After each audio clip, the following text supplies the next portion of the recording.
New York City Preliminary Racial Equity Plan, 2026. This first-ever New York City Preliminary Racial Equity Plan is dedicated to New York City's resilient communities, whose voices have often gone unheard and unanswered.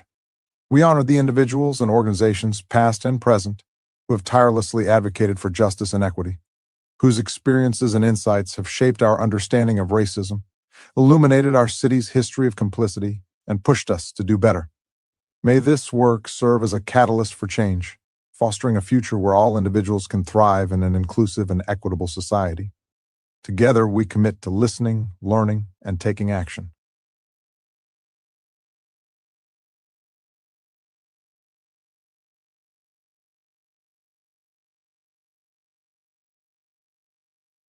Statement from the New York City Mayor. New York is one of the wealthiest cities in the world, but too many working people still cannot afford rent, childcare, food, transportation, or even time to breathe. Those pressures do not fall evenly. They reflect decades of disinvestment, exclusion, and policy choices that left some neighborhoods, especially Black, brown, and immigrant communities, with far less than others. That's why in 2022, New Yorkers overwhelmingly voted to make racial equity planning a core part of how city government works. They demanded that the city take a harder look at where inequities persist, how government contributes to them, and what it will take to change course. The preliminary citywide racial equity plan is our first step in honoring that mandate. This plan gives city government a framework to examine how decisions about housing, health, economic opportunity, community safety, infrastructure, and public services shape outcomes across communities. In it, city agencies have articulated over 200 goals with strategies and indicators designed to identify where disparities persist, where our systems are falling short, and where agencies must do better. Community equity priorities developed by the Commission on Racial Equity informed agency planning very early in the process. Taken together, the goals, strategies, and indicators, as well as the community equity priorities in this plan, represent a citywide approach to racial equity. This is not the end of the process. It is the beginning. In the months ahead, New Yorkers will have the opportunity to review the plan, weigh in through public engagement, and tell us where it needs to go further. That feedback will shape the final citywide racial equity plan. City agencies will be expected to implement that final plan and use it to guide policy, operations, and accountability across government. If we are serious about equity, we must be serious about implementation. That means not just naming disparities, but changing how government delivers, how decisions are made, and how we measure progress over time. New Yorkers called for a government that is more transparent, more accountable, and more responsive to the communities it serves. Meeting that call is not optional. It is our responsibility. I look forward to the work ahead and to building a city where dignity, justice, and opportunity are not reserved for the few, but guaranteed for all. Zoran K. Mamdani, Mayor. Statement from Deputy Mayor for Economic Justice. There is no economic justice without racial equity. Too many families in our city cannot afford the basics. When those burdens fall hardest on communities that have faced generations of disinvestment and exclusion, government has to do more than make broad commitments. It has to measure the problem clearly, identify the causes honestly, diagnose where systems are falling short or contributing to the inequities, and make better decisions. Preliminary citywide racial equity plan is an important step in that work. It recognizes that government is not a bystander or a monolith. City agencies have a framework and now a plan for addressing the myriad ways public policy, public investment, and agency practice affect New Yorkers differently across race, neighborhood, income, language, disability, and immigration status. It also creates a structure for setting goals, tracking progress, and making the kind of transformative change that will make life better for all New Yorkers. As the first deputy mayor for economic justice in our city's history, I know we must ask whether the issue is jobs, small business support, housing stability, consumer protection, health, access to arts and culture, or neighborhood investment. Not just whether our city is working, but who it's working for, who is being left out, and where we need to do better. Because this is a preliminary plan, New Yorkers now have the opportunity to help strengthen it.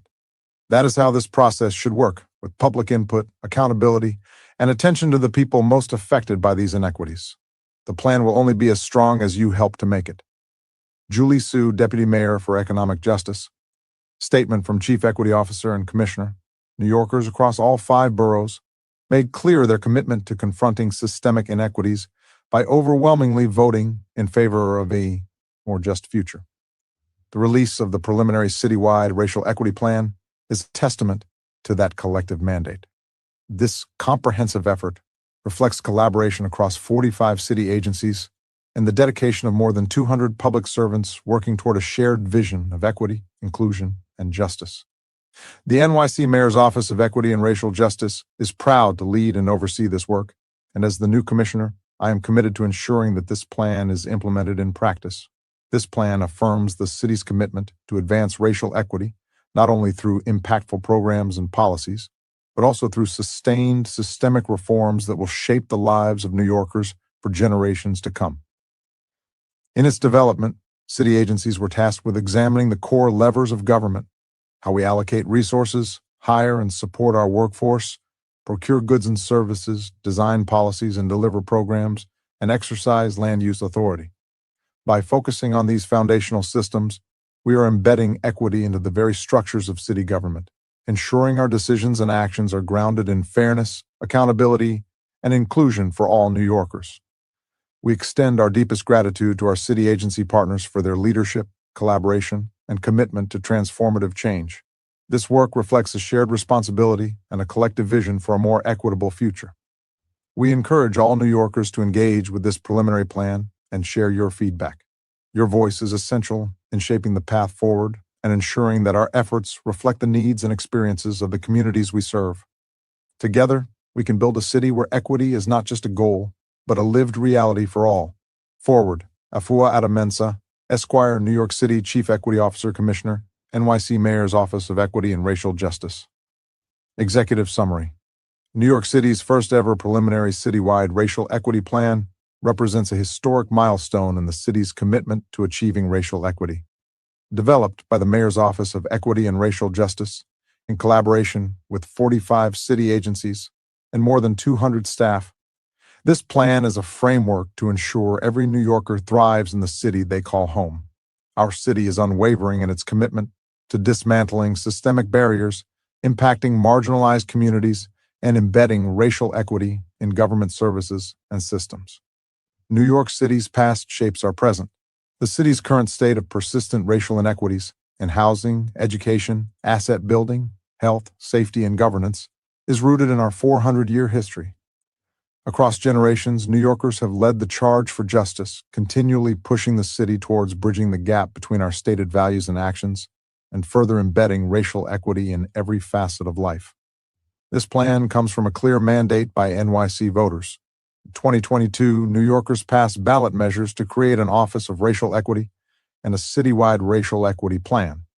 This mandate by the people, for the people, and of the people acknowledges persistent racial disparities existing from cradle to grave. By building commitments and roadmaps, this plan helps create material and moral change to sustainably meet the needs and well-being of every New Yorker. Approach. The plan's development was guided by 3 core values in the city charter's preamble. Our government justly values all talents and contributions. Our government ensures the conditions of thriving for every person. Our government embraces vigilance, remedy, and reconstruction. Each agency assessed its work across core government levers: service delivery, staffing, contracting, and budgeting, crucial to advancing racial equity and structural reform. Agencies set specific goals and strategies for the short term, medium term, and long term. The first preliminary citywide racial equity plan organizes city agencies' work into 7 areas. 1. Children, youth, older adults, and families. 2. Economy. 3. Housing and preservation. 4. Infrastructure and environment. 5. Health and well-being. 6. Community safety, rights and accountability. And 7. Good governance and inclusive decision-making. After several months of planning, there were common themes that emerged across agency plan goals, outcomes, strategies, and indicators that include, but are not limited to, the following. Budget reallocation, shifting existing resources to address equity priorities. Equitable service delivery, reforming core services to address racial disparities. Targeted investment, directing resources to historically underserved neighborhoods, reversing past harms, acknowledging and addressing historical injustices, building organizational capacity and diversity for racial equity, improving recruitment, retention, and advancement opportunities, supporting business diversity, meeting minority and women-owned business enterprise goals in compliance with local, state, and federal law. Key findings: 45 agencies developed over 200 goals and outcomes for the city's preliminary racial equity plan. Agencies created over 800 strategies and over 600 indicators that will be used to track progress. The plans highlight how the city is coordinating efforts to substantially reduce racial disparities across city services and government leadership, distribute city resources more equitably, and strengthen community engagement in decision-making. Examples of agency goals include, but are not limited to: 1. Advancing pay equity. Office of Management and Budget, advance pay equity across all roles to address the effects of occupational segregation and gender discrimination. Department of City Planning, identify and address any racial, gender identity, age, and disability gaps in DCP positions, and ensure pay equity for all. 2. Anti-racism training for city government staff. Department of Citywide Administrative Services build knowledge and capacity of agency employees, including supervisory and managerial employees, to identify, respond to, and combat racism and racial discrimination in the workplace. Law Department, build an environment that values racial equity and provides our colleagues with a greater knowledge of the related theories of justice, so that they may apply that knowledge when providing counsel to or defending city agencies. 3. Building disaggregated data pipelines. Department of Correction, build and improve robust data pipelines that can be disaggregated by various demographics, such as race, age, and gender, to identify disparities in service provision. Department of Sanitation, build robust neighborhood-level data on core services, enabling us to better respond to chronic conditions in historically underserved communities. 4. Dedicated commitment to language access. Mayor's Office of Contract Services, enhance language access in all agency trainings and communication so that historically underserved communities can more easily access information about existing procurement pathways. Civic Engagement Commission, ensure all public-facing material is accessible to diverse communities through meeting local law 30 and plain language requirements. 5. Centering community voice and choice in advancing equity. Department of Small Business Services, expand the Jobs NYC initiative through a community-centered approach. Department of Health and Mental Hygiene, develop, fund, and launch truth and reconciliation projects focused on repairing health inequities rooted in historical government policies or actions. 6. Centering innovation, prevention, and pilot programs. Administration for Children's Services, launch school-based early support prevention services that support families proactively, minimizing the risk of involvement with child protection. 7. Pursuing compliance and analyzing the impact of fees, fines. 8. Guiding investment into historically underserved communities.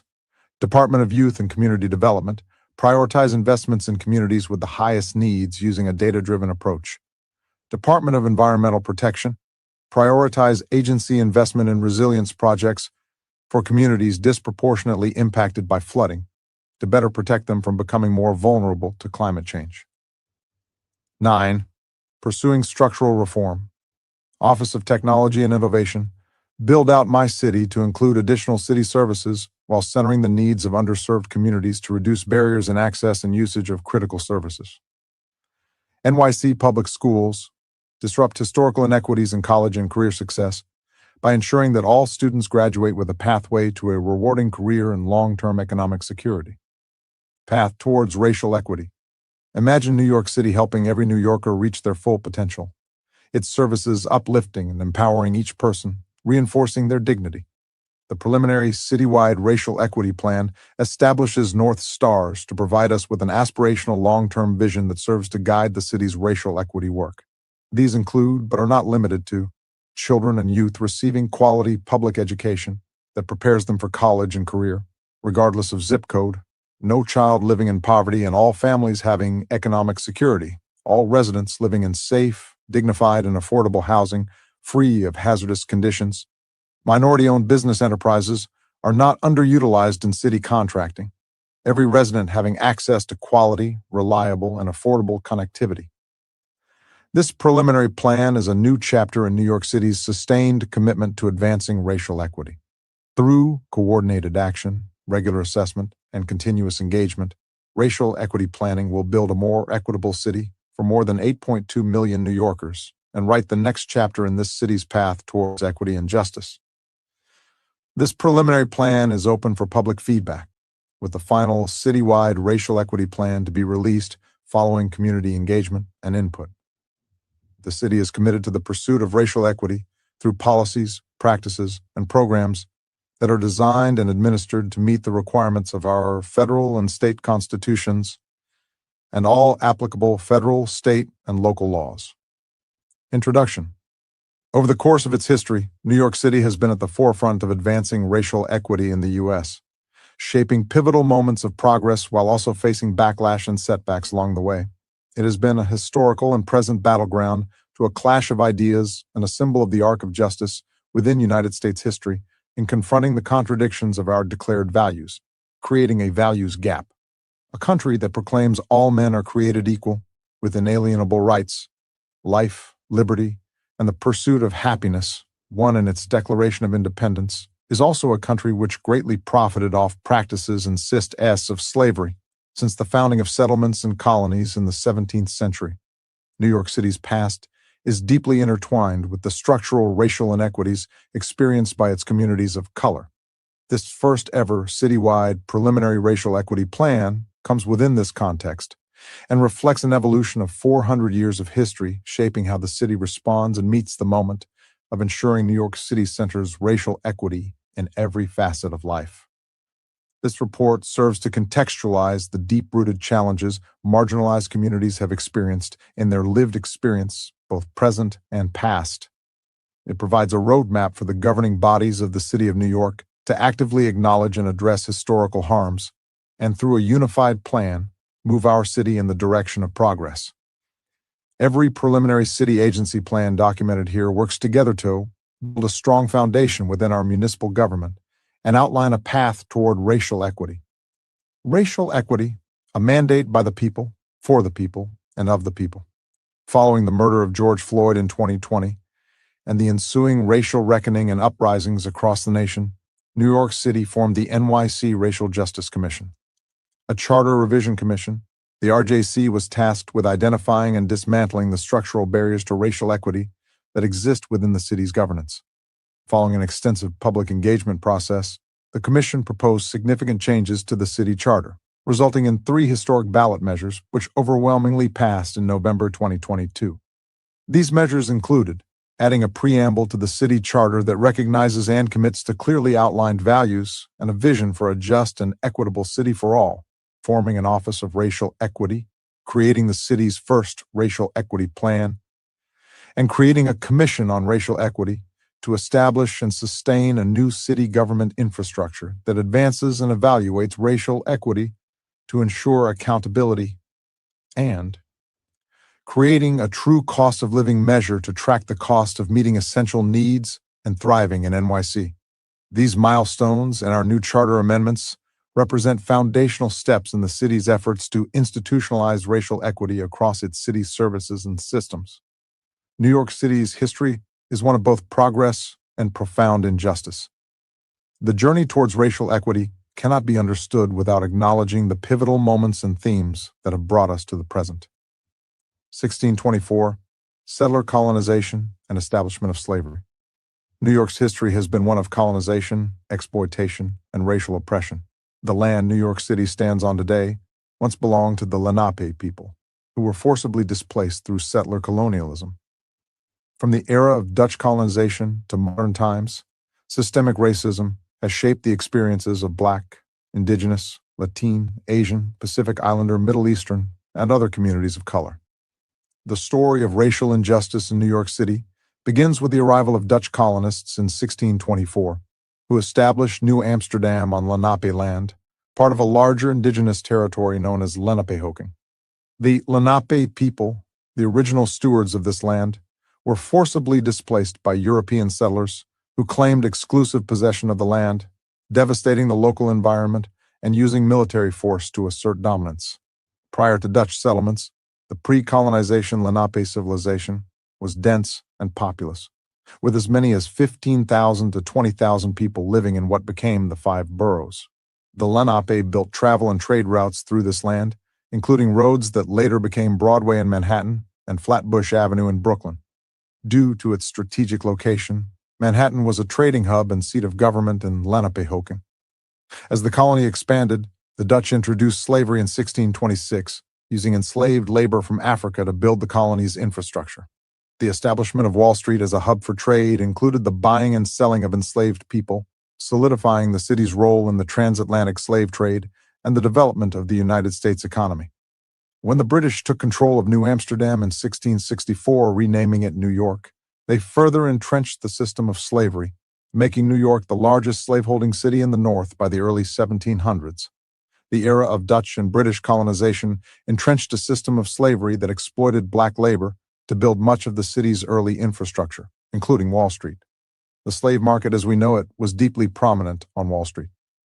As New York transitioned into a commercial and economic powerhouse, the exploitation of black labor continued and racial inequities were codified in law. In 1741, the city witnessed one of its first major uprisings of enslaved people, known as the New York Slave Rebellion, a direct response to the harsh conditions of slavery and systemic violence. At the time of the rebellion, over 42% of the city's population, and in Kings County alone, close to 75% of the free white population, enslaved people.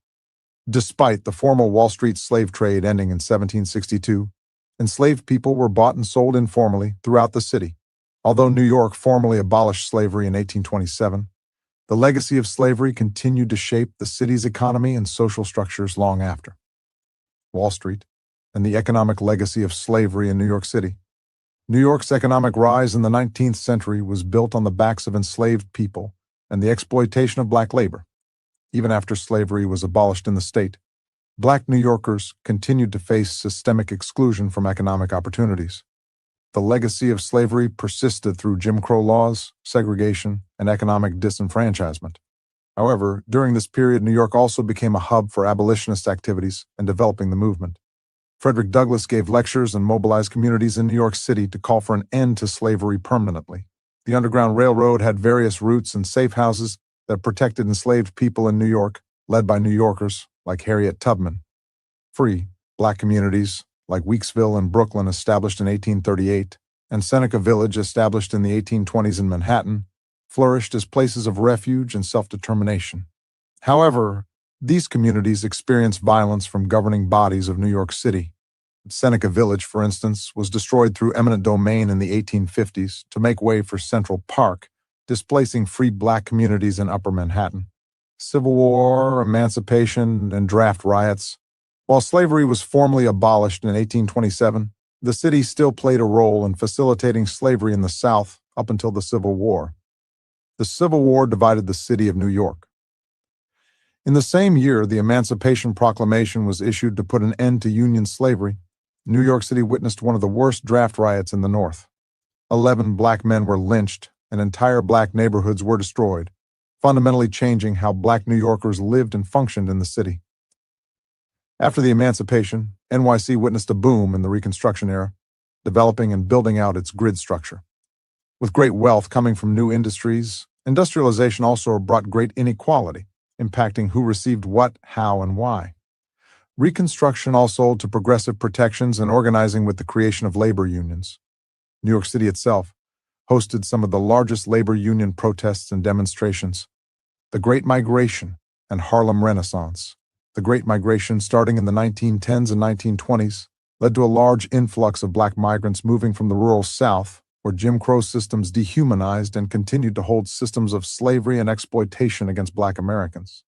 The mass migration altered Harlem and created the conditions for the Harlem Renaissance, a moment of great significance where black artists, musicians, and community members produced some of the United States' defining work and shaped U.S. history and culture through music, arts, sciences, diplomacy, and so much more.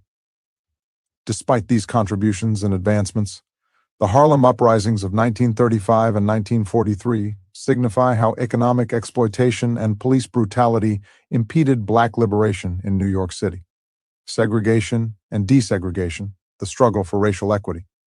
As New York City entered the 20th century, racial segregation was entrenched through policies such as redlining, which prevented Black and immigrant communities from accessing homeownership and financial stability.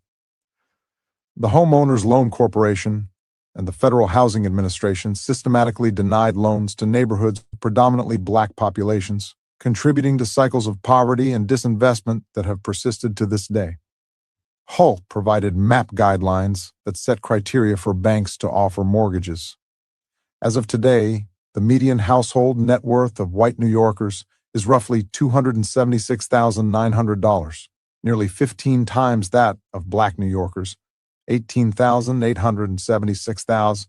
Much of this stems from a housing policy meant to privilege and favor one set of New Yorkers over another.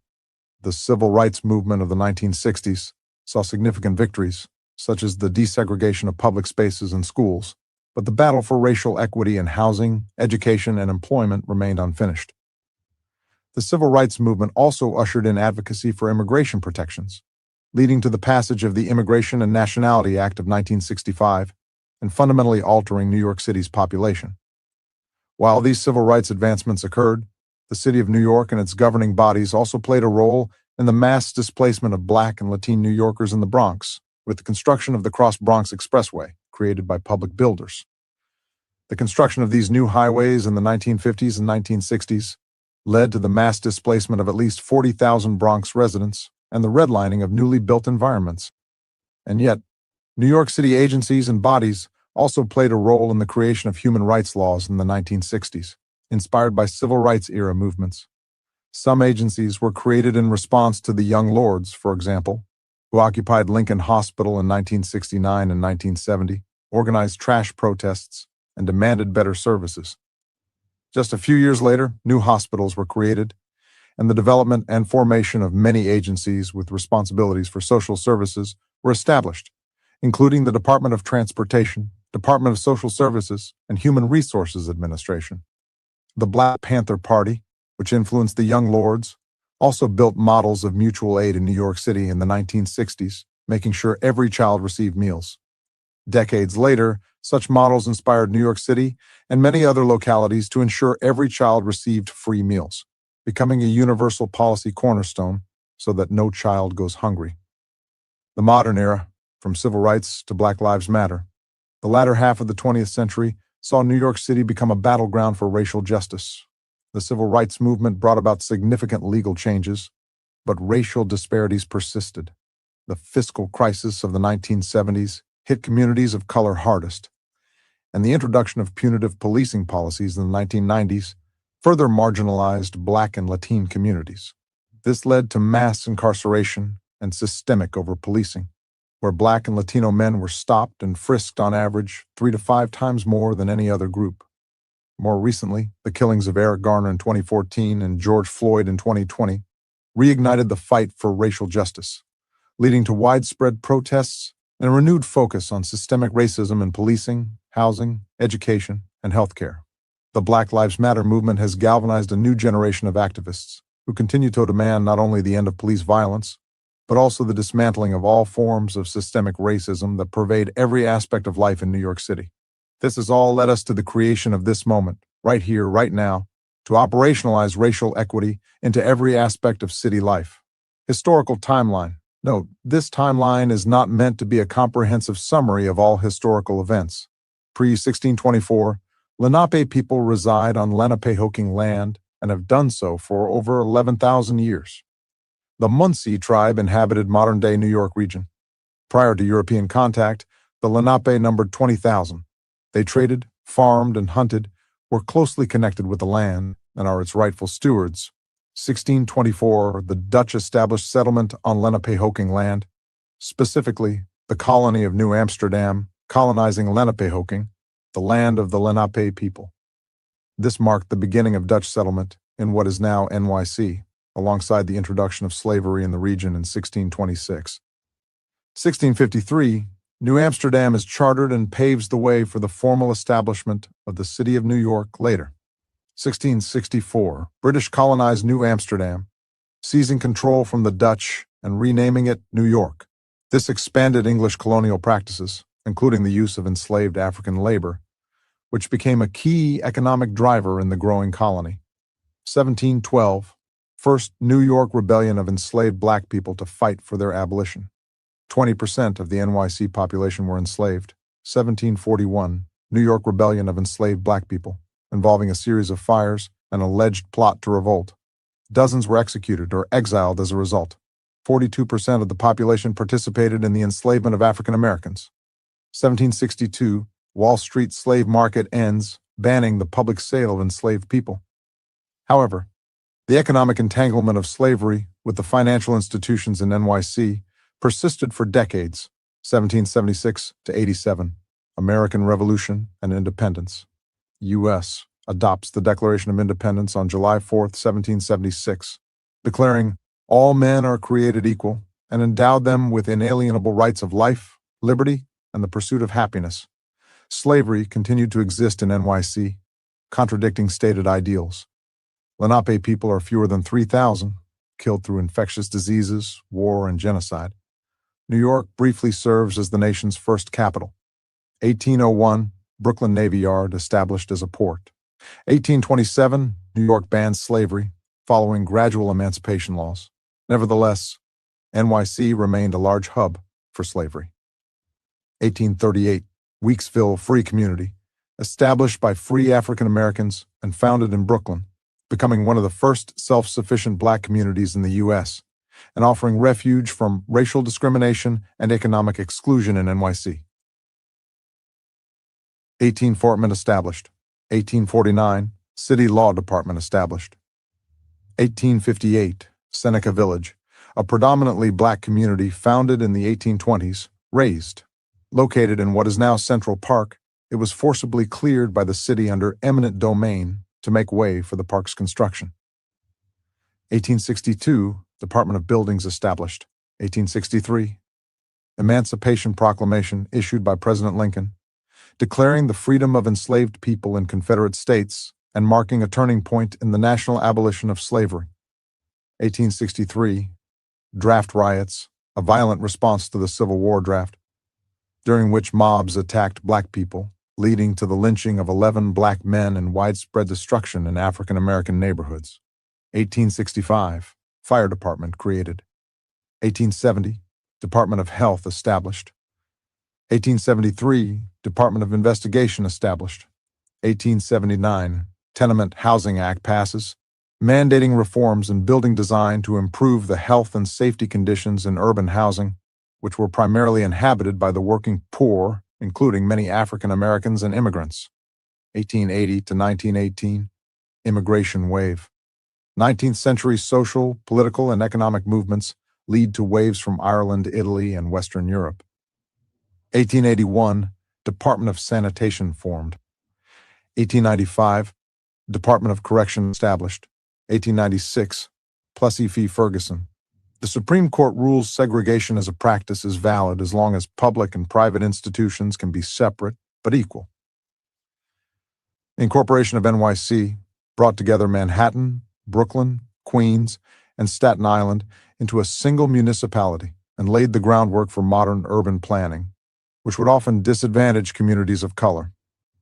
1900 to 1920, Progressive Era reforms. Pushed to establish more open and responsible government, including expanded political rights for women and U.S. workers, as well as other policy reforms that aim to regulate industry and protect consumers. 1911, the Triangle Shirtwaist Factory, a fire in a garment factory that employed mostly young, immigrant women, kills 146 workers. The lack of accessible exits and sprinklers in the building, leading to the high death toll, sparks a movement for better working conditions for sweatshop and factory workers. A series of reforms included the establishment of the U.S. Department of Labor in 1913 and a federal commitment to worker safety. 1910 to 40s, Great Migration, a decades-long migration of black Americans from the South to the North due to Jim Crow practices and formalization of segregation in the South. 1914 to 19, Influenza Crisis and World War I. 1918, Department of Probation and Office of Chief Medical Examiner formed. 1920, Department of Finance established. 1920s to 30s, Harlem Renaissance, centered in Harlem celebrating African American arts, literature, and thought. It advanced and elevated Black voices, challenged stereotypes, and fostered a sense of racial pride and identity. This cultural flowering was intrinsically linked to the Great Migration, as the influx of Black Americans from the South to northern cities like New York provided the critical mass of talent and energy to fuel the movement. 1929 to 1939, Wall Street crash and Great Depression, a period of severe economic downturn that disproportionately affected marginalized communities in New York, exacerbating unemployment and poverty among Black Americans. 1934, Department of Parks and Recreation formed. 1935, NYC Housing Authority formed. 1936, Department of City Planning formed. 1935, DE 1943, Harlem uprisings, community resistance by Black New Yorkers protesting economic exploitation and racial injustice. 1940 to 45, World War II. NYC became a key industrial and military hub, with African Americans contributing significantly to the war effort.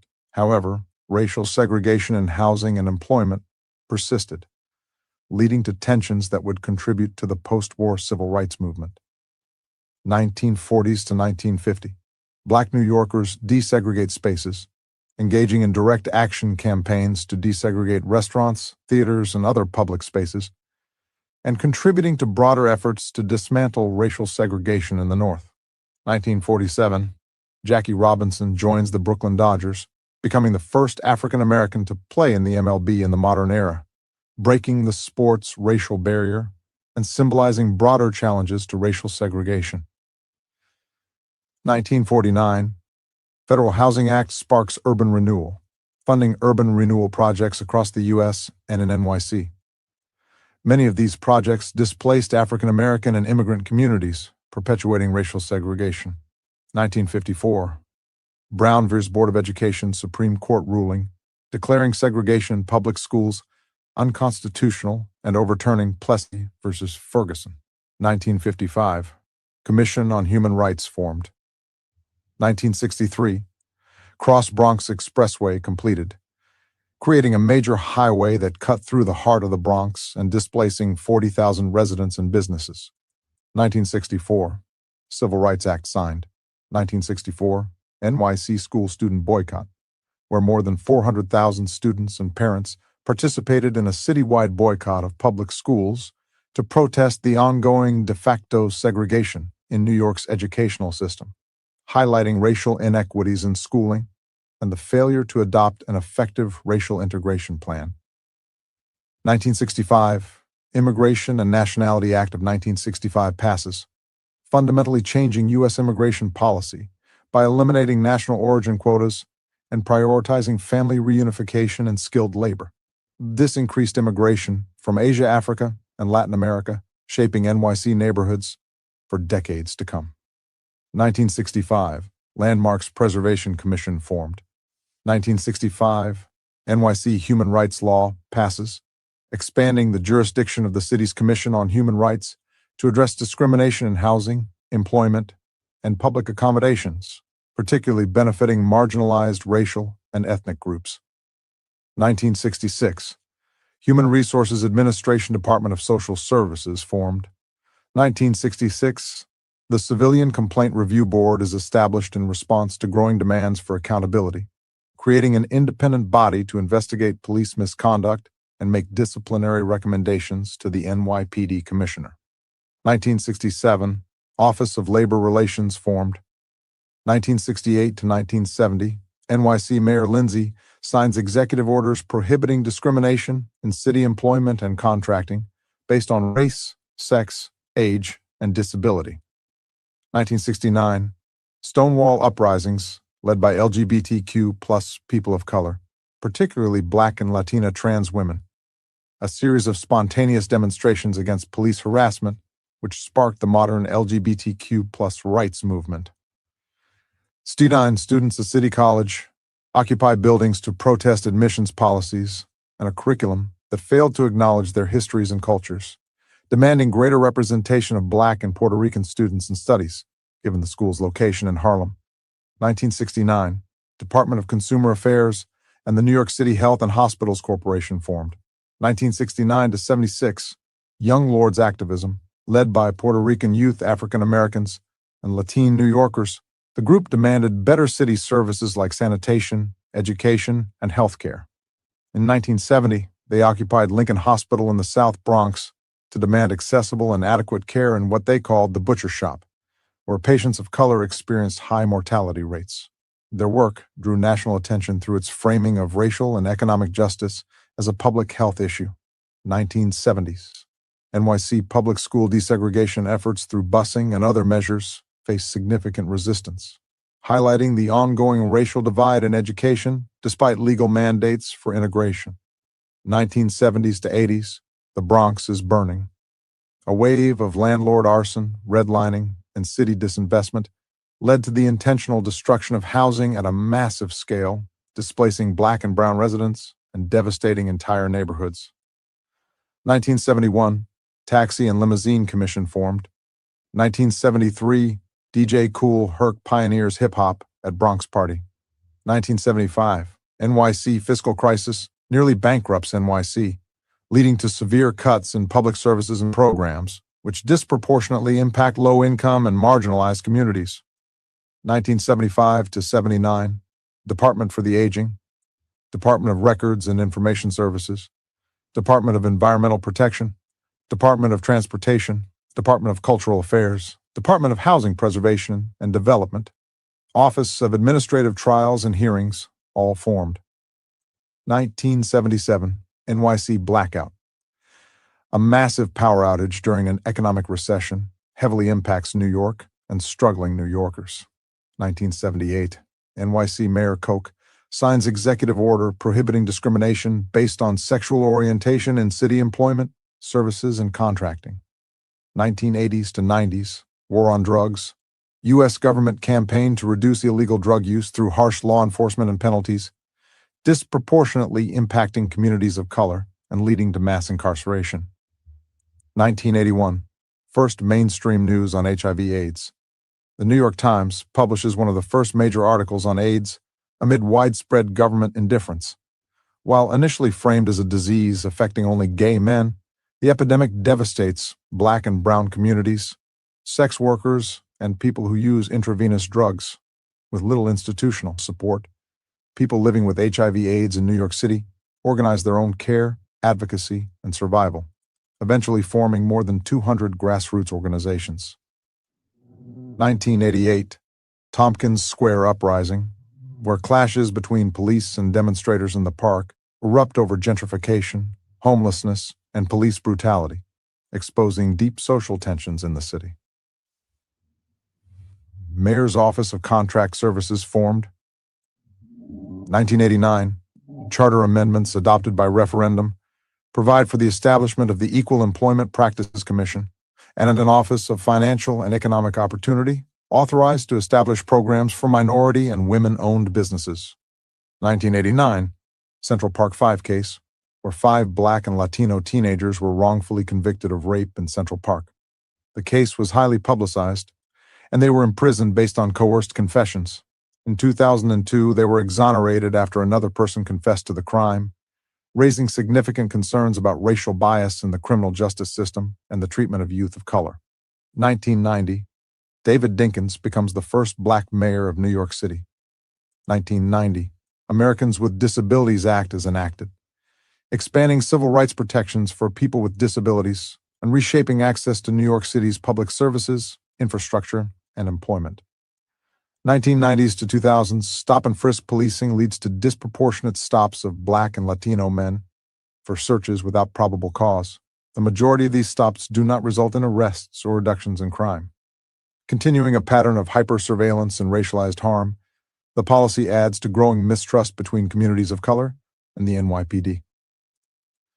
1990s present, gentrification in NYC, public policy changes, and new private developments lead to rising costs and the displacement of long-time low-income residents as higher-income newcomers transform neighborhoods.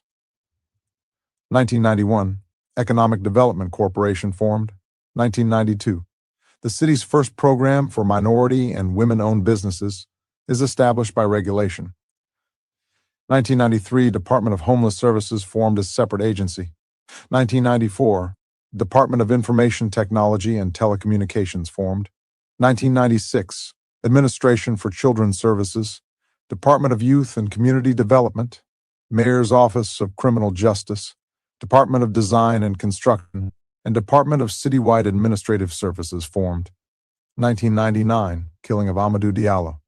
An unarmed 23-year-old West African immigrant is shot 41 times by 4 NYPD officers in the Bronx and killed. His killing ignited widespread protests against police brutality and racial profiling. 2001, September 11 terrorist attacks occur, killing nearly 3,000 people in New York.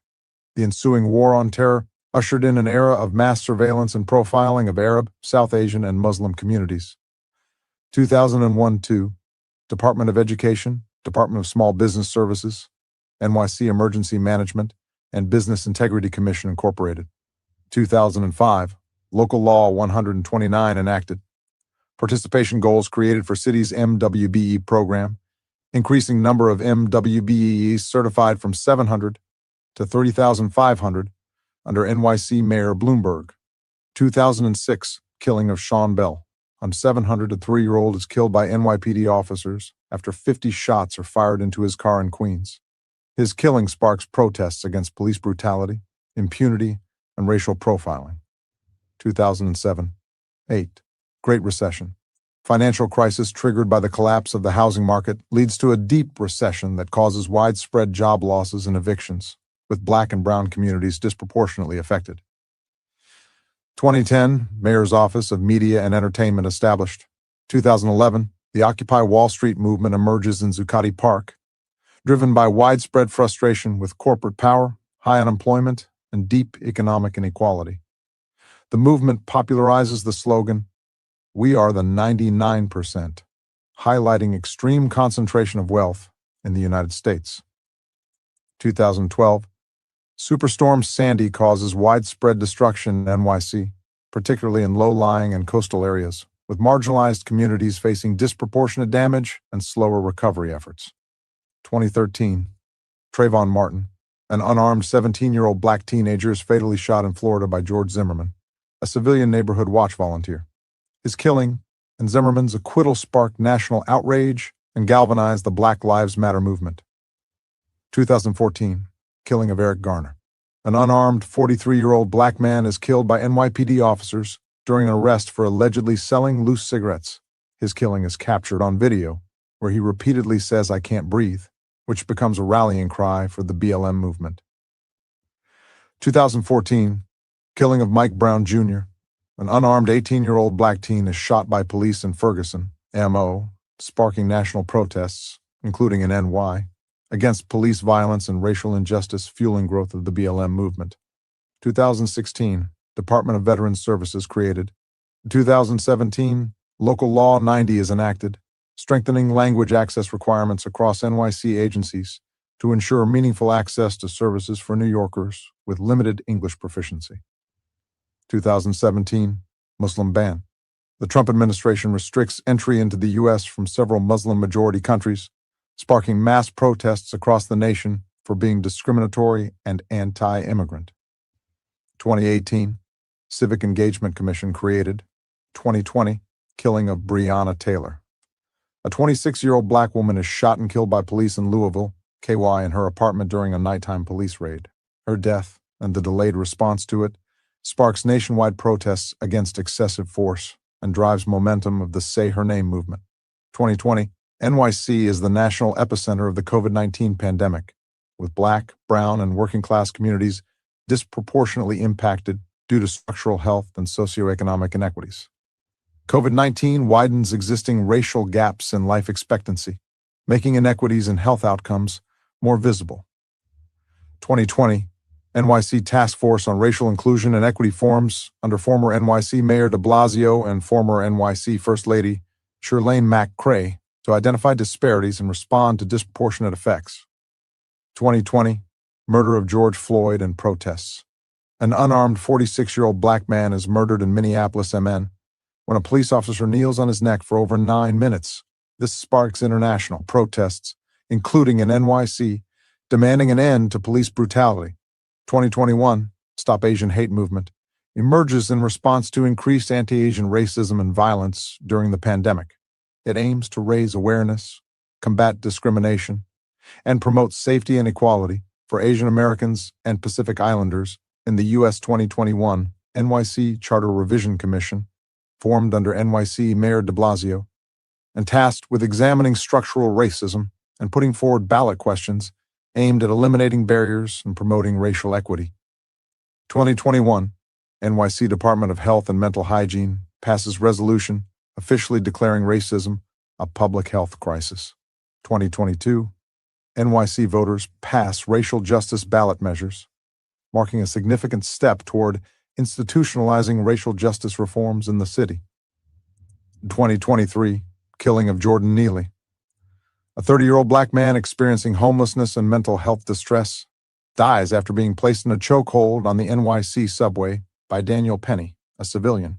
His death sparks protests and renewed debate over public safety, vigilantism, and the criminalization of poverty and mental illness. 2023, Local Law 12 is enacted, requiring every NYC agency, in consultation with the Mayor's Office for People with Disabilities, to develop and implement a 5-year accessibility plan to ensure workplaces, services, programs, and communications are accessible and inclusive of people with disabilities. 2023, Advisory Board launched under former NYC Mayor Adams to guide implementation of racial justice charter amendments, NYC Mayor's Office of Equity and Racial Justice and Commission on Racial Equity established. 2026, NYC Mayor Zohran Mamdani releases New York City's first ever preliminary citywide racial equity plan, framework, building a framework for citywide racial equity planning since the overwhelming passage of the 2022 racial justice ballot measures, including the creation of the city's first ever citywide racial equity plan, the city, through the Mayor's Office of Equity and Racial Justice, created in October 2023, took steps to build a strong foundation for this work, ensuring we fully honor the words now documented in our city charter and demonstrate how a government guided by racial justice works best for all in our city. As we began this process, our city aimed to understand the successes and challenges of nearly a dozen other localities that have embarked on some form of a racial equity planning process, including Philadelphia, Dallas, and Chicago. While there were many lessons learned, our city also recognized that New York is one of the first, directed by its charter, to build, implement, and sustain a citywide process that would provide a roadmap to address systemic inequities through concrete goals, strategies, and structural reforms, to build a strong framework and guide our city agencies and entities through a transformational process.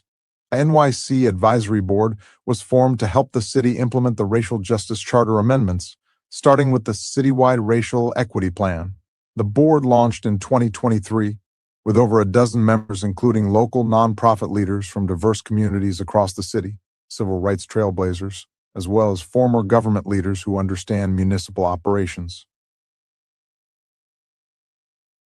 In working towards transforming government, the board convened to inform the citywide process that guided 45 city agencies and entities towards building their first individual preliminary racial equity plans.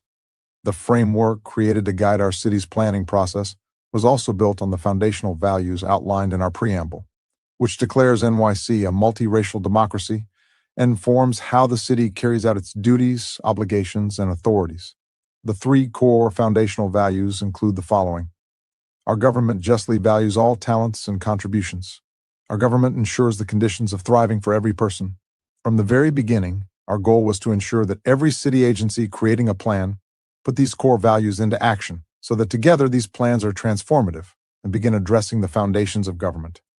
With our core values guiding us, Morge first worked with agencies to form racial equity planning teams, tapping staff from across their agency divisions to work with the full agency in developing a racial equity plan. Over 200 city agency leaders across the city attended full-day racial equity planning, onboarding workshops developed by Morge to help set all teams up for success. The workshops covered several important areas, including reviewing the new charter amendments, understanding structural racism and government transformation, reviewing relevant disaggregated data, understanding the draft community equity priorities created by the Commission of Racial Equity to inform city agency plans assessing an agency's mission relative to our new foundational values, and familiarizing teams with the tools and technical assistance accessible to them as they work to create a transformational plan. As you will see through review of the plans, acknowledging the past, goal setting, strategizing, and holding ourselves accountable to measure results are essential components of each racial equity plan. In the development of their plans, city agencies were guided to create short, medium, and long-term measurable goals, outcomes, strategies, and indicators that would lead to improved equity outcomes for New Yorkers, and tackle core levers of government to ensure we create lasting structural change. Core levers of government include areas like budgeting, staffing, service delivery, and contracting, to name a few. Building a shared language towards racial equity. Shared language is critical when we are working to acknowledge and act on long histories of exclusion and marginalization in relation to identity. While a full list of terms and concepts important to the citywide preliminary plan is described in the glossary found in Appendix A, below are foundational definitions. As you read in these pages, it is important to acknowledge and understand that there are different forms of racism frequently interacting and functioning at the same time. The term racism can describe the idea that a particular racial group is better than others and is commonly recognized as an individual or group's negative beliefs and/or behavior towards others motivated by such ideas.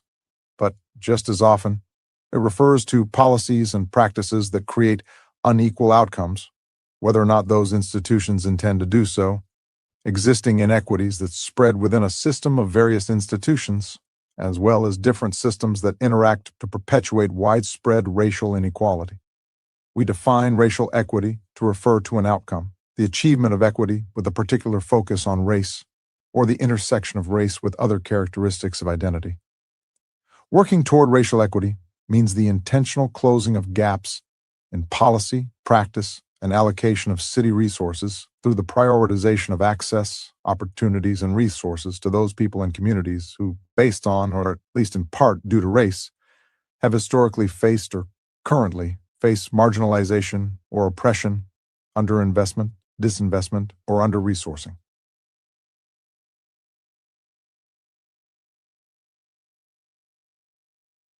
To build a city in which outcomes for every group are just as strong as they are for white New Yorkers, so that all New Yorkers, including Black people, Latin people, Asian people, Indigenous people, and other people of color, can thrive. The term disparity means a lack of equality and is used in this plan to refer to A, disparity between the experiences, circumstances, or outcomes of white New Yorkers and New Yorkers of color, except where the context indicates otherwise. For example, Black New Yorkers have the lowest life expectancy among racial ethnic groups at 76.1 years, while white New Yorkers have the highest at 81.8 years. Racial disparities can demonstrate unequal treatment and/or access for people of color, often rooted in historical discriminatory policies and practices within institutions, regardless of whether an institution and its actors intend to discriminate or not. These disparities are perpetuated, and in some cases exacerbated, because they spread and are deeply embedded within a single system and interact across systems. Racial disparities can be found in virtually all facets of society, including government services and outcomes in various issue areas, including but not limited to health, education, public safety, environment, infrastructure, housing, and economic well-being. Disparities compound over time within and across systems. It takes significant, meaningful, and consistent work and resource allocation by various actors to undo and repair them. When referencing a diverse workforce, we are referring to one that includes people with a broad variety of backgrounds and experiences relating to a wide range of characteristics, such as race, national origin, gender, economic status, education institutions attended, family circumstances, languages spoken, neighborhood residence, cultural awareness, challenges faced, and prior work experiences. These terms are crucial to building a shared language together to actively and tangibly advance racial equity for the city and create an equity-based approach to our methodology. Vision: achieving racial equity. To achieve racial equity in NYC, we must build a long-term vision that aims to ensure every person who resides in our city has the opportunity to thrive, and we must use it as our guide during each racial equity planning cycle, which occurs every 2 years. The following preliminary racial equity North Stars are established to provide us with an aspirational long-term vision that serves as our compass, providing our city with direction, focus, as well as inspiration to innovate and address our challenges with clear purpose. They are independent of where we are in our racial equity journey today, represent where we need to go, and may evolve over time. Children and youth receive a quality public education that prepares them for college and/or career, regardless of zip code. The child welfare system is equitable, prevention-oriented, and supportive of all families. No child lives in poverty, and all families have economic security. All residents live in safe, dignified, and affordable housing, free of hazardous conditions. All residents have access to healthy air and a sustainable living environment in their communities. All residents can live a full and healthy life, regardless of identity or zip code. Every resident has access to quality, reliable, and affordable connectivity, from transportation to broadband, to freely live, work, and play in their communities and across the city. Every resident feels safe and protected in their communities, regardless of their identity or zip code. Every resident impacted by the criminal justice system can reclaim their lives. All local government employees are paid equitably for their service to their city. Minority-owned business enterprises are not underutilized in city contracting. Local government promotes and trains its employees and contractors on anti-racism principles to ensure its decisions do not sustain and grow historical inequities. Local government breaks down data by race, ethnicity, and other identities to understand and act on unaddressed needs and historical inequities impacting communities today. Local government seeks equity and accessibility across city agencies and systems. Snapshot, areas of focus, and common themes. Background. In the city's first-ever citywide racial equity planning process, 45 city agencies worked with Maori and within their agency to build their first racial equity plan, beginning in April 2024. Children, youth, older adults, and families. Economy, housing and preservation, infrastructure and environment, health and well-being, community safety, rights and accountability, good governance and inclusive decision-making. Goals, strategies, outcomes, and indicators varied across racial equity plans, but common themes were established early on due to the framework that guided agencies to not only work towards improved equity outcomes for New Yorkers, but structural reforms that create lasting change and new norms in our city government. Common themes: budget reallocation, shifting existing resources to address equity priorities outlined in plans. Equitable service delivery, analysis and reform of core services to address racial disparities in access and/or outcomes. Targeted investment, directing budget resources towards target neighborhoods and/or populations historically underserved. Reversing past harms, specific acknowledgement of past harms and strategies to reverse or mitigate community impact. Reducing disproportionate enforcement, promote preventative and alternative actions that avoid disproportionate enforcement. Supporting business diversity, administering MWB program to meet city MWB goals identified in disparity studies in compliance with local, state, and federal law. Disaggregating data, commitment to begin or expand data disaggregation by race and other characteristics to continually identify and address inequities. Building organizational capacity and diversity, diverse workplace culture and training, as well as equitable recruitment, retention, and promotion practices. Advancing pay equity, analyzing and addressing equitable compensation, as well as occupational segregation. Children, youth, older adults, and families. Children, youth, older adults, and families. Condition of thriving: we endeavor to ensure that every person who resides in New York City has the opportunity to thrive with quality and culturally relevant child and youth supports, including early childhood and pre-kindergarten through 12th grade education. Structural racism has profoundly impacted the opportunities available to children, youth, older adults, and families of color across our city. Generations of discriminatory policies and practices in education and social support have created barriers that prevent many families from thriving. The resulting disparities leave many children, youth, older adults, and families disproportionately impacted by poverty, instability, and limited access to vital resources. Inequities in education. For children and youth in New York City, educational inequities have long been a defining issue.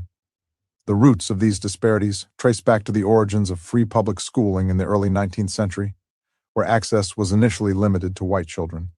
Over time, racism concentrated families of color in underfunded areas, resulting in stark contrasts in educational opportunities.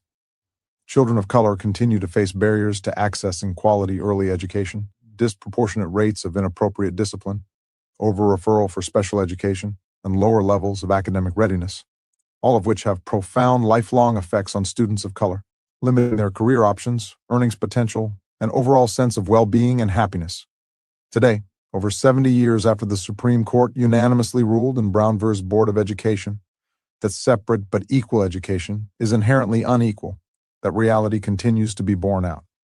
Disparities persist even after numerous ambitious attempts to remedy them, including court-ordered school desegregation orders, federal Title I funding aimed at narrowing school budget gaps, the bipartisan No Child Left Behind legislation early in this century, and innovations like school vouchers and charter schools.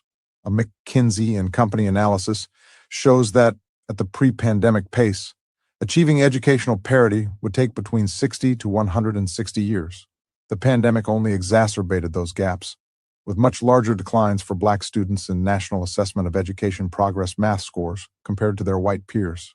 Disparities in child welfare and juvenile justice. Additionally, systemic racism in the child welfare and juvenile justice systems have disproportionately harmed Black and Hispanic children and families. In the child welfare system, racism and biases against these communities influence the reports made to the statewide Central Register, with racial disparities established at the earliest stages of child welfare contact. In fiscal year 2025, African American, Black, non-Hispanic, and Hispanic Latinx families represented 36.1% and 46.2% of SCR intakes, respectively, compared with 6.3% of white and 3.6% of Asian Pacific Islander children. Similar patterns appeared in FY 2023, when African American, Black, non-Hispanic, and Hispanic Latinx families accounted for 36.8% and 46.8% of SCR intakes, respectively, compared to 6.8% of white and 5.1% of Asian Pacific Islander families. Despite these disparities at the intake stage, families of different racial and ethnic backgrounds were referred to prevention services at roughly equal rates. There are many instances where a family is reported to the SCR unnecessarily, causing the city to respond. When a child is not in danger of maltreatment, families would be better supported with services or concrete resources rather than a child protection response. The result is undue stress for largely Black and Hispanic families. As a result of the high rates of reporting, African American, Black, non-Hispanic, and Hispanic Latinx children and families are overrepresented at virtually every stage of the child welfare process. Although the disparity decreases once the city receives the report and begins a response, it is essential to eliminate disparate outcomes that can be traced to an individual's or family's race or ethnicity throughout systems. The impact is also visible in the juvenile justice system. From 2021 to 2024, the number of youth in detention rose dramatically, widening the disparity gap for youth of color. Barriers to social services. The pervasive impacts of poverty on families in New York City are exacerbated by systemic racial inequities, creating profound disparities in social services and support for families of color. For decades, welfare policies and systems systematically excluded people of color, often due to racial discrimination in employment practices and eligibility criteria. Programs, such as work-based social insurance under the 1935 Social Security Act, required formal employment with payroll contributions, excluding many Black Americans who often were employed informally and paid in cash.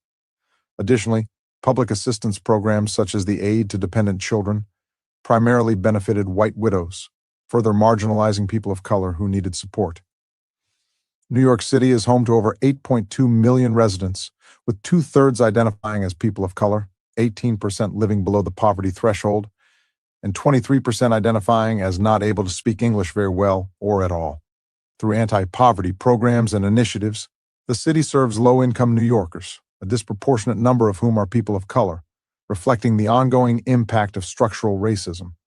For example, Poverty rates among Black, Latino, and Asian New Yorkers are significantly higher than for white New Yorkers, with 23%, 16%, and 24% respectively, compared to 13%. These disparities reflect generations of discrimination, including redlining that limited intergenerational wealth transfer and unequal access to education. Poverty is also a strong predictor of homelessness, coupled with higher incarceration rates, lack of affordable housing, and income inequality. In New York City and throughout the country, people of color, particularly Black Americans, are overrepresented among homeless populations, and Black families and individuals are more likely to experience deep poverty than their white counterparts. These disparities are visible in the city's assistance programs. Specifically, Latina AUX individuals account for 49.8% of adult families receiving services due to an increase in asylum seekers, followed by Black individuals at 34.8%. For families with children, the percentages are even more pronounced, with Latina OX families accounting for 61.3% and Black families making up 28%. Among single adults receiving services, Latina AUX individuals make up 29.1% and Black individuals 54.1%. These disparities also carry over to specific programs such as cash assistance and supplemental nutrition assistance program, highlighting racial disparities in access to and reliance on social services. Spotlight barriers for youth. Through a competitive process with community-based organizations, the city offers organizations an opportunity to propose citywide services that support NYC youth and their families. However, youth and families often experience multiple barriers to services and remain underserved. Moreover, gaps in the diversity of nonprofit leadership further exacerbate existing disparities in service delivery for youth. Research has shown that youth-serving organizations with diverse leadership and staff are better positioned to understand and address the needs of young people of color who make up approximately 70% of NYC's youth population. Studies also indicate these youth often face greater barriers accessing culturally responsive programming and support services. More broadly, a 2023 analysis of nonprofit demographics in the New York City metropolitan area found that white CEOs and leadership teams represent 64% and 61% of nonprofit administration, respectively, while making up only 39% of the city's population. Conversely, Black, Indigenous, and people of color individuals, who make up 61% of the population, are significantly underrepresented, accounting for only 36% of nonprofit CEOs and 39% of leadership teams. It remains vital to support organizations that have diverse experiences, cultural competency, local knowledge, and connections to foster the development of programs that meet the unique needs of NYC's communities. Spotlight barriers for veterans. Veterans of color and their families have also been affected by discriminatory policies. Veterans of color often face additional hurdles in accessing housing, health, and disability benefits due to systemic biases in military discharge statuses. According to a 2023 report from the Connecticut Veterans Legal Center, between 2014 and 2020, Black service members accounted for 18% of separations, while also accounting for over 25% of other than honorable discharges and more than 30% of general discharges. These non-honorable discharge statuses create a barrier to accessing VA health care, as they prevent veterans from accessing the full suite of benefits they could be entitled to. A Yale statistician's analysis of VA records revealed that over a 2-decade period, the VA denied Black veterans disability compensation and benefits at an average rate of 29.5%, compared to the 24.2% of white veterans. VA officials often relied on discharge status for disability determination, despite federal government studies concluding that Black service members were substantially more likely than their white counterparts to face military justice or disciplinary action due to racial bias. This disparity also limits the ability of Black veterans to file and obtain VA disability claim compensation, which negatively impacts their income and economic stability. Moreover, studies have shown that Black veterans are overrepresented in the nation's homeless veteran population, suggesting that race is a major risk factor for housing insecurity. Being Black is associated with a 1.5 times increased risk of homelessness among VA Health Administration service users. In addition, Black veterans are 4 times more likely to be homeless than white veterans. In urban centers, which are home to some of the country's largest communities of color, co-ops often serve as a housing ladder entry point for first-time home buyers, allowing middle-class residents to own real estate that is more affordable. However, not being able to use the VA home loan to purchase co-ops significantly limits homeownership opportunities, particularly for communities of color in dense urban centers, where co-op stock is high. In 2006, legislation introduced by Congressmember Carolyn Maloney and Senator Chuck Schumer allowed the U.S. Department of Veterans Affairs Home Loan Program to guarantee share loans for co-ops. However, a 5-year sunset clause was placed in the U.S. Code, and the VA did not effectively notify the public that co-ops were only temporarily included in the VA home loan program. Consequently, no transactions occurred during the 5-year pilot period, leading to the lack of renewal of VA guarantees for co-ops after 2011 due to the lack of activity. This oversight effectively excluded affordable cooperative housing from the VA home loan program, which is particularly significant since co-ops represent a critical pathway to homeownership in major urban centers where many veterans reside and where single-family homes are often financially out of reach. Spotlight older adults. Racial disparities across education, support infrastructure, and other realms compound over time, leading to significant harm and poor outcomes for communities of color. According to the 2021 American Community Survey, from 2010 to 2021, New York City's ethnic and/or racial populations grew rapidly in comparison to the white, non-Hispanic older population. The Black non-Hispanic population increased by 22.9%, the Hispanic population by 39.5%, and the Asian non-Hispanic population alone by 66.5%. The HISP 21, 61% of older New Yorkers belong to non-white ethnic and/or racial groups, compared to 56% in 2010. Despite this demographic shift, older adults from these communities have historically experienced inadequate or imbalanced service delivery, resulting in negative consequences that must be urgently addressed. The COVID-19 public health emergency further showcased these disparities, leading to the most significant drop in the average lifespan in the century, from 82.6 years in 2019 to 78 years in 2020. The decreases in life expectancy were not experienced equally among all New Yorkers, with Black and Hispanic New Yorkers bearing the brunt of this impact, and underscoring the urgent need for coordinated systemic change. Unified commitment. The agencies in this section are committed to addressing these long-standing inequities across public systems and to ensuring that every child, youth, older adult, and family has equitable access to the resources needed to thrive. Administration for Children's Services. Mission and commitment. The Administration for Children's Services protects and promotes the safety and well-being of New York City's children, young people, families, and communities by providing high-quality child welfare, juvenile justice, and child care assistance. ACS is committed to reducing and eliminating disparities in the child welfare, juvenile justice, and child care assistance systems through partnering with other system stakeholders.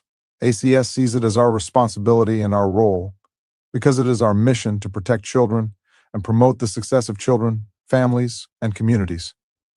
To fulfill that mission, we need to ensure that our system is equitable and that an individual's or family's race or ethnicity does not impact their experience in ACS systems. ACS extends our deepest gratitude to the late Tyler James, Director of Race Equity Strategies. Tyler's leadership and vital contributions during the development of this report were instrumental to its completion. He is greatly missed by his colleagues at ACS. Racial equity goals. Short term. 1. Goal: launch school-based early support prevention services that assist families proactively, minimizing the risk of involvement with child protection. A. Outcome: by FY 2026, serve at least 800 families annually through these services. B. Strategies: monitor and support the development and implementation of this program model for the 11 providers who received a total of 16 contracts. Collect and analyze data systematically to identify trends and make informed recommendations for expanding this model if appropriate. C. Indicators: number of families supported with prevention services by race and community district. Number of community-based referrals to prevention. 2. Goal: increase community-based referrals to prevention services that support families. minimizing the risk of involvement with child protection. A. Outcome, by the end of 2026, increase referrals from community-based pathways. B. Strategies, collaborate with health and hospitals to train social workers, physicians, and staff at select hospitals to best identify and connect patients to beneficial family support services. Increase awareness amongst families of the prevention support line to connect them to prevention services. C. Indicators, number of families supported with prevention services by race and ethnicity, number of community-based referrals to prevention. Medium term. 1. Goal, continue to invest in training ACS staff and providers to provide quality services to the communities most impacted by ACS and to foster a psychologically safe work environment that embraces equity and transparency. A. Outcome, by 2028, increase in staff participating in ACS Leadership Institute programming. B. Strategies, ACS Workforce Institute to provide motivational interviewing training to direct service staff, leadership, and providers to listen to the perspectives of families and accurately identify their needs. ACS's Workforce Institute to offer building coaching competency training for all direct service staff to support critical thinking. The Workforce Institute will continue to assess the impact of this training on practice and retention. Strengthen the organizational and leadership culture to support open discussions without fear of retaliation, facilitate learning, and increase engagement. Continue training child protection specialists in providing families with new written information about their rights and supportive services regarding CPS requests to enter and assess the safety of the children. Continued development of programs under the ACS Leadership Institute, including executive coaching and lead and learning, evolving and advancing professionally. C. Indicators, number of applications to ACS Leadership Institute. 2. Goal, prioritize city investment into the development of community spaces that contribute to healthy child development and family strength, including but not limited to priority neighborhoods identified by the Task Force on Racial Inclusion and Equity 5. A. Outcome, by 2028, ensure implementation of family enrichment centers in priority neighborhoods identified by TREE. B. Strategies, support the launch of 27 new family enrichment centers. Family enrichment centers are walk-in centers that are co-designed with and for local families and community members with the goal of strengthening family protective factors, including social connectivity, access to concrete resources, and economic mobility. C. Indicators, number of operational FECs. 3. Goal, continue to decrease unnecessary child welfare reports by promoting citywide culture shift among mandated reporters from when in doubt, call the SCR to you can support a family without having to report a family when a child is not in danger of maltreatment. A. Partner with city and state agencies to ensure that both the legal requirements about what must be reported to the SCR and how mandated reporters can support families who need help are included in trainings for mandated reporters across public schools, health and mental health providers, and social service providers. Continue to partner with city and state agencies to expand ACS training for mandated reporters on the evolving focus of child welfare, addressing over-reporting and providing family-centered supports across public schools, health and mental health providers, and social services, including those contracted with ACS. C. Indicators, number of presentations or training sessions led to mandated reporters. SCR reports disaggregated by type of mandated reporter. Percent changes of SCR reports by these reporter types over time. 4. Goal, strengthen restorative approaches to addressing conflict in juvenile justice settings. A.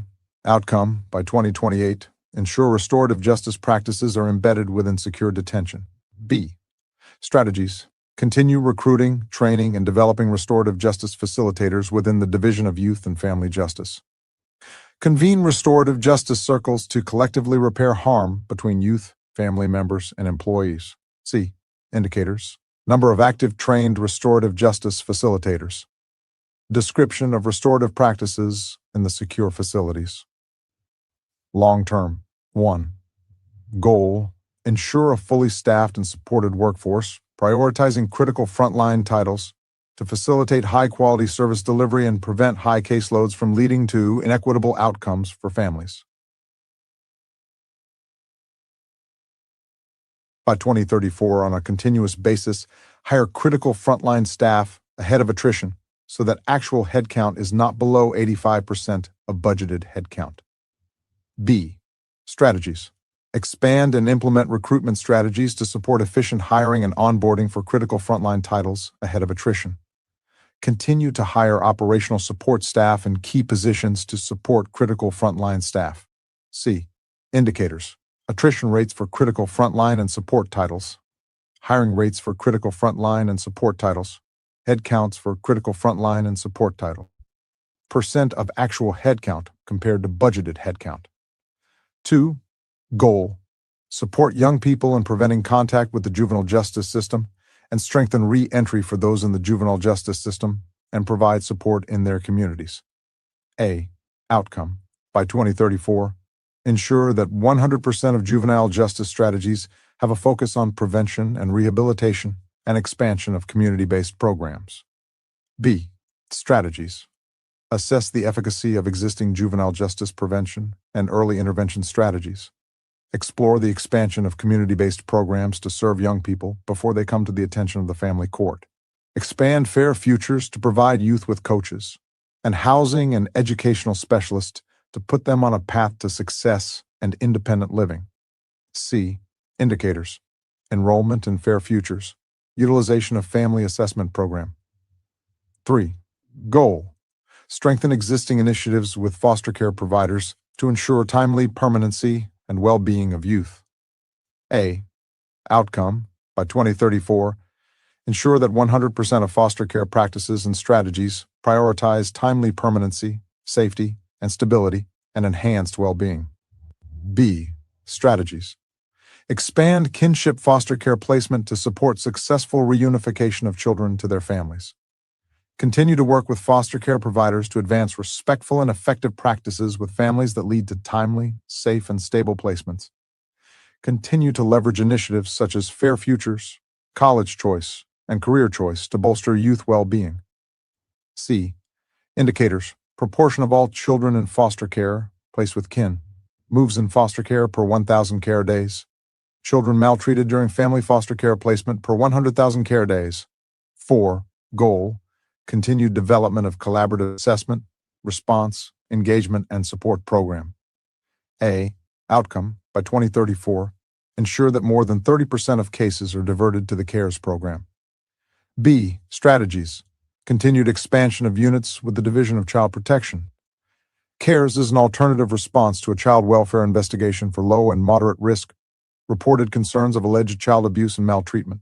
It includes an assessment of the safety of the children.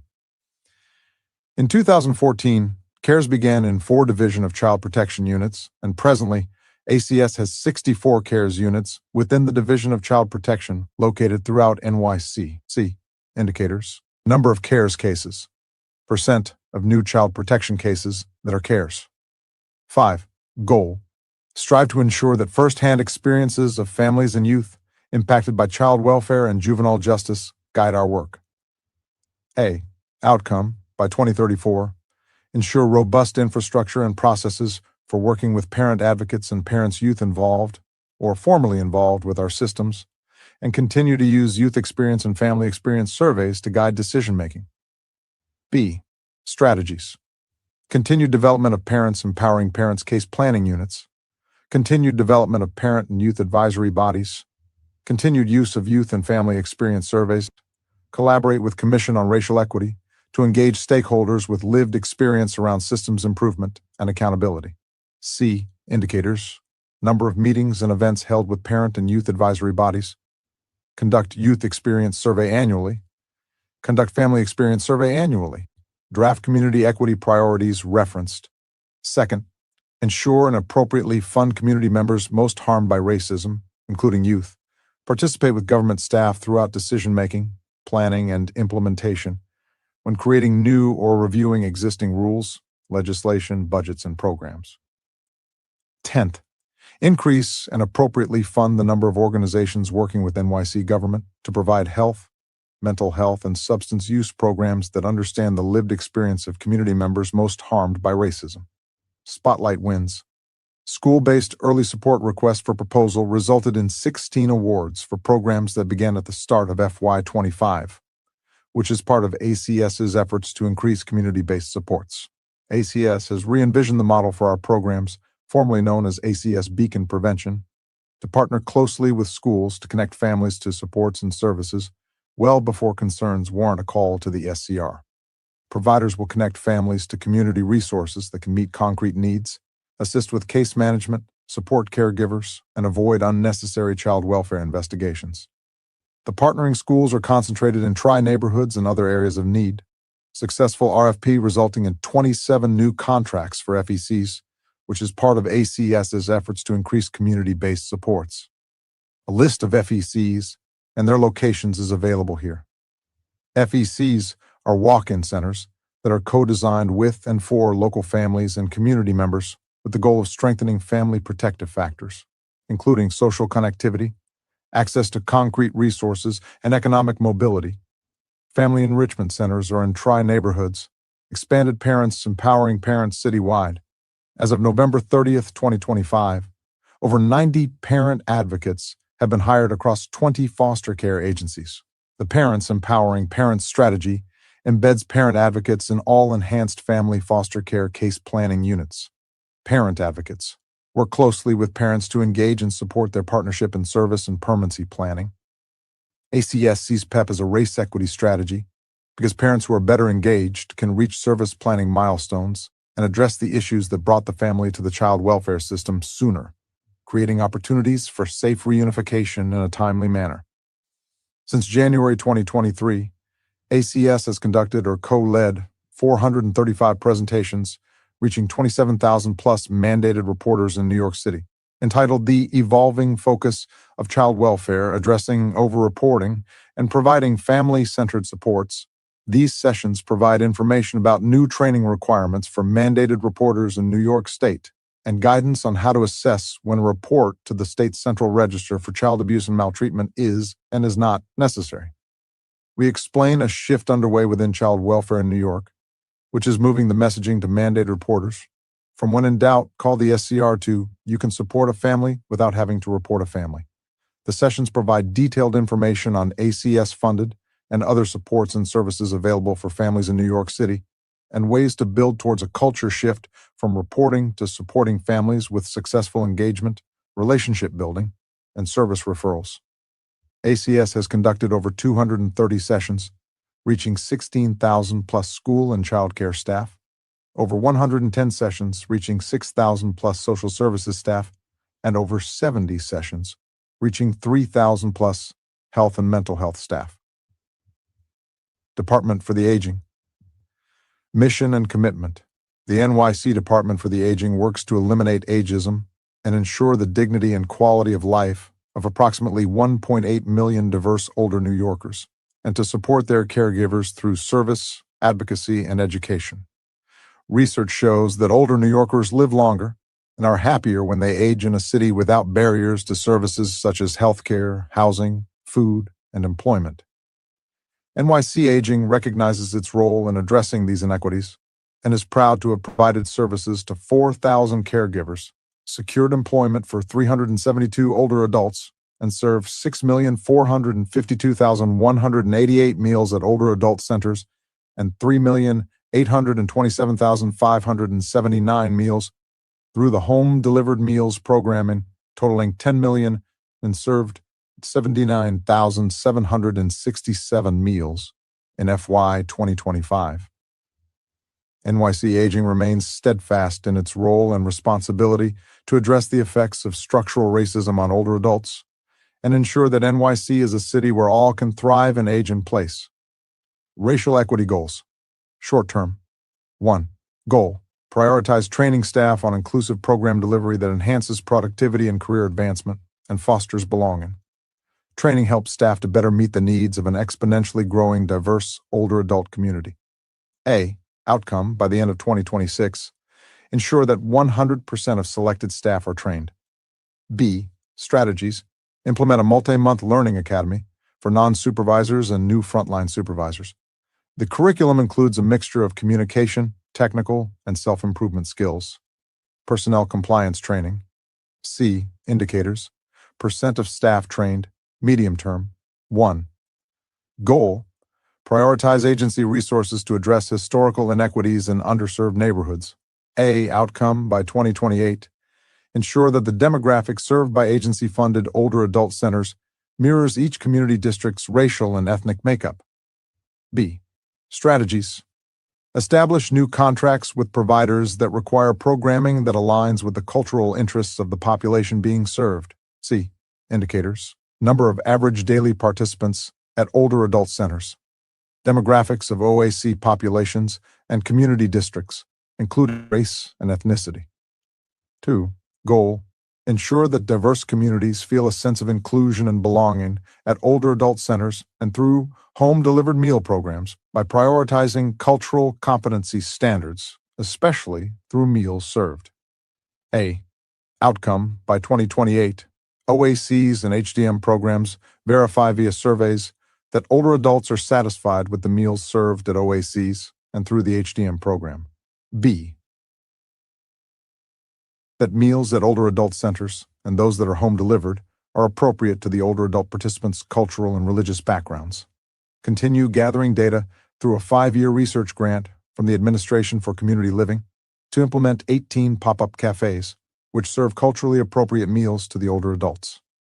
Utilize assessment survey results to inform future meal programming. C.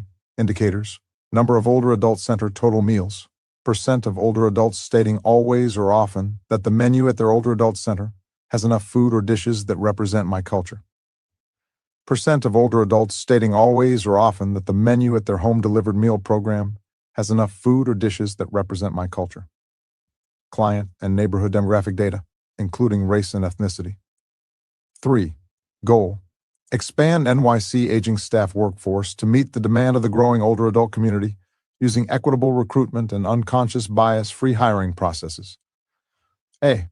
Outcome, by 2028, ensure that 100% of agency vacancies are accompanied by an equitable recruitment plan and unconscious bias-free hiring process. B. Strategies, maintain robust recruitment pipelines that identify talent from diverse backgrounds.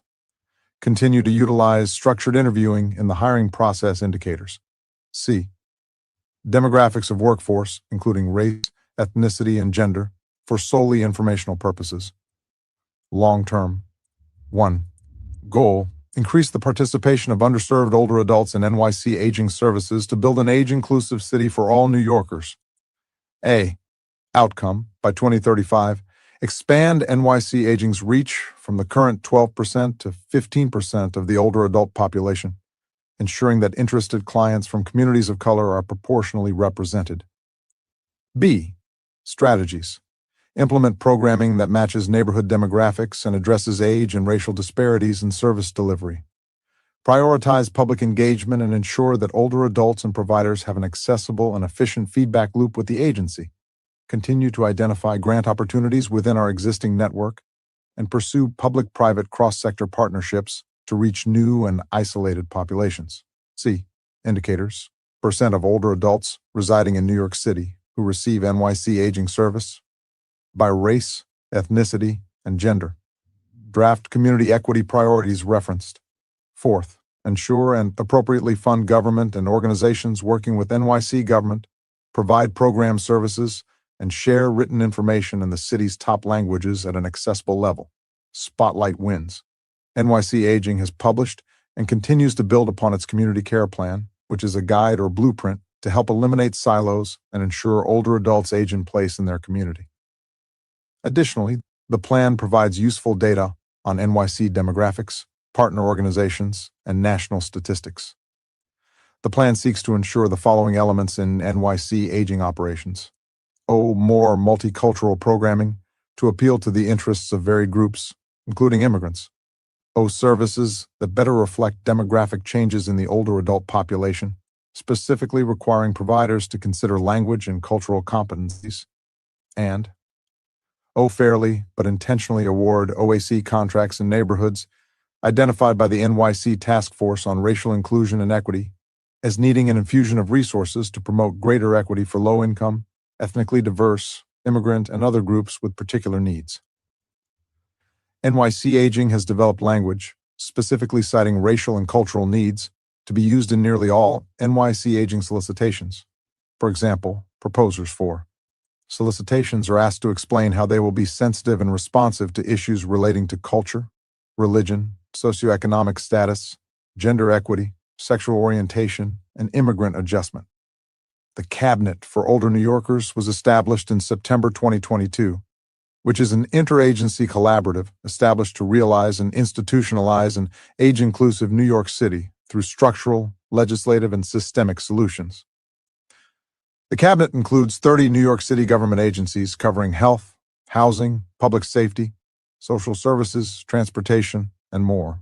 The New York City Council passed legislation in 2024 to codify the Cabinet and expand agency membership to include 5 additional mayoral offices, including the Mayor's Office of Equity and Racial Justice and the 3 library systems. The Cabinet's age-inclusive interagency work helps to ensure that city government as a whole is responsive to the needs of older New Yorkers who are diverse, more likely to speak a language other than English, live alone, experience frailty, and live below the poverty line. Department of Social Services, Human Resources Administration, and Department of Homeless Services. Mission and commitment. The Department of Social Services enhances the quality of life for all New Yorkers by providing temporary help to eligible individuals and families with social service and economic needs to assist them in leading independent lives. These goals are accomplished by effectively administering a broad range of social welfare programs and services. DSS is comprised of the administrative units of the NYC Human Resources Administration and the Department of Homeless Services. Through integrated management of HRA and DHS, client services can be provided more seamlessly and effectively. The city leverages shared services functions across agencies, which results in better day-to-day management and builds an integrated mission across agencies. HRA promotes equity for New Yorkers through its commitment to services that fight poverty and income inequality, prevent homelessness, and promote employment. DHS addresses homelessness that is driven by social and structural factors, such as income inequality, lack of affordable and supportive housing, stagnant wages, eviction, domestic violence, and lack of community services for mentally ill and formerly incarcerated persons. DSS recognizes the need for a deeper understanding of the underlying causes and potential solutions to address these disparities. Established by Executive Order No. 28 in 1966, DSS is responsible for addressing homelessness, food insecurity, and poverty in the city. The agency is committed to addressing disparities across the city and in our systems by reforming how we deliver services to better center clients and modernize access to benefits, as well as expanding legal and program services for vulnerable populations such as those facing eviction and immigration challenges. Our ongoing work to rectify systemic inequalities through programs and resources reflects our role in addressing historical disinvestment and supporting individuals to have access to the resources and opportunities they need to thrive. Racial equity goals. Short term. 1. Goal: expand access to agency benefits and services to combat economic instability, which is disproportionately experienced by racial and ethnic minorities, as well as underserved populations. A. Outcome: by the end of 2026, increase the number of clients in unsubsidized employment by 5% from the current caseload in FY24. B. Strategies: collaborate with local housing agencies, nonprofits, and governmental organizations to provide targeted support and resources to those identified as at risk. Monitor and facilitate the compliance of agency subcontractors through the Hire NYC initiative that requires organizations that enter contracts with the City of New York to hire one public assistance recipient for every $250,000 of annualized contract value. C. Indicators: percent increase in Hire NYC participants. Percentage of clients employed for at least 1 year post-placement through Hire NYC. Increase in at-risk individuals entering the workforce within a year of support. Percentage of employers participating in job fairs for clients who receive services. 2. Goal: address racial inequities in access to stable housing through improving connections for clients in shelter to permanent housing and strengthening access to community-based homelessness prevention programs. A. Outcome, by the end of 2026, reduce the number of long-term stayers and repeat homelessness instances among clients who access support services across 100% of facilities. B. Strategies. Expand affordable housing services contracts to add 1,000 more units. Implement the statewide City FEPS program, a housing subsidy program. C. Indicators. Number of new units contracted. Number of individuals in shelter connected to new units. Average time from submission to approval, and checks. 3. Goal. Address secondary traumatic stress symptoms for frontline staff working directly with clients who have experienced trauma or crisis to build a culture of care for a diverse workforce. A. Outcome. By the end of 2026, create stress reduction plans and programs that are available to 100% of client-facing and non-client-facing staff. B. Strategies. Continue to partner with public and private sector agencies to provide a series of health and wellness programs throughout the year to reduce traumatic stress that all staff face in our client-facing and non-client-facing offices. C. Indicators. Percent of employee participation in health and wellness programs. Percent of employees reporting reduced stress levels. Percent of employees reporting greater productivity levels. 1. Goal. Invest in anti-hunger initiatives in critical underserved neighborhoods to reduce or ultimately eliminate food insecurity, which is higher in communities of color. A. Outcome, by 2028, reduce food insecurity for participating families in the food pantry plus pilot in the targeted critical neighborhoods. B. Strategies. Launch the food pantry plus pilot to test the efficacy of a novel voucher program for families who are food insecure and not receiving SNAP but obtain their grocery items from food pantries. C. Indicators. Number of households using food pantries in targeted neighborhoods. Percent of households participating in food pantry plus pilot. Percent of community food connection funding concentrated in targeted neighborhoods. 2. Goal. Offer tailored support to individuals and families transitioning from shelter to permanent placement to ensure their successful social integration. A.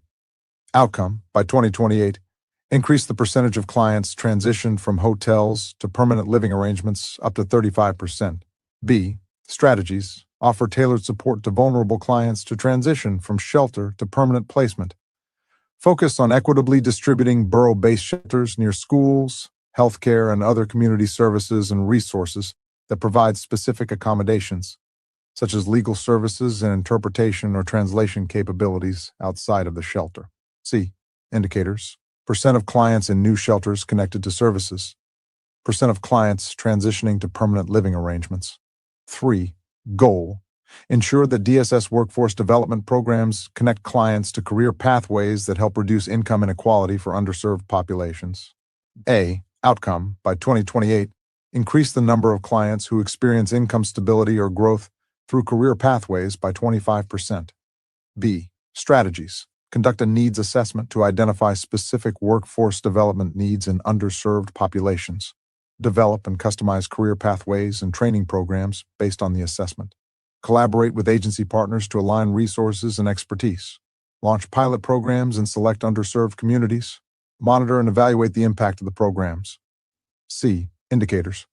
Percent of clients reporting satisfaction with career pathway programs. Percent of clients connected with employment that increases or stabilizes their income. 4. Goal. Leverage agency recruitment efforts in communities we serve to create additional career pathways that support our clients. A. Outcome. By 2028, ensure that robust recruitment plans are developed for 80% of vacancies to increase the percentage of new agency hires that are from the communities we serve. B. Strategies. Build stronger communication channels to notify existing clients of agency job vacancies. Continue partnering with employment pages, such as LinkedIn, to increase our presence as an employer and leader in social services with automatic vacancy postings. Increase our flexibility in hiring and compensation through working to offer additional civil service exams for key titles. Ensure job qualifications are relevant and up-to-date. Convert some multiple-choice exams to an experience and education format, and designate several frontline positions as hard to recruit. Leverage partnerships with community-based organizations, faith-based organizations, and local universities as well as programs such as the Summer Youth Employment Program to build recruitment pipelines in communities we serve. Increase agency participation in local career fairs in collaboration with DCAs and BusinessLink to recruit for essential frontline positions. Encourage employment of people with disabilities through the DSS Office of Disabilities Affairs and HRA's We Care program. See indicators. Number of community events, career fairs, and workshops attended to promote DSS vacancies.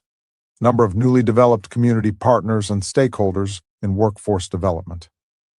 Demographic categories of workforce, including race, ethnicity, and gender, for solely informational purposes. 5. Goal: develop systems so that people in the DHS system with mobility and/or sensory disabilities who need reasonable accommodations are identified for potential affordable housing placements. A. Outcome: by 2028, ensure that between 70 to 100% of people with mobility and/or sensory disabilities in the DHS system who are successfully identified are placed in affordable housing with reasonable accommodations. B. Strategies: identify the number of individuals in the DHS system requiring reasonable accommodations for mobility and sensory disabilities. Develop a system for identifying and flagging individuals in the system who require these accommodations.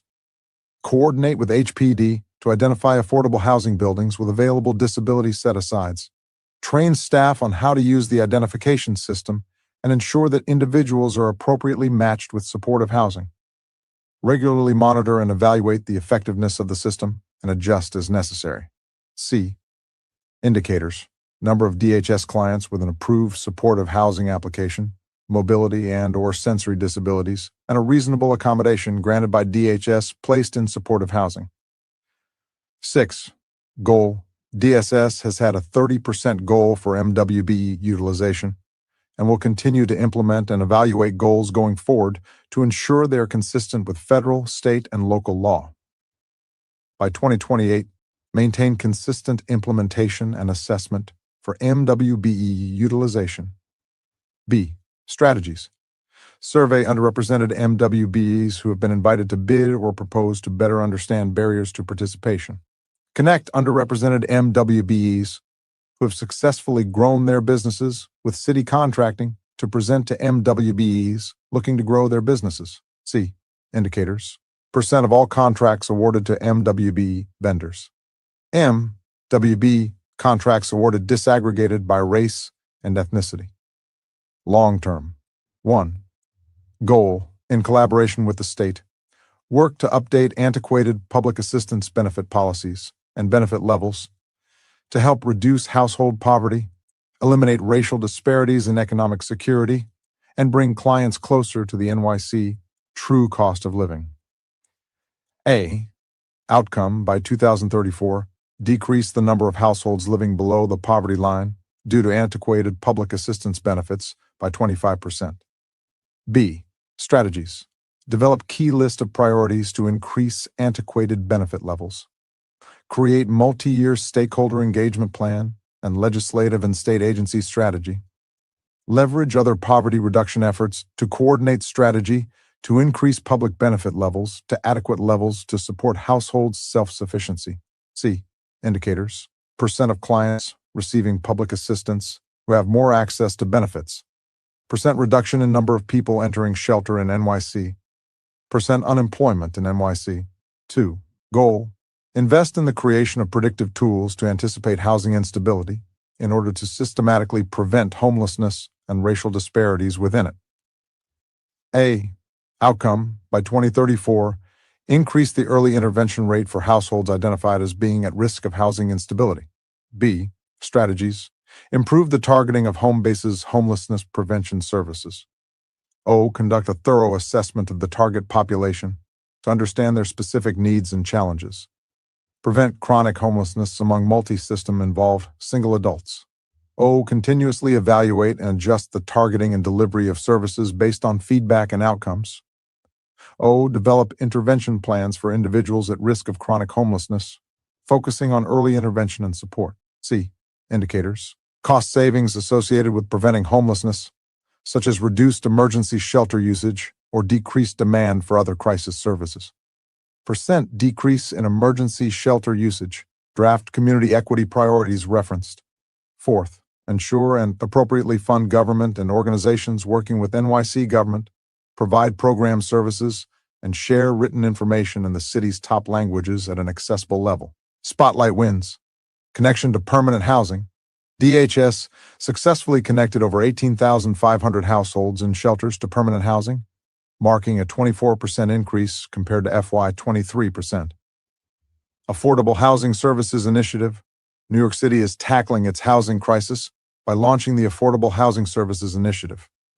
In response to low vacancy rates and high housing costs driving families away, this program aims to provide permanent affordable homes for New Yorkers in shelters holding city fighting homelessness and eviction prevention supplement vouchers. By partnering with nonprofits to purchase or lease affordable housing, the initiative ensures long-term affordability, tenant protections, and support services. The expanded use of city FEPS vouchers was a primary driver of this increase in shelter exits to housing, with the majority of households exiting shelter with city FEPS vouchers.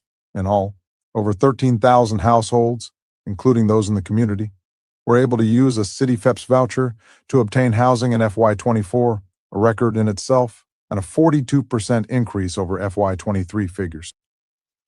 Outreach initiatives. Through initiatives like the Subway Safety Plan, DHS has connected over 8,000 individuals to shelter, with more than 700 now residing in subsidized permanent housing.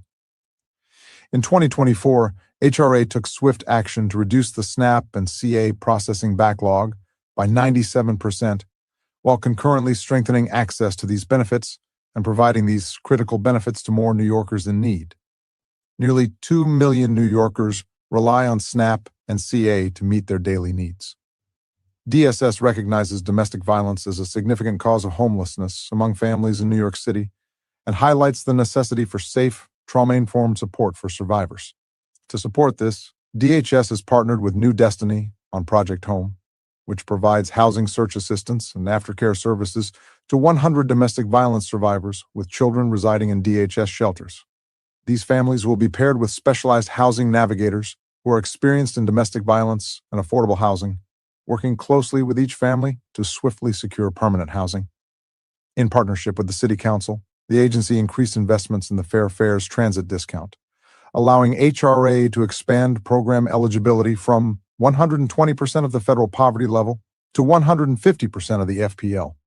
Following the previous year's program expansion, Fair Fares enrollment has continued to increase steadily, with over 350,000 New Yorkers taking advantage of half-priced fares.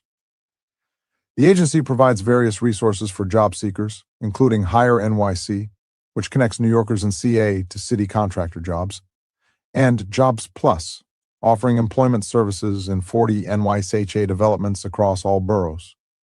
In FY24, HRA's Business Link program helped nearly 10,000 low-income New Yorkers find jobs, with about 8,200 of those receiving CA Connect Equality. Employment opportunities with providers subject to Hire NYC requirements, representing a 44% increase year over year. Department of Veterans Services. Mission and commitment. The NYC Department of Veterans Services connects, mobilizes, and empowers New York City's veteran community in order to foster purpose-driven lives for U.S. military service members, past and present, in addition to their caregivers, survivors, and families. DVS has a crucial role to play in advancing racial equity among veterans in New York City by addressing systemic disparities that affect marginalized service members. By ensuring equitable access to benefits, information, and opportunities, the agency can actively combat historical injustices and promote inclusive policies that recognize the unique challenges faced by veterans of color. Through outreach, education, and targeted support services, the agency is committed to fostering an environment where all veterans can live a life with purpose and stability. Racial equity goals. Short-term. 1. Goal. Support veterans in gaining greater awareness of affordable and supportive housing opportunities in a manner informed by agency disparity analysis. A. Outcome, by the end of 2026, operationalize 100% of affordable housing outreach strategies. B. Strategies. Expand outreach capacity through onboarding an affordable housing specialist staff member. Connect veterans and their families to affordable housing counseling, presentations, and marketing materials. with a focus on those of underrepresented backgrounds. C.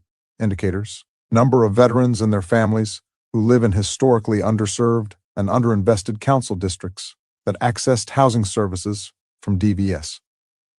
Number of outreach engagements conducted in underserved and underinvested council districts. Medium term. 1. Goal.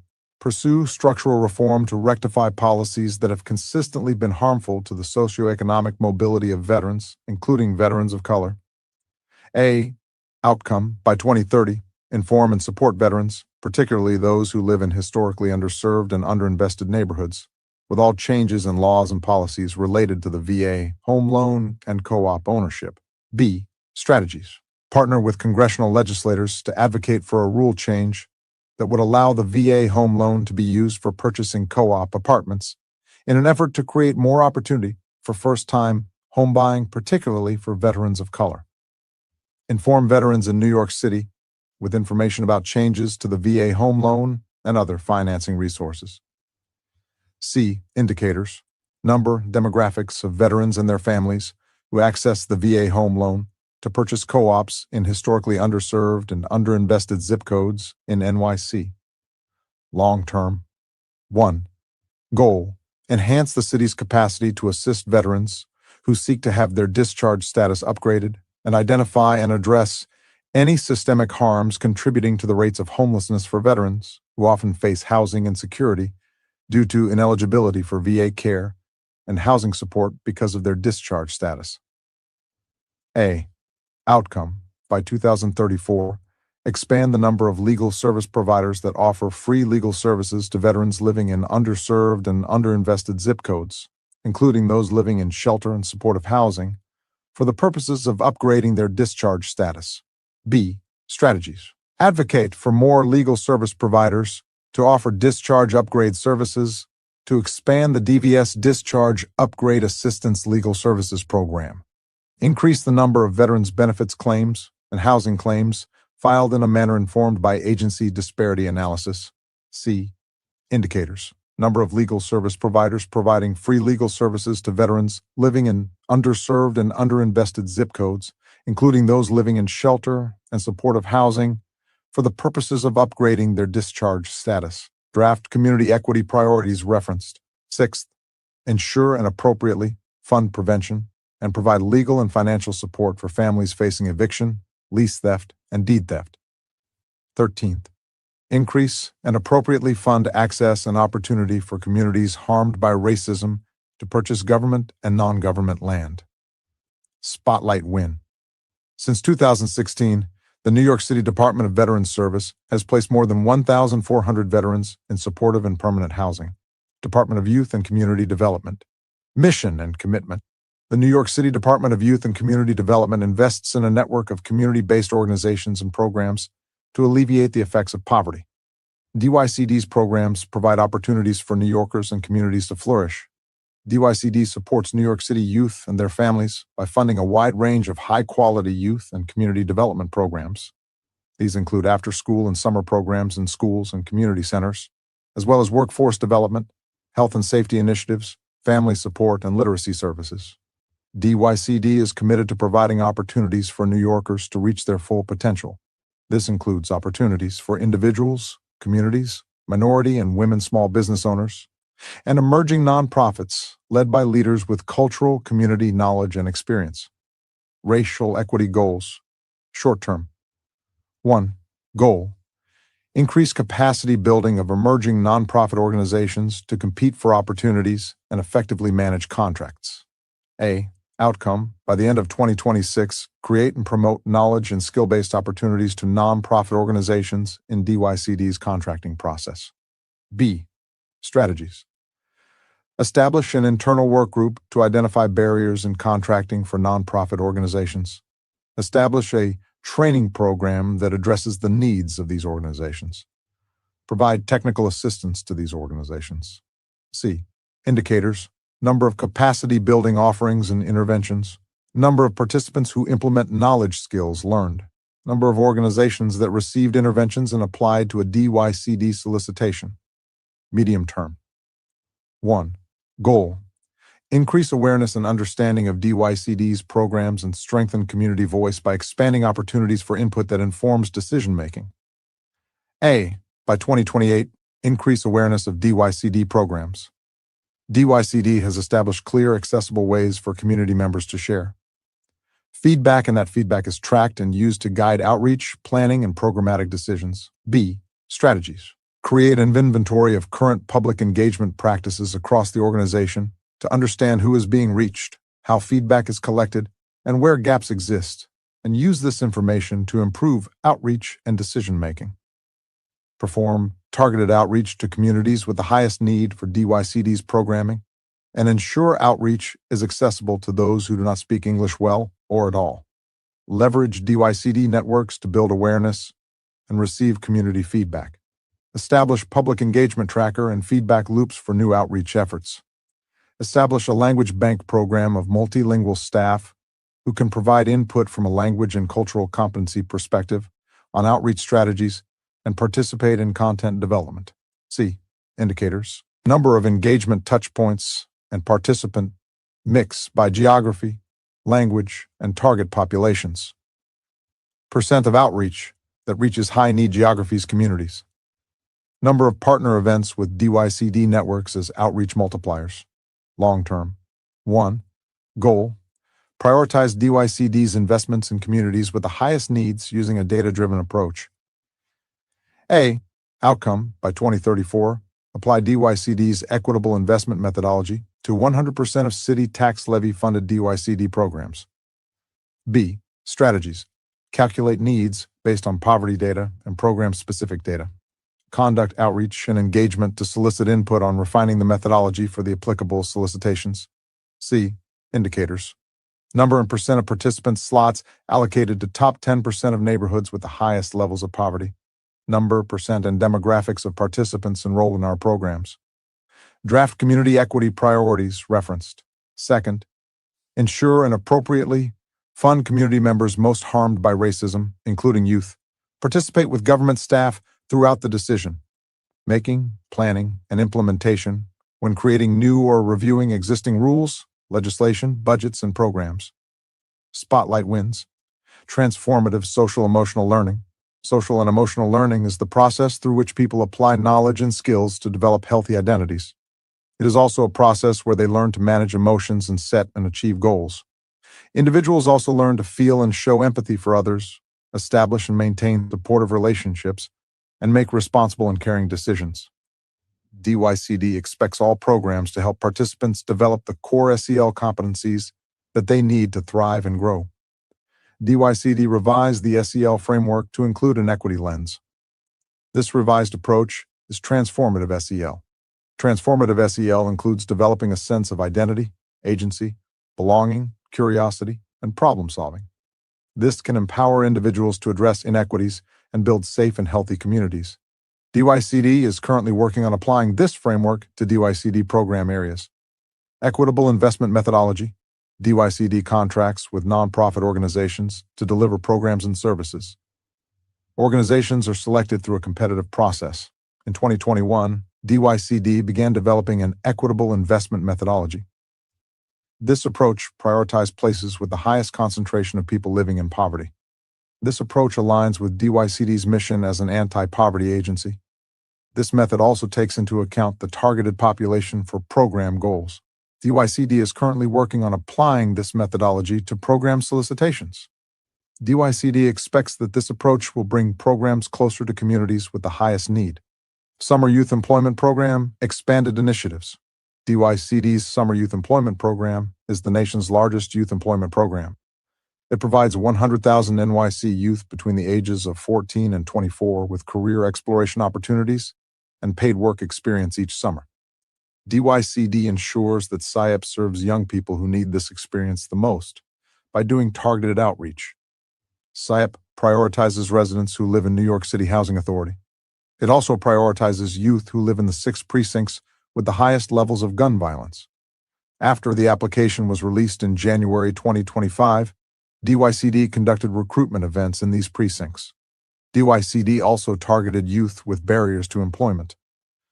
Through these specialized programs, over 14,000 youth participated in tailored SIPE experiences designed for participants with specific needs, including young people with disabilities and those experiencing homelessness. Approximately 20,000 were from communities at risk of gun violence, and 15,000 were from NYCHA developments, the highest number served to date. More than 22,000 participated in the Career Ready program, which works with the New York Public Schools to identify schools that have youth at highest risk of dropping out. After the online application closed, DYCD continued targeted recruitment to allow those experiencing barriers to employment the opportunity to apply until all designated slots were filled. NYC Public Schools, mission and commitment. Our mission at the New York City Public Schools is to ensure that each student graduates on a pathway to a rewarding career and long-term economic security, equipped to be a positive force for change.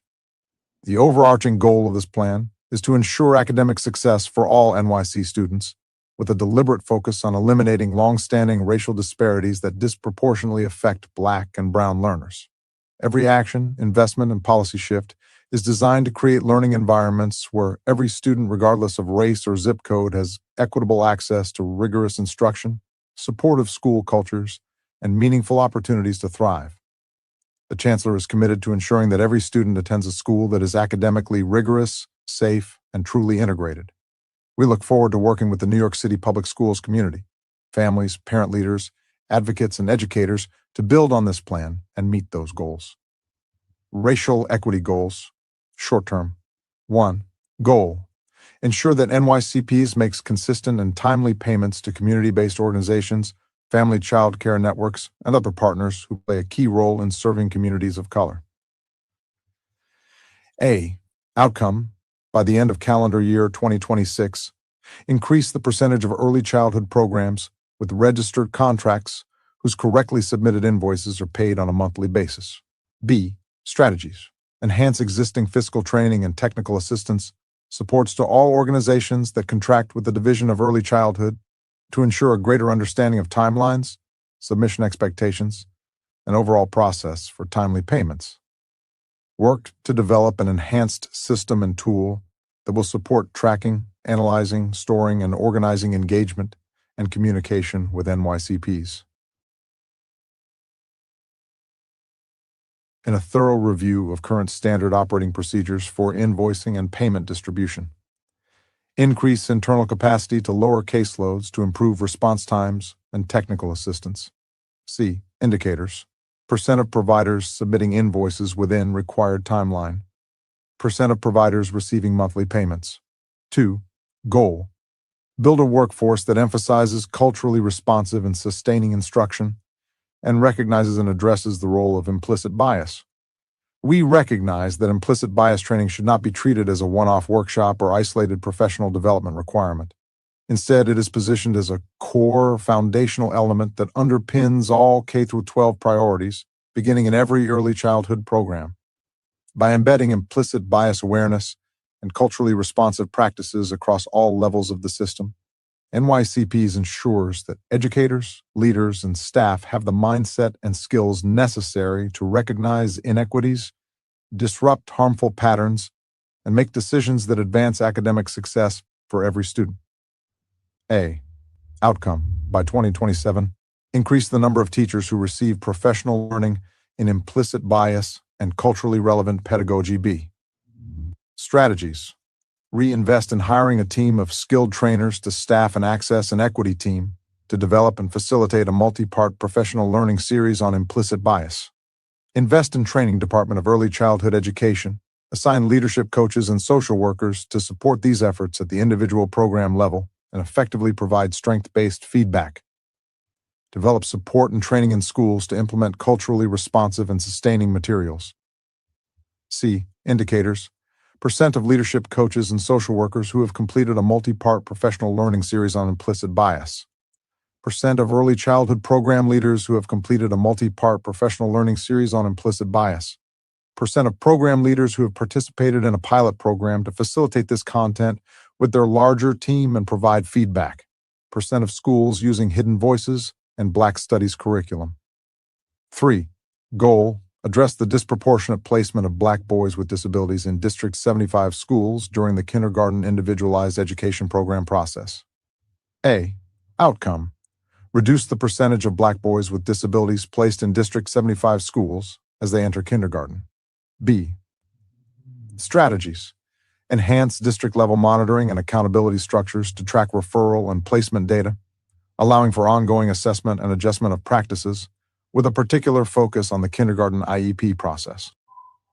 Deepen training for educators in implicit bias and culturally competent assessment practices to ensure fair referral processes and culturally responsive behavioral supports.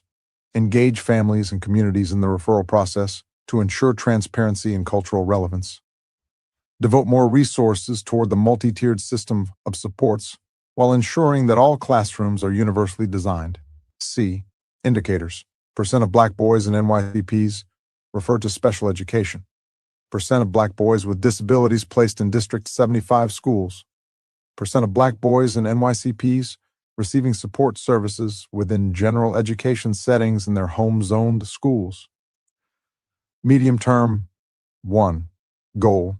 Integrate a commitment to holistic child development, responsive caregiving, and supportive, high-quality environments in all NYCPS's education settings to support the social and emotional development of students and reduce inappropriate disciplinary measures that disproportionately impact students of color. A. Outcome, by 2028, increase schools that have access to training and materials to implement culturally responsive classrooms and support students' social-emotional growth, including culturally responsive curriculum, restorative practices, and more. B. Strategies. Offer pyramid model training for early childhood program leaders and staff across all NYCPS early care and education settings. Provide additional support to early childhood program staff, such as practice-based coaching, with an emphasis on equity and culturally sustaining practices to ensure successful implementation. Use pyramid model tools to assess implementation of pyramid model practices and social-emotional screening tools to assess the impact of early childhood teaching team practices on child development. For elementary, middle, and high schools, track incident reporting data and analyze trends related to allegations of discrimination, harsh discipline, truncated schedules, suspensions, and expulsions across racial groups. Ensure that curriculum and materials are reflective of the diversity of the families and communities served in NYC.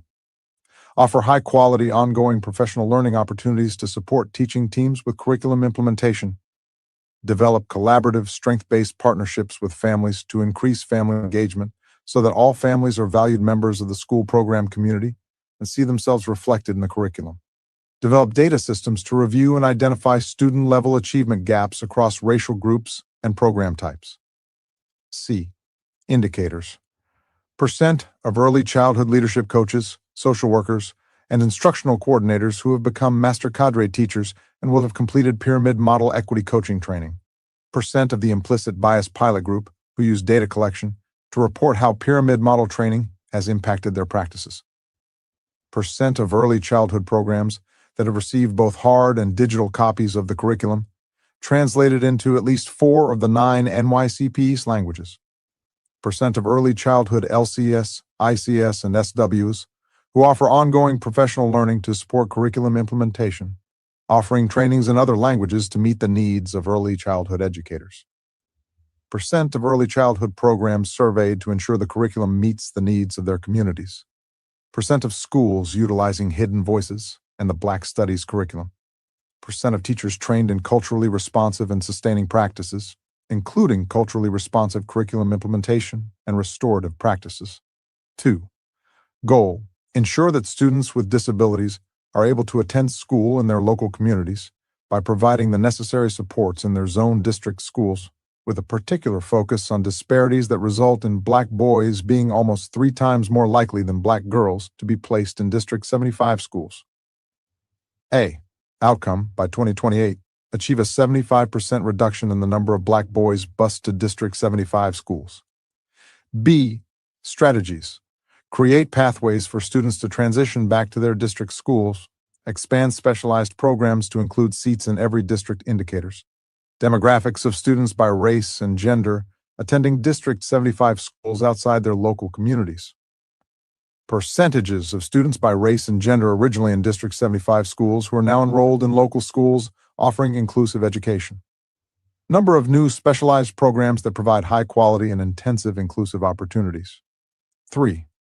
Goal: disrupt historical inequities in college and career success by ensuring that all students graduate with a pathway to a rewarding career and long-term economic security. A. Outcome: by 2030, ensure that 100% of NYC public school graduates have foundational skills for career readiness, computer science, and financial literacy, as well as a plan to gain early college credits and/or career credentials. B. Strategies: scale access to computer science through integration with NYC Reads, Future Ready NYC, and NYC Solves. Scale Future Ready NYC to increase access to early college credits, pathways-aligned advising, financial literacy, and career readiness courses. Increase the number of apprenticeships and internships available through Future Ready NYC, career readiness, and modern youth apprenticeships. C. Indicators: percent of high schoolers with paid work-based learning experience such as internships or apprenticeships in a high-growth, high-opportunity field. Percent of students who have received one-to-one advising across grades 9 to 12, including individualized progress reviews. Percent of students completing courses in financial literacy, career readiness, and digital fluency skills. Percent of students with access to early college credit opportunities. Percent of students enrolled in market-aligned pathways. 4. Goal: refine financial management systems and operational infrastructure that house MWBE information to allow employees to more efficiently work with MWBE vendors while continuing to implement and evaluate MWBE utilization goals going forward to ensure they are consistent with federal, state, and local law. A. Outcome: by the end of 2026, 85% of NYCPS small businesses that are MWBE vendors certified by the city will be incorporated into the Customer Relationship Management tool. B. Strategies: work with consultants to develop the Customer Relationship Management tool that will support tracking, analyzing, storing, and organizing small businesses by MWBE status, engagement, and communication with NYC Public Schools. Improve timely payments for MWB and all vendors by pursuing changes in the Polaris invoicing system to streamline the payment and invoicing process, as well as providing support in troubleshooting challenges. C. Indicators: number of MWB vendors receiving purchase orders and contract awards within a fiscal year. Long term. 1. Goal: close achievement gaps and racial disparities in literacy, numeracy, and social-emotional development to strengthen student outcomes and career pathways. A. Outcome: by 2029, all students in K-8 will be using high-leverage literacy and numeracy practices, and by 2034 offer 100% universal childcare and implement high-quality responsive environments in all early childhood programs. B. Strategies: implement an evidence-based curriculum and authentic assessment systems that are culturally responsive, embrace children's uniqueness, and offer differentiated instructional supports. Use data systems to differentiate supports based on student-level achievement gaps across racial groups and program types. Assess implementation of high-quality, evidence-based curriculum. Assess implementation of the pyramid model framework. Advocate at the federal, state, and local level for additional funding that will allow for universal childcare and create pay equity across all settings in order to improve staff retention while reducing disparities in staffing among community-based organizations. Provide professional learning and support in all K-8 schools on how to use multi-tiered systems of support to address literacy and numeracy gaps. Provide training for all K-8 schools in how to review assessment data to identify students who need support. C. Indicators: percent increase in family engagement, two-way communication, and collaboration with families. Percent decrease in racial disparities with respect to achievement gaps for children entering kindergarten. Decrease the racial disparities in the number of students scoring in the lowest level in New York State math and ELA exams. Decrease racial disparities in proficiency in New York State math and ELA exams. 2. Goal: prioritize literacy and reading instruction for elementary school students with a focus on addressing racial disparities in reading proficiency so that all students are confident readers. A. Outcome: by 2035, 100% of students in grades 3 to 5 demonstrate English language arts proficiency. B. Strategies: as part of NYC Reads, require all early childhood education classrooms to adopt the creative curriculum. As part of NYC Reads, require all districts to choose one of 3 pre-approved phonics-based curriculums for their K-5 schools. Shift instruction through the implementation of high-quality instructional materials. Provide teachers and leaders with professional learning and job-embedded support. Build coherence system-wide across core curriculums, supplemental curriculums, interventions, and assessments. C. Indicators: percent of students in grades 3 to 5 achieving ELA proficiency overall and by race. Percent of K-5 classroom teachers who have attended NYC Reads curriculum training. Percent of community school districts that have adopted NYC Reads. Percent of classrooms visited that are using the curriculum. Percent of teachers who perceive increased rigor in grades K-5. Percent of parents who perceive child's progress in reading. Percent of school leaders satisfied with NYC Reads coaching with respect to its impact on quality of instruction. Percent of teachers satisfied with NYC Reads coaching with respect to its impact on quality of instruction. 3. Goal: achieve structural reform to ensure all NYC public schools are fully inclusive, ensuring equity in budgeting and service delivery by 2034. A. Outcome: by 2034, 100% of students with IEPs will have access to high-quality services that meet their needs close to home. B. Strategies: reimagine general education to be more inclusive, reducing the need for separate special education services. Invest in support interventions within general education and innovative special education programs with strong outcomes. Evaluate the funding formula's consideration of racial and socioeconomic factors, with an emphasis on long-term investment and continuous evaluation to adapt to changing needs and new research. Expand specialized programs throughout NYCPSC indicators, increased academic and graduation outcomes for students with and without IEPs, percent of students who are successful in general education with appropriate academic and behavioral supports, number of students who attend school close to home. 4. Goal: NYCPS has had a 30% goal for MWBE utilization and will continue to implement and evaluate goals going forward to ensure they are consistent with federal, state, and local law. A. Outcome: by 2034, maintain consistent implementation and assessment for MWBE utilization. B. Strategies: create MWB mentorship programs to support and build the capacity of those vendors by industry, facilities, transportation, food, educational resources, professional development, etc. Develop an opportunity advisory council. Build vendor and employee relationships through intentional, structured matchmaking, including pitch sessions for large, contracted opportunities. Devise and refine sets of policies that synthesize MWB into all procurement programs and panel for educational policy activities, integrating the MWBs as active participants in all business processes, workflows, and systems. Develop and implement pre-qualified lists in NYC Public Schools procurement. Launch the Get the Word Out campaign to increase vendor participation in trainings and pre-bid proposal conferences. C. Indicators: percent of all contracts to MWBE vendors. Number of MWBE contracts disaggregated by race. Number of MWB small purchase contracts disaggregated by race. Dollar amount awarded to MWB contractors disaggregated by race. Draft community equity priorities referenced. Second, ensure and appropriately fund community members most harmed by racism, including youth. Participate with government staff throughout the decision-making, planning, and implementation when creating new or reviewing existing rules, legislation, budgets, and programs. 15th, close the racial, gender identify, age, and disability gaps in access and opportunity to employment, and appropriately fund programs distributing money to start a business. Spotlight wins. Division of Early Childhood. During the 2025-26 school year, 7 FCC networks have engaged in ongoing pyramid model trainings, and some of them have begun training their FCC providers in addition to their network staff. 2 FCC networks have begun training CBO leaders as well. Pre-K centers in Districts 2 and 20 are continuing to train leaders and staff members. District 924 and 27 pre-K centers are in the process of training leaders and staff.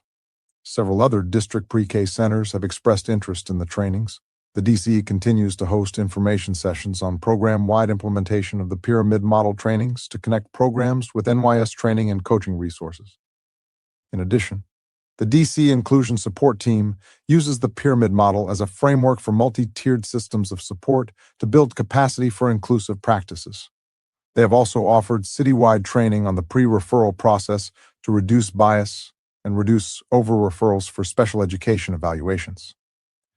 NYC reads, implemented high-quality instructional materials in elementary schools, citywide, and 102 middle schools. We are implementing a multi-tiered system of supports to ensure students receive appropriate and targeted interventions to support their reading growth. We are also providing intensive coaching and professional development to educators.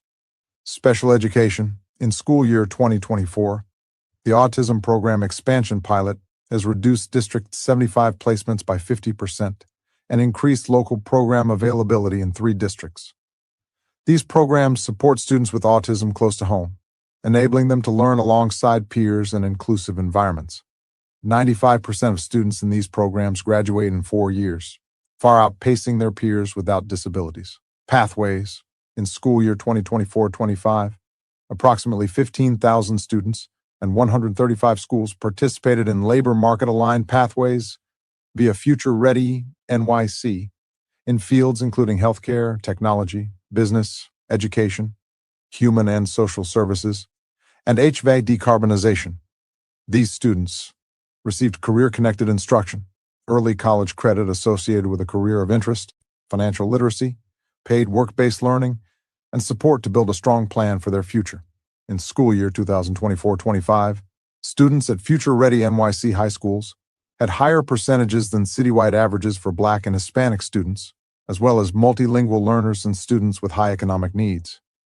Finally, in September 2026, we also launching a Bronx STEAM Center in partnership with healthcare and community partners that primarily serves students from Task Force on Racial Inclusion and Equity Neighborhoods. Economy. Condition of thriving. We endeavor to ensure that every person who resides in New York City has the opportunity to thrive with resources necessary to prosper economically and build wealth. Systemic racism has created profound and lasting economic disparities that continue to affect New Yorkers' economic well-being today. Disparities in employment and benefits. The history of labor exploitation in the United States, including the enslavement of African people, from whom trillions of dollars in unpaid labor were extracted, followed by Jim Crow laws that restricted Black workers to specific occupations, has created deep-rooted inequities in economic opportunity.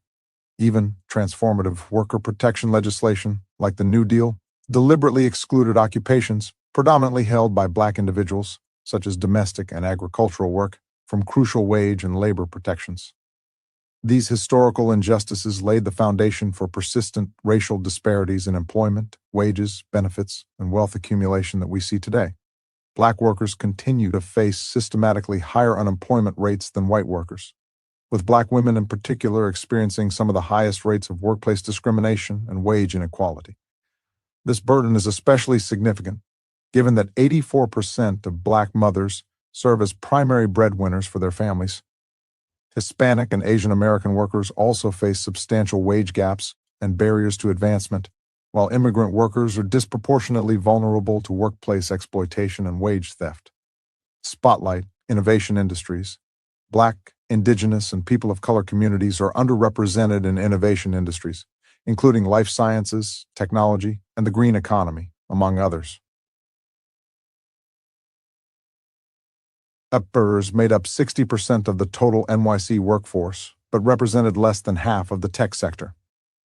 Black and Hispanic workers are particularly underrepresented in the tech sector, with Hispanic workers making up 13% and Black workers 10% of the sector, compared to 52% for white workers. Spotlight. Entertainment and media industries. In the entertainment and media industries, systemic racism continues to shape both representation and opportunities. People of color remain underrepresented in entry, level, and leadership roles, both on-screen and behind the scenes, comprising only 17% of theatrical film directors and 12% of film writers, according to the 2023 Hollywood Diversity Report. On-screen representation is similarly limited, with Asians and Pacific Islanders comprising just 5.9% of characters in popular films from 2007 to 2019. Latinos account for only 4% of screen talent in U.S. television and streaming, according to a 2024 report by Messi, Kinsey & Company, and Native Americans were nearly invisible in top-grossing films from 2007 to 2022. In theater, Black actors made up just 1% of offstage talent on Broadway, according to the Black Theater Coalition. In the music industry, according to a 2021 report by USC Annenberg, only 13.9% of executives at 70 major and independent companies were people of color, and, according to a 2024 USC Annenberg report, in 2023, only 6 women of color were producers. The inequalities in representation extend to the gaming industry. Of the respondents to a 2023 survey from the International Game Developers Association, 79% were white, which suggests a very large racial gap. In journalism, a 2023 Pew Research study found that 76% of all reporting journalists are white, while only 8% are Hispanic, 6% are Black, and 3% are Asian. These disparities not only harm individuals, but also contribute to stereotypical and harmful depictions of people of color in entertainment. For example, the underrepresentation in journalism shapes how stories are told, and 63% of Black people say news about Black people is more negative than news about other groups.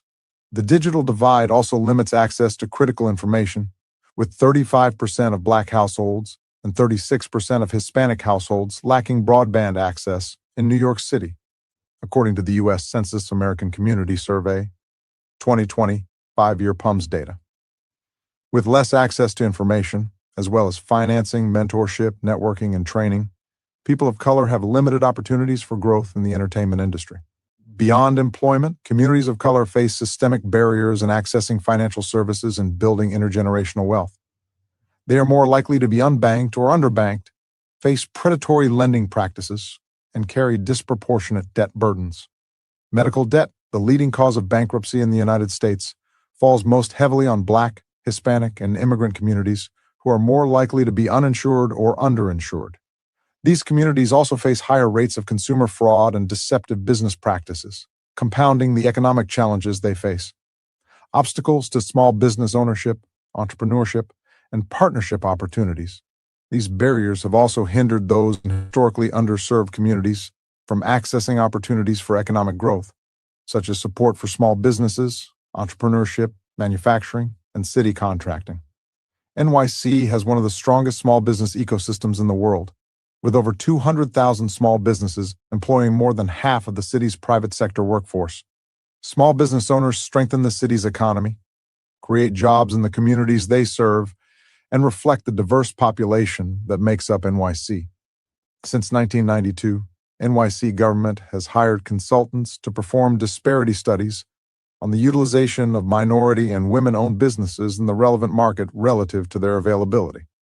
From the 2006 Disparity Study, which analyzed data from July 1, 2006, through June 30, 2015, total MWP utilization was 10.4% of all of NYC contracts, when compared to an availability estimate of 50.7% of businesses that met the racial, ethnic, and gender ownership classes within the 5 general procurement categories. This yields a disparity index of 20.4 utilization availability. Currently, NYC has over 11,000 certified MWBEs, benefiting from the city's MWB program through focused procurement training, capacity building training, and access to capital. Although progress has been made, in FY23 MWBEs still accounted for only 5.3% of the estimated $40 billion in annual contract spending in new city contracts and purchase orders. The city is committed to address historic disparities in city contracting, and in FY24 awarded $6.4 billion in MWB contracts through a multi-agency effort. An MWB Advisory Council was also announced to support the city's One NYC goal awarding $25 billion in MWBE contracts by the end of FY26. However, small business owners of color encounter significant obstacles in establishing and growing their enterprises, including limited access to capital, higher denial rates for business loans, and complex regulatory requirements that can be particularly burdensome for immigrant entrepreneurs who speak a language other than English. Moreover, despite Black New Yorkers making up 22% of NYC's population, only 3.5% of businesses are owned by Black entrepreneurs, and BIPOC entrepreneurs are still largely concentrated in lower-wage sectors. Spotlight manufacturing sector. Within the manufacturing sector, Black-owned and Hispanic-owned manufacturers only account for a small percentage of supply. Chains, supported by three key pieces of federal legislation enacted in 2021 and 2022, the Infrastructure Investment and Jobs Act, CHIPS and Science Act, and Inflation Reduction Act. While the city has made efforts to streamline procurement processes and make it easier to do business with the city, many providers, particularly small businesses and MWBEs, continue to face challenges navigating the procurement process. Delays at various stages can create cash flow pressures for smaller providers and affect their ability to sustain operations and pursue growth. Continued efforts to improve efficiency, transparency, and provider experience remain important to ensuring that city contracting works effectively for all participants.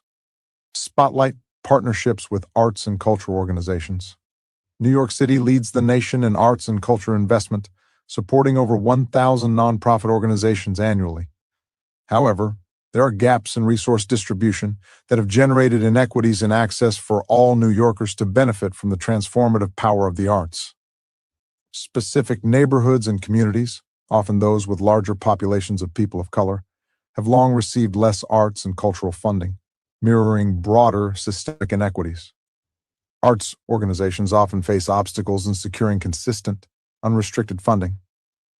Despite their critical local impact and cultural relevance, smaller community-rooted organizations frequently struggle to meet funding criteria that favor scale and reach.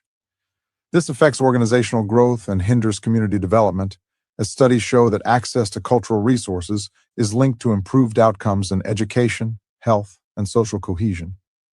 Moreover, systemic barriers limit the growth of culturally specific organizations, crucial for preserving and promoting marginalized communities' heritage and stories.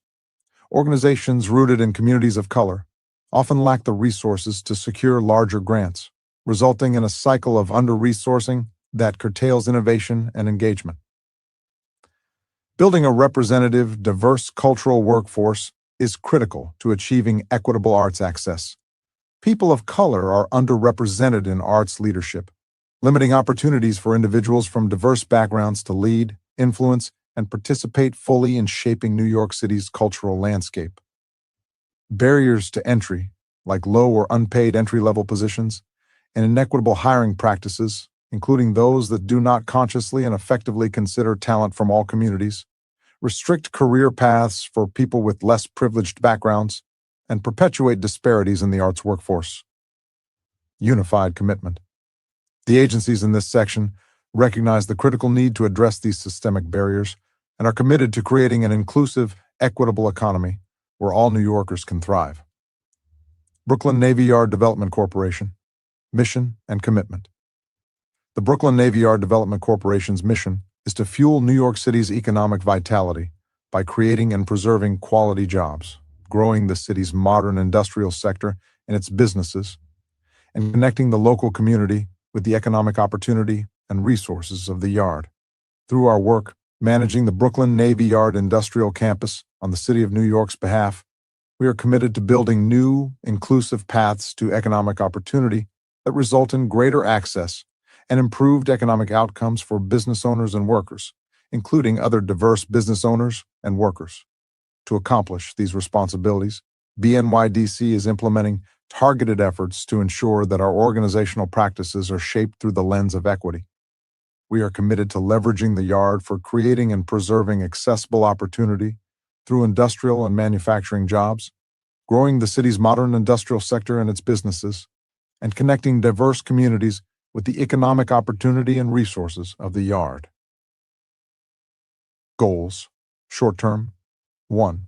Goal: implement new training and professional development opportunities for staff, tenant employees, and BNY's community, with a focus on participation and access for those underrepresented in BNYDC's programming.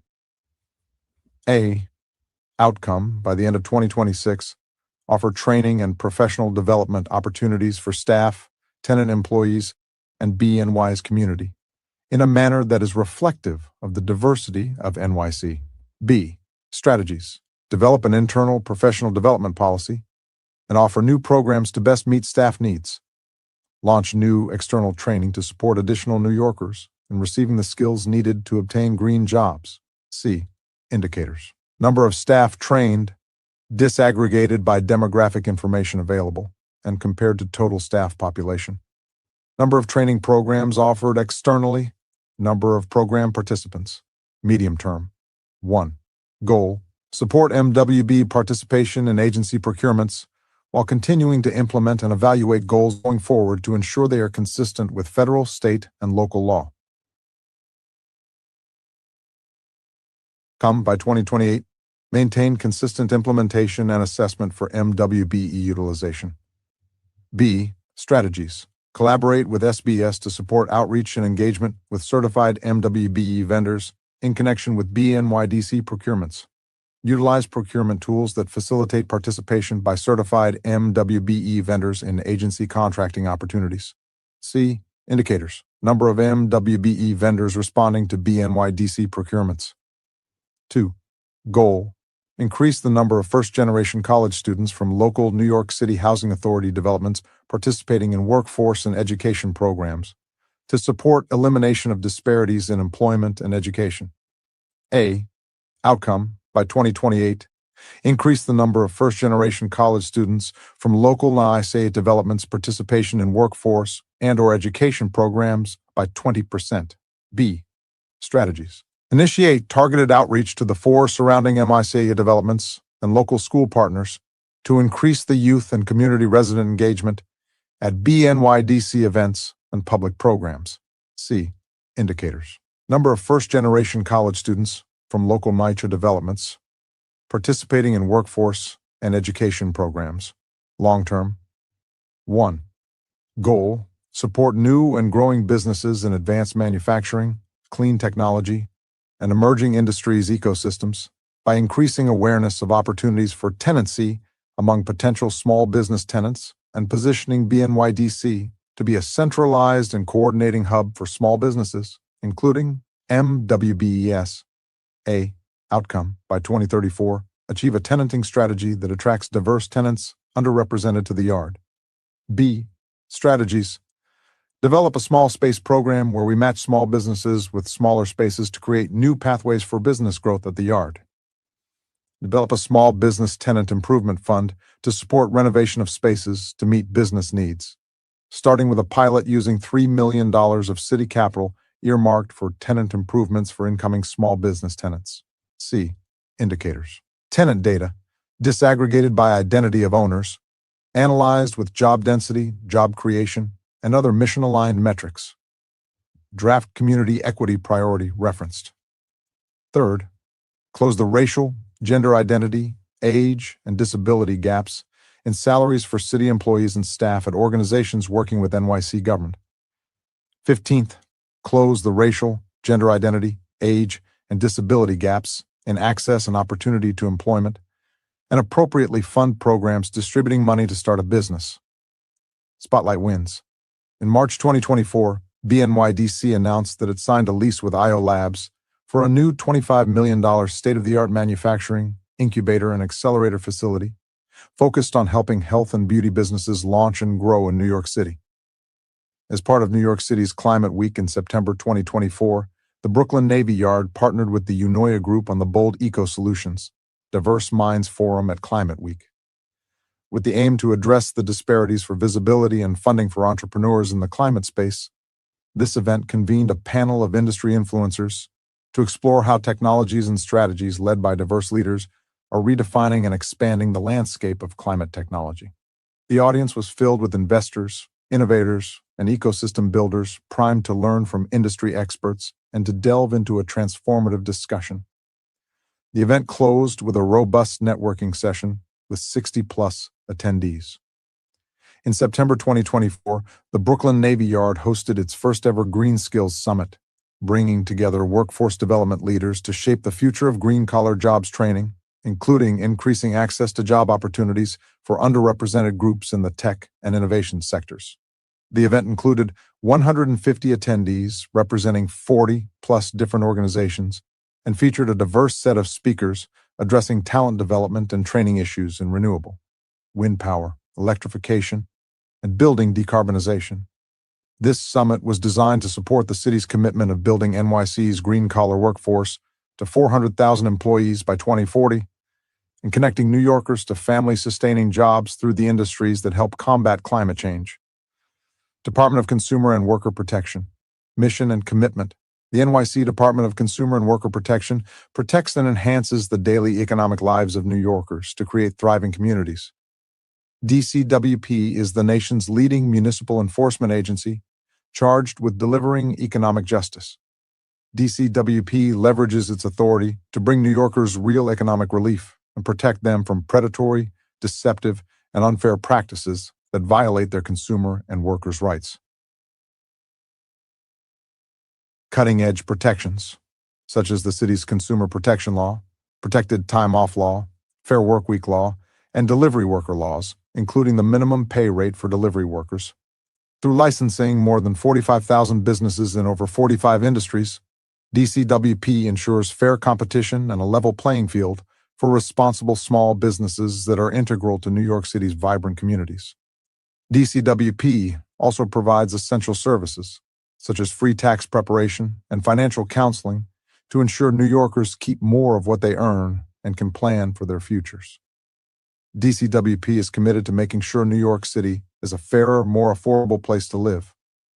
DCWP embraces our role in advancing economic justice through our work in consumer protection, worker rights, licensing and business support, and financial empowerment.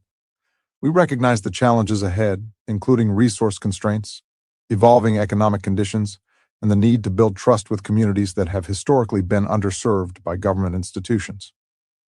Despite these challenges, we remain committed to centering racial equity in our community education and direct services to ensure that all New Yorkers, particularly those from historically marginalized communities, can access economic opportunity and protection under the law. Racial equity goals.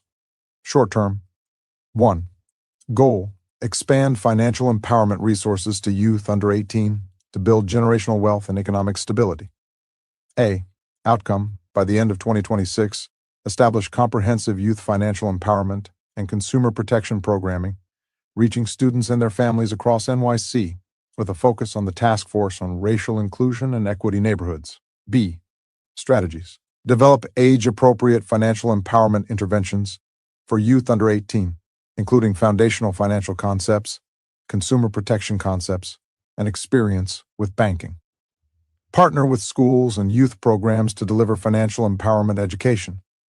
Create targeted programs to reduce summer youth employment participants' reliance on non-bank fintech for direct deposit. Collaborate with financial institutions to increase youth banking access to safe and affordable financial products.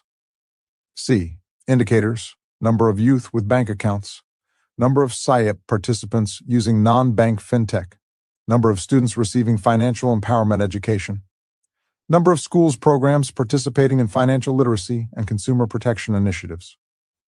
2. Goal: enhance access to medical debt relief and financial counseling for New Yorkers. A. Outcome: by the end of 2026, establish financial empowerment centers at key H+H locations and provide medical debt financial counseling at all NYC financial empowerment centers. B. Strategies: train and place financial counselors at H+H locations. Develop specialized counseling protocols for medical debt. Create partnerships with healthcare providers for referrals. C. Indicators: number of New Yorkers served through NYC financial empowerment centers, citing medical debt as a presenting issue. Number of financial counselors trained in medical debt counseling. Number of successful referrals from healthcare providers. Medium term. 1. Goal: streamline business licensing processes to reduce barriers for small business owners. A. Outcome, by 2028, reform licensing requirements, including removal of unnecessary fingerprinting requirements while maintaining consumer protections. B. Strategies. Review and propose revisions to current licensing requirements. Work with City Council to eliminate unnecessary fingerprinting requirements. Create streamlined application processes, centering the needs of our regulated community. Develop clear guidance materials in multiple languages. C. Indicators. Number of requirements eliminated or simplified. 2. Goal. Expand participation in NYC free tax prep program to increase access to tax credits and refunds for low-income communities. A. Outcome, by 2028, increase the number of earned income tax credit eligible New Yorkers served through NYC free tax prep by 25%. B. Strategies. Expand or strengthen service locations in underserved communities. Enhance outreach about available tax credits. Continue to develop and expand specialized services for self-employed filers. C. Indicators. Number of tax returns filed through program. Dollar amount saved in tax preparation fees. Estimated dollar amount of tax credits claimed. Number of self-employed filers served, long-term. 1. Goal. Reduce the rate of unbanked and underbanked New Yorkers to build financial stability. A. Outcome, by 2034, reduce the number of unbanked and underbanked New York households from 9% across all communities. B. Strategies. Expand financial empowerment centers' reach. Create targeted programs for communities with high unbanked rates. Partner with financial institutions to develop accessible, safe, and affordable financial products. Enhance outreach and awareness of existing financial counseling services. C. Indicators. Percent reduction in unbanked, underbanked rates. Number of new NYC Safe Start and Bank on accounts opened. Number of clients receiving financial counseling. Cumulative savings. 2. Goal. Support the city workforce's financial health and address the disproportionate impact of student loan debt by leveraging the Public Service Loan Forgiveness Program. A. Outcome, by 2034, maximize PSLF program participation among 100% of eligible city employees to achieve potential $3.4 billion in debt relief. B. Strategies. Expand access to student loan debt assistance. Provide targeted outreach to eligible employees. Create support systems for PSLF application process. Track and support successful loan forgiveness completion. C. Indicators. Percent of eligible employees enrolled in PSLF. Dollar amount of student loan debt relieved. Number of employees using free debt relief services. Employee retention rates. Draft community equity priorities referenced. 15th. Close the racial, gender identity, age and disability gaps in access and opportunity to employment, and appropriately fund programs distributing money to start a business. Spotlight wins. In fiscal year 2024, DCWP provided financial counseling to 32% more New Yorkers, including 38% more first-time clients. Financial counseling helped reduce clients' debt by 15% and save 14% more than the previous fiscal year. In August 2024, DCWP released data highlighting the success of the enhanced NYC Earned Income Tax Credit, which was expanded for the first time in nearly 20 years in 2022. In February 2024, DCWP, in partnership with NYC Health Plus Hospitals, announced free, in-person, and virtual tax preparation services at city public hospitals in various languages as part of NYC Free Tax Prep. In partnership with BronxWorks, Grow Brooklyn, Urban Upbound, and Code for America's Get Your Refund initiative, free tax preparation is available for New Yorkers who earn $85,000 or less annually and file as a family, or those who earn $59,000 or less annually and file as an individual or couple without dependents. Select NYC 86. Health Plus Hospital sites offer support in Spanish, Chinese, and Bengali, and virtual tax preparation is available in Spanish as well. In January 2024, the New York City Department of Health and Mental Hygiene announced a pioneering medical debt relief program that will invest $18 million over 3 years to relieve over $2 billion in medical debt for hundreds of thousands of working-class New Yorkers. This one-time debt relief program, the largest municipal initiative of its kind in the country, launched in 2024, and is set to run for 3 years. Affected New Yorkers will be notified that their medical debt has been relieved. There is no application process for this program. Medical debt, the number one cause of bankruptcy in the United States, disproportionately affects uninsured, underinsured, and low-income households, and the city's program would wipe out debt for up to 500,000 New Yorkers on a one-time basis. Carrying medical debt can undermine financial stability and mobility, as it can affect credit scores and put individuals and families in difficult positions to choose between care and other needed expenses. Black and Latin communities are 50% and 35%, respectively, more likely to hold medical debt than their white counterparts. And while medical debt may be held by those without insurance, even those with insurance are at risk of carrying medical debt. In collaboration with DOHMH, DCWP is partnering with RIP Medical Debt, a national, New York City-based nonprofit specializing in buying and ultimately wiping out medical debt, to acquire debt portfolios and retiree debt from healthcare providers and hospitals across New York City. In January 2023, DCWP and the New York City Department of Small Business Services announced a joint initiative to expand financial counseling services to job seekers.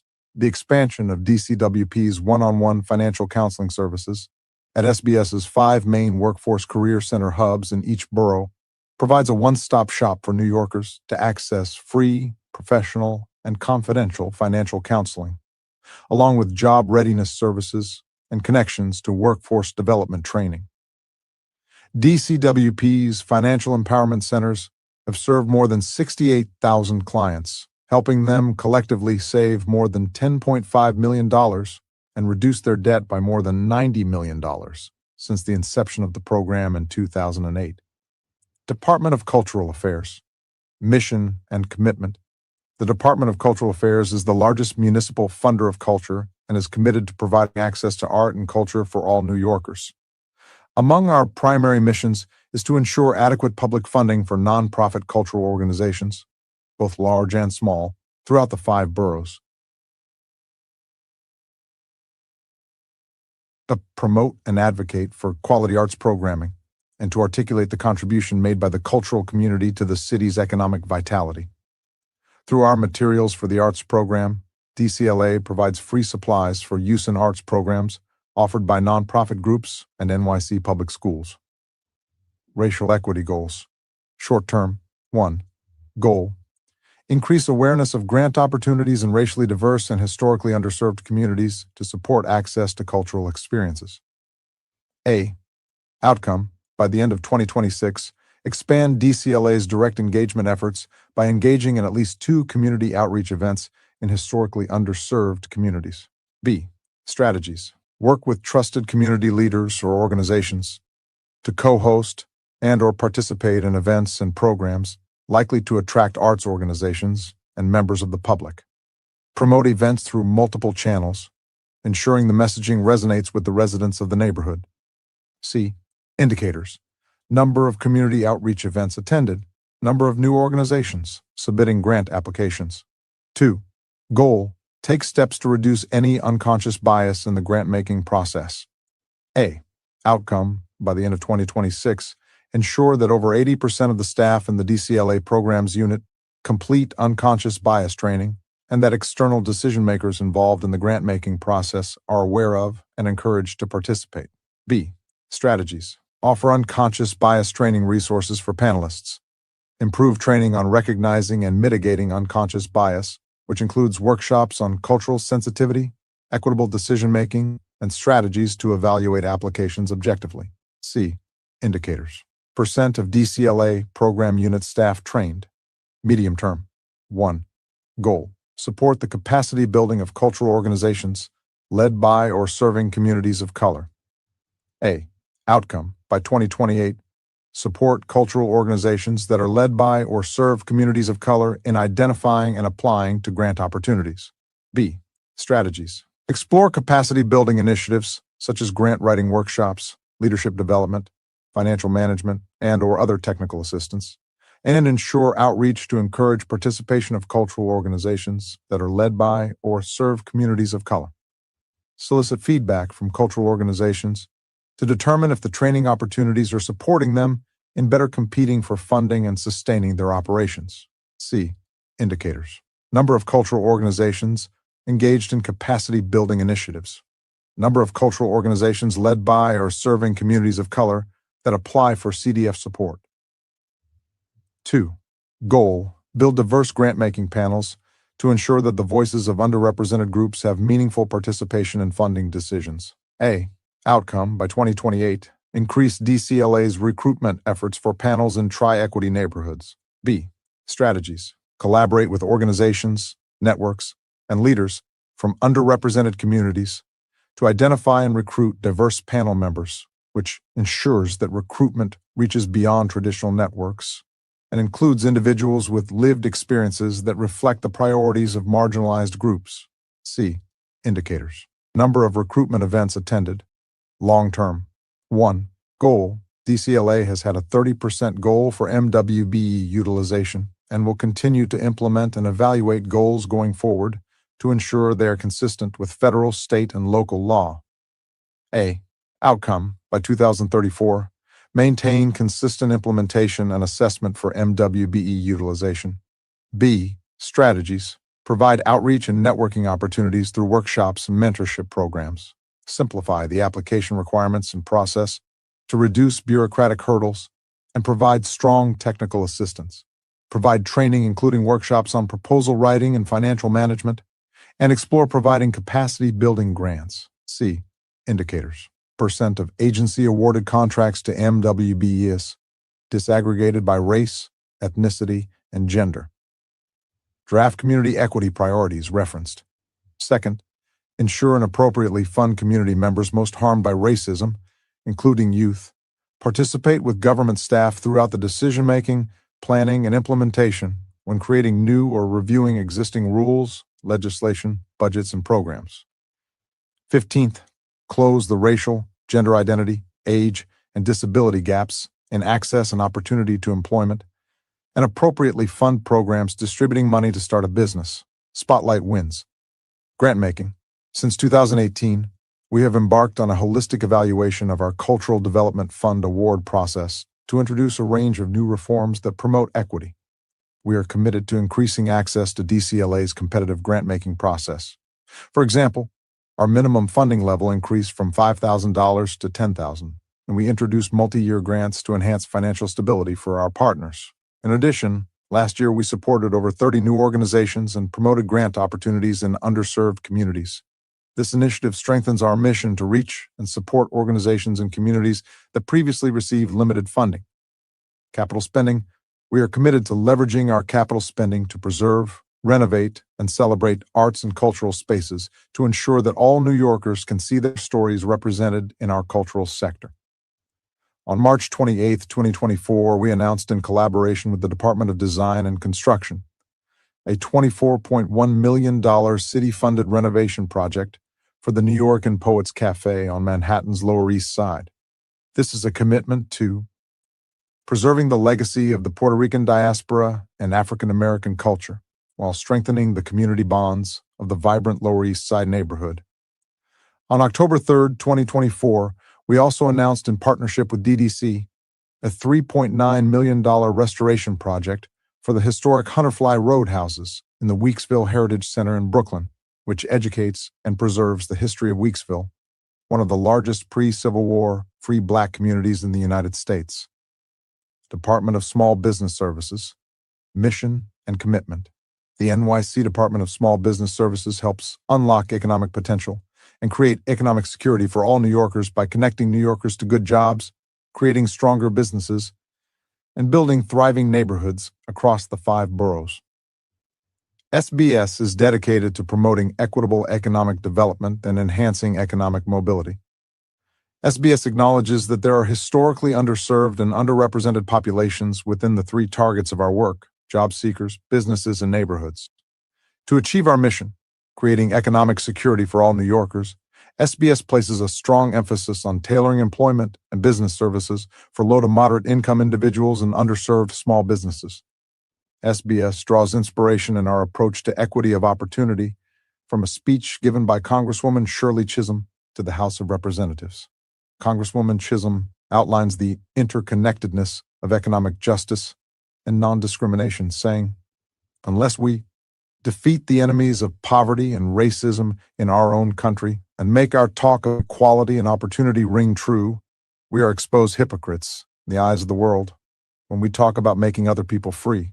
SBS is committed to pursuing these goals because we believe the vast power of government should be deployed to address and reduce long-standing disparities, thus creating greater opportunities for success and economic growth for individuals, their households, and the broader economy of New York City.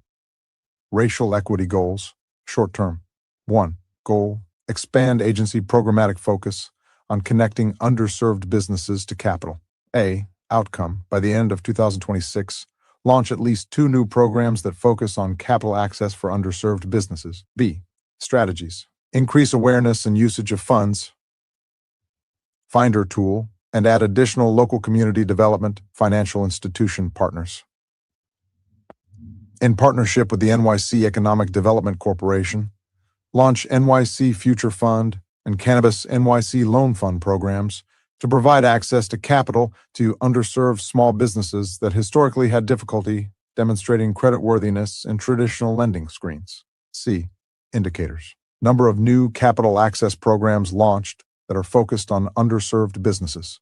Percent of financial awards to underserved businesses. A. Outcome: by the end of 2026, partner with 5 community-based organizations to co-develop hiring halls that serve targeted populations and priority growth sectors. B. Strategies: increase community-based engagement with job seekers to understand gaps in experience and other challenges in finding employment. Host hiring events in designated jobs. NYC zip code. C. Indicators: number of jobs NYC events conducted. Number of direct services delivered through Jobs NYC. 3. Goal: build an alternative recruitment pipeline for SBS talent. A. Outcome: by the end of 2026, establish at least 5 working relationships with institutions of higher learning in order to build a pipeline of candidates to consider employment at SBS. B. Strategies: host interns from local institutions that serve a diverse student body, including the City University of New York, historically Black colleges and universities, and Hispanic serving institutions. Increase recruitment and outreach efforts targeting local institutions that serve a diverse student body, including CUNY, HBCUs, and HSIs. C. Indicators: number of interns hosted from local institutions that serve a diverse student body, including CUNY, HBCUs, and HSIs. Number of local institutions that serve a diverse student body, including CUNY, HBCUs, and HSIs. Medium term. 1. Goal: expand access to financial assistance for underserved businesses to address historical disparities in financing and growth opportunities. A. Outcome: by 2028, offer 4,000 financial consultations to underserved businesses. B. Strategies: conduct research to identify financial challenges among underserved businesses. Expand notification of capital access opportunities, partnering with local CBOs and community development financial institutions. C. Indicators: number of financial consultations with underserved businesses. Goal: connect individuals from economically disadvantaged communities facing high unemployment to quality workforce services through the Jobs NYC initiative. A. Outcome: by 2028, register 5,000 job seekers from disadvantaged communities into the Workforce One hiring system. B. Strategies: leverage hiring halls in disadvantaged communities to engage job seekers. Tailor engagement to meet the needs of individual communities to increase registration and connect individuals to jobs and trainings. C. Indicators: number of New Yorkers from target communities registered into the workforce system. Percent of target communities engaged. 3. Goal: address racial and gender wealth gaps, disparities, and historical harm from cannabis prohibition through entrepreneurship. A. Outcome: by 2028, assist 1,000 new businesses in starting a cannabis business and in receiving paid industry employment, ensuring concerted efforts have been made to engage justice-involved individuals and those from underserved communities. B. Strategies: provide no-cost support for entrepreneurs and job seekers looking to enter the cannabis market. Equip entrepreneurs and job seekers with the tools and education they require to succeed in the cannabis industry. Leverage additional non-cannabis specific programming for emerging small businesses. C. Indicators, long-term. 1. Goal.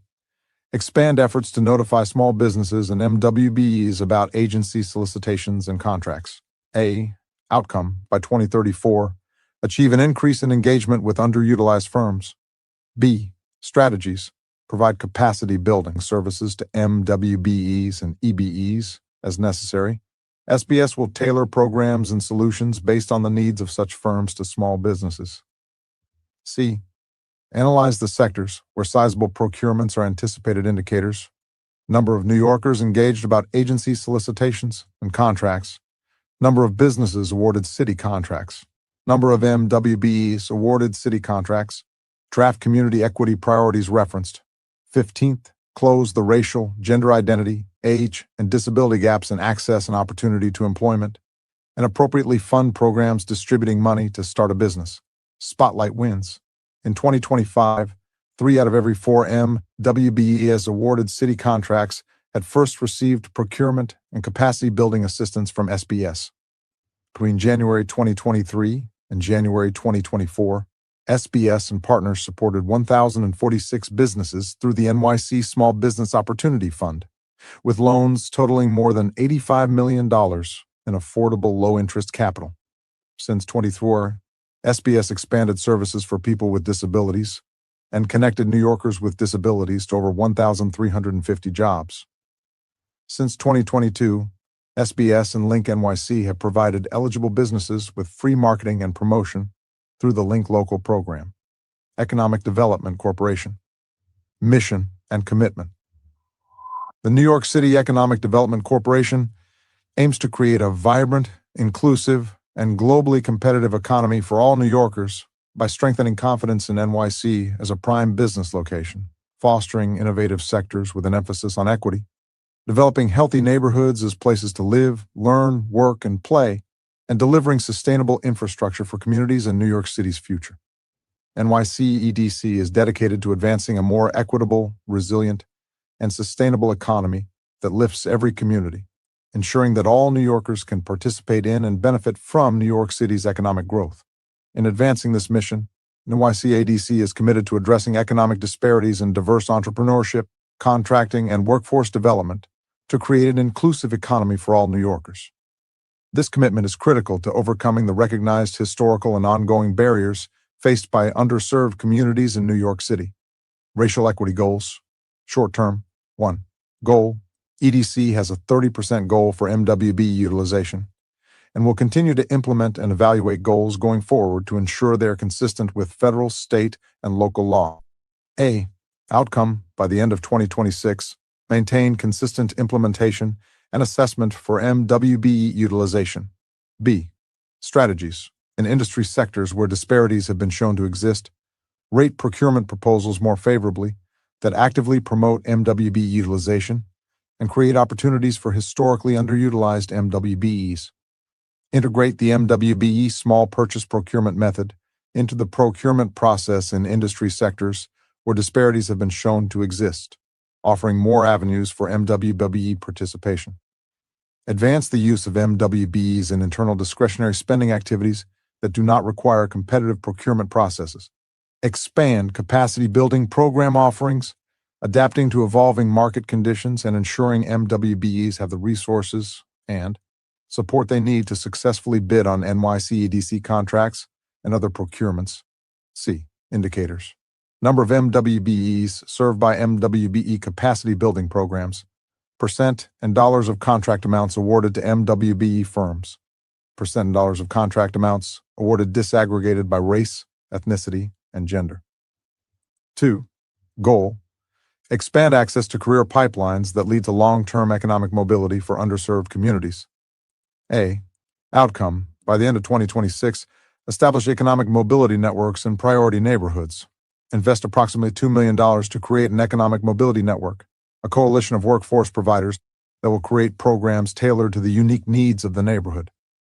Pilot locations for the economic mobility network will include Sunset Park and Hunts Point. C. Indicators. Number of economic mobility networks established in priority neighborhoods.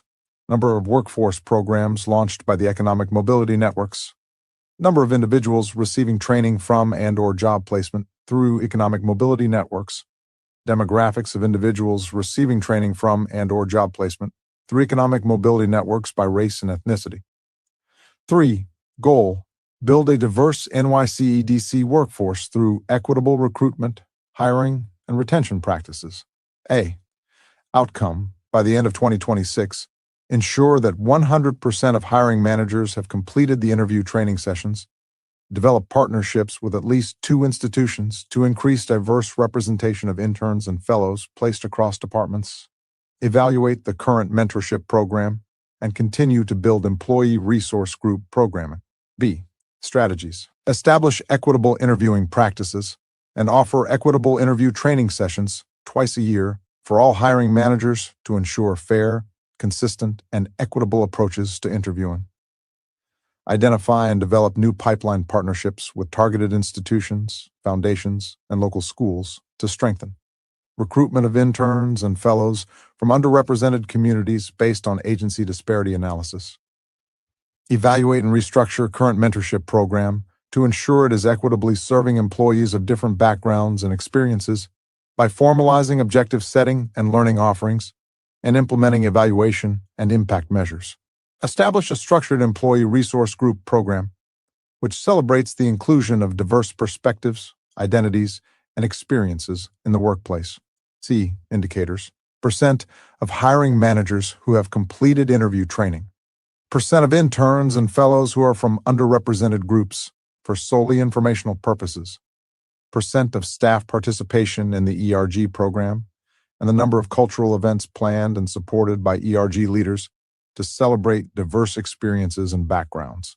Medium term: 1.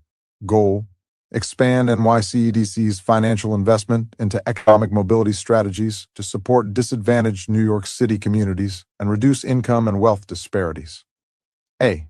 Outcome: by 2028, increase total investment into economic mobility programs to $7 million to reduce income and wealth disparities in priority neighborhoods. B. Strategies: produce an internal needs assessment for economic mobility programs and present to leadership to inform budget allocation requests. C. Indicators: amount of NYCEDC budget allocated to economic mobility programs. 2. Goal: increase exposure to career opportunities for New Yorkers within NYCEDC's innovation industries. A. Outcome: by 2028, increase diverse representation within 100% of NYCEDC's innovation industries workforce programs. B. Strategies: standardize reporting and stakeholder requirements for all operators of NYCEDC innovation industries workforce programs to maximize participation from underrepresented backgrounds based on agency disparity analysis. See indicators: percent of New Yorkers participating in NYCEDC innovation industries workforce programs, disaggregated by race, ethnicity, and gender. 3. Goal: establish a measurement and evaluation data infrastructure system that allows NYCEDC to continuously monitor and evaluate NYCEDC's impact and performance. A. Outcome: by 2028, ensure that 100% of applicable divisions build data pipelines that assess internal and external equity and submit department-level equity data annually. B. Strategies: establish an internal data infrastructure that centralizes and collects the corporation's data, disaggregated by race, ethnicity, and zip code, at both the department level and company-wide. Leverage NYCEDC's existing measurement and evaluation infrastructure to inform NYCEDC's leadership's decision-making on budget allocation and program operations. C. Indicator: percent of departments that have submitted equity metrics. 4. Goal: evaluate and strengthen NYCEDC's employee benefits programs to ensure equitable access, remove barriers to utilization, and support internal economic mobility across all employee groups. A. Outcome: by 2028, ensure that 100% of NYCEDC employee benefits programs are evaluated for equity and accessibility, and implement improvements. Conduct a comprehensive equity and accessibility audit of all NYC employee benefits, including medical, financial, wellness, and leave programs, and develop a report with recommendations and prioritized improvements to increase utilization. See indicators. Percentage of benefits programs evaluated for equity and accessibility. Conduct a benchmark study on affordability based on regional market plans within similar organizations. 5. Goal: expand and enhance NYCADC's apprenticeship, internship, and fellowship programs to increase access to workforce opportunities for New Yorkers, strengthen employment readiness, and support long-term financial mobility and career advancement. A. Outcome: by 2028, expand NYCADC's workforce development portfolio by launching at least one new apprenticeship, returnship, or similar program that increases access to high-quality career opportunities for New Yorkers. B. Strategies: implement an expansion plan for NYCEDDC's pipeline programs, including new partnerships with education and workforce organizations across NYC communities to strengthen economic mobility and long-term career opportunities for New Yorkers. See indicators. Number of participants who move through the pipeline to full-time positions. Post-program employment in NYC or career advancement rate, long-term. 1. Goal: identify and address pay disparities by race, gender, and experience across all NYCADC's positions. A. Outcome: by 2034, assess all positions across departments for pay equity and achieve 100% pay equity across departments by race, gender, and experience where disparities have been found to exist. B. Strategies: conduct a company-wide pay equity analysis by race, gender, and experience across all levels within the corporation every 2 years.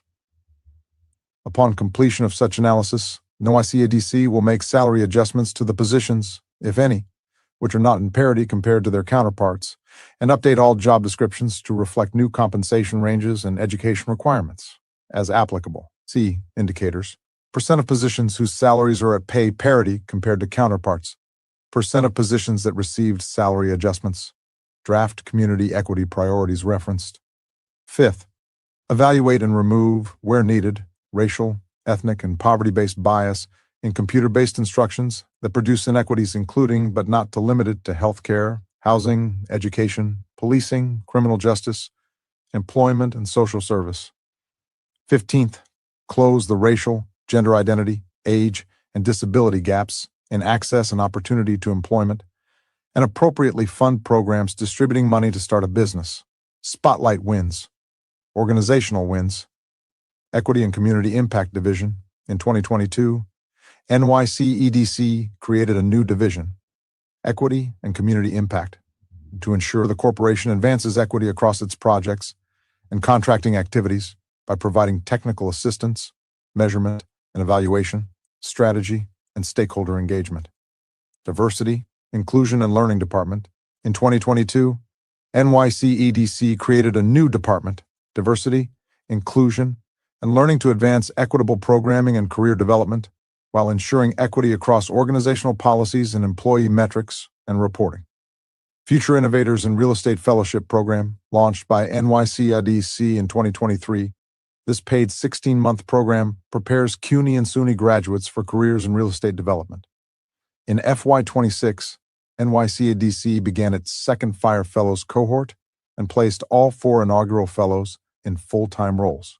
By FY25, 73% of NYCEDC interns were BIPOC, and in 2025, all 4 Fire Fellows, along with 6 other program participants, secured full-time positions at NYCEDC. Housing and Planning Fellowship, launched in 2021 by NYCEDC in partnership with DCP, HDC, and HPD. This 2-year rotational program develops diverse planning talent by offering hands-on experience in affordable housing, city planning, and economic development. Fellows rotate through 4 city agencies, gaining practical skills and supporting neighborhood revitalization. 2. Fellows have joined NYCEDC full-time, with others placed at partner agencies. The program is now in its 3rd cohort, Undesign, the Redlining in New York City training. In 2023, NYCEDC launched a redlining in New York City training across the corporation. This training aims to equip employees with knowledge of discriminatory policies and practices, like redlining, that have historically impacted under-resourced communities and have led to disparities in housing, education, income, criminal justice, and health. By learning about the systemic challenges that New Yorkers face, NYCDC employees are better equipped to engage in projects that aim to develop a more equitable economy today. This training was offered by designing the WE and is a required training for all NYCDC staff. In FY 2026, NYCDC continues to offer this session and had 173 staff in attendance in a recent session, with plans to hold another session this fiscal year. Equitable Economic Development Training. In 2024, NYCDC launched a corporation-wide Equitable Economic Development Training. The training equipped staff with core competencies in equitable economic development principles across industries and provided subject matter application to core pillar and role functions. The training was provided by Race Forward and was required for all NYCDC staff. 94% of staff completed the training. Pay Equity Study. NYCDC has conducted 4 pay equity studies over the past 6 years.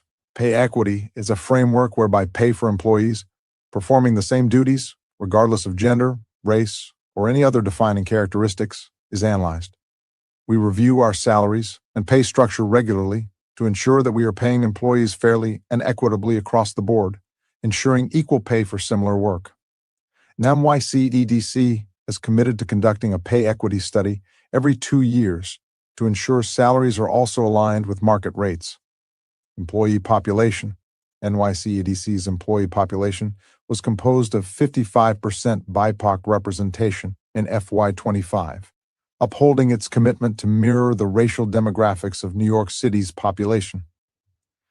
This progress was further supported by updates to job descriptions that removed unnecessary educational requirements and emphasized experience and skills-based hiring, as well as an intentional decision to refrain from using AI assessment tools in resume reviews, application screenings, or interviews. Citywide Economic Mobility Initiatives, Workforce, Sunset Park Economic Mobility Network, launched in 2025, and NYCDC is investing $1.4 million into workforce development programming in Sunset Park, Brooklyn. The Sunset Park Economic Mobility Network is a coalition of local workforce providers collaborating to identify shared workforce priorities and to launch place-based programs tailored to community needs and employer hiring demand. Southwest Brooklyn Industrial Development Corporation leads the Sunset Park Economic Mobility Network, partnering with Brooklyn Workforce Innovations, Opportunities for a Better Tomorrow, Los Angeles Clean Tech Incubator, Solar One, the Chinese American Planning Council, and the Center for Family Life. The Hunts Point Economic Mobility Network, launching in 2025, NYCDC is investing $1.4 million to support workforce development initiatives in Hunts Point, Bronx. The Hunts Point Economic Mobility Network, led by the Greater Hunts Point Economic Development Corporation, focuses on expanding local training programs and creating career pathways to increase South Bronx residents' access to employment opportunities in the area's business community. GHPDC collaborates with a range of partners, such as the Point CDC, the Hope Program, Bronx River Alliance, Rocking the Boat, Fulton Fish Market Cooperative, Empire Clean Cities, Workforce ITC, and the Hunts Point Longwood Community Coalition to connect community members with jobs at the Hunts Point Food Distribution Center and to explore future prospects at the Hunts Point Marine Terminal. East Brooklyn Workforce Fund. In April 2024, NYC EDC awarded $1.4 million to the recipients of its East Brooklyn Workforce Development Fund, advancing its commitment to long-term equitable growth in the neighborhoods surrounding Broadway Junction. The fund expands local workforce development programs that connect East Brooklyn job seekers to employment opportunities in existing industrial and emerging construction and green economy industries. Each of the 5 awardees have made a significant impact within their community, with a demonstrated commitment to investing in and empowering the local East Brooklyn workforce. BioBus. NYCADC's partnership with BioBus brings mobile, hands-on STEM education to K-12 and college students in the Bronx, helping them to discover, explore, and pursue science, focusing on students excluded from the scientific community due to factors such as race, gender, economic status, and physical access, BioBus has served over 13,000 Bronx students since 2023. 22% of students served were Black, 68% were Hispanic, 6% were Asian, 1% were Native American, and 3% were white. Break into Biotech program. NYC EDC runs the Break into Biotech program, which is a 3-month paid life sciences training program for NYC adults from any and all backgrounds, combining hands-on classes, mentored research, and professional development to democratize access to careers in science. Across the first 4 cohorts served since 2024, 65% of participants identified as people of color. Citywide economic mobility initiatives, diverse entrepreneurship, NYC Catalyst Fund. Since launching in 2023, the NYC Catalyst Fund has deployed $40 million with impact-aligned fund managers, each required to align with at least one equity pillar, diverse entrepreneurship, emerging sectors, or community development. Many aligned with multiple pillars, intentionally directing capital to historically underinvested founders, geographies, and industries. The fund now spans 11 investment vehicles, with allocations between $2 million and $5 million, expanding EDC's ability to contribute to racially equitable economic mobility. By 2025, NYCCF funds had deployed over $4 million, invested in 35 NYC-based companies, and supported 266 jobs, with impact expected to grow as more capital is deployed. These investments strengthen pathways for diverse and community-rooted entrepreneurs historically excluded from traditional venture and lending markets. Cannabis NYC Loan Fund. In 2024, NYC EDC and Small Business Services launched the $9 million Cannabis NYC Loan Fund, a racially equitable lending program designed to counteract the lasting economic harms of cannabis criminalization. The fund provides below-market loans at 9.5%, with flexible terms to licensed cannabis entrepreneurs, many of whom face barriers to capital because federal prohibition restricts traditional lending. $1 million has already been deployed to 10 conditional adult-use retail dispensaries. Licensees supporting entrepreneurs directly impacted by past prohibition and enabling them to build wealth and stability within a newly legalized industry. Founders Fellowship, NYCDC initiative, cohort-based accelerator under the Venture Access NYC initiative that supports underrepresented tech and tech-enabled startup founders in New York City. Since its launch in 2022, alumni have collectively raised over $170 million and built companies now valued at more than $1 billion. Since commencing in 2022, $270 million in the 25 cohorts were led by women in the 25 cohort, and in the 2020 women's economic mobility to increasing women's representation in innovation industries, and ensure New York City's future economy benefits from the full spectrum of talent, especially women of color. Women.NYCs reaches a community of over 100,000 people, and in the past 3 years, over 5,000 women have participated in Women.NYC programs, with over 70% of participants identifying as women of color, 30% Hispanic, and over 90% low and moderate income. Women.NYC programs are open to all, without regard to gender or gender identity. Citywide Economic Mobility Initiatives, MWBE, Commercial Real Estate Developer Disparity Study. In 2024, NYCDC commissioned a Commercial Real Estate Developer Disparity Study to examine how racial inequities shape opportunity across EDC's development portfolio. Completed in December 2025, the study now serves as a foundational tool to develop interventions that support historically underrepresented developers and ensure that EDC's policies, programs, and investments drive fair, inclusive, and racially equitable growth. Diverse utilization goal setting. In FY24, NYCDC launched the Diverse Utilization Goal Setting Initiative, establishing a more equitable procurement framework by setting targeted, data-driven MWB participation goals based on certified group availability and past utilization patterns.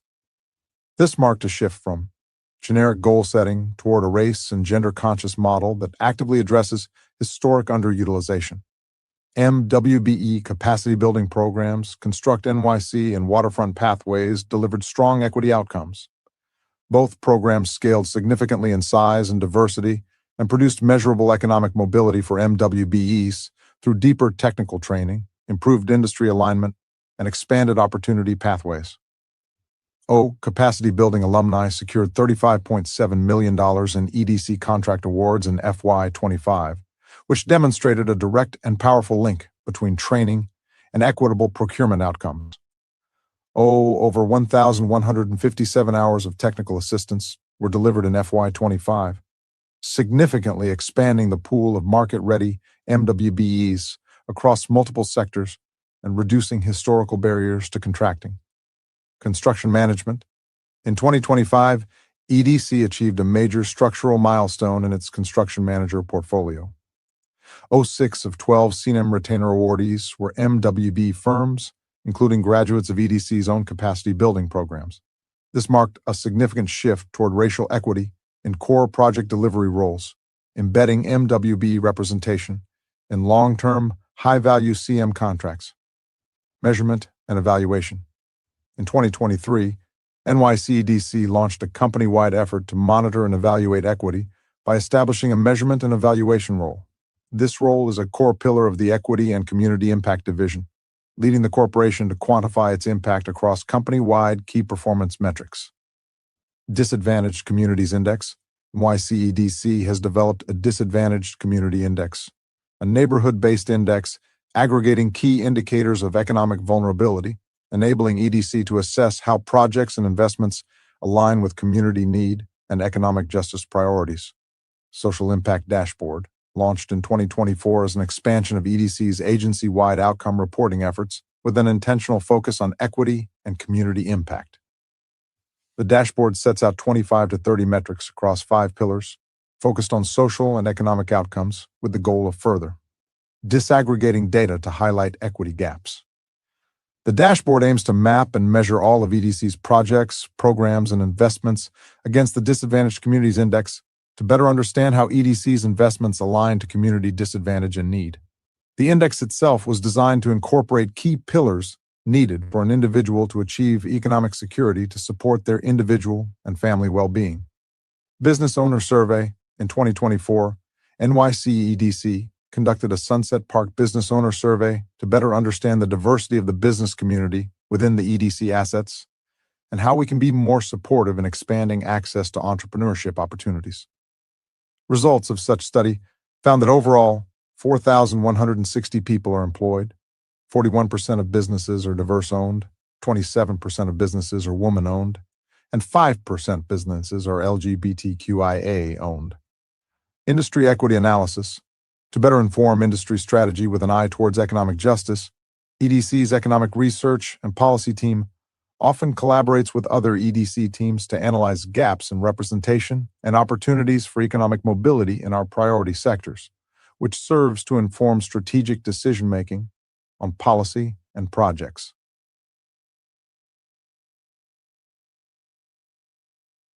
The Mayor's Office of Contract Services is an oversight and city agency leading procurement transformation by leveraging expertise, innovation, and a results-oriented mindset for the city of New York. MOCJ's vision is to see a world where equitable procurement occurs through transparency, accountability, and efficiency. MOCs is committed to advancing racial equity by working to increase economic opportunity through increased training and support to minority communities to level the playing field and enhance their ability to compete for city contracts.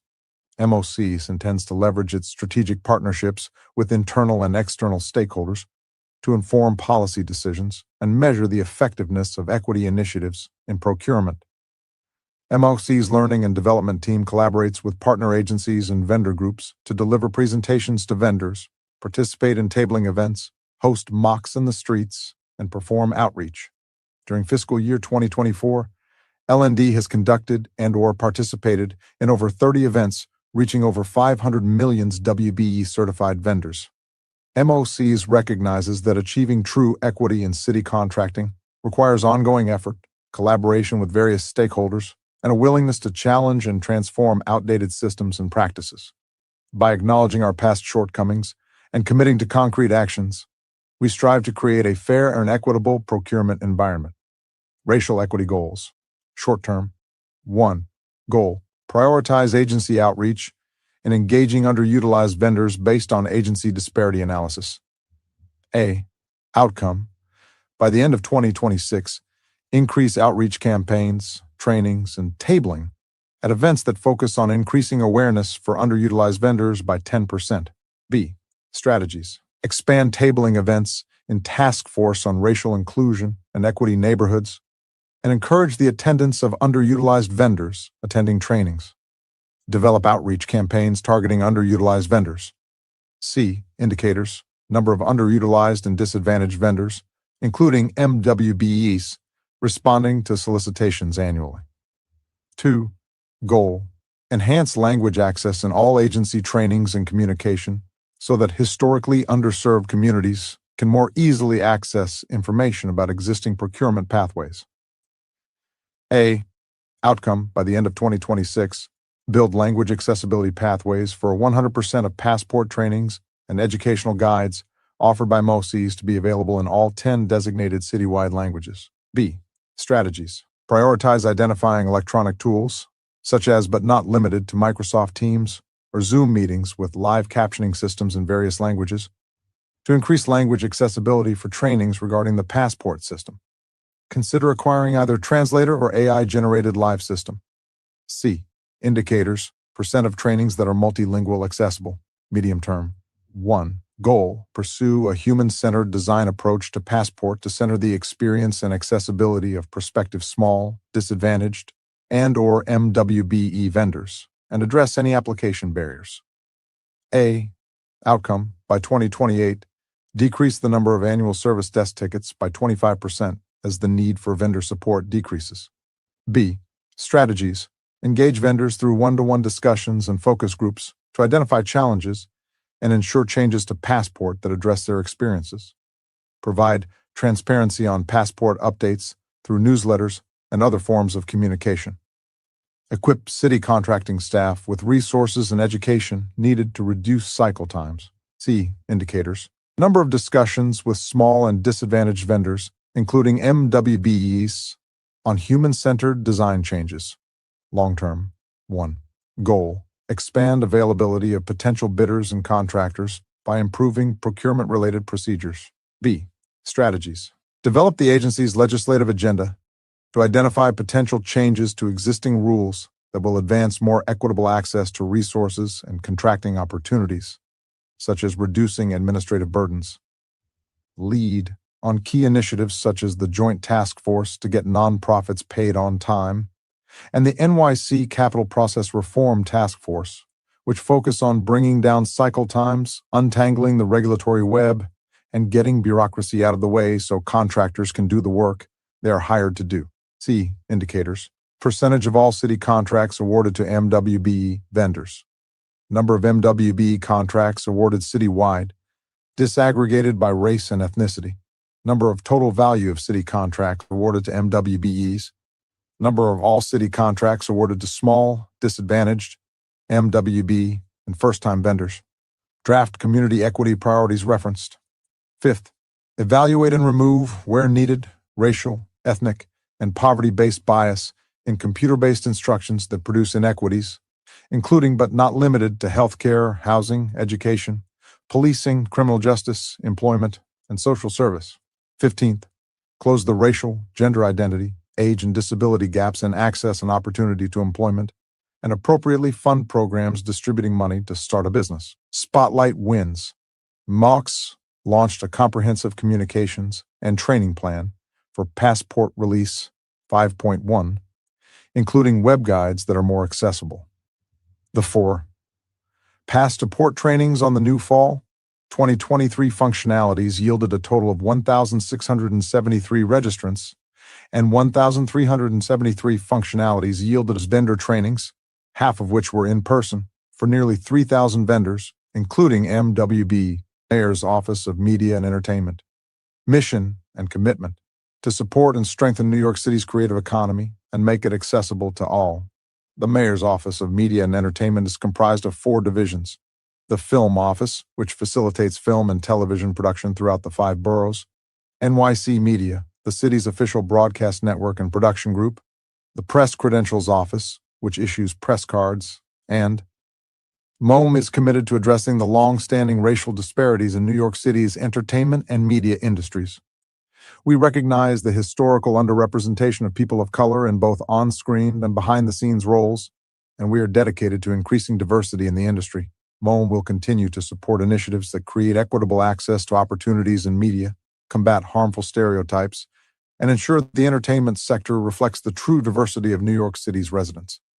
This commitment extends to addressing issues such as the underrepresentation of women of color in leadership roles and the challenges of the digital divide that limit access to critical information. Racial equity goals. Short term. 1. Goal: increase awareness of agency programming in communities of color and immigrant communities to increase engagement with government-supported entertainment programs. A. Outcome: by the end of 2026, target at least 50% of program marketing spending for print ads in community and ethnic media publications. B. Strategies: prioritize marketing spending in community and ethnic media publications. Track the names and numbers of community and ethnic media publications where we place ads. See indicators. Percent of program marketing budget spent on community and ethnic media publications. 2. Goal: improve access to government proceedings and mayoral press events so that lack of access to broadband does not impede marginalized communities' opportunity to receive information and participate in the democratic process. A.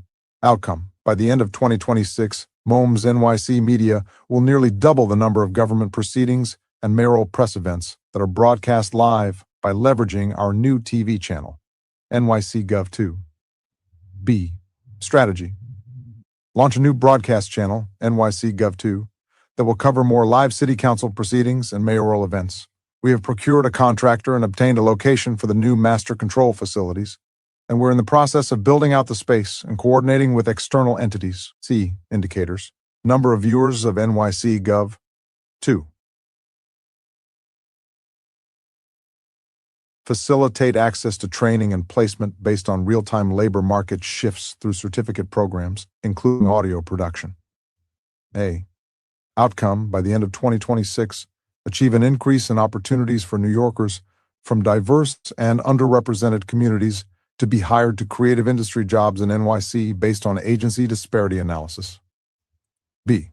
Strategy: engage groups, including but not limited to Directors Guild of America members, the Black TV and Film Collective, and the Ghetto Film School to source candidates for training programs. Engage priority populations including NYCHE residents, people with disabilities, veterans and justice, involved youth to source candidates for training program. See indicators. Number of New Yorkers disaggregated by age, ethnicity, gender, and race that have enrolled, completed, and placed through the new Made in NY Media Academy certificate program and all other training programs supported by MOM. Medium term. 1. Goal: invest agency programmatic spending in historically underserved New Yorkers through initiatives and programs that seek to increase access and opportunity to quality careers in the entertainment industry. A.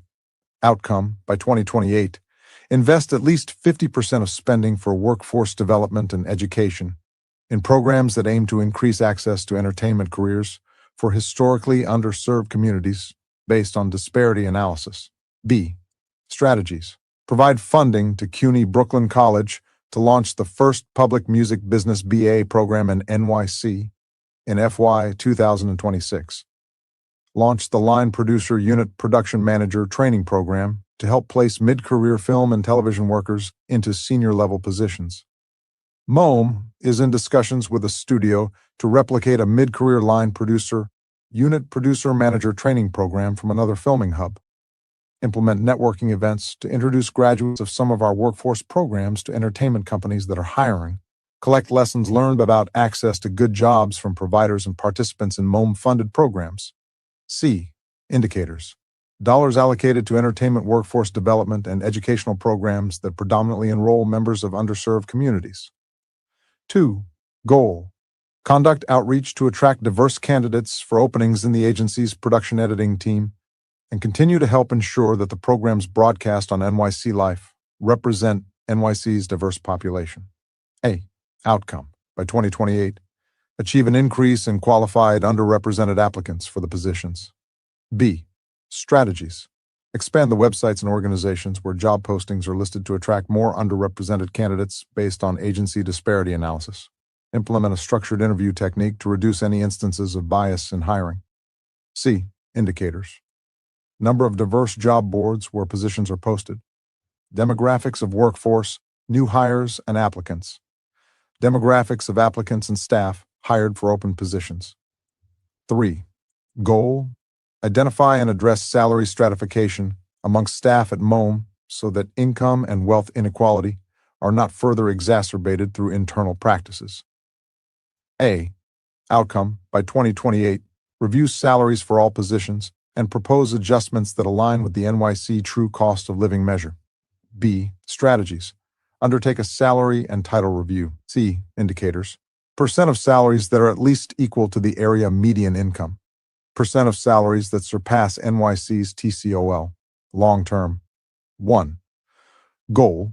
Assess whether disparities exist in denials of press cards based on the race, ethnicity of the applicant, and/or for ethnic news-gathering organizations, the prevalence of any such disparities found, and address any such disparities. A. Outcome. By 2034, identify any racial disparities and denials of press cards that may exist among ethnic news-gathering organizations, and determine how any disparities found could be addressed by additional trainings, rule changes, and other strategies. B. Strategies. Collect and analyze data from press card applicants to determine if applicants who are people of color and/or speak a language other than English and community and ethnic news-gathering organizations are more likely to be denied. Collect data through emailed invitation to complete an online survey on a platform such as SurveyMonkey or Qualtrics. In conjunction with the survey responses, MOM can also assess disparities by tracking denial rates of applicants that provide media submissions in foreign languages. C. Indicators. Press card denial rate disaggregated by race. Ethnic news gathering denial rate. Draft community equity priority referenced. 15th.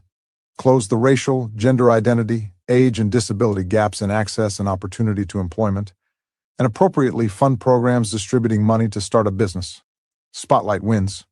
Workforce. By partnering with CUNY, SBS, and training providers on several workforce training programs in the media and entertainment industry, MOME has been able to increase diversity in employment by training over 2,639 and placing 1,980 New Yorkers from underrepresented backgrounds in jobs and internships throughout the entertainment industry.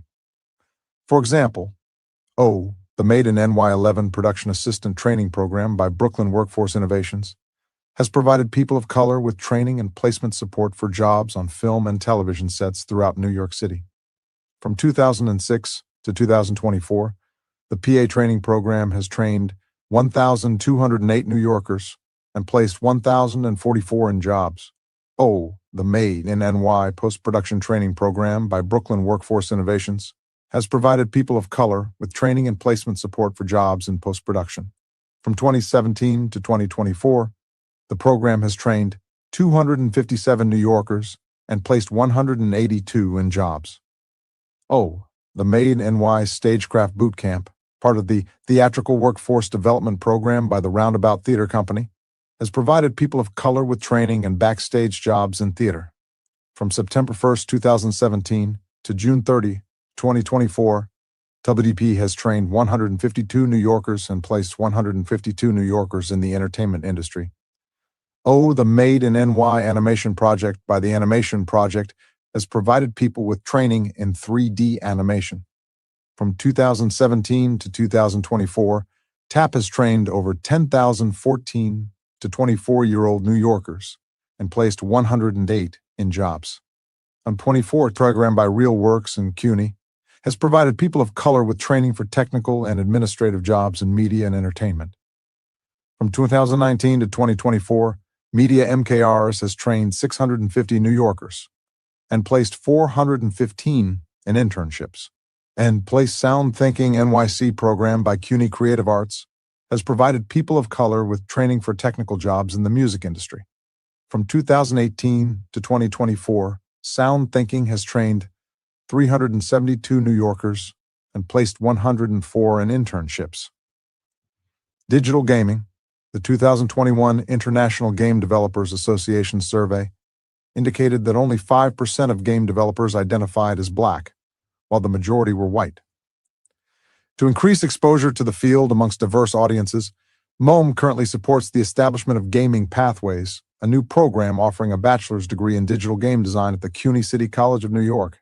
Also, MOM currently supports the Game Devs of Color Expo by providing a Made in NY grant each year to a game developer selected by that group. Recently, the competitive process resulted in MOM providing grants to 2 Black developers in New York City to support development and promotion of their games. Spanish-language TV content. In 2022, NYC Media began televising 8 hours of non-commercial Spanish-language programming per day, and NYC Media is continuing to work with diverse local producers to air their programs on. NYC Media's lifestyle channel, NYC Life. From July 1st, 2023 to June 30th, 2024, this Spanish-language programming reached 44,601 households, and each household tuned into the programming 44,600 chavos. Housing and preservation. Housing and preservation. Condition of thriving, we endeavor to ensure that every person who resides in New York City has the opportunity to live where they would like to live and thrive with safe, secure, and affordable housing. New York City's housing landscape is deeply influenced by a long history of laws, policies, and customs, which for generations deprived communities of color and other marginalized communities of access to safe, affordable, and quality housing. Discriminatory housing policies and practices. Like most major cities, New York City experienced a period of Jim Crow, where discriminatory laws, which were not limited to the South, regulated where residents could live, the jobs they could hold, and even the pools in which they could swim. Government, at all levels, owned or financed segregated housing developments, beginning in the early 20th century, entrenching segregation. Access to capital has also shaped our housing market, with a mortgage lending process that came to be known as redlining, contributing to long-standing patterns of segregation across New York and other metropolitan areas. In the 1930s, the federal government, through the Homeowners Loan Corporation, developed color-coded maps, referred to as redlining maps, to guide the issuance of loans to potential homebuyers across all cities in the United States. The maps categorized neighborhoods as best, still desirable, definitely declining, and hazardous, with race and ethnicity being central determinants of rankings. Areas with higher percentages of Black, Jewish, or immigrant populations were treated as less desirable, reinforcing the racist perception among some New Yorkers that the mere presence of Black residents and other racial and ethnic minorities was enough to depreciate property values. Created the belief that there was a risk in issuing mortgages in neighborhoods with Black populations greater than 5%. This restricted financial resources and investment into redline neighborhoods, hindering the ability of residents to purchase homes, invest in properties, and start businesses. This practice subsequently suppressed land values and limited economic opportunities, creating a cycle of disinvestment in communities of color and low-income communities.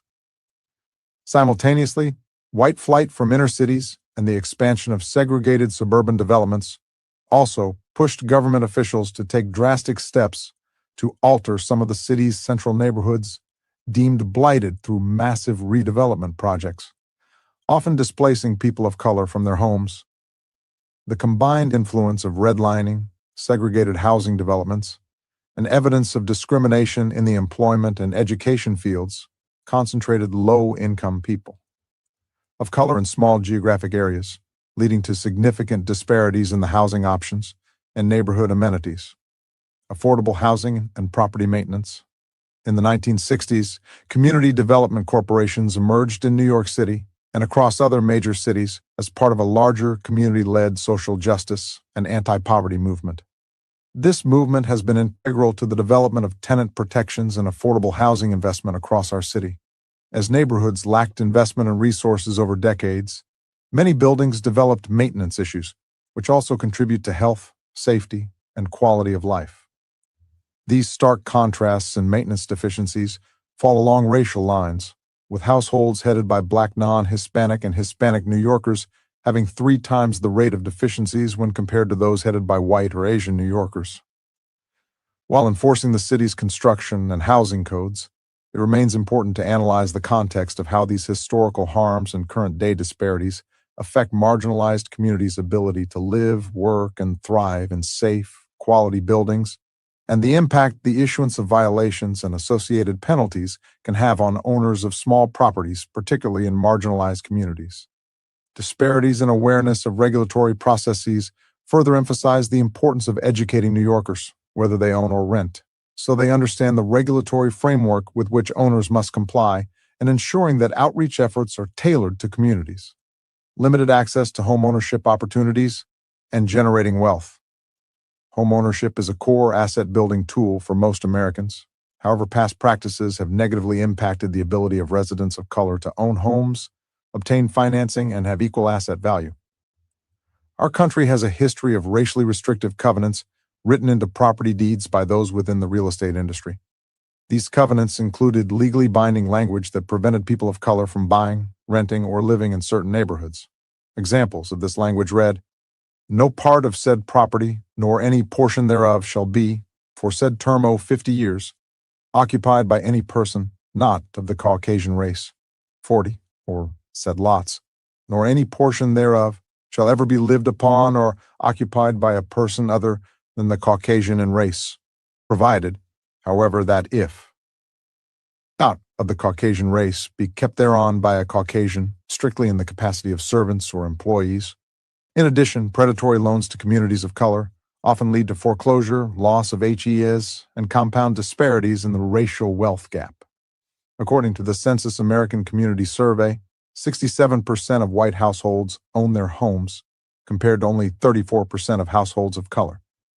New York City suffers from substantial racial and ethnic homeownership gaps to this day. In 2023, 41% of non-Hispanic white households owned homes, compared to 26% of Black and 18% of Hispanic households. On top of that, in recent years, research has shown that appraisers disproportionately undervalue the homes of Black and Hispanic homeowners.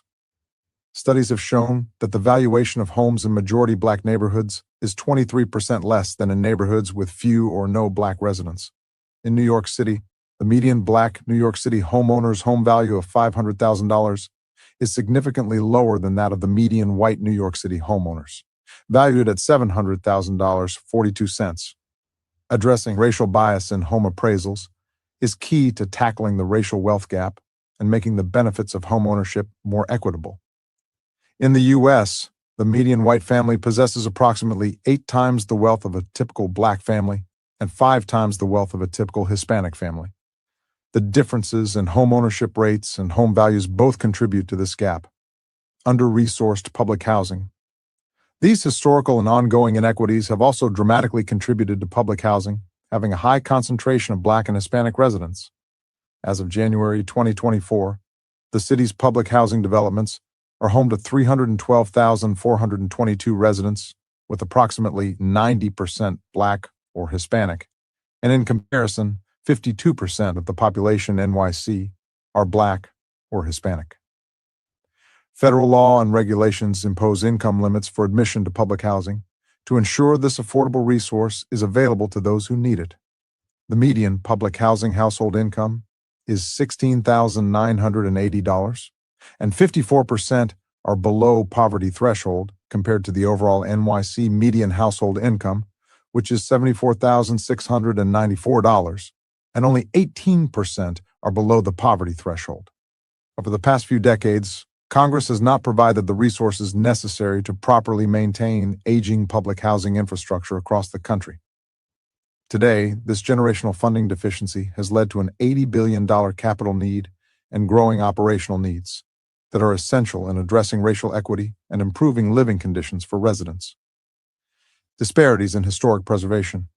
As these inequities have shaped housing access, they have also influenced the field of historic preservation, which has struggled to equitably represent the nation's diverse cultural heritage. Early efforts by organizations such as the Mount Vernon Ladies Association focused on preserving sites tied to early American history and the Founding Fathers, a practice that neglected the history and contributions of under-recognized and marginalized communities to American history. In the 1960s, rising social consciousness, concerns about the loss of the urban historic built environment, and opposition to urban renewal programs, which displaced communities and destroyed historic neighborhoods, led to the formalization of the field through the 1966 National Historic Preservation Act and the adoption of local landmark laws across the country. However, preservation practices often favored high-style, architecturally distinguished sites, making it difficult for communities to advocate for culturally important yet less architecturally prominent sites. While the city has a long history of formally recognizing historic resources with strong social and cultural associations to under-recognized and marginalized communities, significant work remains. Designations over 59 years have not always adequately reflected the diversity of New York City, nor did the historic narratives, which interpret past events, adequately include information on the systemic inequities, discrimination, racial segregation, economic disparities, and other forms of injustices that were experienced by marginalized groups. Preservation efforts must not only protect resources but also empower communities. Further compounding this disparity, the lack of diversity among preservation professionals limits the field's ability to identify sites significant to a wide range of communities. Furthermore, disparities in outreach for regulatory work did not always adequately address people in lower-income communities, nor individuals with other language preferences, which led to an uneven level of knowledge about regulatory processes and the resources available to help property owners and expedite permits. Ensuring fairness, transparency, and efficiency in regulation helps create a level playing field for all applicants, but is particularly important for those property owners who may not have equal access to paid consultants. Unified commitment. The agencies in this section recognize the importance in addressing these entrenched inequities to create an environment in which all New Yorkers have access to affordable housing, economic opportunity, and equitable representation and preservation. Department of Buildings. Mission and commitment. The mission of the NYC Department of Buildings is to ensure the safe and lawful use of buildings, properties, and construction sites across the 5 boroughs by enforcing the city's building code, zoning resolution, multiple dwelling law, and New York State labor law, with a focus on facilitating compliant development and worker and public safety, all to make our city a safer place to build, work, and live. In this racial equity plan, we aim to address various disparities and issues to advance racial equity, both internally and in relation to our role as a regulatory agency. Racial equity goals. Short term. 1. Goal. Evaluate existing outreach strategies to determine whether and how they need to be modified to more effectively engage with tenants and homeowners in marginalized communities. A. Outcome. By the end of 2026, develop metrics to track community engagement and increase engagement activities in marginalized communities by 20%. B. Strategies. Employ surveys questionnaires to identify the specific issues, concerns relevant to particular communities. Review and update metrics used to track and assess community engagement events. Partner with community-based organizations to reach target audiences with the goal of educating communities regarding prevalent violations that are specific to their respective zip codes, community boards. C. Indicators. Percent of community events in marginalized communities. Number of borough-specific outreach and community engagement plans. 2. Goal. Identify and address pay disparity at all levels of the agency by ethnicity, gender, and race. A. Outcome. By end of calendar year 2026, ensure that the agency has established a transparent pay structure, which includes periodic pay equity, reviews, and developed a framework and procedure for implementing salary adjustments for impacted employees. B. Strategies. Conduct a salary analysis for all employees to identify any pay disparities with respect to ethnicity, gender, and race. Develop and implement a transparent and equitable process that includes clear criteria for employee promotions and salary increases.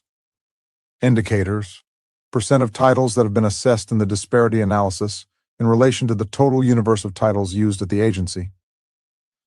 Percent of employees found to have been impacted by salary disparity.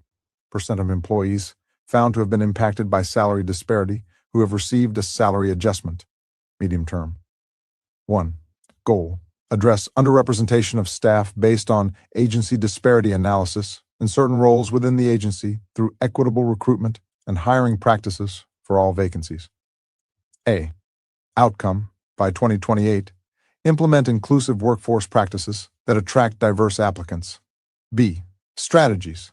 Create a recruitment pipeline for inspector, plan examiner, architect, and engineer positions by partnering with local high schools, colleges, and universities. Establish a recruitment committee, working group comprised of human resources and supervisors from various units across the agency.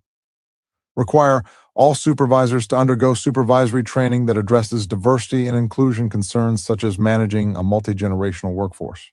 C. Indicators. Number of partnerships established with local educational institutions and HBCUs.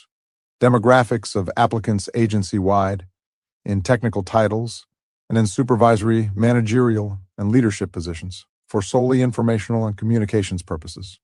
2. Goal. Build upon equity and inclusion in the workplace through ensuring equitable access to mental health, stress management, wellness, and conflict resolution across all levels. A. Outcome, by end of calendar year 2028, establish an internal committee that includes health and wellness liaisons to conduct outreach to ensure all employees are aware of the available resources and provide assistance in connecting with those resources where necessary.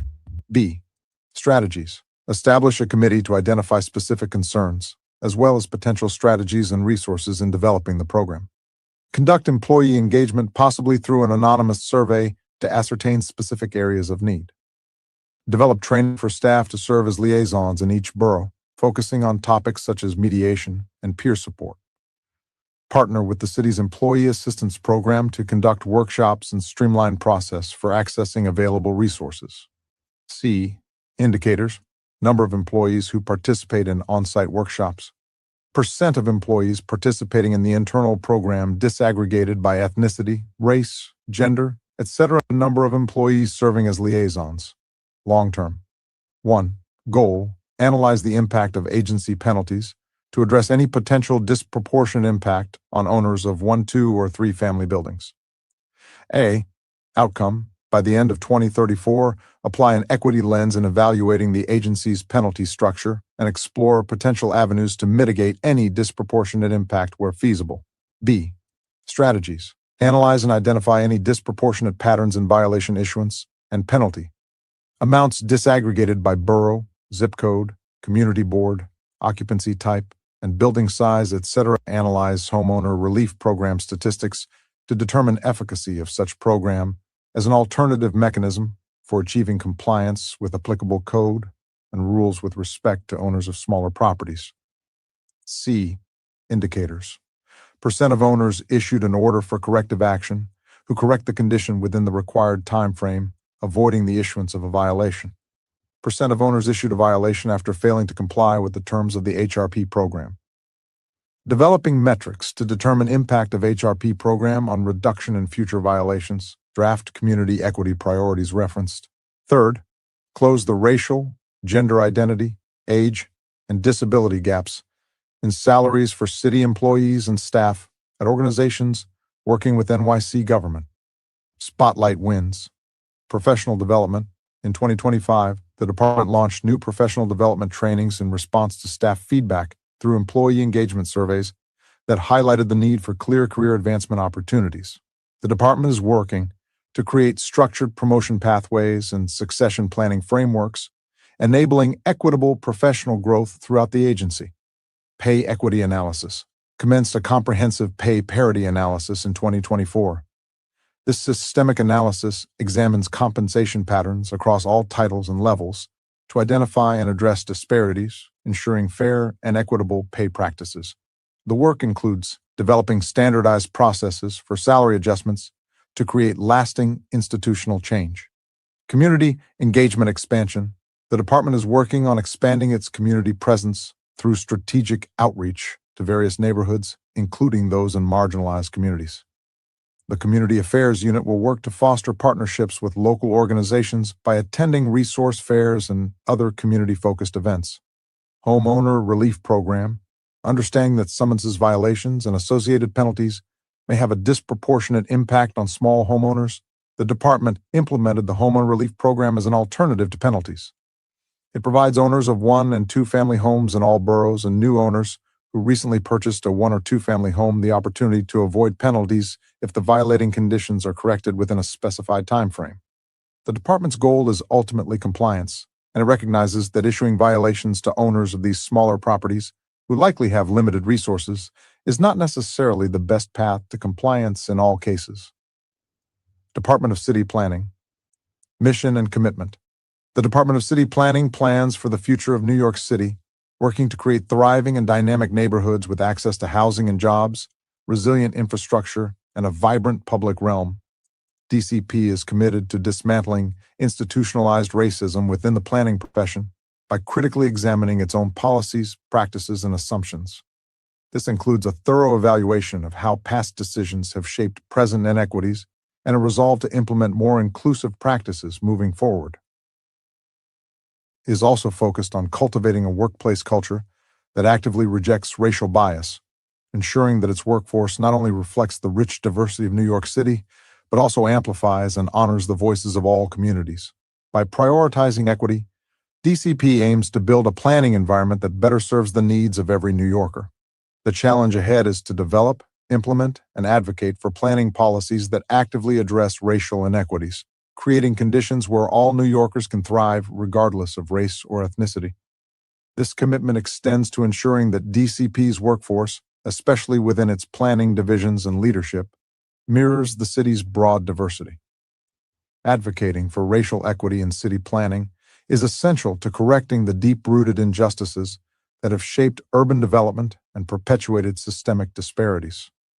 By prioritizing equity, DCP can help dismantle barriers that have disproportionately impacted Black and Brown communities, ensuring that all residents have fair access to housing, transportation, and public services. This focus on equity fosters not only a more inclusive and just city, but also strengthens New York's overall resilience and vitality. Inclusive planning leads to better decision-making by integrating diverse perspectives, resulting in policies that genuinely reflect the needs and aspirations of all New Yorkers.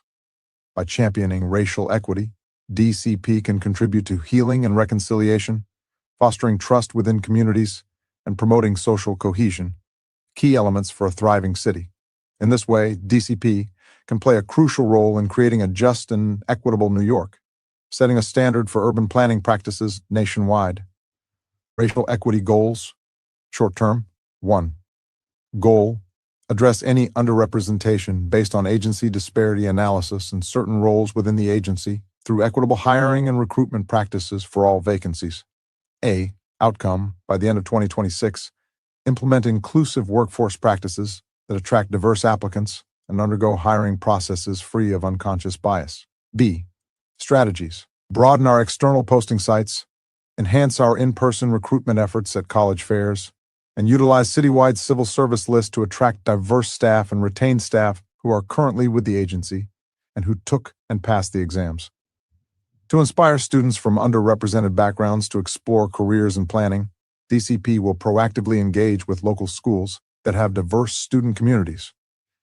Through our partnerships with City University of New York and the Mayor's Office for People with Disabilities, we aim to further diversify our candidate pool.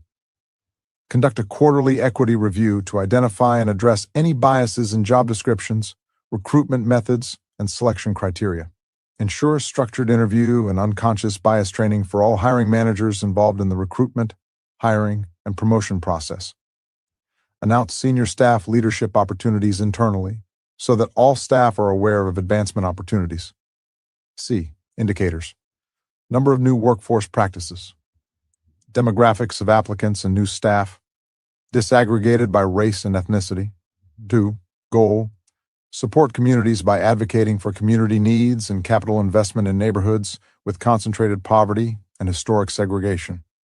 A. Outcome: by the end of 2026, achieve 100% of community boards participating in the annual community district needs and budget requests to support communities advocating for their needs and capital investment in neighborhoods with concentrated poverty and historic segregation. B. Strategies: focus outreach and support efforts on historically marginalized communities and community district needs and budget requests. C. Indicators: percent of community boards that participate in the submission of the annual community district needs statement. percent of needed requests that are also funded by community district, by income quintile, and by race. Medium term. 1. Goal, equip agency staff, including DCP commissioners, with knowledge on the discriminatory history of urban planning, to foster greater commitment in addressing systemic racism across New York City. A. Outcome, by 2028, train 100% of DCP staff, leadership, and commissioners on discrimination in urban planning. B. Strategies. Collaborate with city agencies and external stakeholders to build training on discrimination in urban planning. Visions to institutionalize training and monitor completion. Facilitate internal conversations on the training's application to the agency's current work. C. Indicators. Percent of DCP leadership trained. Percent of DCP commissioners trained. 2. Goal, through the work of DCP's Community Planning and Civic Engagement Studio, continue to build relationships to increase trust and transparency, and to facilitate stronger partnerships with the communities we serve and our stakeholders to create avenues for shared decision-making. A. Outcome, by 2028, establish a uniform process for neighborhood planning across 100% of DCP's neighborhood planning work. B. Strategies. Track and publish all recommended funding requests from each of the 59 community boards, noting which have been funded or unfunded. Train staff on active listening and trauma-informed techniques to ensure community voices are genuinely heard and valued during engagements. Develop easy-to-understand resources that explain land use planning concepts and the role of DCP, tailored to different community demographics. C. Indicators. Percent of points of agreement commitments left unfilled after they were scheduled for completion. Long term.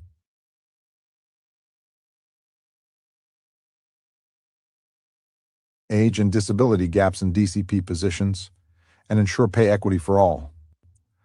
Outcome, by 2034, strengthen the agency's commitment to diversity by ensuring equitable outreach to recruit for all vacancies in staff and leadership positions, and ensuring all promotions at DCP are considered fairly, equitably, and inclusively, in alignment with city best practices and applicable employment laws. B. Strategies. Leverage equity-focused budgeting to address staff pay equity by systematically reviewing and adjusting compensation structures to ensure fairness and inclusivity.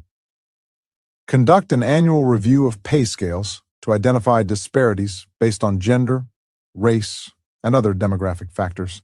By reallocating resources and prioritizing budget adjustments, the agency will address any inequities found, ensuring that all staff are compensated fairly for their roles and contributions. Additionally, implementing transparent salary bands and providing clear criteria for pay increases will help sustain equitable compensation practices. C. Indicators. Demographic composition of staff at various levels of the agency for solely informational purposes. Rates at which diverse staff members are promoted compared to their peers. Turnover rates of different demographic groups to identify any disparities. 2. Goal. DCP has had a 30% goal for MWB utilization and will continue to implement and evaluate goals going forward to ensure they are consistent with federal, state, and local law. Outcome, by 2034, maintain consistent implementation and assessment for MWB utilization. B. Strategies. Work with contracted environmental consultants to expand the types of tasks available for MWB subconsultants.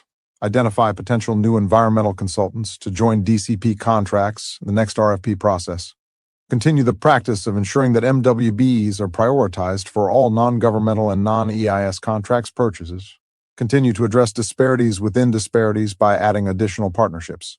C. Indicators. Percent of agency awarded spending to MWBEs disaggregated by race, ethnicity, and gender. 3. Goal. Undergo a truth and reconciliation process with agency partners, local communities, and employees to examine how DCP practices, policies, and operations may have contributed to inequality and structural racism both internally and in the communities we serve. A. Outcome, by 2034, perform a thorough review of 100% of practices, policies, and operational procedures to identify areas that may contribute to racial inequities. B. Strategies. Assess the impact of existing policies on the communities served. using community feedback and demographic data to understand disparities. Based on the findings from assessments and community input, draft new policies aimed at promoting equity in both internal and external operations. Ensure that racial equity considerations are integrated into all strategic planning processes and decision-making frameworks. Conduct periodic reviews to assess the effectiveness of implemented policies and practices, making adjustments as necessary based on outcome. Develop a communication plan to share progress on racial equity initiatives with staff and the communities served, fostering transparency and accountability. C. Indicators. Percent of internal planning policies and procedures analyzed for equity. Draft community equity priorities referenced. First, close the racial, gender identity, age, and disability gaps in city government positions that create or decide over city policy with individuals who are committed to equity and social justice. Spotlight wins. Since 2021, staff at DCP has significantly diversified. This diversity enriches the agency with new perspectives, enabling it to better serve New York City's communities. DCP provides equity training, and the Department of Housing Preservation and Development provides training on systemic equity and racism in housing to new employees through the Land Use Academy. DCP has also enhanced hiring processes by implementing structured interviews and unconscious bias training for hiring managers, promoting fair candidate evaluations and mitigating biases. Employee resource groups further support staff with shared experiences, fostering community, advocacy, and feedback channels for leadership. To broaden recruitment efforts, DCP partners with CUNY and other local schools, creating pathways for professionals from underrepresented backgrounds to enter the planning field. The adoption of the City of Yes for Housing Opportunity Amendment marks a transformative step in addressing racial inequities in housing. This initiative revises zoning regulations and streamlines approvals to promote affordable housing in high-opportunity neighborhoods historically inaccessible to low-income families. By dismantling restrictive zoning laws and discriminatory practices, the amendment encourages economic mobility and access to better schools, healthcare, and job opportunities. This initiative is a crucial part of DCP's strategy to combat inequality in housing policy, fostering more inclusive communities and equitable access to housing. Ultimately, the City of Yes initiative aims to build a more just and resilient city for all New Yorkers. Department of Finance, mission and commitment.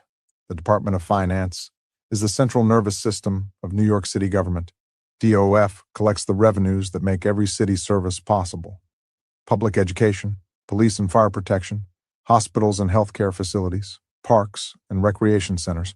It all begins with DO. DOF administers the tax and revenue laws of the city fairly, efficiently, and transparently to instill public confidence and encourage compliance while providing exceptional customer service. DOF is committed to pushing for property tax reform to minimize harm and systemic inequities. DOF is further committed to maintaining and enforcing equitable property assessment and appraisal policies and practices to allow all New Yorkers equal opportunity to rent and own homes in neighborhoods that are not considered high risk, as defined by illegal redlining practices. Through focus and perseverance, DOF strives for equity in all agency and city policies, procedures, and practices to minimize and, where possible, illuminate racial disparities. Racial equity goals. Short term. 1. Goal: identify and address barriers to access to DOF services in all communities in all 5 boroughs, particularly those historically underserved, so that customers can better receive available benefits and address violations to reduce disparities. A. Outcome: by the end of 2026, ensure that 100% of DOF services are more easily accessible and readily available to New Yorkers in all communities, especially those residing in historically underserved neighborhoods. B. Strategies: expand the use of technology to assist customers in the most efficient, customer-friendly manner. Ongoing assessment and reassessment of services to determine ways to improve customer service. C. Indicators: percent of and neighborhood affiliations of customers who successfully receive DOF services and/or benefits. 2. Goal: support implementation of the cannabis law licensing scheme to curb the rate of unlicensed sellers so that communities historically impacted by criminalization can benefit from this economic pathway. A. Outcome, by the end of 2026, reduce the prevalence of unlicensed sellers in neighborhoods within all 5 boroughs, thereby allowing a significant increase in the number of legally licensed retail sellers of cannabis products versus the diminishing number of illegal unlicensed sellers. B. Strategies, continued enforcement, product seizure, and illegal retail location closures in underserved communities throughout the 5 boroughs. C. Indicators, percent of cases of illegal unlicensed sellers of cannabis products that are targeted for enforcement activity and result in product seizure and closure. Medium term, 1. Goal, DOF has had a 30% goal for MWBE utilization and will continue to implement and evaluate goals going forward to ensure they are consistent with federal, state, and local law. A. Outcome, by 2028, maintain consistent implementation and assessment for MWBE utilization. B. Strategies, advertise all MWBE upcoming procurement events on the agency website. Attend MWBE events throughout the city. C. Indicators, percent of all contracts awarded to MWBE vendors. Number of MWBE contracts awarded by race, ethnicity, and gender. 2.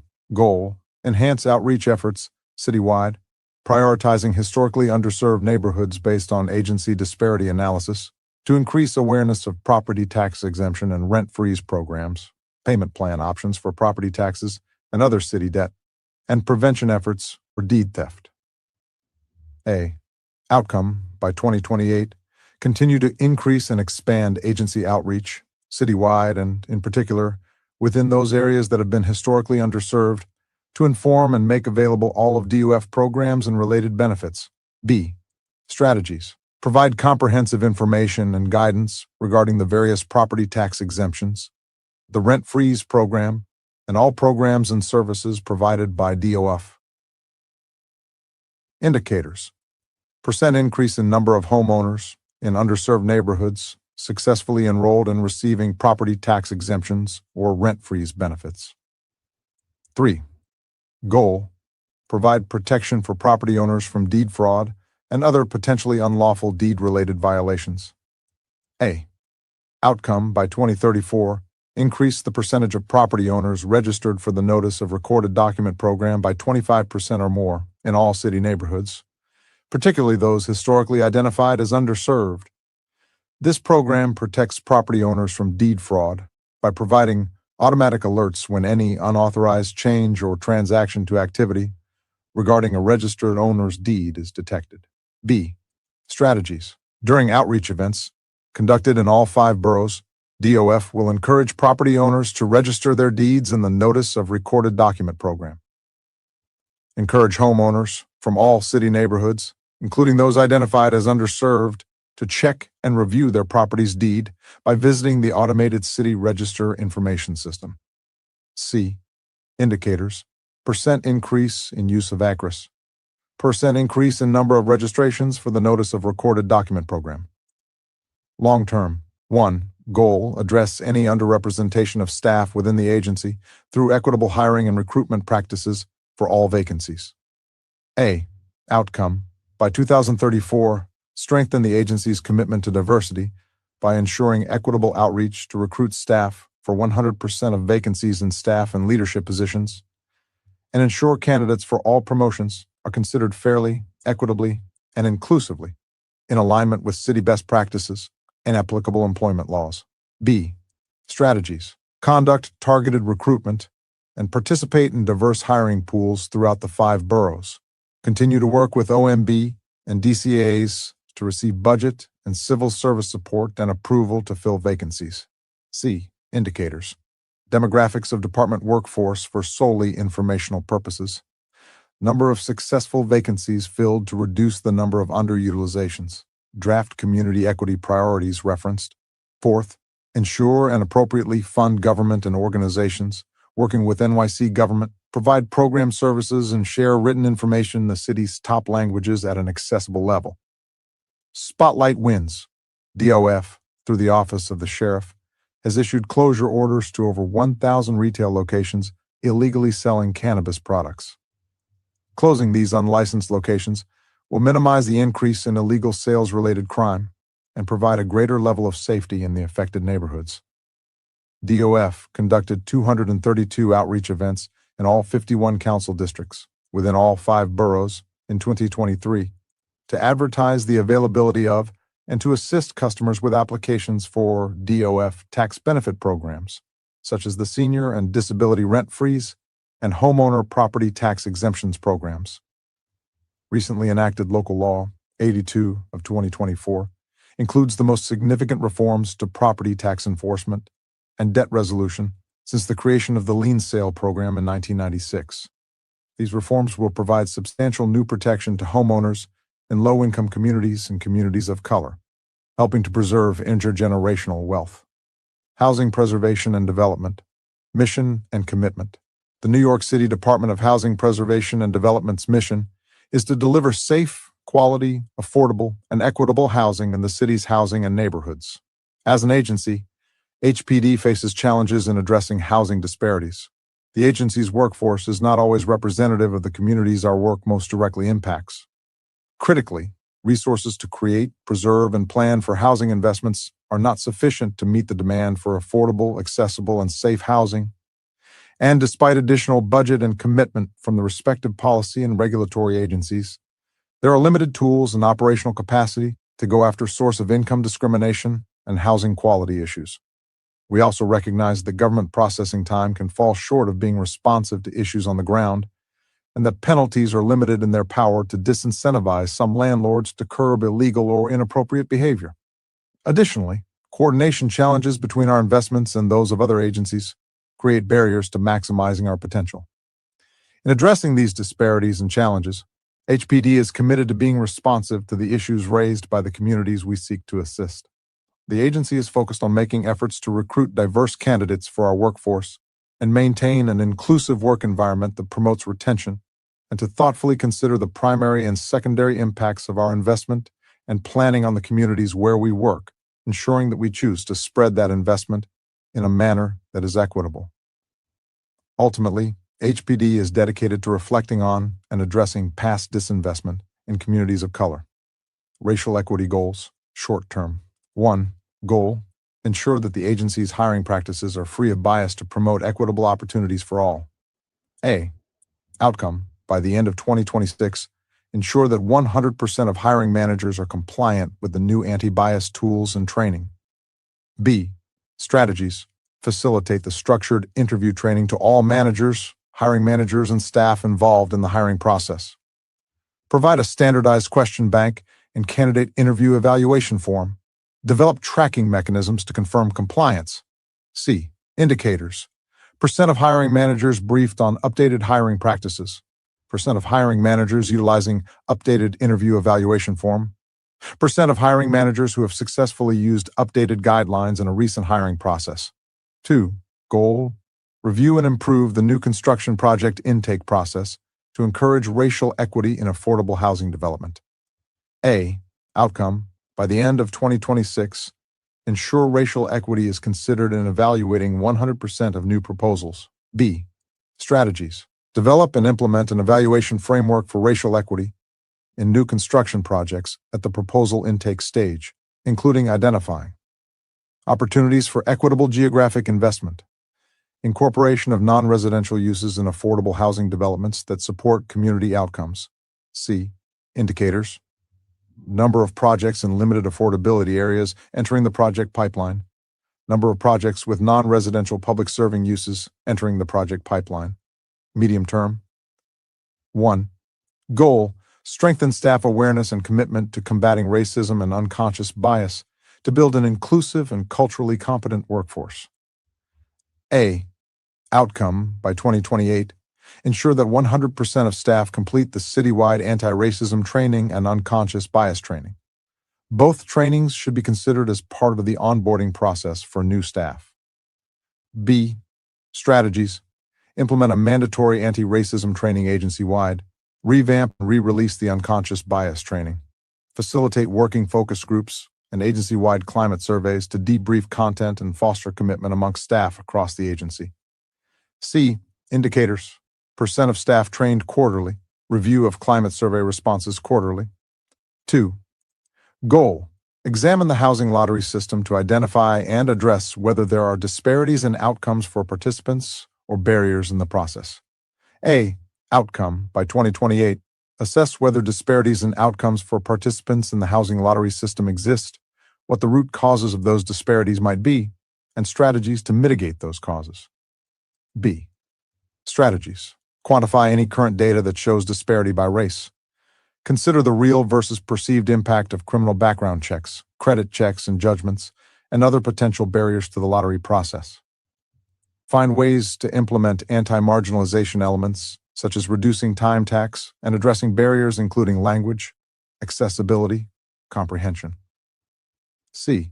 Indicators: number of lottery applications submitted and subsequent leases signed, broken down by categories like income, race, ethnicity, and borough neighborhood. 3. Goal: ensure all New Yorkers have access to safe housing by reducing disparities in housing code enforcement. A. Outcome: by 2028, develop strategies to realign criteria for proactive enforcement such that it reduces any disparities in housing code enforcement. B. Strategies: assess whether proactive enforcement of the housing code is appropriately targeted such that neighborhoods experiencing housing quality issues receive appropriate focus, and, if not, develop strategies to realign criteria for proactive enforcement. C. Indicators: percent of properties in each neighborhood in which HPD currently conducts proactive enforcement activities. Percent of properties that should be targeted by proactive enforcement activity based on indicators of distressed housing. Difference between the above two indicators. 4.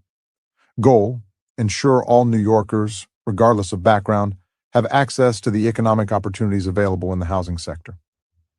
A. Outcomes: by 2028.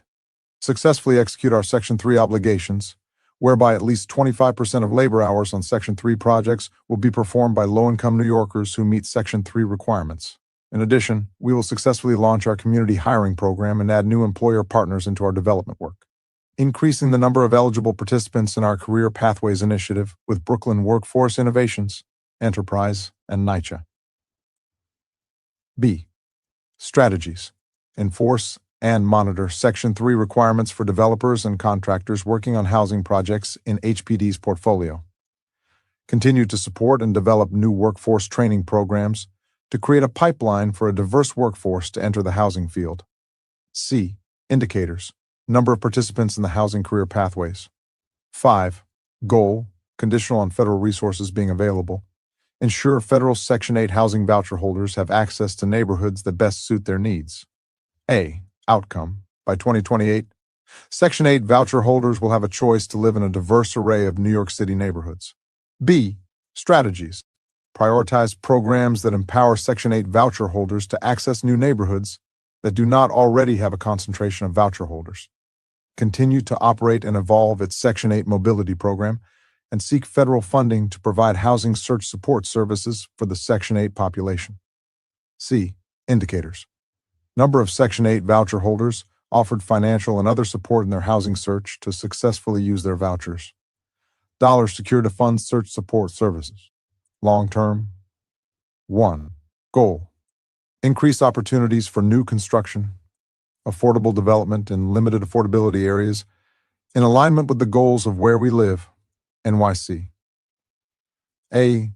Outcome: by 2034, prioritize affordable housing financing projects that combat segregation and foster inclusive communities, increasing the availability of affordable housing in areas with few affordable homes gives low-income New Yorkers more neighborhood choice.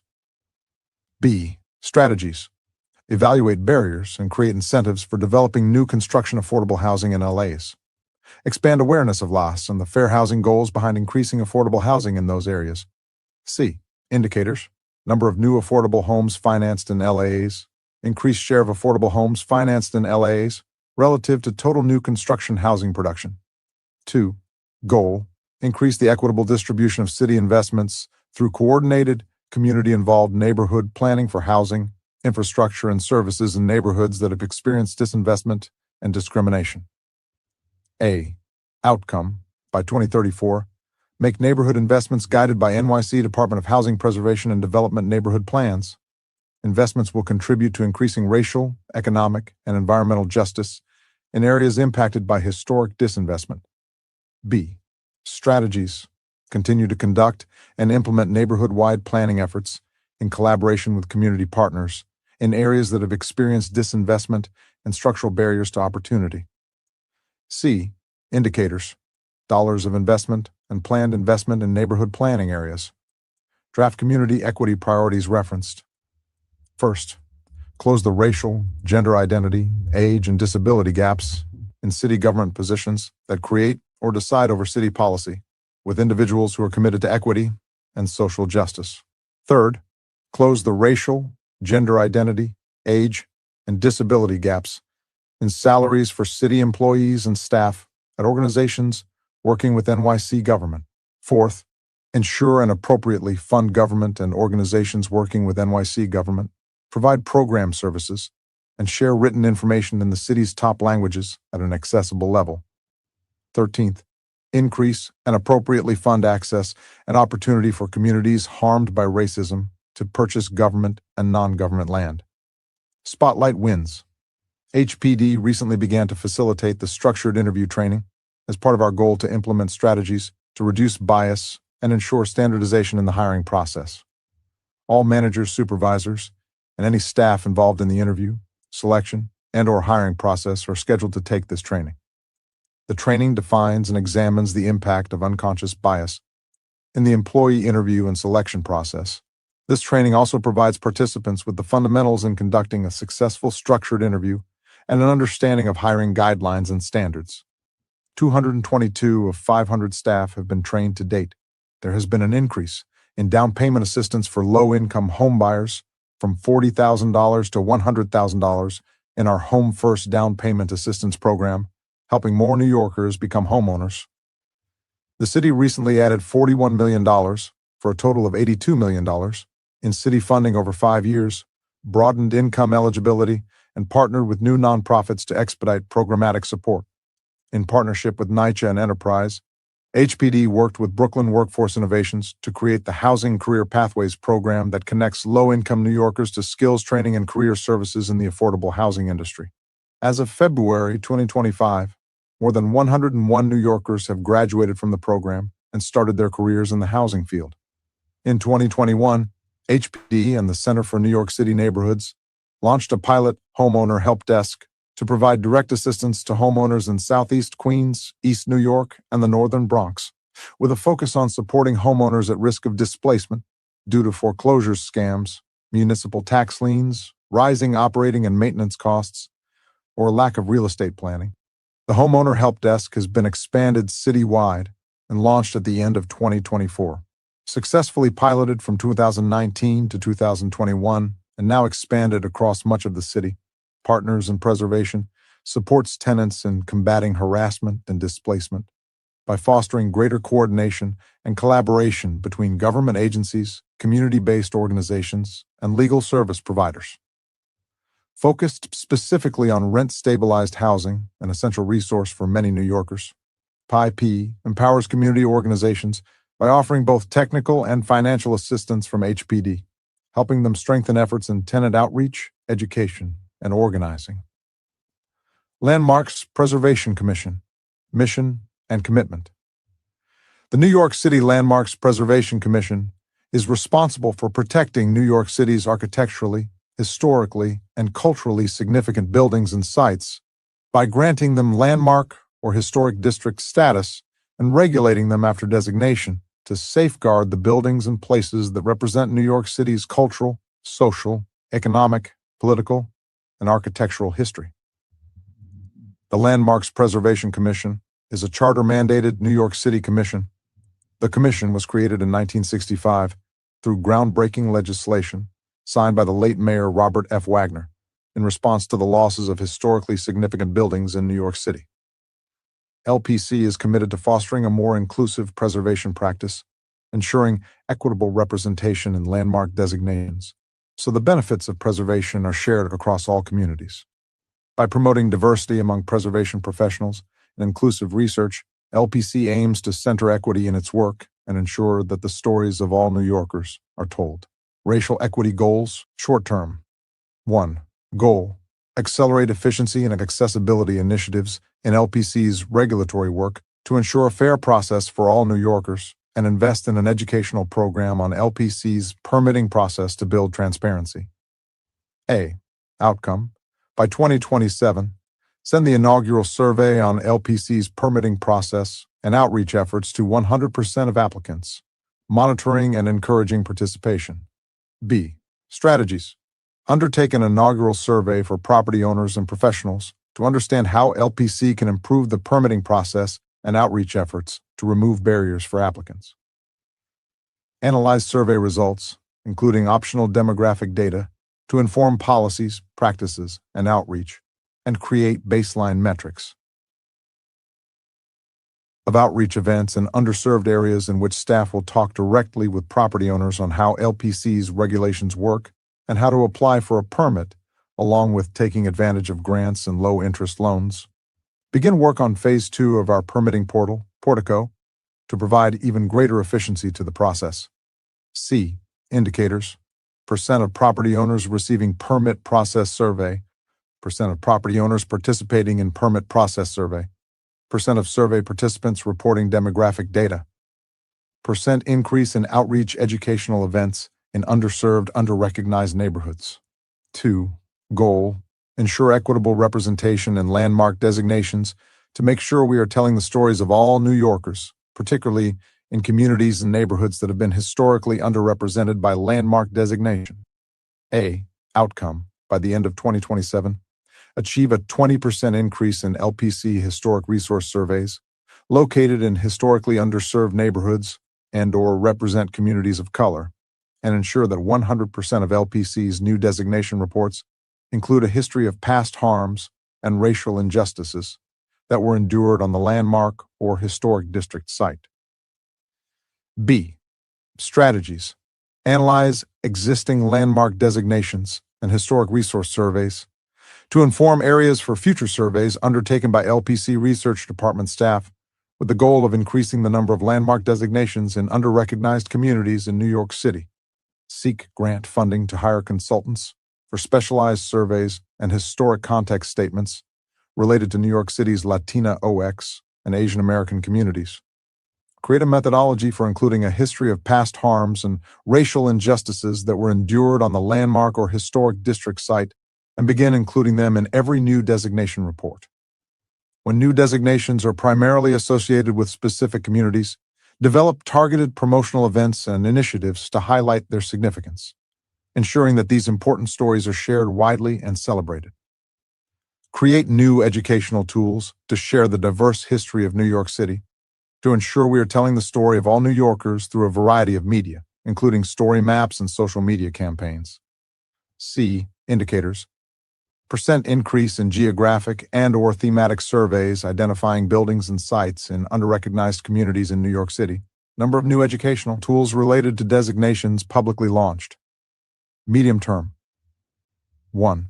Goal: grow LPC's Historic Preservation Grant Program to assist income-eligible property owners and not-for-profit organizations in restoration work, particularly in underserved neighborhoods. Established in 1977 with federal community development block grant funds, HPGP provides grants of $10,000 to $35,000 for facade restorations. A. Outcome: by 2029, increase LPC's budget for grants it provides to income-eligible New Yorkers by 20%. B. Strategies: develop an online form for grant applications to facilitate the submittal of complete applications and to enhance the customer experience. Build and implement a funding strategy for the grant program to meet the need in underserved communities. C. Indicators: percent increase in HPGP grants in underserved areas. Goal: LPC has had 30% goal for MWBE utilization and will continue to implement and evaluate goals going forward to ensure they are consistent with federal, state, and local law. A. Outcome: by 2029, maintain consistent implementation and assessment for MWBE utilization. B. Strategies: Work with NGO and agency partners to identify opportunities and challenges in building a larger pool of MWBE contractors with historic preservation expertise, particularly Black MWBE contractors who have had the greatest underutilization. Increase LPC participation in outreach events, conventions, and trade shows to connect with qualified contractors. Develop and execute a plan to host preservation-specific outreach events to contractors to build supply of MWBE contractors through encouraging certification. C. Indicators. Percent of agency-awarded contracts to MWBEs disaggregated by race and ethnicity. Number of outreach events, conventions, and trade shows attended. Number of contractors encouraged to apply for MWBE certification. Long-term. 1. Goal. Address any underrepresentation of staff and roles within the agency through equitable hiring and recruitment practices for all vacancies. A. Outcome. By 2035, develop a workforce pipeline for the field of historic preservation. B. Strategies. Continue utilizing the NYC Department of Youth and Community Development, Summer Youth Employment Program interns, and seek to increase LPC's participation in the program. Seek creative opportunities for internships that will attract a diverse pool of applicants. Grow LPC's outreach and educational programs in New York City high schools to explain to students what a career in historic preservation entails, to develop new ways to reach local students to explain the profession. Increase outreach for the Landmarks Preservationist Civil Service exam to encourage more diverse candidates. C. Indicators. Percent increase in SciEP interns. Number of events at NYC high schools. Number of events related to LPC's civil service exams for landmark preservationist positions. Draft community equity priorities referenced. First, close the racial, gender identity, age, and disability gaps in city government positions that create or decide over city policy with individuals who are committed to equity and social justice.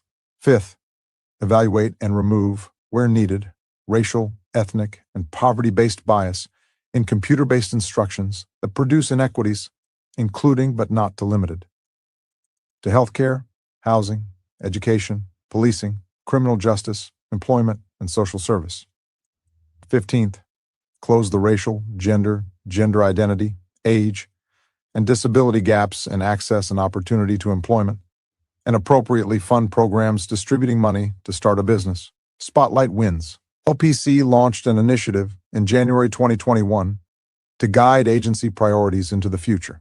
This includes prioritizing designations that represent New York City's diversity, with a particular focus on preserving historic places associated with underrepresented communities, robust outreach and public dialogue with the city's diverse communities, and fairness, transparency, and efficiency in regulation so that all property owners have equal access to resources, technical assistance, and expertise.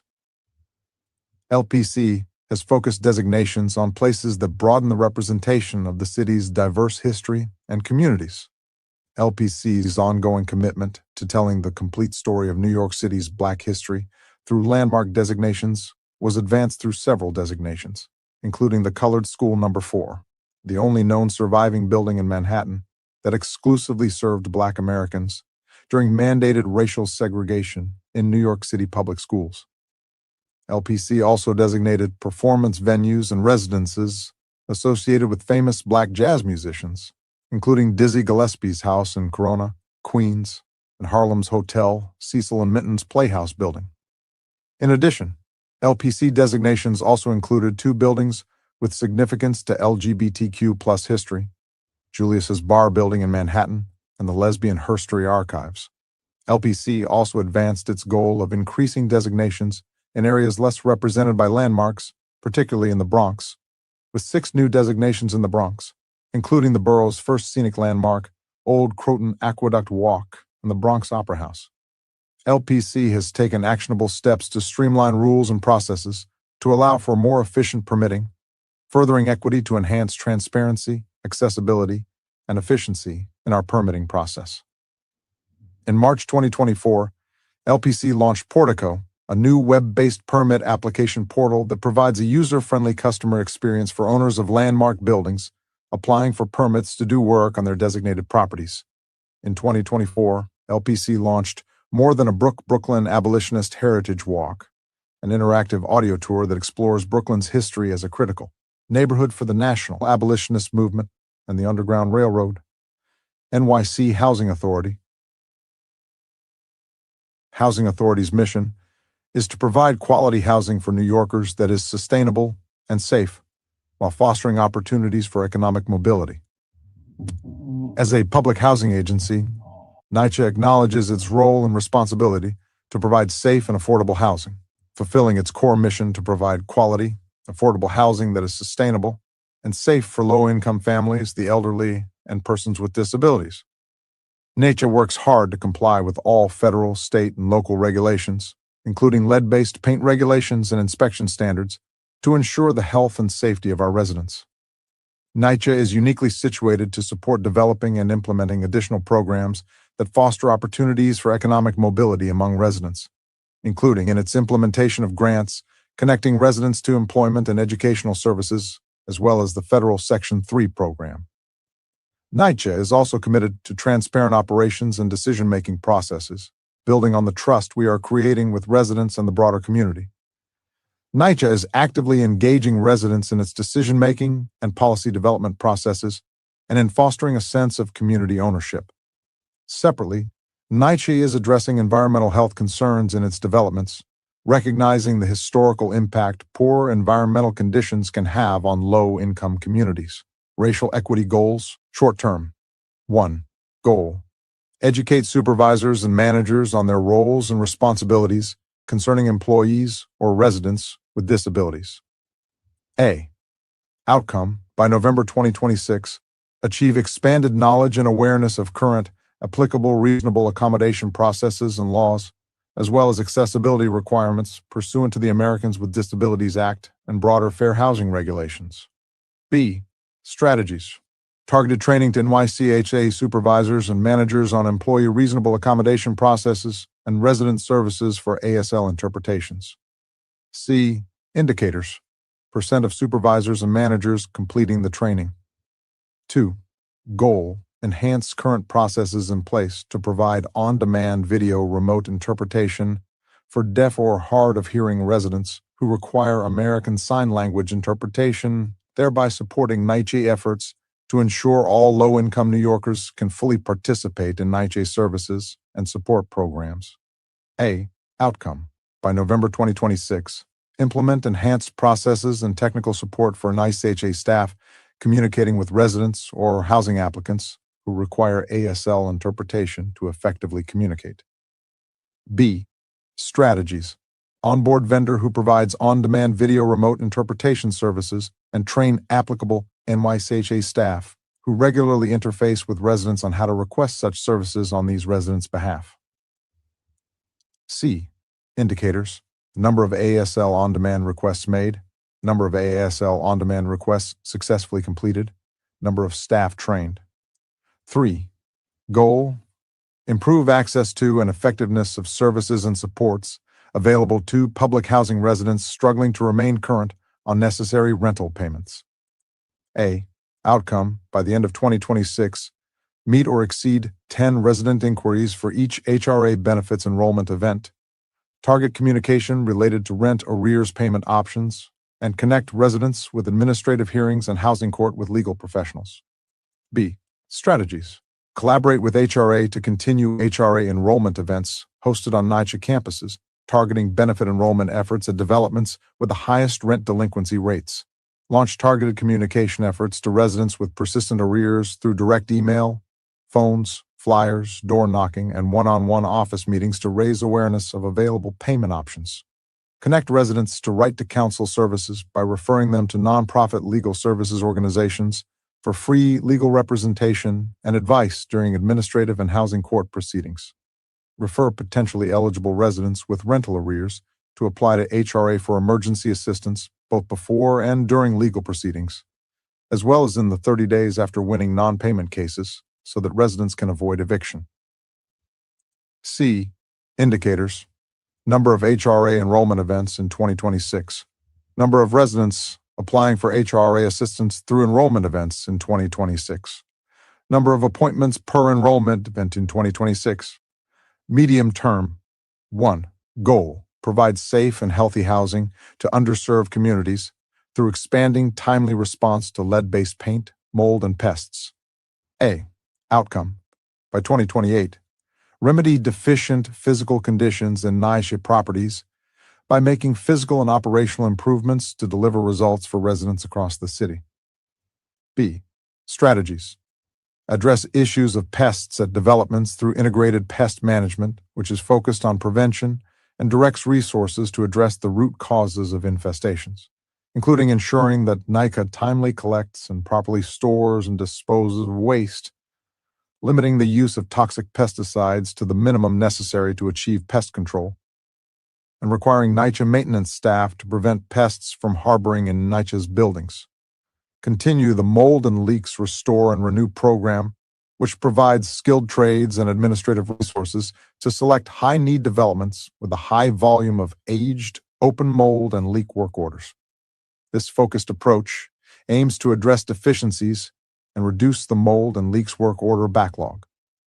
Continue Operation Mold Cleanup to prioritize and reduce the backlog of open Caretaker X and painter mold removal work orders and outstanding mold-resistant paint work orders to ultimately prevent second verified mold complaints in the same unit or same common area room or hallway within a 12-month period.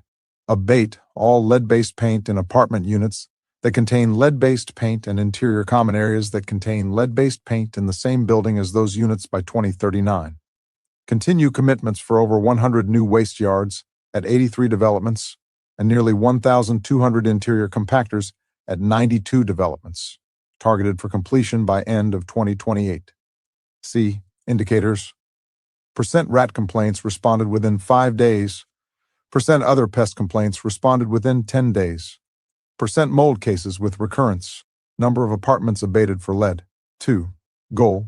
Expand resident connection to high-quality employment and educational services by leveraging federal grant, city, and partner resources.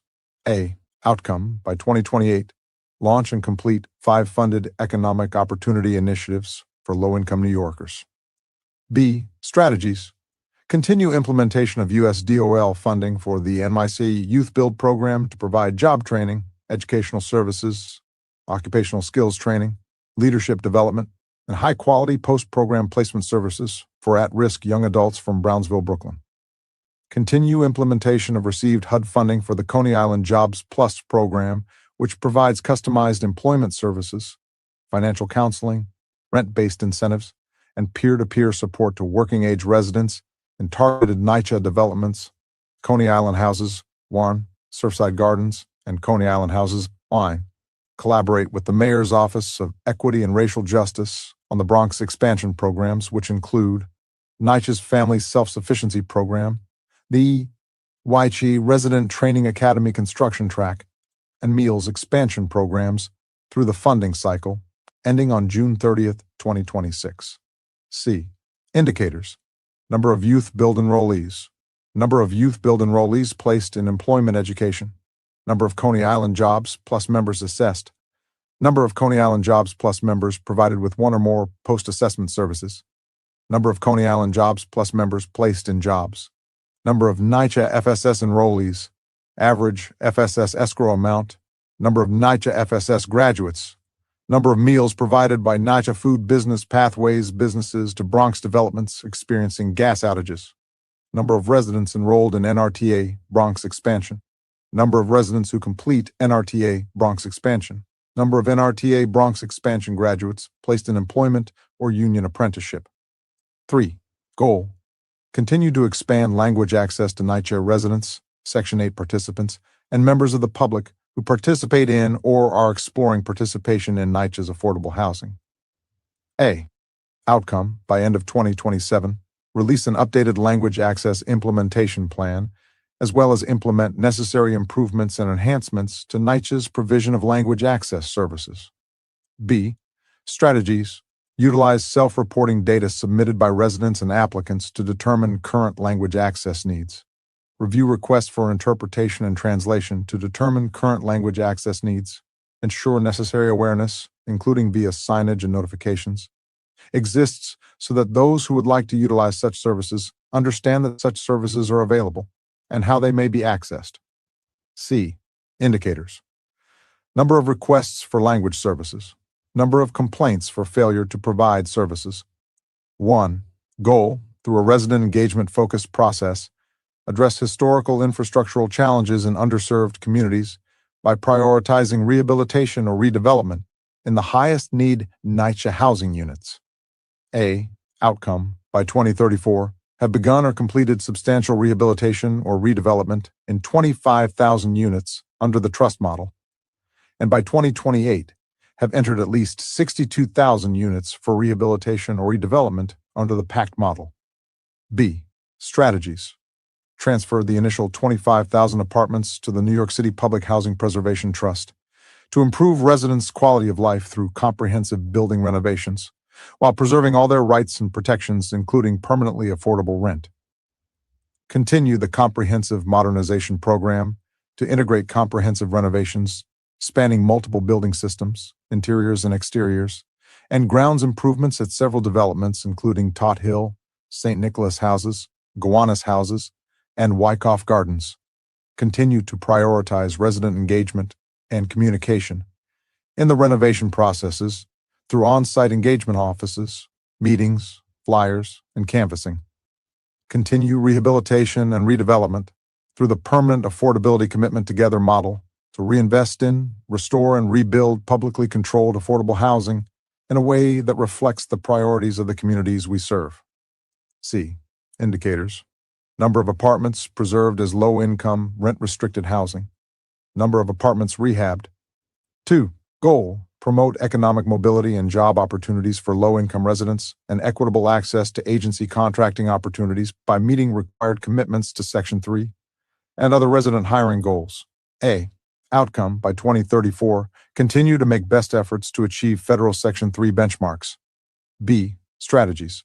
Continue adhering to the Section 3 federal regulation and ensuring the compliance of contractors to increase employment opportunities among NYCHA residents. Update the interim standard procedure to incorporate key changes to Section 3 and work on training materials for NYCHA. Ensure consistency with federal, state, and local law through the continued implementation and evaluation of goals. Continue providing no-cost employment-linked training opportunities to new cohorts through the NYC Resident Training Academy, and explore private and agency partnerships to provide supportive services and resources to participants to encourage attendance. Support NYCHA entrepreneurs by expanding participation in NYCHA's free business accelerator programs that empower residents and Section 8 voucher holders to start and grow profitable food and home-based childcare businesses. Indicators. Number of residents enrolled in NRTA, number of residents who complete NRTA, number of NRTA graduates placed in employment or union apprenticeship, total number of residents who complete NYCHA food or childcare business pathways programs, total number of new NYCHA resident food childcare business registered and or licensed, total number of Section 3 hires labor hours, draft community equity priorities referenced. Fourth, ensure and appropriately fund government and organizations working with NYC government to provide program services and share written information in the city's top languages at an accessible level. Seventh, ensure and appropriately fund prevention and provide legal and financial support for families facing eviction, lease theft, and deed theft. Eighth, remove all government-issued fees for services, where possible, and convert remaining fees and fines to an income-based sliding scale. Spotlight wins. NYCHA has made significant progress in addressing mold and leak issues in NYCHA public housing apartments. Approximately 92% decline in the median days to inspect for mold from 24.6 days in March 2022 to 2 days in March 2026. Approximately 53% decline in the average number of mold inspections created per week from approximately 508 WOs in 2020 to approximately 241 WOs in 2025. In the 2024 to 2025 heat season, NYCHA resolved its heat outages on average in 6.85 hours. 100% of outages were resolved within 24 hours. As of March 5, 2026, NYCHA has converted 31,472 apartments to the Project 26, Section 826. Have converted through PACT. Of those apartments, 13,060 have completed repair work, representing over $2.6 billion in capital investment. O, the remaining 18,412 apartments are under construction, representing $7.24 billion in repairs. O, in addition to our converted projects, we currently have 12,758 apartments in some phase of planning and engagement work. This represents $6.17 billion in capital repairs. O, overall, we have over 44,000 units in our packed pipeline, representing over $16.09 billion in capital repairs for NYC residents. NYPD is also actively taking steps to fully implement the New York City Public Housing Preservation Trust model, providing further ability to fully modernize NYCHA developments through this new public entity. In 2025, the Trust executed the design-build contracts for Nostrand Houses and Bronx River Addition, totaling $493 million to improve living conditions for over 2,100 residents across the two developments. 3 new resident votes were held in 2025, including at Highland Houses, Throgs Neck Addition, and Randall Avenue, Balcom Avenue, which elected to join the Trust, remain Section 9, and enter the PAC program, respectively. In totality, these milestones demonstrate major advances in programs that seek to invest in aging and deteriorating buildings across the public housing portfolio and improve the quality of life for NYCHA residents. The first conversions of trust properties are planned for 2026. Infrastructure and environment. Conditions of thriving, we endeavor to ensure that every person who resides in New York City has the opportunity to thrive with a safe, healthy, and sustainable living environment. A resilient neighborhood served by quality and accessible infrastructure and services, as well as a robust local economy. Vibrant and welcoming public spaces throughout New York City, where everyone belongs and can move freely. Physical and digital infrastructure play a key role in determining how New Yorkers can access resources, services, and opportunities, as well as protection against environmental risks. However, inequities in design, construction, transportation, and connectivity have caused significant disparities, particularly for communities of color. Recognizing the decades' worth of discriminatory policies and practices is critical to creating an equitable path forward. Inequitable infrastructure development. Despite good faith efforts to advance equity, systemic racism and long-standing disparities continue to impact the design and construction industry.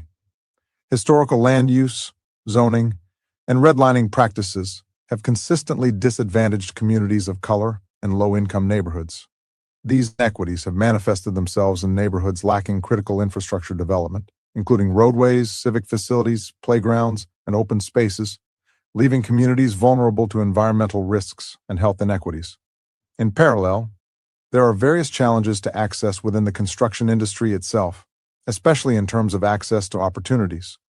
People of color, and in particular Black and Latino individuals, remain underrepresented in higher paid, higher skilled trades, as well as supervisory and management positions.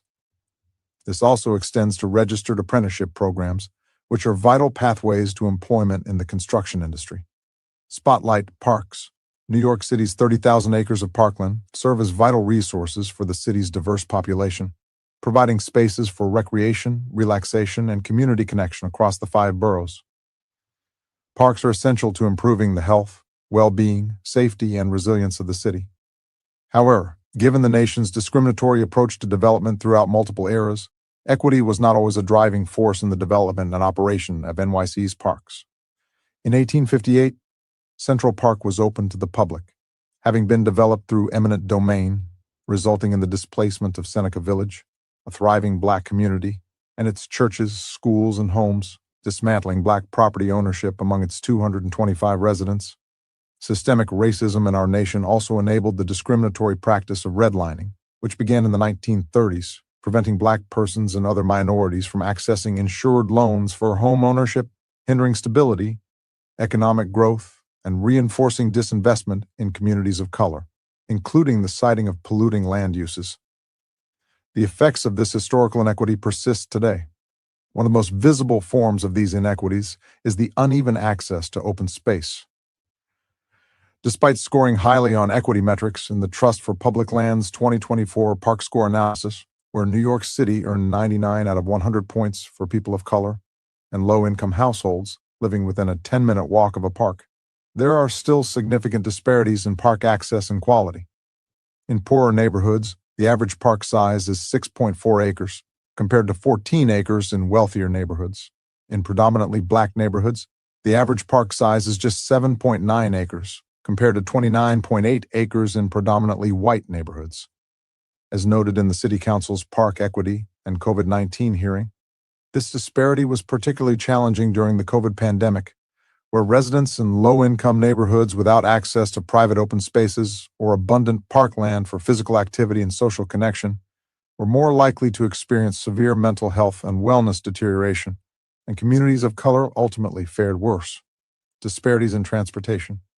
Any effort to build an equitable transportation environment must be rooted in the understanding that past planning practices have disproportionately impacted people of color and low-income communities, often leading to division, displacement, and disinvestment. Although New York City does not operate New York City's transit system, it is important to recognize the racial history of transit and transportation in the city. In the 1830s, as New York City expanded and early iterations of public transportation emerged, streetcar lines were segregated. Streetcars that allowed African Americans were labeled colored persons allowed and operated less frequently than those for white passengers. Segregated transportation facilities, such as streetcar stations and restrooms, often exposed African Americans to violence. The desegregation of public transit in New York City began in 1854 when Elizabeth Jennings, a 24-year-old African American teacher, sued the Third Avenue Rail Company after being violently removed from a segregated streetcar. This case, along with the efforts of black activists, led to the complete desegregation of the New York City transit system by 1861, before the Civil War and over 100 years before the Civil Rights Act of 1965. Throughout the 20th century, transportation and urban planning projects in New York City, as in much of the United States, were often implemented without care for communities of color. For example, practices such as redlining forced divestment from and spatially segregated communities of color. Redline neighborhoods were denied public and private investments, leading to deteriorating infrastructure. In response to the decline, urban renewal policies were introduced, which often targeted communities of color under the guise of improving slums. These policies, coupled with the rise of automobile use, shaped city streets to prioritize vehicles over pedestrians and cyclists, further marginalizing low-income residents and communities of color who relied on walking and public transportation. Additionally, interstate infrastructure projects like the Brooklyn-Queens Expressway and the Cross-Bronx Expressway physically divided neighborhoods, displacing residents and disrupting community life, and disproportionately affecting communities of color. Concurrently, white families fled their working-class neighborhoods in the city for the suburbs. Many people of color, low-income households, and immigrant families sought affordable housing options in these neighborhoods, which were sometimes farther from the pricier city center. These historical injustices continue to limit access to quality jobs, healthcare, education, and recreation, particularly for New Yorkers of color. For example, in 2019, the average commute time for white New Yorkers was 37.4 minutes, compared to 48.2 minutes for black New Yorkers and 42.6 minutes for Hispanic New Yorkers. Additionally, people of color in New York City face higher rates of unemployment and poverty. According to the Transit Center Equity Dashboard, white people who disproportionately live in or near Manhattan have the best transit access to potential jobs of any group, but are the least likely to ride. The average black New York City resident can reach about half as many jobs by transit as the average white person. The lack of safe, affordable, and efficient transportation options is most acute in low-income communities of color, acting as a significant barrier to essential resources.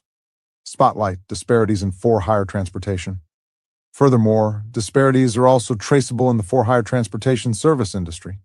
Transportation is a fundamental right for all New Yorkers and visitors, especially when provided by drivers professionally licensed by our city.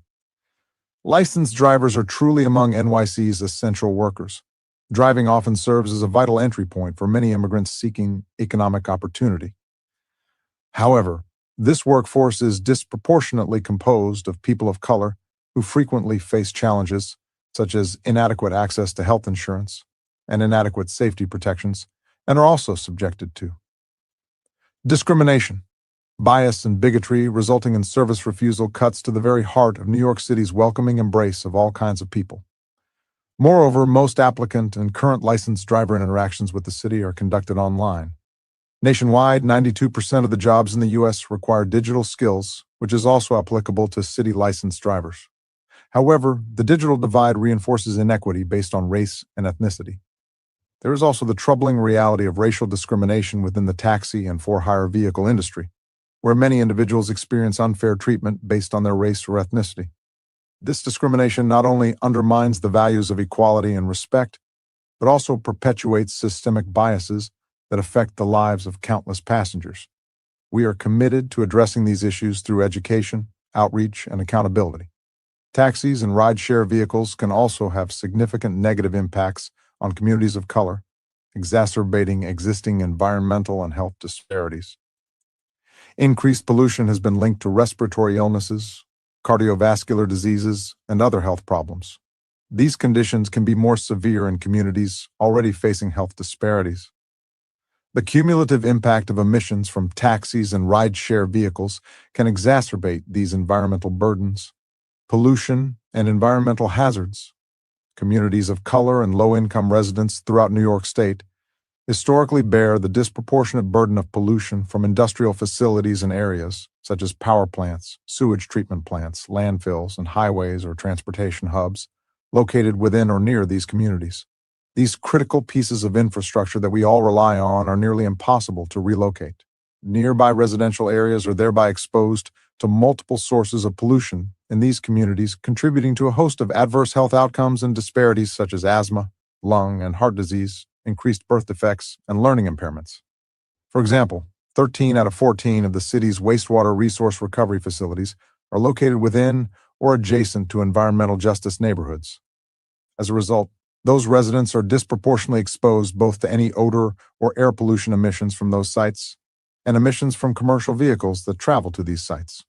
In fact, in the 1960s, the city's North River Wastewater Resource Recovery Facility was intentionally located in West Harlem rather than in Midtown or the Upper West Side, because it was perceived to be a less desirable area for future development. Moreover, environmental justice neighborhoods are disproportionately exposed to flooding due to climate change. While 49% of the city's population resides within EJ neighborhoods, these neighborhoods account for 54% of New Yorkers at risk of stormwater flooding. 57% of those living in the 100-year coastal floodplain as of 2100, and 69% of New Yorkers who will be subject to tidal flooding in 2100.55. In addition, residents of EJ neighborhoods experience far more health impacts related to air pollution than other New Yorkers. In fact, all of the top 10 neighborhoods for air pollution-related emergency room visits are in EJ areas. Low-income communities, many of which are communities of color, disproportionately experience the inability to pay their water bills due to the rising cost of access to clean water. The cost of water and wastewater services in New York City is projected to increase potentially by nearly 28% over the next 3 years. Because New Yorkers of color are disproportionately lower income, these rising costs disproportionately affect them. Disparities in cleanliness and environmental safety. While the city continues to address cleanliness and quality of life inequities for all communities, particularly historically underserved communities, our service delivery faces challenges in reporting of cleanliness conditions.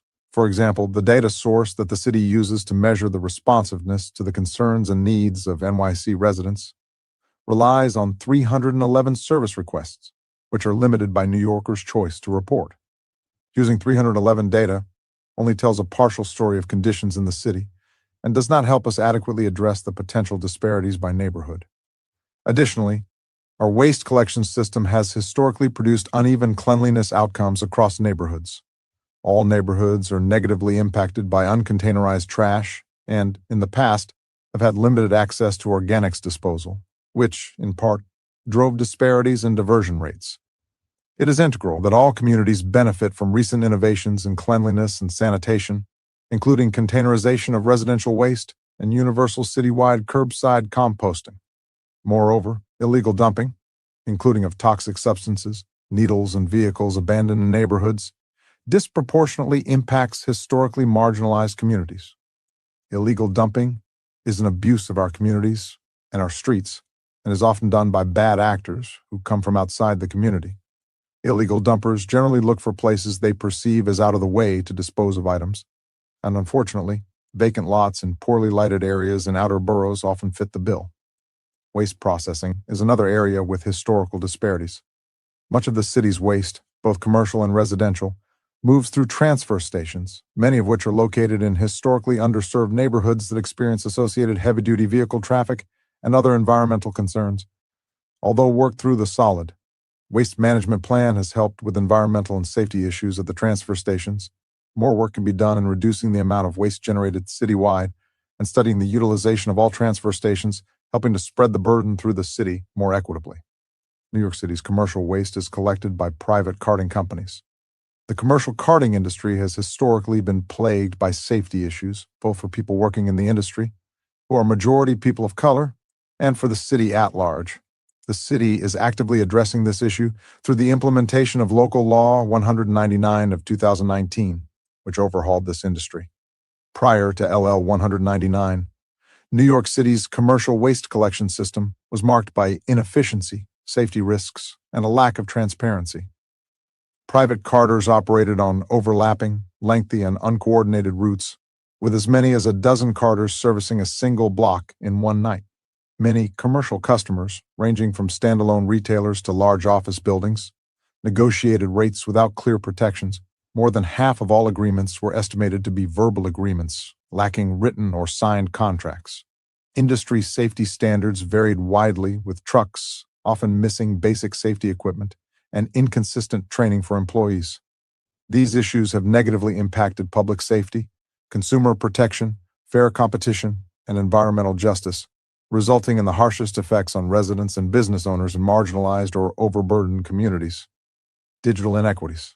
Digital equity means that individuals and communities, especially those most in need, can fully participate in our digital society and economy. Achieving digital equity requires addressing long-standing structural inequities and putting marginalized communities at the center of our efforts. Access to broadband devices and digital skills are key to achieving digital equity, yet 30% of New York City households, or 2.5 million New Yorkers, mostly in underserved neighborhoods, lack both a mobile connection and a home broadband connection. This figure is even more stark when overlaid with race, as nearly 38% of African American and 34% of Hispanic New Yorkers lack both a mobile and home broadband connection, compared to 21% of white New Yorkers.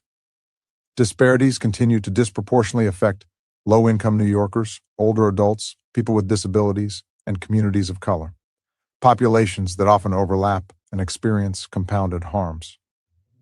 Digital inequality is most pronounced in Black, Hispanic, and Native American underserved communities. Over 40% of households in the Bronx lack a combination of mobile and home broadband, compared to 30% citywide. Additionally, almost 10% of households, or nearly 800,000 city residents, lack a computer at home citywide, compared to over 30%. For the Bronx, disparities in device access largely mirror those in broadband subscriptions, disproportionately impacting low-income residents, older adults, and people with disabilities. New Yorkers' needs are constantly evolving as technologies and society move forward. Broadband access is critical to modern applications in education, banking, employment, and other services. Digital inequity is often cyclical, with income and wealth inequality limiting access to connectivity. According to a 2023 survey conducted by the New York State Connect All office, 44% of the state's urban respondents and 57% of racial and ethnic minorities indicated difficulty paying for internet. Historic disinvestment in communities of color and non-English speaking communities has made affordability a large barrier to broadband access in these communities, who consistently reported high service costs and lack of choice at the state level. Broadband Act went into effect in 2025. Outreach, awareness, and enrollment in low-cost broadband plans are essential to ensure New Yorkers benefit equitably. Unified commitment. The agencies in this section recognize the importance of embedding equity into the availability, design, construction, and maintenance of physical and digital infrastructure, so that all New Yorkers have quality and accessible infrastructure and services. Business Integrity Commission. Mission and commitment. The mission of the Business Integrity Commission is to protect New York City consumers through regulation of the trade waste industry and New York City's public wholesale markets, to ensure that regulated industries remain free of organized crime and other forms of corruption, including the violence, fraud, rackets, and threats that once plagued them.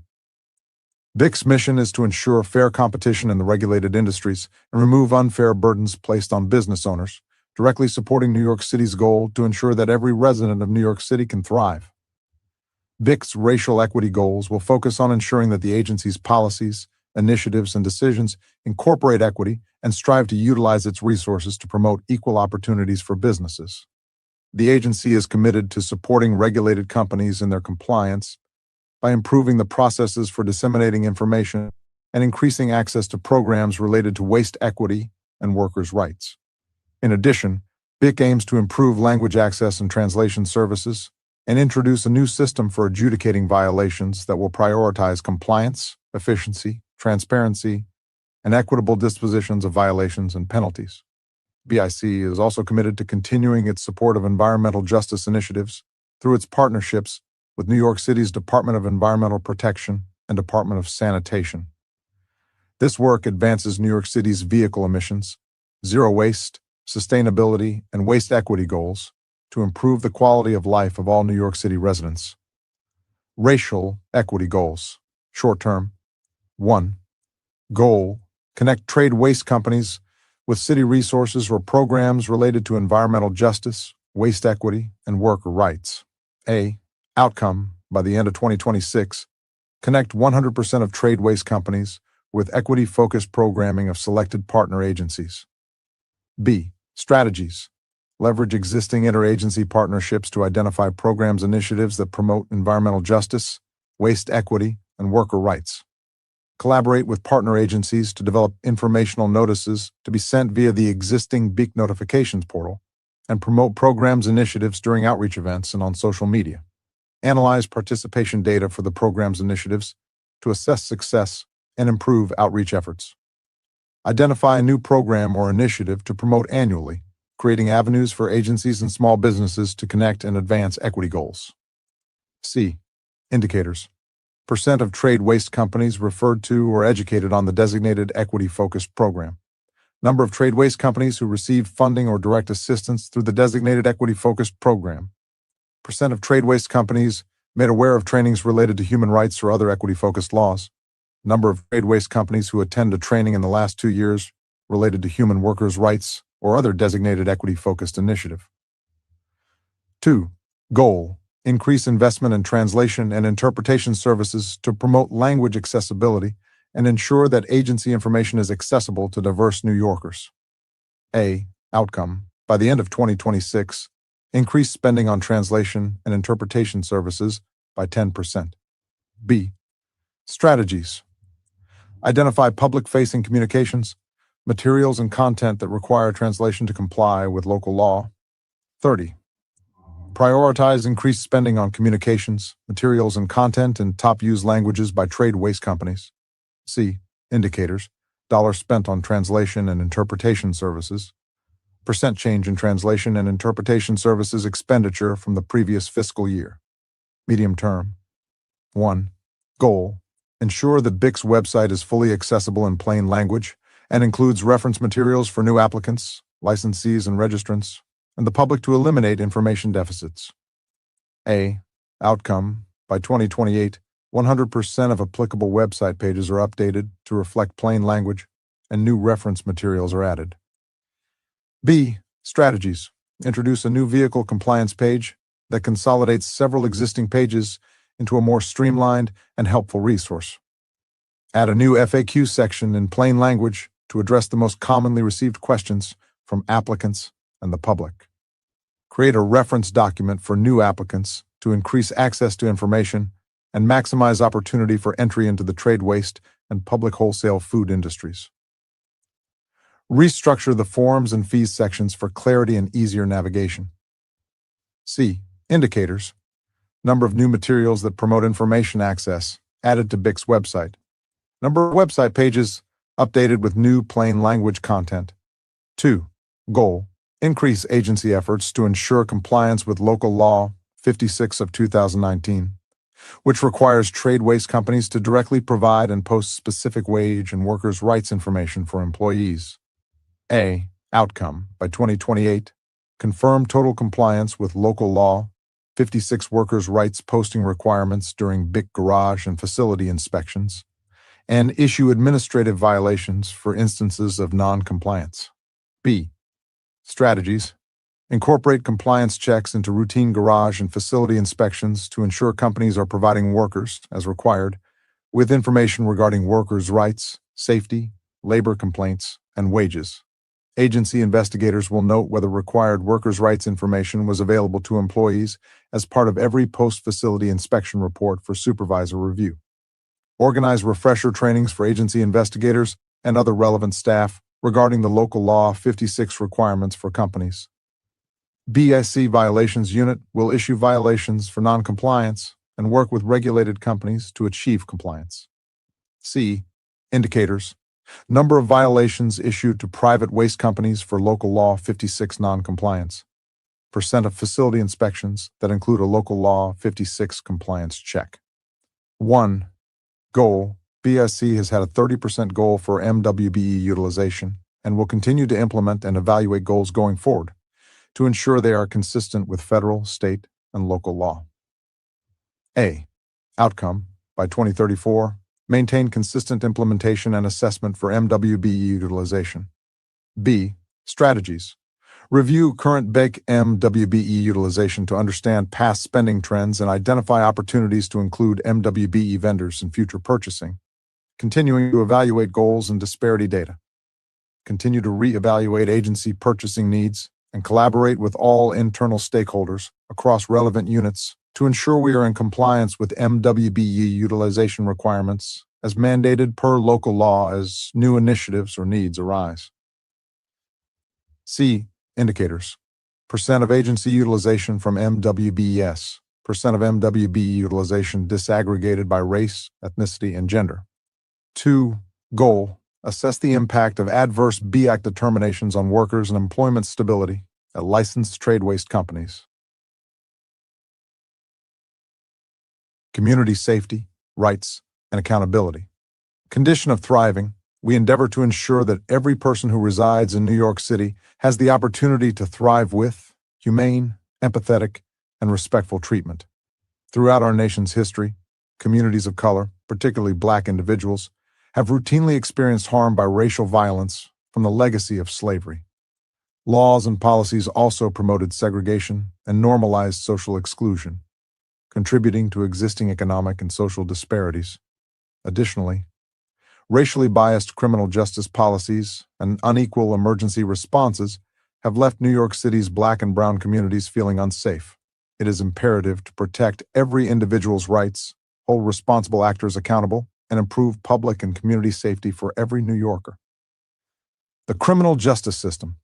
Data shows that people of color, particularly Black and Latina OOX individuals, have been disproportionately impacted by policies and practices such as disproportionate rates of arrests, summonses, and stops compared to their representation in the general population. These disparities have profound and long-lasting consequences, eroding trust between the city's public safety institutions and the communities they serve, especially communities of color. Addressing these systemic biases and inequities in policing is foundational to the city's commitment to fostering more inclusive and equitable public safety practices. Equity in the criminal justice system is also key to addressing our collective history of racial inequalities. Mass incarceration continues to impact minority communities, with its effects persisting and compounding intergenerationally. Historical records show that in the 19th and 20th centuries, the U.S. criminal legal system, including jails and prisons, was used to perpetuate racial oppression and worsen racial disparities. Current trends and policy priorities in areas such as policing, prosecution, bail, and prevention programs and other community interventions impact jail populations. For many years, Black and Hispanic communities in New York City have been overrepresented in its jails. Nationwide, we can observe similar disparities. Recent research reveals stark disparities in the city's custody population. By age 38, 27% of Black men and 16% of Hispanic men in New York have been jailed. In contrast, only 3% of white men have faced the same outcome. The study also notes that Black men are often reincarcerated, especially if they live in low-income neighborhoods. As of calendar year 2024, in New York City, 57.4% of people in custody were Black and 30.9% were Hispanic.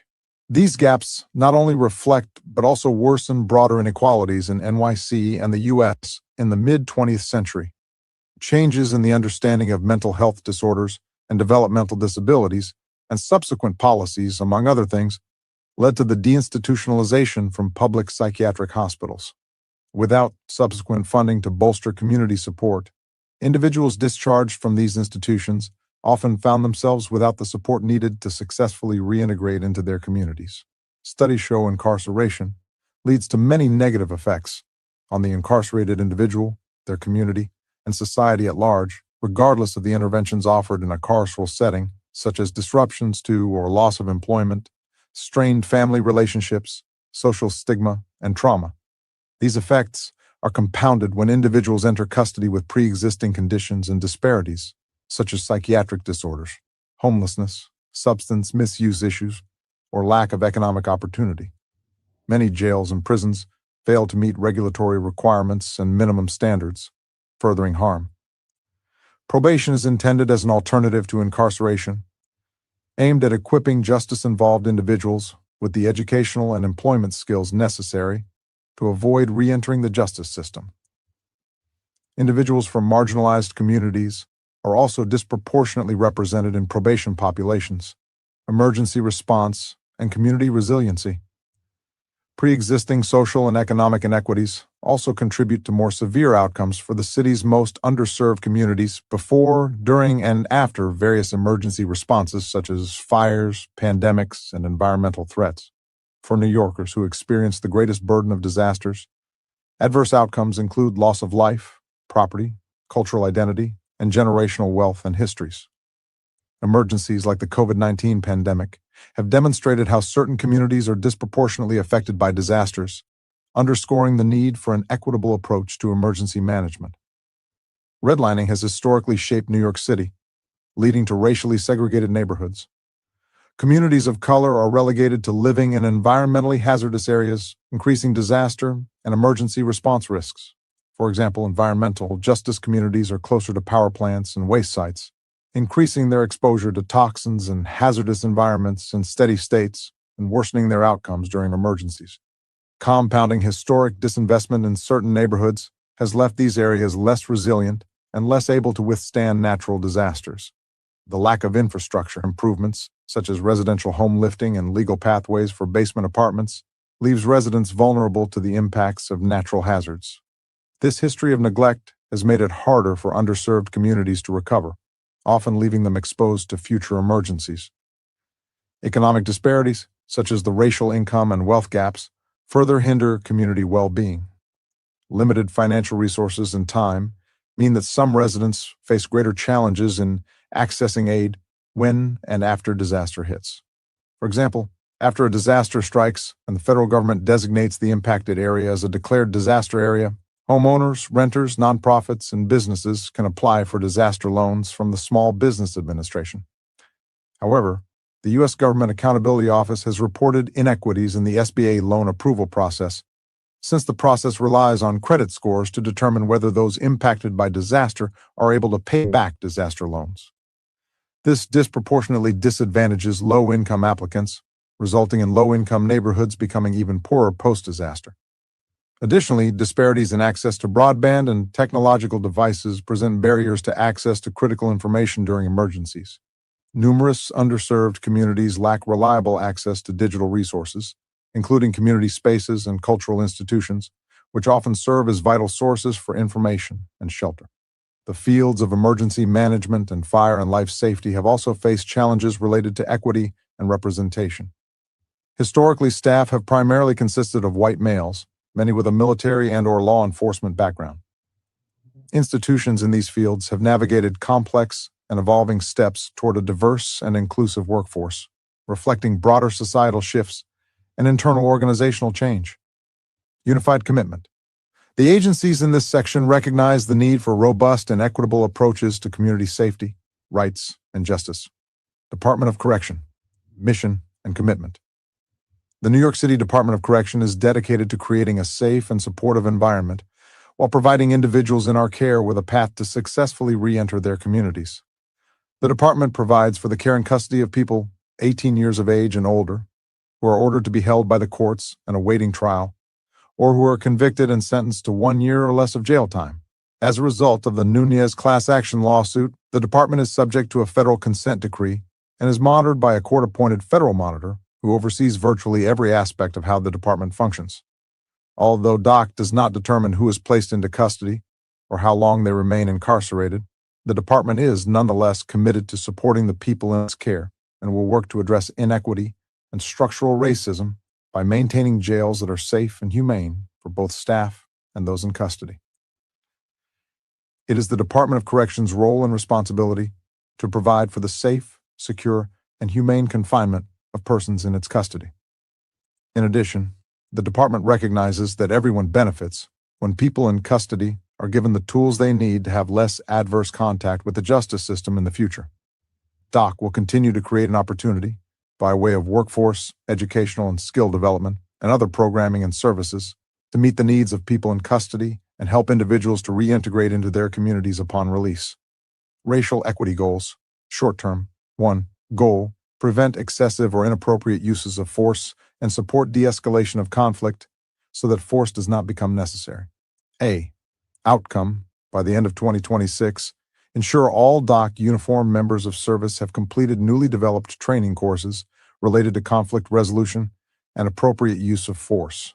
Professional development for staff and core correctional practices will support the goal of ensuring DOC jails are safe and humane for staff and people in custody, which will reduce harm for these marginalized communities. Improved training and safer, more humane jails will also support increased recruitment and retention, which will enable the department to better provide for the custody, care, and control of those within the jails. Improved staffing levels will contribute to further violence reduction, as well as better program and service delivery for individuals in custody. B. Strategies.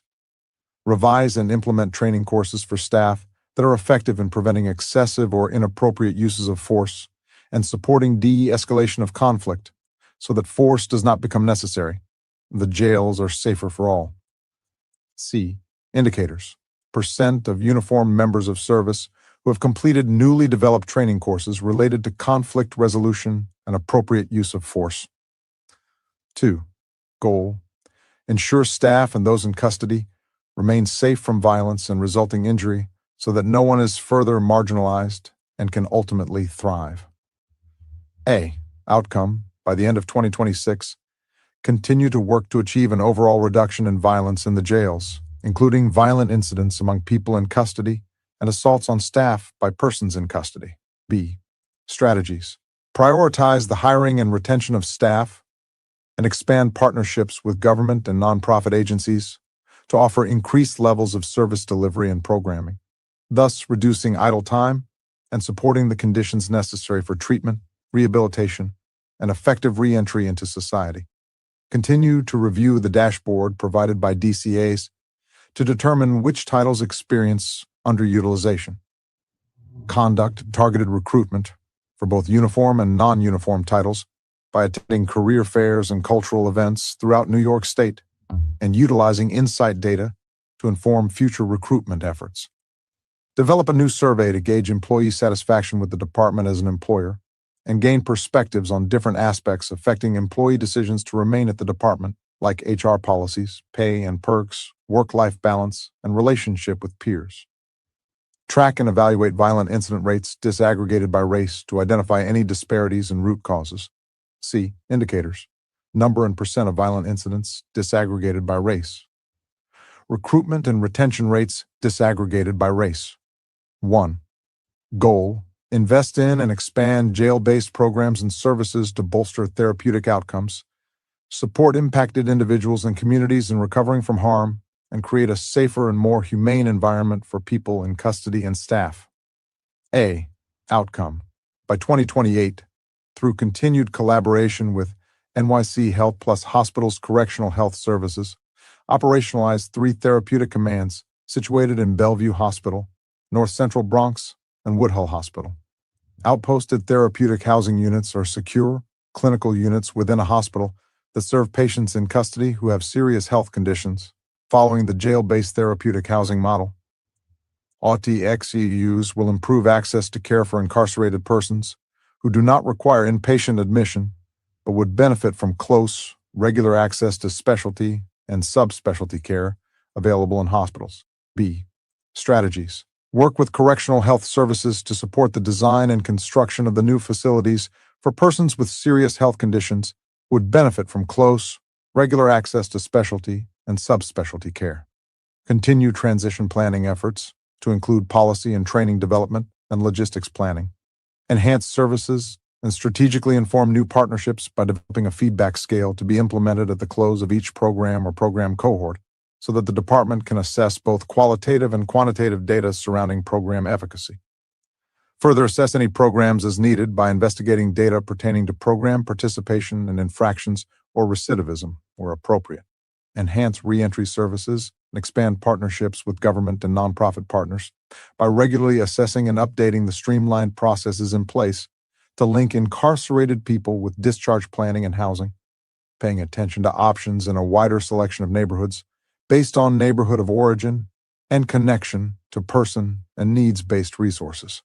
Continue expanding partnerships with government and nonprofit partners to support individuals both while incarcerated and post-release for more continuous and sustainable change, base updates, and new partnerships on data garnered from needs assessments and surveys of persons in custody to evaluate the efficacy and impact of each program. C. Indicators. Percentage of operational beds at new facilities. Number of persons in custody being served at new facilities. Percentage and demographics of program and service enrollment.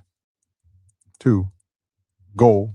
Build and improve robust data pipelines that can be disaggregated by various demographics, such as race, age, and gender, to identify disparities in service provision.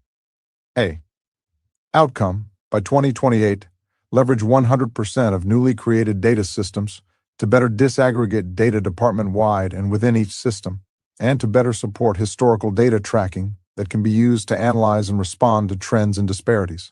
B. Strategies. Revamp incident reporting data flows and revise incident reporting policies. Transition from paper-based logbooks to a digital logbook system to track compliance with minimum standards and other regulatory requirements more efficiently. Improve incident reporting and tracking across the department to support better data analysis, including disaggregation of certain indicators. C. Indicators. Number of applications developed that replace paper-based tracking processes and/or create new data tracking systems. 3. Goal. Assess and evaluate implementation of accommodations and program changes to continue to enhance safety, dignity, and care for TGNC-NBI population and reduce instances of violence. A. Outcome. By 2028, track and report accommodations provided as well as programs implemented or refined to support this population. B. Strategies. Utilizing the agency's new advanced tracker for programming that can be analyzed by person in custody, housing area, facility, etc. Review trends to analyze program participation and determine appropriate changes. Continue to hold DOC LGBTQ+ affairs coordinated weekly and monthly meetings in the Special Considerations Unit, along with other program houses and facilities that house TGNC-NBI people in custody. Gather feedback on the most requested programs and discuss with DPCP leadership to determine new initiatives. Implement collaboration between DOC LGBTQ+ affairs and DOC's Office of Constituent and Grievance Services to identify trends within TGNC-NBI people in custody's grievances and implement identified solutions. Continue to expand DOC partnerships to provide reentry services specific to the LGBTQ+ community, building on existing partnerships, like the agency's collaboration with Destination Tomorrow to deliver consistent reentry programs to TGNC-NBI people in custody. C. Indicators. Instances of violence experienced by the population. programs implemented and/or refined, number of accommodations provided, number of sessions held with LGBTQ+ coordinators. Long-term, 1. Goal. DOC has had 30% goal for MWB utilization and will continue to implement and evaluate goals going forward to ensure they are consistent with federal, state, and local law. A. Outcome. By 2034, maintain consistent implementation and assessment for MWB utilization. B. Strategies. Continue to host MWB vendor networking events to have businesses learn more about doing business with the City of New York. C. Indicators. Number of contracts awarded to MWBEs. Number of participants and attendance rates at MWB vendor events. 2. Goal. Prioritize agency resources to focus on personal growth, wellness, and community connections for incarcerated individuals and staff. A. Outcome. By 2034, operationalization of all borough-based jail facilities will strengthen connections to families, attorneys, courts, medical and mental health care, and faith and community-based organizations. Being closer to home and transit will enhance the network of support systems for people who are detained and help prevent future returns to jail. Modern sites will also serve as a catalyst for positive change in the community and the criminal justice system. For staff, the benefits will include being closer to home and/or mass transit and new infrastructure that promotes their safety and wellness. B. Strategies. Center safety and well-being for those in custody and for staff by providing space for quality education, health, and therapeutic programming. Support smoother transitions back into the community. Collaborate with the Department of Design and Construction, which is awarding separate design-build contracts for each of the 4 new facilities, as well as early works packages at all 4 facilities, resulting in a total of 9 contracts. Conduct focus groups in partnership with the DDC, and several contracted partners representing groups affected by the borough-based jail program, including currently and formerly incarcerated individuals, staff, members of advocacy groups, and oversight agencies, to help inform design and improve operations and the overall human experience. C. Indicators. Number of borough-based jails that are operational. 3. Goal, co-design, with people in custody, a racial equity and efficacy rubric for all programs offered across DOC facilities to ensure the needs of people in custody are met. A. Outcome. By 2034, 100% of department programs must pass the racial equity rubric. B. Strategies. Expand and create a more robust process and schedule for fully assessing and restructuring programs based on the population's experience and feedback in tandem with the federal monitor's oversight, as well as employee feedback. Collaborate with relevant partner agencies to create focus groups to gather this information and create ways to translate this information into informative data. The feedback received from PIC focus groups will only be shared with internal teams to ensure regular updates to material reflect the needs and requests of the population and are the most up-to-date with agency and citywide goals and mission. The information revealed during the focus groups will not be shared with any outside groups to support a confidential setting for PIC to be able to have honest and intimate conversations. This feedback would also inform DOC's budgetary process in terms of assessing which providers should continue to deliver services and which we may want to reassess or adjust. Ensure department programs continuously reference the rubric to maintain racial equity standards. C. Indicators. Number of focus groups held, number of participants in focus groups, percent of department programs assessed against developed rubric, percent of department programs that pass developed rubric, draft community equity priorities referenced. 16th. Reduce the number of people of all ages in jail, prison, or court monitoring for criminal offenses, and transform jails into rehabilitation centers. Spotlight wins. The department has made immense strides to ensure the visit process is simplified and more family-friendly. DOC provides televisits and free DOC visitor buses from Manhattan and Brooklyn to reduce barriers to visitation. The Division of Programs and Community Partnerships has done important work in advocating for and hiring visit facilitators who are present to make the visitation process more accessible for families. And, in partnership with the Children's Museum of Manhattan, child-friendly visits have been prioritized and implemented. Recently, new child-friendly visitation spaces were designed in collaboration with CMOM and installed at the George R. Vierno Center, and at the Rose M. Singer Center. It is the department's goal to install a child-friendly visitation space in all facilities. Incarceration can leave lasting scars on families, and DOC is committed to lessening the impacts of incarceration wherever possible. Visitation areas like those developed with CMO support parents and children in maintaining a pivotal bond and providing elements of normalcy during a challenging time. Strong visitation programs, especially those between parents and children, help maintain family bonds, increase successful reintegration post-release, and help break the cycle of incarceration. The department recently received a grant for $180,000 from the New York State Office of Mental Health Suicide Prevention Center to expand wellness programs for staff. Our care unit will spearhead this initiative, which aims to improve mental health in the workplace. The department recently promoted a new class of captains, where 46% of the staff members are Black and Brown employees. Department of Probation, Mission and Commitment. The New York City Department of Probation plays a critical role in advancing public safety through community supervision, operating at the intersection of the criminal and juvenile justice systems and the communities we serve. Through the use of evidence-based practices and a balanced approach that combines accountability, structure, treatment, and support, DOP works to ensure individuals on probation are held responsible for their actions while also providing meaningful opportunities for rehabilitation and growth. Central to this work is the department's commitment to helping individuals build stable, productive lives. DOP connects people on probation with education, workforce development, and supportive services that strengthen their ability to obtain and maintain employment. The department also works to repair and restore relationships with families, neighbors, and communities, recognizing that strong social connections and community engagement are essential to long-term success and improved public safety. This racial equity plan reflects DOP's vision of probation as a catalyst for fair and inclusive transformation. The department is committed to identifying and addressing systemic barriers that have historically limited opportunity for many New Yorkers. By focusing on equitable access to services, culturally responsive supervision practices, and community-centered partnerships, DOP seeks to support individuals from diverse backgrounds in breaking cycles of justice involvement and realizing their full potential.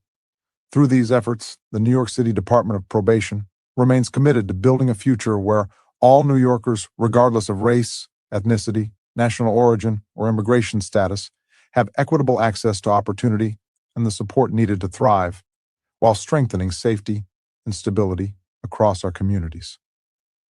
Racial equity goals. Short term. 1. Goal: provide ongoing anti-racism, cultural competency, and inclusive supervision training for all DOP staff. Outcome: by 2027, ensure 100% of DOP staff complete annual racial equity and cultural competency training tailored to justice-involved populations, including modules on LGBTQ+ affirming supervision, working with transgender and gender nonconforming individuals. By the end of FY 2026, convert the FY 2024 one-time TGNC training into a tracked, recurring annual requirement with documented completion rates reported as a distinct equity metric. B. Strategies.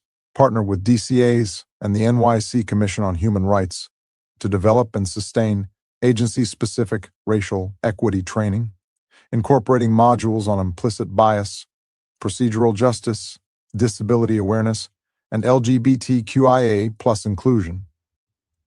Formalize and sustain annual LGBTQ+ affirming supervision training for 100% of DOP staff, converting the FY 2024 one-time training into a tracked, recurring requirement integrated into the annual staff development cycle. Track training completion rates and integrate all equity training into the annual staff development cycle. C. Indicators. Percent of DOP staff completing annual racial equity and cultural competency training. Percent of DOP probation officers and supervisors completing annual LGBTQ+ affirming supervision training. Target: 100% by FY 2026, sustained annually. 2. Goal: implement equitable recruitment strategies to increase representation from underserved communities. A. Outcome: by FY 2027, increase applicants from underrepresented neighborhoods for probation officer positions by at least 25%, over the FY 2024 baseline. B. Strategies. Partner with community colleges, workforce programs, and community-based organizations in underrepresented neighborhoods. Conduct targeted recruitment campaigns across boroughs with historically underrepresented applicants. Expand outreach through city hiring initiatives focused on candidates from underrepresented neighborhoods. C. Indicators. Percent of applicants from underrepresented neighborhoods compared to FY 2024 baseline for solely informational and communications purposes. Demographics distribution of probation officers, applicants, and hires, disaggregated by race, ethnicity, and gender for solely informational and communications purposes. 3. Goal. Integrate a commitment to racial equity into requests for proposals for risk reduction and programming contracts to better serve diverse communities and generate positive outcomes. A. Outcome. By 2027, assess and revamp 100% of new RFPs to build equity criteria into the selection process. B. Strategies. Assess and integrate questions to assess for commitment to racial equity in request for proposals applications. Create and integrate criteria to assess for commitment to racial equity into the selection methodology for RFPs consistent with federal, state, and local law. C. Indicators. Percent of new RFPs assessed. Percent of new RFPs updated with racial equity questions and criteria. Medium term. 1. Goal. Ensure equitable access to information for New Yorkers of all language backgrounds and literacy levels. A. Outcome. By FY 2027, ensure that 100% of public-facing DOP materials are translated and accessible in accordance with local law 30 requirements. B. Strategies. Conduct an audit of public-facing documents for translation and accessibility needs, including the Clothing Closet Palm Card, Neon Works Palm Card, your guide to the juvenile justice process, and Adult Probation Basics. Translate materials into all local law 30 languages. C. Indicators. Implement plain language standards for all public-facing materials.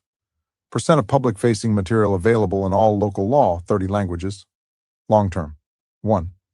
Goal. Expand equitable access to employment, education, and violence prevention programs. A. Outcome.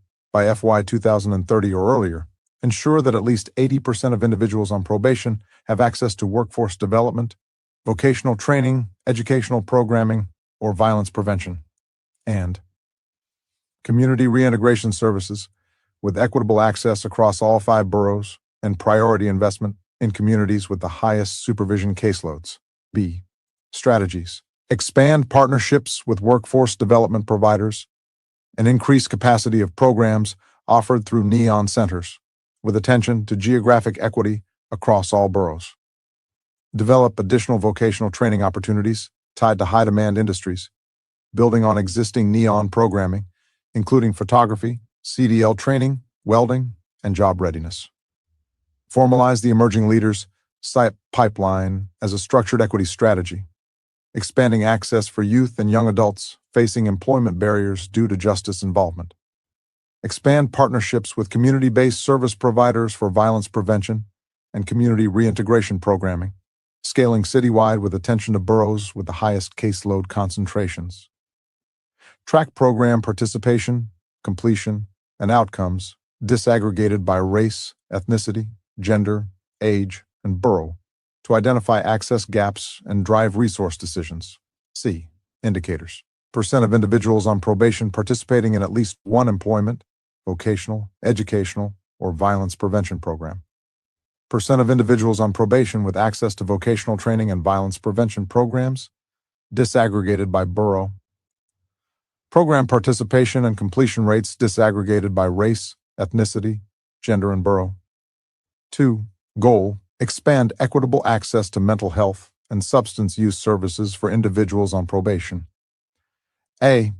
Outcome. By FY 2030 or earlier, ensure that at least 75% of individuals on probation with an identified mental health or substance use need are connected to culturally responsive services within 30 days of assessment or are actively on a wait list for services and achieve a measurable reduction in mental health-related technical violations compared to the FY 2025 baseline. All outcomes are tracked and reported disaggregated by race, ethnicity, gender, age, and borough. B. Strategies. Expand co-located mental health and substance use services at Neon Centers, partnering with NYC Health Plus Hospitals, community, mental health clinics, and harm reduction providers, prioritizing the 3 borough offices with the highest rates of mental health-related technical violations.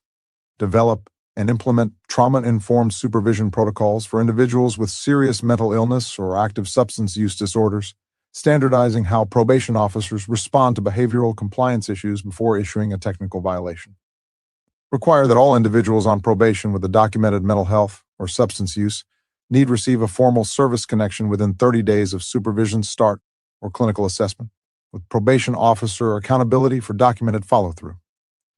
Ensure all contracted mental health and substance use programs are culturally responsive, staffed by providers with lived experience where possible, and available in the top local law, 30 languages with equity performance measures included in all vendor contracts. Track and report mental health-related technical violations as a distinct category disaggregated by race, ethnicity, gender, and borough, and use this data to identify offices or boroughs with outlier violation rates that may indicate inequitable application of supervision conditions. Develop and standardize criteria for identifying and tracking mental health-related technical violations. C. Indicators. Percent of individuals with identified mental health or substance use needs connected to services within 30 days disaggregated by race, ethnicity, gender, and borough. Rate of mental health-related technical violations compared to FY 2025 baseline disaggregated by race and borough.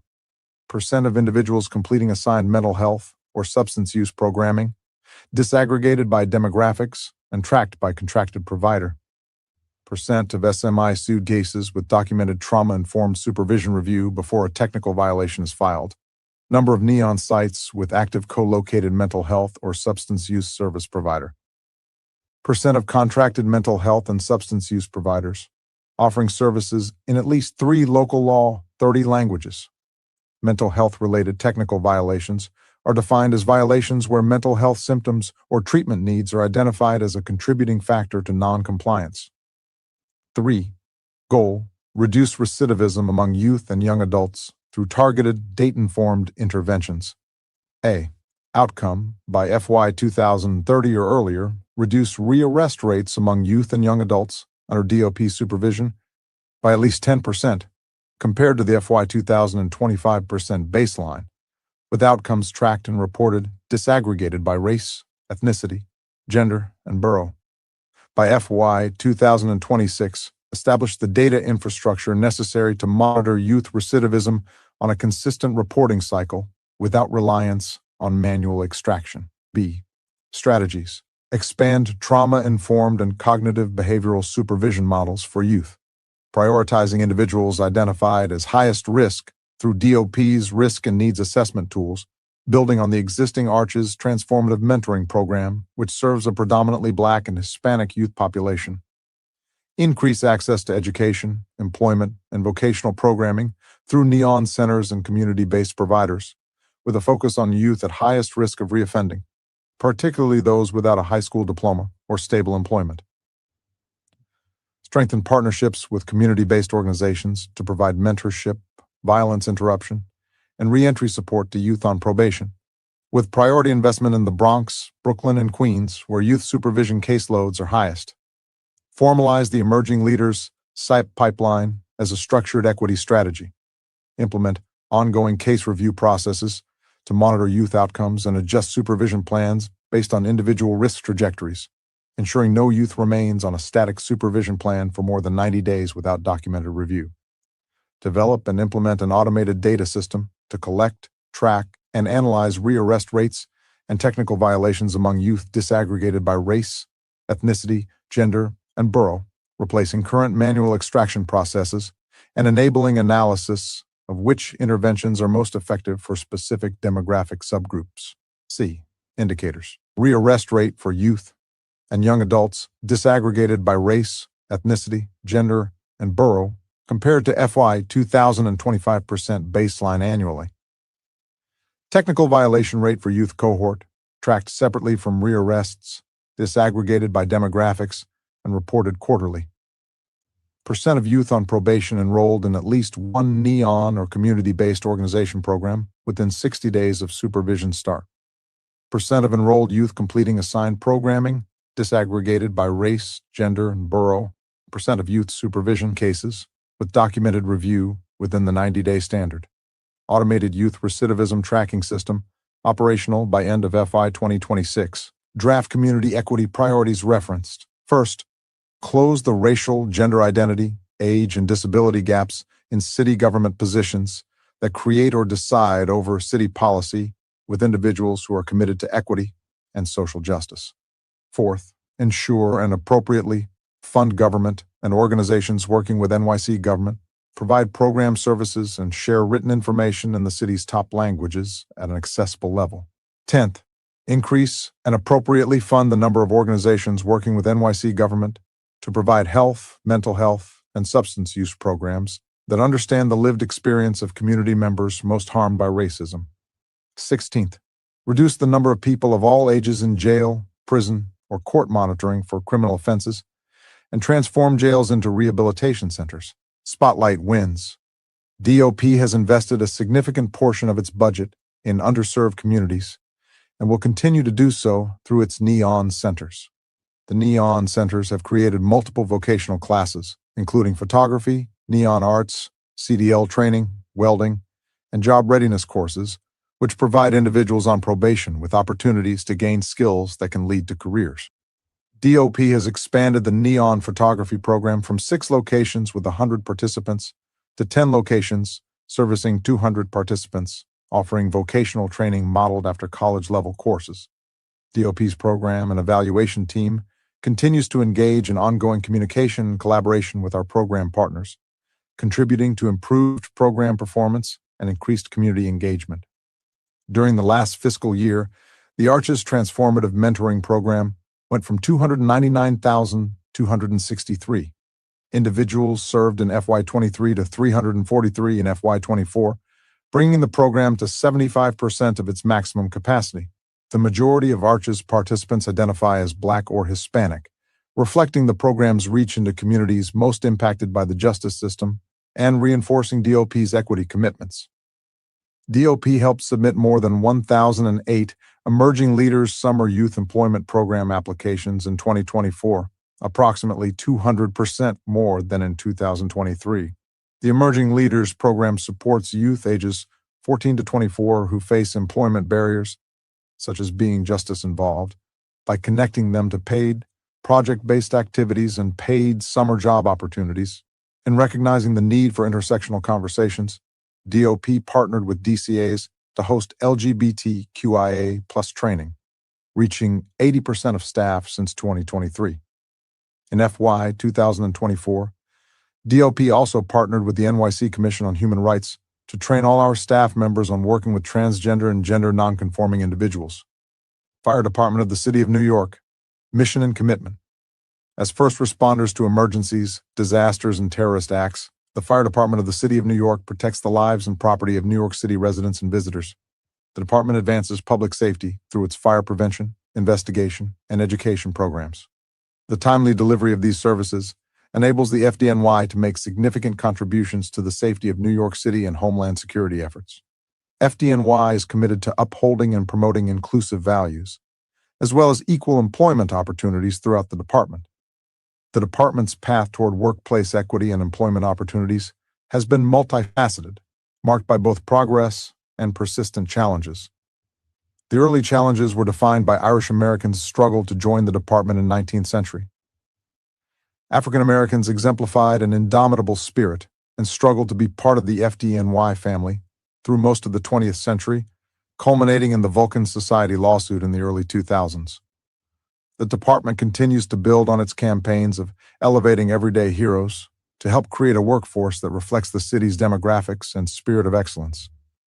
Recognizing that its greatest strength is its people, FDNY takes a proactive role in expanding opportunities for professional development through training, mentorship programs, and coaching discussions. FDNY works proactively to educate, engage, and empower communities to prevent emergencies before they happen. By focusing on outreach, education, training, and relationship building, the department helps reduce risk, increase preparedness, and build trust with the diverse populations it serves in its work. By understanding the nearly 160-year history of service, acknowledging both challenges and triumphs, FDNY strengthens its collective ability to grow, adapt, and meet future challenges. This integrated focus on community engagement and employee development ensures the department remains prepared to serve and protect the residents of New York City with excellence and integrity. Racial equity goals. Short term. 1. Goal: utilizing internal FDNY data and insights from an ongoing Deloitte study, identify recruitment campaign strategies to support viable candidates from underrepresented backgrounds for EMT and firefighter positions. A. Outcome: by the end of 2026, assess the factors that contribute to the hiring, promotion, and retention of EMTs and firefighters across all applicant demographics. Determine which factors most closely predict success of these milestones. B. Strategies: review the results of the after-action analysis for the most recent firefighter campaign. That analysis will include both quantitative and qualitative elements to update our recruitment blueprint for the next exam cycle. Leverage data from our last 2 EMT campaigns to identify high-need areas and strategically expand our recruitment reach. C. Indicators: identify high conversion rate recruitment sources. Identify attrition mitigation programs and communication strategies that show improved candidate engagement and persistence. Track trends for disparate impact at various stages of the hiring process. 2. Goal: continue to ensure greater connection between firefighters and the communities they serve through assigning probationary firefighters who reside in NYC to the division in which they live, if it aligns with both their personal preferences and the operational needs of the department. A. Outcome: by the end of 2026, continue to ensure all newly graduated probationary firefighters who reside in NYC are assigned to the division in which they live if it aligns with their preferences and operational needs, ensuring there is no adverse impact in initial firehouse assignments. B. Strategies: continue to target recruitment from specific communities within NYC that are historically underrepresented at FDNY. C. Indicators: percent of assignments with no adverse or disparate impact. Medium term. 1. Goal: ensure equitable accommodations and implement substantive interim measures to provide privacy and comfort for women firefighters to foster an inclusive work environment that supports diversity, promotes gender equity, and ensures all members can perform their duties with dignity and respect. A. Outcome: by 2028, assess 100% of requests from firefighters and ensure that all are on the pathway to receiving upgrades and/or substantive interim measures. B. Strategies: analyze current facilities in need of accommodation upgrades. Determine possibilities for upgrades and/or temporary remediation. Rearranging lockers to provide a hallway separation. Constructing temporary changing rooms. Update records quarterly and provide fire operations and personnel with updates on renovations that affect applicable facilities. C. Indicators: establish regular discussions with borough commanders on ongoing gender-related facility needs. Complete interim measures where possible. Long term. 1. Goal: analyze citywide medical emergency response times alongside neighborhood demographics to assess potential racial disparities and identify opportunities for resource allocation or reallocation to ensure equitable service delivery. A. Outcome: by 2034, reduce disparities in response times to medical emergencies. B. Strategies: utilize real-time data to monitor call volumes and health trends in underserved communities, allowing for dynamic adjustments in resource allocation. Employ predictive analytics to anticipate surges in call volumes and proactively allocate resources to areas most likely to experience increased demand. Develop a public awareness campaign to eliminate low-acuity transports to hospital emergency departments. C. Indicators: number of minutes on average to respond to medical emergencies across the city. Number of minutes on average to respond to medical emergencies across Task Force on Racial Inclusion and Equity Neighborhoods. 2. Goal: implement a process for regular salary reviews to identify any racial disparities and make recommendations. A. By 2034, ensure any All pay parity issues across the department are regularly reviewed.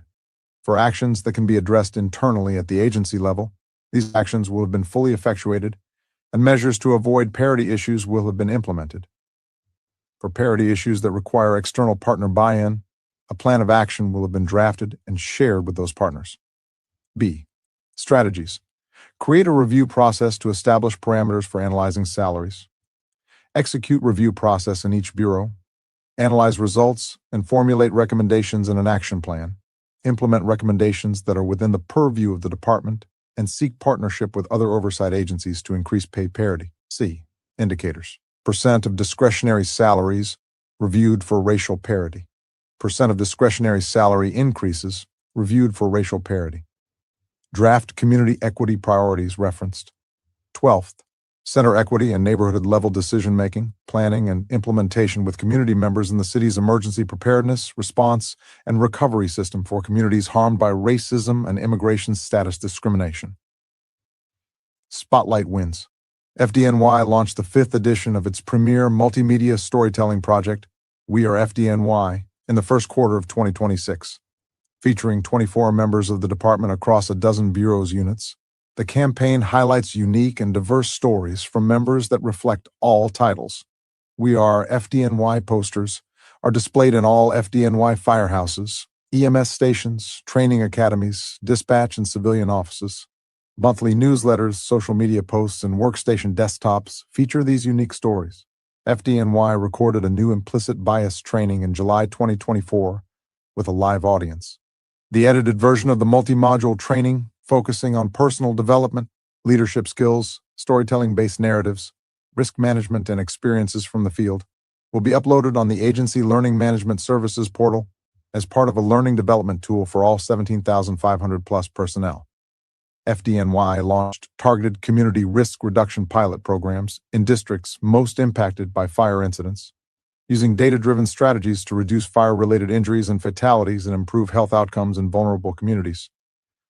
These pilots integrate proactive outreach, fire safety education, smoke alarm installations, and partnerships with community-based organizations to address neighborhood-specific risks. By focusing resources on historically underserved and high-risk areas, FDNY has strengthened its preventative approach, enhanced community trust, and contributed to measurable improvements in fire safety outcomes. These pilots has positioned FDNY as a national leader in community-centered fire prevention, earning recognition for its innovative, equity-driven model. FDNY has advanced efforts to document and elevate the lived experiences and contributions of diverse members who have served the department despite systemic barriers, laying the foundation for a comprehensive historical narrative timeline. Drawing from internal archives, member testimonies, and historical records, this initiative highlights the resilience and impact of various demographics across both uniformed and civilian roles. By beginning to integrate these narratives into leadership discussions and training spaces, FDNY is fostering a deeper, shared understanding of the department's history and its connection to present-day equity goals. This work represents a critical step toward institutionalizing inclusive storytelling and ensuring that the department's history reflects the full breadth of those who have shaped it. Mayor's Office of Criminal Justice. Mission and commitment. The Mayor's Office of Criminal Justice advises the mayor on all matters relating to the maintenance and improvement of a fair and equitable justice system. Recognizing that public safety cannot be achieved by law enforcement alone, MOCJ brings together community and institutional stakeholders to address the systemic issues that undermine the safety and stability of our neighborhoods. We work to move our city forward by providing better resources and expanding access to the supports needed to maintain healthy communities and improve public safety for all New Yorkers. As a new agency, MOCJ is taking this opportunity to implement equitable practices from the ground up. MOCJ is committed to continuing the necessary pursuit of racial equity in 4 specific measurable ways: staffing policies and practices, contracting policies and practices, programmatic offerings, and advocacy across the criminal justice system. These 4 pillars will allow MOCJ to address the internal and external factors that impact racial disparities in its portfolio. The criminal justice system is complex, and disparities exist across the system. MOCJ continues to develop new processes and procedures to redress previous imbalances. MOCJ is responsible for coordinating the efficient and fair administration of the criminal justice system. MOCJ's innovative pretrial and post-conviction initiatives and collaborative work with criminal justice stakeholders make us uniquely positioned to address inequality to support public safety for all New Yorkers. Racial equity goals. Short term. 1. Goal. Build a workforce that better serves the diversity of MOCJ clients in the city through more equitable recruitment, hiring, and promotion practices. A. Outcome. By the end of 2026, train 100% of hiring managers and leadership on equitable recruitment, hiring, and promotion practices. B. Strategies. Identify and create relationships with diverse organizations to share job postings and openings. Research, develop, and implement equitable hiring and promotion best practices. Develop protocols with all hiring managers, ensuring compliance. C. Indicators. Demographics of MOCJ staff, demographics of employee promotions, number of diverse partnerships for recruitment pipelines. Medium term. 1. Goal. MOCJ has had 30% goal for MWBE utilization and will continue to implement and evaluate goals going forward to ensure they are consistent with federal, state, and local law. A. Outcome. By 2028, maintain consistent implementation and assessment for MWBE utilization. B. Strategies. Advertise solicitations widely and with targeted underrepresented demographics, including with diverse publications. C. Indicators. Percent of agency-awarded contracts to MWBEs disaggregated by race, ethnicity, and gender. 2. Goal. Ensure MOCJ's contracted partner providers serve and center the needs of vulnerable populations affected by criminal justice, including, but not limited to, veterans, older adults, people with disabilities, and non-citizens, and are trained to identify and curate culturally competent staff to better serve identified gaps. A. Outcome. By 2028, use a curriculum that addresses the special needs of these populations in 100% of our programming. B. Strategies. Develop a racial equity rubric to assess existing programs and to design curricula that focuses on centering historically marginalized groups in design, participation, and outcomes. Build in rubric into all future solicitations. C. Indicators. Survey feedback of population served. Demographics of population served. 3. Goal. Collaborate with city agencies on expanding the co-creation of tailored, comprehensive community safety and crime prevention plans with residents and relevant city agencies in neighborhoods disproportionately impacted by enforcement and violence. A. Outcome. By 2028, measure and actively reduce disparate impact in communities where plans have been implemented. B. Strategies. Bring together data-driven block selection, resident-led safety diagnoses, and customized multi-agency government community supports on the 1% of city blocks that account for 25% of city crime, which are overwhelmingly in communities of color with chronic disinvestment. Work with city staff co-leading resident engagement, crime diagnostics, crime prevention through environmental design audits, and evaluation, with residents as compensated partners in problem identification and solution design.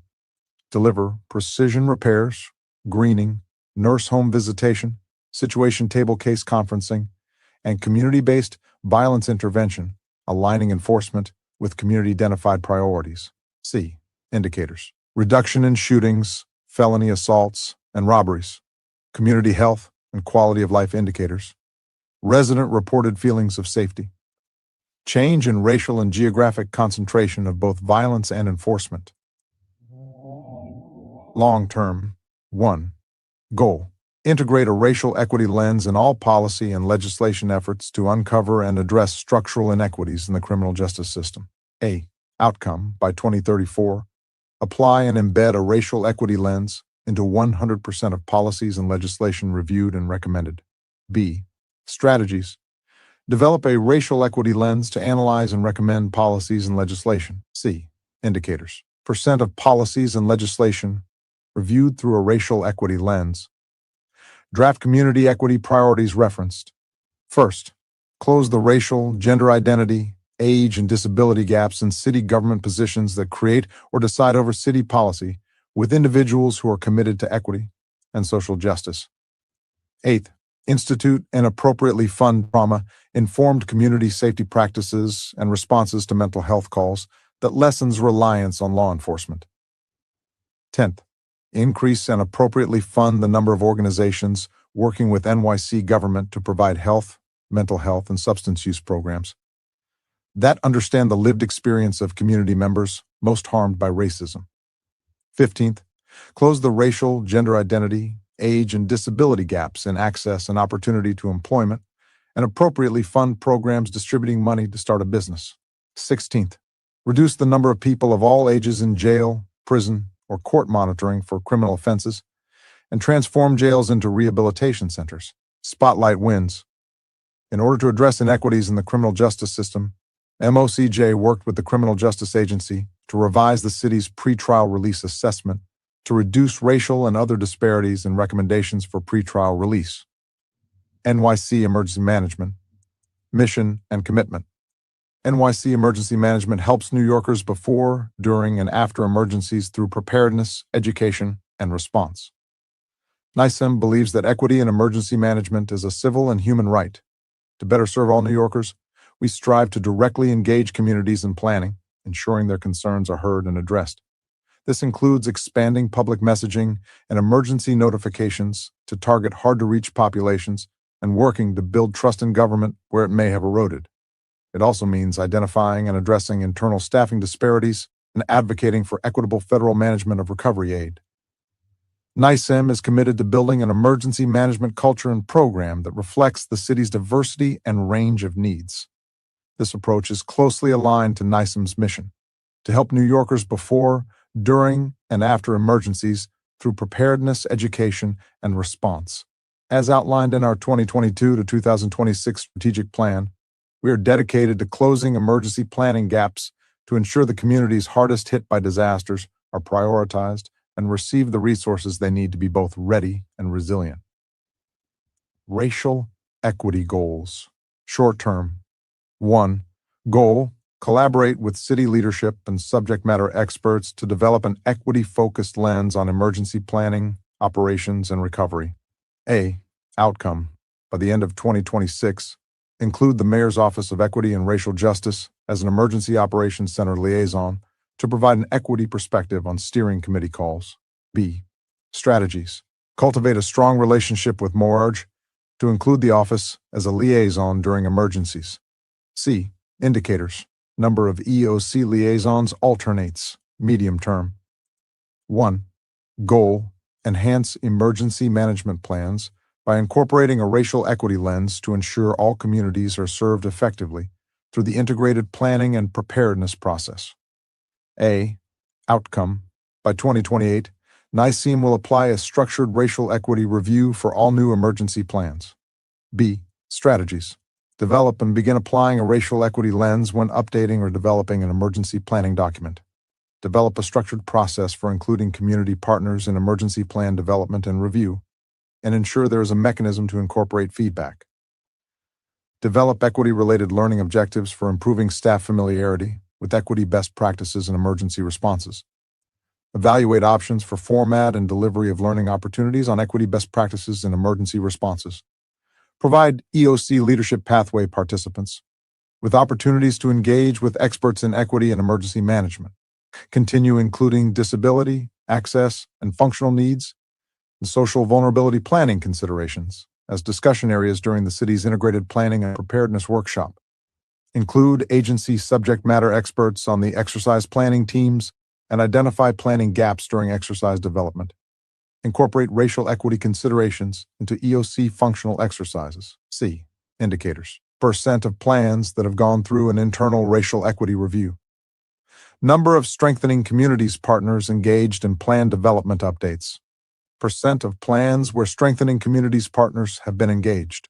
Number of equity-focused learning opportunities for EOC pathway participants. Number of exercises with racial equity considerations. 2. Goal: increase NYCEM's community engagement and outreach to improve emergency preparedness and task force on racial inclusion and equity neighborhoods. A. Outcome, by 2028, increase agency presence in the 33 tri-neighborhoods through Ready NY, strengthening communities, and Community Emergency Response Team. B. Strategies. Evaluate existing NYCM community engagement activities in tri-neighborhoods and identify potential gaps in programming. Tailor community engagement strategies to each tri-neighborhood to increase preparedness. Target CERT recruiting events in tri-neighborhoods indicators. C. Number of partnerships made within tri-neighborhoods by community engagement staff. Number of CERT recruiting events held in tri-neighborhoods. A. Outcome, by 2028, ensure robust recruitment plans and equitable hiring processes are implemented for 100% of agency vacancies in staff and leadership. B. Strategies. Continue paid college aid, DYCD Summer Youth Employment Program, and Silver Star programs at NYCM. Showcase NYCM's diverse workforce across recruitment events. Finalize and implement the equitable recruitment checklist to diversify candidate pools through increased engagement with a variety of stakeholders and media. Continue ensuring NYCM hiring panels are diverse, with HCM review and approval of panelists before candidates are interviewed. C. Indicators. Number of recruitment events attended. Number of students participating in NYCM programs.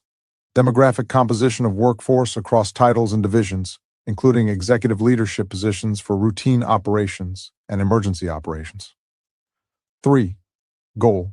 Build NYCM capacity to increase outreach to people speaking a language other than English and multilingual New Yorkers, to ensure that access is not a barrier in emergency communication. A. Outcome. By 2028, increase the percentage of people speaking a language other than English and multilingual New Yorkers who receive Notify NYC notifications by 10%. B. Strategies. Identify funding for community groups to participate in reviewing translated materials. Develop support for Spanish and Chinese in the Notify NYC mobile application. Promote WhatsApp emergency notification groups for public and ethnic media engagement. Test CERT volunteers for language access skills to expand outreach to multilingual communities. C. Indicators. Number of multilingual subscribers to Notify NYC. Number of users in WhatsApp groups. Number of CERT volunteers certified for language access skills. 4. Goal. Enhance heat season, cool options, messaging, and tri-neighborhood areas to reduce heat-related illness among vulnerable populations. A. Outcome. By 2028, establish recurring cool options messaging in print, media, and out-of-home marketing in 100% of tri-neighborhoods. B. Strategies. Assess the effectiveness of the 2024 heat season messaging campaign. Identify the most effective messaging tools and determine which tri-neighborhoods have already received cool options messaging. Develop a multi-year rollout plan to place cool options messaging in every tri-neighborhood, taking into account language accessibility, ethnic media ad placements, and geographic balance. Begin designing graphics and developing long-term relationships with media outlets and community-based ethnic newspapers in the identified zip codes. The enhanced cool options messaging will begin in the summer of 2026 and grow progressively until fourth quarter 2028, at which point every identified zip code should have annual cool options messaging in place. C. Indicators. Percent of tri-neighborhoods with recurring cool options messaging. Percent of advertising and marketing spending in tri-neighborhoods annually. Number of emergency department visits and EMS calls related to heat in tri-neighborhoods. 5. Goal. Ensure that NYCM is better supporting residents of basement apartments to combat flooding to reduce preventable deaths, which disproportionately affect low-income and immigrant New Yorkers. A. Outcome. By 2028, increase enrollment in the Notify NYC basement notifications group by 100%. B. Strategies. Analyze data on basement apartments in NYC to better target NYCM strategies and determine program effectiveness. Increase the number of community events highlighting Notify NYC basement apartments group within tri-neighborhoods. Engage strengthening communities and door-to-door canvassing for basement apartments in tri-neighborhoods. Partner with elected officials to encourage enrollment in the Notify NYC basement notifications group. C. Indicators. Number of community events participated in, including Ready NY and capacity building sessions. Number of notify NYC enrollments in basement apartment group. Long-term. 1. Goal. NYCM has had 30% goal for MWB utilization and will continue to implement and evaluate goals going forward to ensure they are consistent with federal, state, and local law. Outcome, by 2034, maintain consistent implementation and assessment for MWB utilization. B. Strategies. Create a tracking system and regular reporting system to monitor MWB contract utilization across the agency and analyze the disparity within the disparity in agency contracting. C. Indicators. Percent of all contracts awarded to MWBE vendors. Number of MWBE contracts awarded disaggregated by race, ethnicity, and gender. 2. Goal. Incorporate a commitment to racial equity and recovery planning to equitably support historically marginalized communities who are disproportionately impacted by emergencies and disparities in response. A. Outcome, by 2034, incorporate strategies, operations, and data tracking in 100% of recovery plans that focus on equitable outcomes for disaster survivors. B. Strategies. Track recovery through a racial equity lens in NYCM recovery dashboards and post-disaster reports.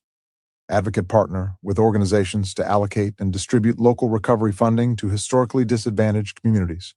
Conduct analysis, overlaying collected damage assessment and financial recovery data with socioeconomic layers, including tri-neighborhoods and high social vulnerability index areas, to advocate for disaster declarations and equitable distribution of federal recovery aid. Partner with academic institutions to learn recovery planning, best practices, incorporating racial equity considerations. C. Indicators. Number of recovery dashboards that include equity variables in the analysis of damage and recovery aid. Number of reports that document past damage recovery aid through a racial equity lens. Number of academic partnerships to study best practices for incorporating racial equity. Number of grants provided to low to moderate income communities in historically disadvantaged communities for when there are major disasters. 3. Goal. Ensure 2030 census data informs NYCM's commitment to provide and expand language support in communications to people speaking a language other than English and multilingual New Yorkers through Notify NYC. A. Outcome, by 2034, review census data and identify additional languages to support within the Notify NYC program. B. Strategies. Identify any additional languages that should be supported. Engage vendors to discuss potential for adding language support. C. Indicators. Number of Notify NYC enrollments in newly supported languages. Number of additional top languages identified by NYC Census. Percent of additional top languages incorporated into Notify NYC. 4. Goal. Incorporate a racial equity lens when coordinating hazard mitigation funding applications from city agencies. A. Outcome, by 2034, incorporate a racial equity assessment into all mitigation planning, funding requests, and federal advocacy. B. Strategies. Track hazard mitigation applications for funding and awards and overlay with tri-neighborhoods. Utilize analysis to provide insights into mitigation funding and racial equity. That is where additional hazard mitigation funding could support tri-neighborhoods. Incorporate analysis into mitigation advocacy opportunities to further advocate for equitable mitigation funding. C. Indicators. Dollars of mitigation funding requested and obtained for tri-neighborhoods. Draft community equity priorities referenced. 4th. Ensure and appropriately fund government and organizations working with NYC government. Provide program services and share written information in the city's top languages at an accessible level. 12th, center equity and neighborhood-level decision-making, planning, and implementation with community members in the city's emergency preparedness, response, and recovery system for communities harmed by racism and immigration status discrimination. Spotlight wins. The 2024 NYC Hazard Mitigation Plan is a public document that identifies the natural hazards facing New York City and specifies long-term strategies to reduce those risks and the city's vulnerability to them. NYCM made sure to incorporate the perspectives and context of historic and ongoing inequities and injustices, including adding a goal to create a healthy and equitable environment, incorporate perspectives and context of race and inequities based on historic redlining and highlighting where vulnerable neighborhoods are located, and other improvements. NYCM is committed to ensuring equity in public communications and outreach. Specifically, we have prioritized translating agency materials and emergency messaging to reach all New Yorkers across a range of platforms. In 2021, NYCM rolled out multilingual Twitter notifications. In 2023, NYCM coordinated with OTI to enhance NYCM's website, enabling non-English speakers to translate the website into multiple languages on desktops and within cell phone browsers. NYCM also natively translated the updated Cooling Center Finder and the new Hurricane Evacuation Zone Finder in 12 languages. In addition, in 2023, NYCM launched a Notify NYC notification group for residents living in basements which may be prone to flooding and other hazards. This group's enrollment is largely concentrated in majority-minority neighborhoods. In 2023, the Strengthening Communities program added 20 new networks to its roster, expanding the program to a total of 35 community networks across all 5 boroughs. Most of these networks overlap with Tri neighborhoods, advancing NYCM's efforts towards more equitable response and recovery operations in hard-to-reach communities. NYCM utilizes a thoughtful awards program entitled Annual Performance Awards that recognize and celebrates our staff and the invaluable contributions our employees have made at NYCM. All staff are invited to submit nominations. The committee making the decision awards is comprised of 100% women and 25% minority. The Chief Equity and Diversity Officer, who leads the Office of Inclusion, Diversity, Equity, and Accessibility, serves on the NYCM Awards Committee for the purpose of embedding EEO Diversity and Inclusion Events Awards. The CEDO will continue to work with the Awards Committee on its inclusion of the Lone Star Award for the NYCM employee who demonstrates a strong commitment to IDEA on or outside of the job into the Employee Recognition Program. This plan year's NYCM Annual Performance Awards and nominations took place during the January Birthday Babies Awards Ceremony, January 28, 2026. Office of Inclusion, Diversity, Equity, and Accessibility developed a cultural sensitivity in the workplace training for all staff held July 14, 2025. IDEA leads NYCM's implementation of the agency Racial Equity Plan, collecting metrics across bureau's offices, reviewing progress, and guiding teams in achieving goals and objectives over time. NYCM employees Eric Stossel and Thea Palucci created the LGBTQ+ Emergency Managers ERG on June 2, 2025.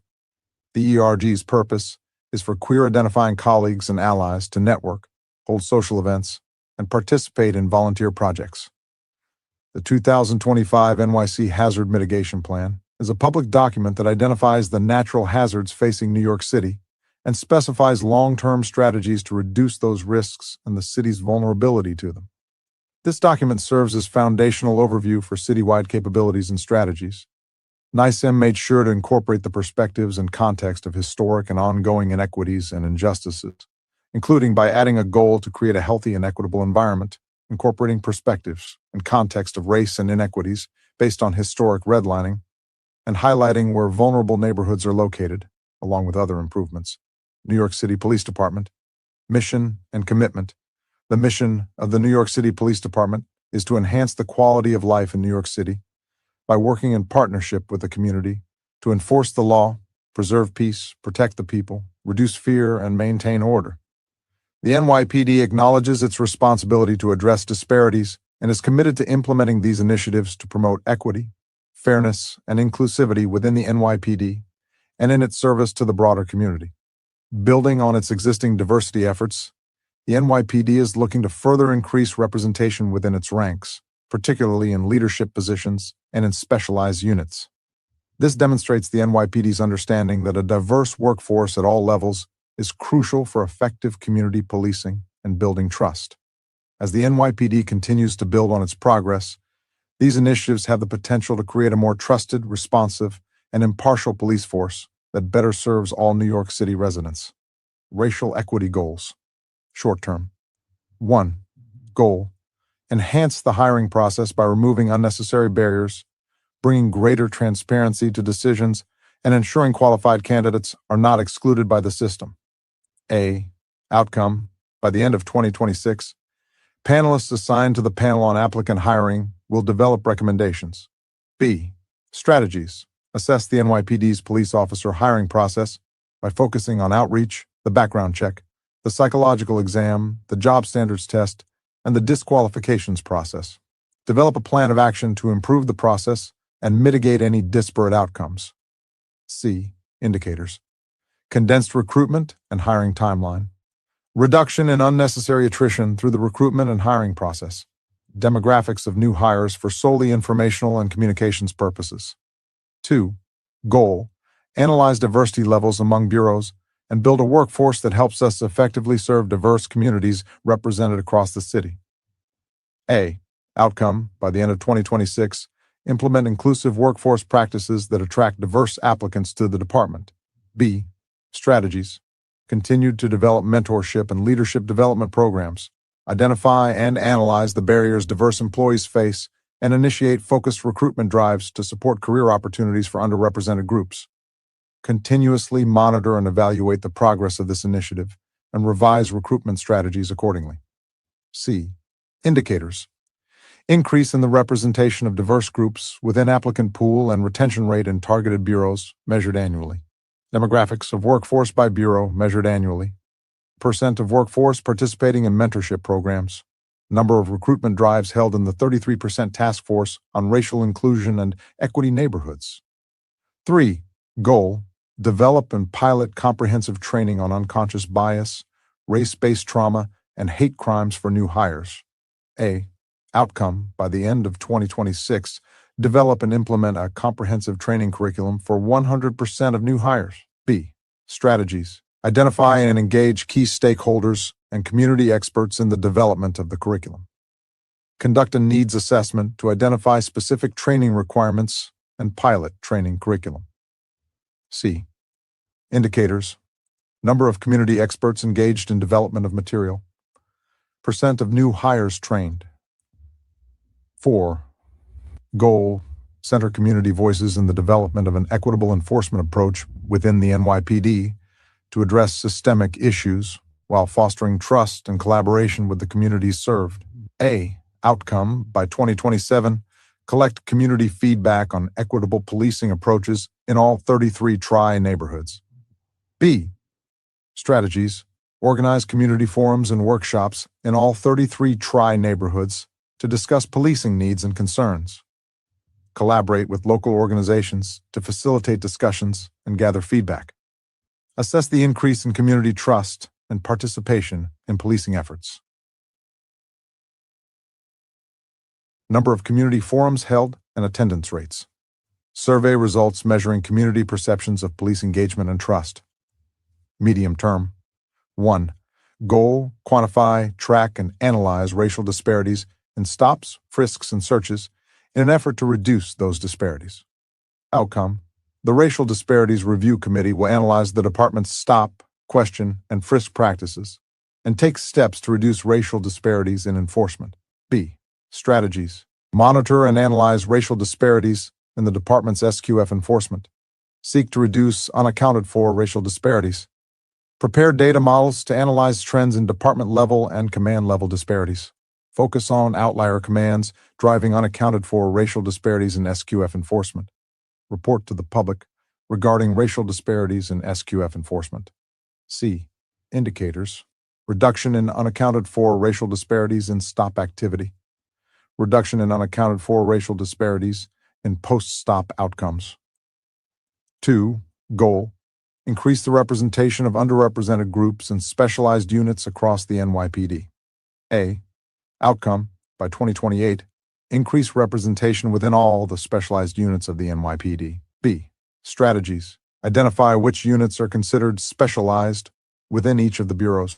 Identify specific underrepresented groups and identify clear, measurable steps to increase outreach. Create outreach programs specifically designed to attract candidates from underrepresented groups. Implement a data-driven approach to monitor representation levels over time. C. Indicators. Demographics of specialized units. 3.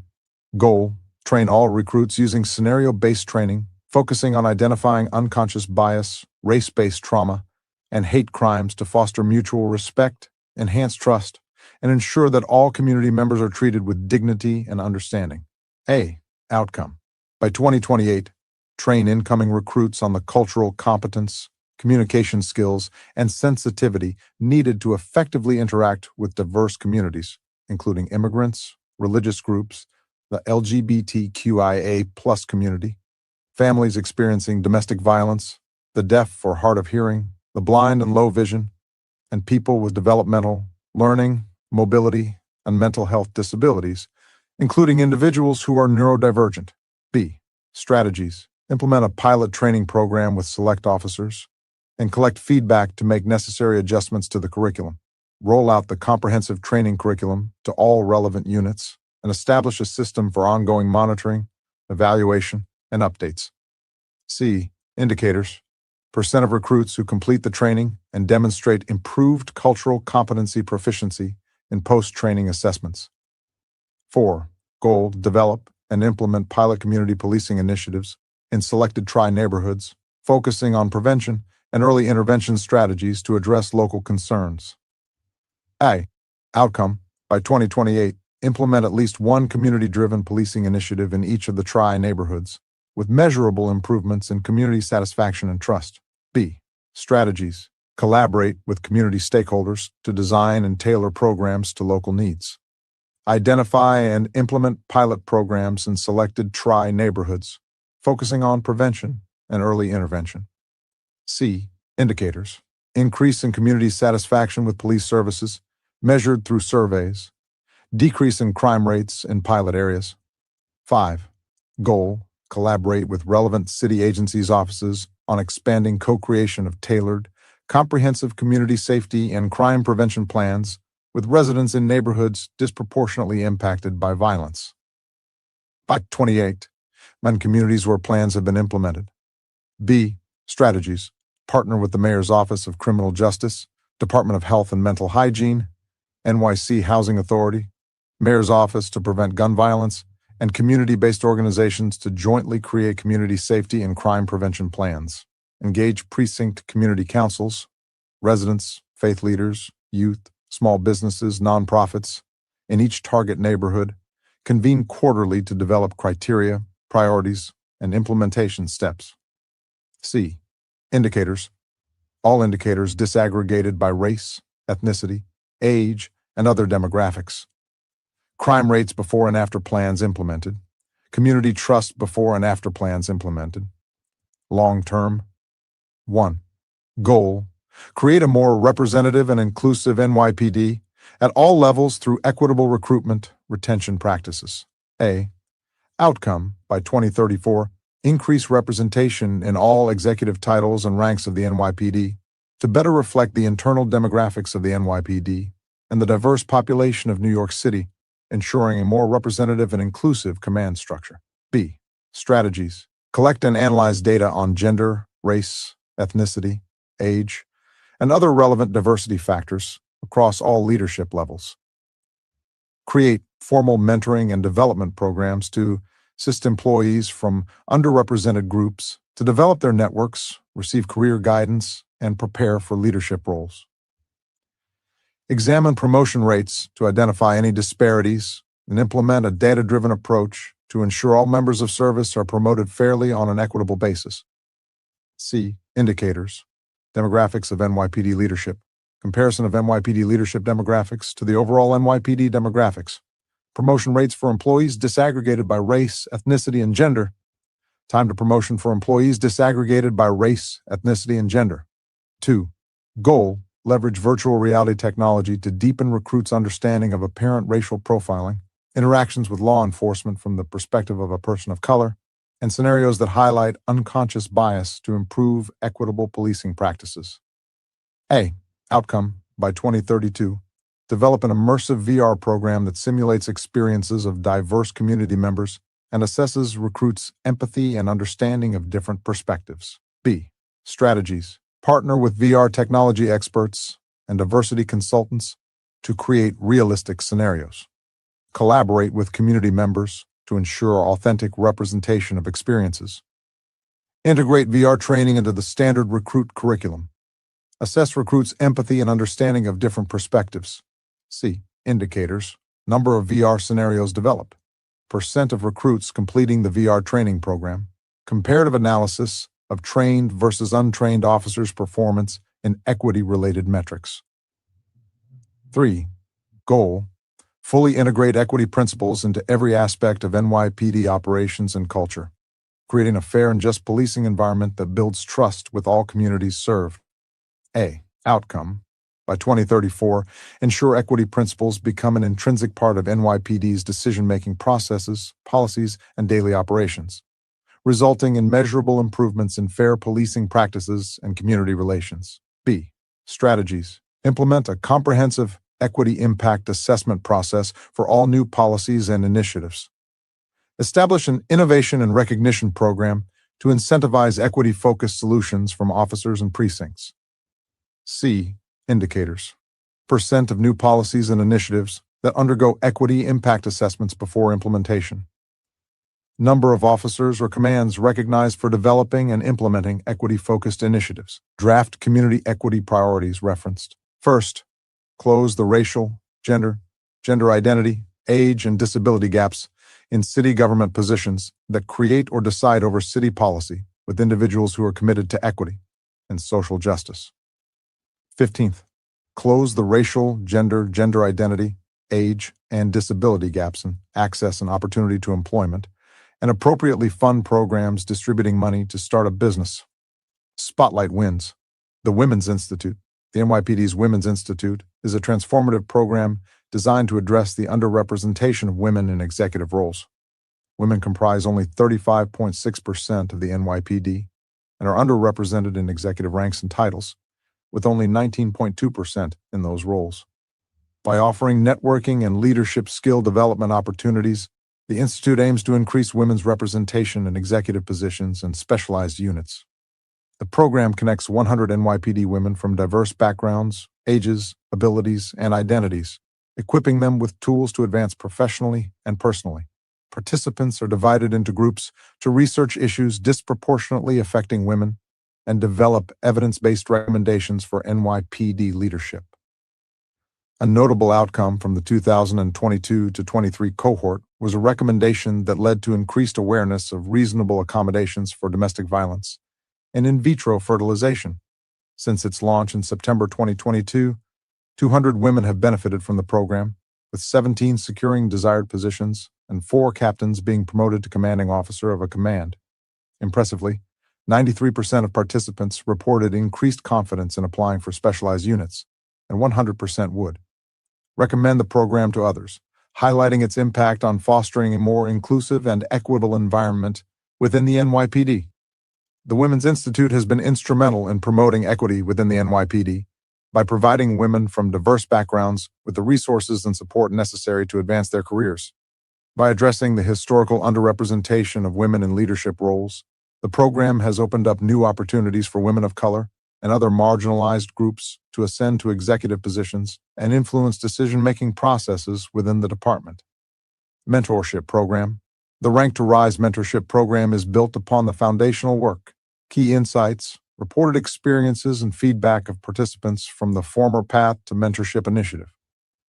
The Rank to Rise mentorship program is a department-wide voluntary mentorship program designed to support leadership development, foster career growth, increase retention, and raise morale across all ranks and titles within the department, including executive-to-executive mentorship opportunities. ASL Initiative. The NYPD's American Sign Language Interpreter Certification Pathway is a groundbreaking initiative designed to improve communication and inclusivity for the approximately 200,000 deaf and hard of hearing individuals in New York City. This pioneering program trains officers in ASL fundamentals, interpreting techniques, and emergency communication, effectively bridging critical communication gaps. In collaboration with the Mayor's Office for People with Disabilities, the NYPD aims to foster an inclusive environment, reduce misunderstandings, and minimize conflicts, which can lower legal disputes and costs for residents. Building on ongoing ADA efforts, the program includes a budget for ASL curriculum, hiring a deaf instructor, and covering the registry of interpreters for the deaf test for officers. As the first of its kind in the nation, it prepares officers for national interpreter certification exams and sets a new standard for accessibility within law enforcement. Additionally, the initiative establishes the NYPD's first dedicated ASL response team, offering on-call state-certified interpreters and conducting comprehensive courses to deepen officers' understanding of deaf cultural norms. This effort enhances safety, understanding, and cooperation, ensuring concise communication in high-pressure scenarios and fostering a safe environment for the deaf and hard-of-hearing community. Equitable decision-making. The NYPD's Equal Employment Opportunity Division is committed to fostering an inclusive and equitable work environment for all NYPD employees through comprehensive training programs that promote adherence to EEO policies and cultivate a culture of respect. A pivotal component of this effort is the Equitable Decision-Making Training, which educates executive leadership on creating an environment free from discrimination. This training equips civilian and uniformed supervisors with valuable insights into the effects of their daily decisions, addressing key areas like staff development, transparency, equitable distribution of training opportunities, overtime management, and command assignments. By training leadership on the potential biases and disparate impacts their decisions can have on employees from diverse racial and ethnic backgrounds, the program empowers them to make more conscious, inclusive choices that foster a level playing field for all. This training has the potential to address systemic barriers that have historically hindered the career advancement and professional development of NYPD employees of color, ensuring that they have equal access to the resources, opportunities, and support necessary to thrive within the organization. As a result, the Equitable Decision-Making Program has been a crucial step in creating a more diverse and representative NYPD leadership that is better equipped to understand and address the unique needs and concerns of the communities they serve. Reasonable Accommodations, the NYPD's Office of Equity and Inclusion, through its Reasonable Accommodation Unit, is dedicated to fostering an inclusive and supportive workplace for all members of the service. Among its notable achievements is facilitating 18 accommodations for victims of domestic violence, providing safety transfers, schedule adjustments, court leave, and essential resources. The Reasonable Accommodation Spaces Initiative exemplifies the NYPD's commitment by offering multi-faith prayer and meditation spaces for respectful and quiet respites during the workday. Additionally, the unit has designated over 150 lactation spaces citywide, allowing members to express breast milk. IVF Accommodation Initiative further supports members of the service facing fertility treatment challenges, ensuring they need not choose between family and career. Accessibility is enhanced through digital office hours, offering flexible support that reached over 100 members in 2023. The unit's outreach includes visits to 70 NYPD commands citywide, promoting awareness and understanding of available accommodations. This proactive engagement ensures members of the service have the necessary resources to perform their duties effectively, underscoring the NYPD's commitment to inclusivity and workforce support. The New York Police Department has made significant strides in areas of public service, community engagement, crime reduction, and organizational development. Below is a summary of key accomplishments. Community Engagement and Outreach Initiatives, Neighborhood Policing Program launched in 2015, has been one of the most significant milestones in fostering trust between officers and the communities they serve. Through neighborhood coordination officers, the program assigned officers to specific sectors of neighborhoods, giving residents a consistent point of contact to address local concerns. According to NYPD data, over 70% of surveyed residents in participating neighborhoods reported improved relations with local officers. Youth Programs and Education Initiatives. In 2019, the NYPD opened the NYPD Community Center, a historic first-of-its-kind venue and partnership that provides a variety of high-quality educational, recreational, and social programming for young people and adults. It serves as a place for family events, community meetings, and a range of other enrichment opportunities. The center, located in the Brooklyn community of East New York, is the former site of a courthouse that underwent extensive renovations. The building now features classrooms, computer lab, fitness center, dance studio, music room, and counseling space. The NYPD has expanded youth outreach through programs like the Police Athletic League and the Explorers Program, which engage thousands of young people annually in mentorship, leadership training, and crime prevention education. By 2023, over 20,000 youth had participated in the Explorers Program, with many graduates pursuing careers in law enforcement, community service, or related fields. With social services and community organizations, partnerships, the NYPD has developed partnerships with social services and nonprofits, such as the Crisis Management System, which focuses on violence, interruption in neighborhoods with high rates of gun violence. The CMS, often described as violence interrupters, works to mediate conflicts before they escalate. The collaboration between the NYPD and community-based organizations earned praise for significantly reducing gun violence in high-crime areas. Crime reduction and prevention strategies.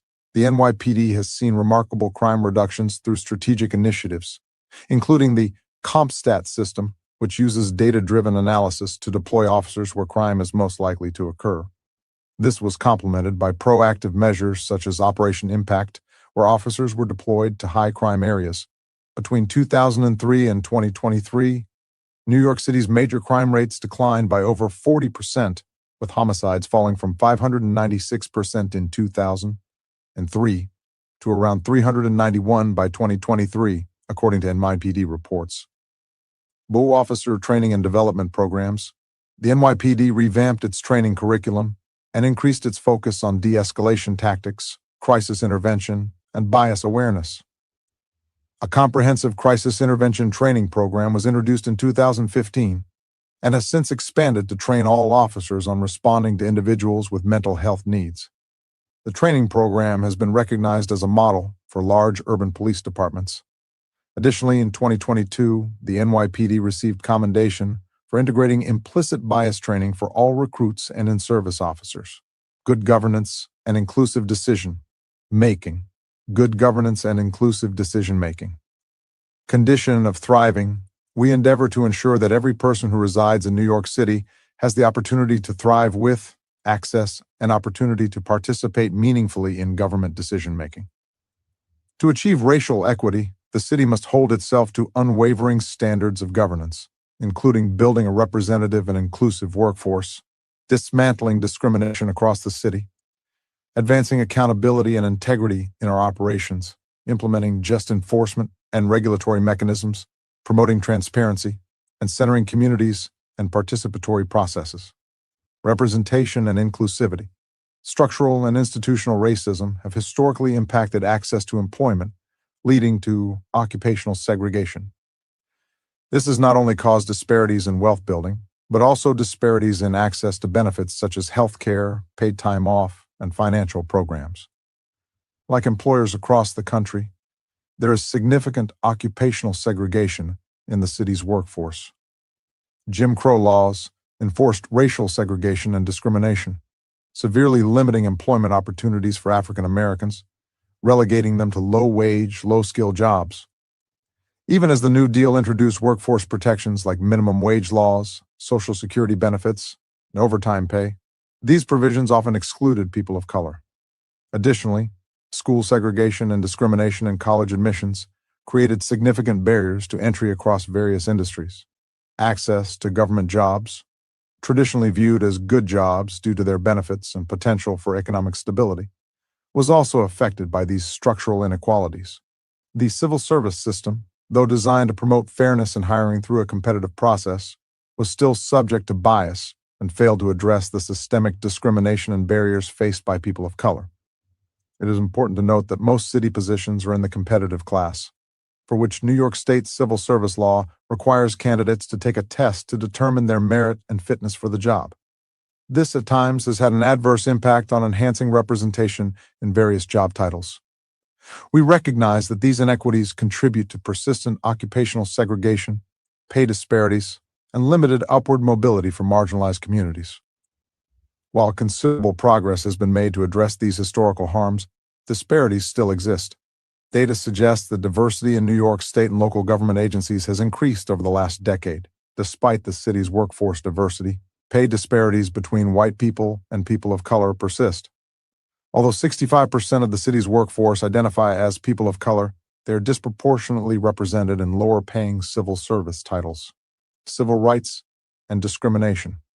The federal government passed the Civil Rights Act of 1964 to outlaw segregation in public spaces because exclusion and threats of violence denied Black people access to basic services such as hotels, restaurants, salons, and gas stations. Anti-discrimination laws, like the NYC Human Rights Law, passed in 1965, were created to prevent and prohibit race and color discrimination and signal the legal consequences for discrimination. Today, the NYC Human Rights Law is one of the broadest anti-discrimination laws in the country, with over 25 protected categories, including race, color, national origin, ethnicity, disability, gender identity, and sexual orientation. The NYC Human Rights Law prohibits housing providers, employers, and public spaces from discriminating against people on the basis of their identity. The city is committed to vigorously enforcing the human rights law by investigating individual allegations of discrimination and identifying larger patterns and practices of discrimination, which often disproportionately harm people of color, while pursuing individual cases of discrimination makes up a significant portion of the city's enforcement. Barriers remain for individuals to report discrimination and harassment. There is significant evidence indicating that communities most impacted by discrimination and bias underreport these experiences. Individuals may not report discrimination for many reasons, including a lack of awareness of legal rights, the emotional impact of reporting, time constraints, and fear of retaliation. However, it is also well documented that distrust in government is a major factor. A recent report indicates government agencies are the least trusted institution in the world, especially among communities of color who have experienced systemic harm. These factors likely impact reporting to the city. In recent years, less than 20% of claims were race-related, even though research suggests race discrimination is pervasive across New York City. Accountability and integrity. It is important to recognize that the city's institutions, staff members, and vendors can also inflict harm upon New Yorkers. As such, when we think about advancing racial equity through the law, we must apply many lenses, including the lenses of justice and equity, into all aspects of our internal and external legal matters. In promoting integrity and equity for all New Yorkers, the city investigates individuals, including government actors, who steal or waste valuable public resources, including those intended to benefit vulnerable New Yorkers. These individuals who pose risks to the efficient and appropriate use of resources, or allow such risks to persist unchecked, undermine integrity and transparency in city government.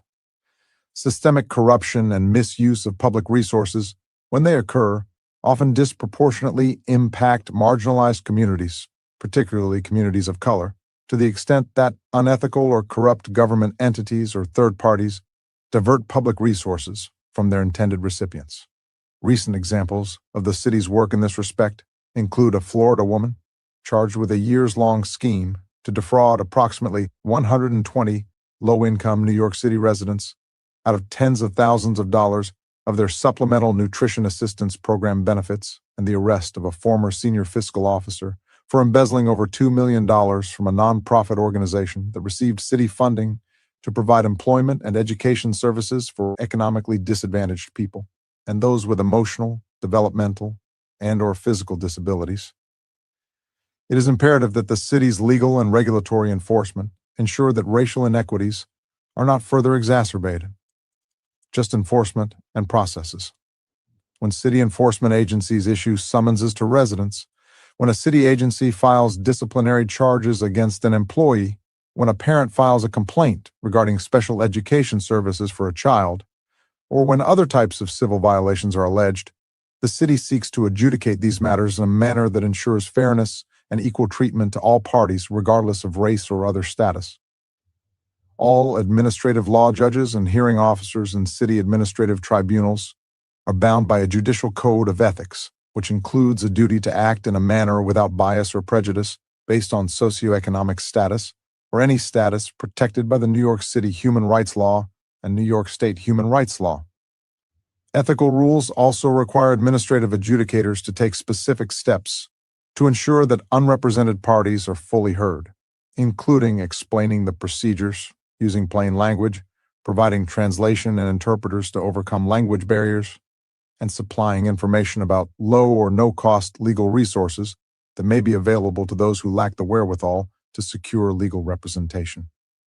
The city also has a Center for Creative Conflict Resolution, which is the city's central resource for conflict resolution services and restorative justice work, and central to that work is equity and fair treatment. However, many factors outside of the adjudicatory process might result in unintended disparities, including enforcement strategies, fine structures, disciplinary decisions, and the laws and rules that define violations. Transparency. Through the municipal library and municipal archives, the city works to preserve and provide access to records of New York City's municipal government dating from the first colonial settlements in the 1600s to the present day. The work of countless city clerks, librarians, and archivists over the past 4 centuries has allowed the city to not only preserve history, but to learn from it. The United Nations High Commissioner for Human Rights has stated that preserving and learning from history is key to strengthen the global fight against racism. DIS 78. In this spirit, the city has long been organizing and cataloging records that document government decision-making and engagement with residents. However, records from the earliest collections in the 17th and 18th centuries are handwritten in English and cursive, making it difficult to decipher and make accessible to multilingual users with accuracy in real time. Collections must better reflect New York City's diverse communities, which requires not only expanding the types of records transferred to the archives, but also ensuring that city agencies better document and report on stories and perspectives of underrepresented communities.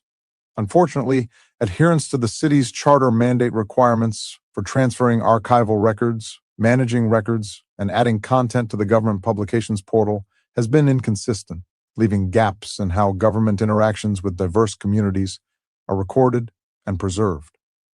Further, there are significant challenges in how past record keepers' terminology for materials may now be considered offensive or insensitive. The city is actively leading initiatives to identify and remediate these inadvertent descriptions or cataloging terms to ensure that the city's records are inclusive. By eliminating outdated terminology and including more complete descriptions, we can better ensure that the records are accessible and meaningful to all New Yorkers. In addition, the fields of library, archive, and records management have historically been lacking in diversity. The profession remains disproportionately represented by white women, with national statistics from the Society of American Archivists reporting that only 16% of archivists are people of color, while 71% are women. These disparities not only appear in staffing, but also in pay. In New York City, despite data suggesting a diverse applicant pool, the underrepresentation persists and is reflected in the agency's records management division. Community-driven and participatory. Democracy, or government by the people, centers people's voices in decision-making and ultimately depends on the ability and will of people to manifest their individual and collective power to organize for change. Civic engagement is both a right and responsibility, and can include a range of activities such as voting, participating in public meetings, participatory budgeting, deliberative forums, and serving on voluntary boards. However, the United States has a well-documented history of systemically restricting the power and influence of diverse communities in civic affairs and governance.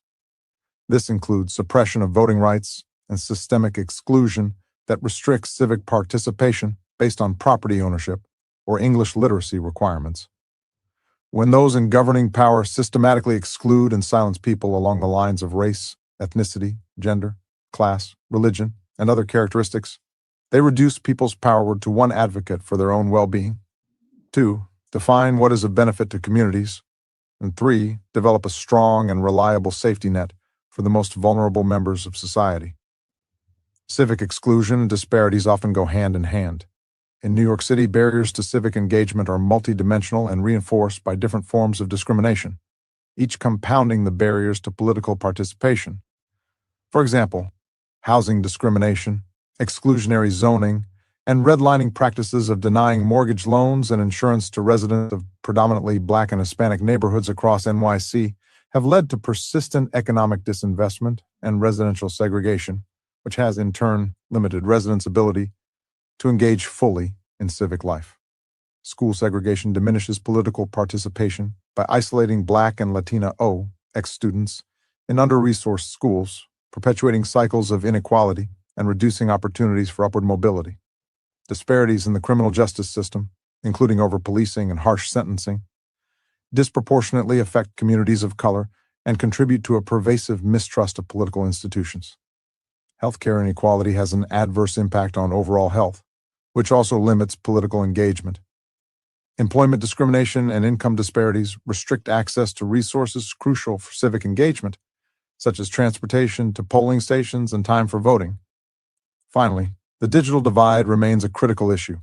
It's not only that low-income neighborhoods across the city will have low-speed and expensive broadband services, but also that people will have limited access to high-quality devices, software, as well as digital literacy skills necessary to engage with the world around them online. Whether seeking employment opportunities, engaging with school assignments, or participating in civic and political processes, lower digital access will disadvantage communities in various ways and hinder their ability to fully participate in society. Language barriers compound these issues by further isolating marginalized communities from the democratic process. In New York City, nearly half of the population speaks languages other than English. Nearly a quarter of residents who do not speak English will face difficulties accessing public resources due to the lack of multilingual materials and services, and the lack knowledge about opportunities for civic engagement. Additionally, the language barrier is exacerbated by the digital divide, as voters who prefer translated materials in a language other than English may also have limited digital access and struggle to find up-to-date information about voter registration and polling locations in their language. These intersecting factors generally create complex barriers to civic engagement, such as reduced participation in local policymaking structures like public hearings or membership in community boards, and voter participation specifically, reflecting a broader pattern of disenfranchisement that perpetuates inequality and limits the political power of marginalized communities in NYC. Commitment. The agencies in this section are committed to building and maintaining a local governance structure that is adaptive, responsive, and equitable for all communities. Civic Engagement Commission. Mission and commitment. The purpose of the Civic Engagement Commission is to enhance civic participation, increase civic trust, and strengthen democracy in New York City. The CEC has made strides in racial equity and inclusion and is committed to advancing racial equity in NYC. Specifically, within the People's Money Program, CEC has adopted a population size and poverty level formula to guide the budget allocation for the implementation of the participatory budgeting initiatives. The vast majority of the engagement work happens within our task force on racial inclusion and equity neighborhoods. CEC's language assistance services rely on a methodology that was publicly vetted and reviewed by communities. Our community board training includes topics such as language access and conflict resolution between board members, both of which are important strategies for creating more inclusive civic engagement. In further developing our racial equity work and our plan, CEC will actively seek ways we can measure our reach and engagement with diverse communities, as well as how we are impacting civic trust as an outcome of engagement. Racial equity goals. Short term. 1. Goal. Ensure all CEC public-facing material is accessible to diverse communities through meeting local law 3025 and plain language requirements. A. Outcome. By 2027, 100% of our information assets are available in all local law 30 languages. B. Strategies. Collaborate with programmatic teams to compile an inventory of information assets and determine workflow for remaining translation. Develop rubrics to assess the accessibility, clarity, and cultural competence of our public-facing assets. Leverage Language Advisory Committee to ensure translations are culturally competent. C. Indicators. Number of assets translated into all local law 30 languages. Percent of CEC assets reviewed through rubrics. 2. Goal. Develop culturally competent communication and outreach strategies that leverage the arts to engage New Yorkers of diverse backgrounds. A. 100% of artistic and communication strategies pass a rubric assessing accessibility and cultural competence. B. Strategies. Develop rubrics to assess the cultural competency of our communication and artistic strategies. Collaborate with arts and culture organizations to increase New Yorker engagement with the People's Money process. C. Indicators. Number of art interventions. Number of people reached. Number of new partnerships with diverse arts and culture organizations. Medium term. 1. Goal: develop disaggregated data pipelines for all programmatic work so that we can determine how we reach diverse communities and identify any potential disparities. A. Outcome: by 2029, 100% of program lanes have data analytics dashboards created and integrated. B. Strategies: collaborate with programmatic teams to develop data collection tools and strategies to measure how we are reaching diverse communities. C. Indicators: number of data collection tools identified, developed to better track key indicators. Percent of program lanes that have an analytics dashboard. Number of recommendations and strategy improvements based on increased understanding of the footprint of our operations. 2. Goal: increase the technical capacity of community board members to carry out their duties to reduce poverty, discrimination, and inequality. A. Outcome: by 2029, ensure that at least 75% of community board members who receive capacity building training report an increase in knowledge on equity, and particularly racial equity. B. Strategies. 26. Art that often exists in public spaces and communities. Bring it directly to people and often creates dialogue, awareness, and challenges perceptions. Source and provide capacity building trainings on topics such as youth outreach, conflict resolution, fair and affordable housing, diversity and accessibility, the city's budget, language access, parliamentary procedures, home ownership, harassment and discrimination, and the 2021 legislation on racial equity reports for rezoning. Work to increase attendance and re-enrollment to workshops. Create outreach strategies to target each community board by deploying CEC staff to attend at least one CB session a year. C. Indicators: number of trainings, number of attendees, number of topics covered, self-report learning outcomes with post-workshop survey. 3. Goal: reduce language barriers for voters who prefer interpreter assistance in elections. A. Outcome: by 2029, increase voting participation by New Yorkers who prefer interpreter assistance in poll sites. B. Strategies: facilitate language forums to inform voters of their rights to language services, ability to bring interpreters to the poll site, and information on what's on the ballot. To increase voter language accessibility in NYC poll sites by providing interpretation services. C. Indicators: number of people that voted by using the poll site service, number of sessions, number of attendees, satisfaction feedback survey, number of poll sites by language, number of interpreters by language, number of languages. 4. Goal: collaborate with other agencies to introduce and encourage the usage of participatory processes to determine agency resource allocation. A.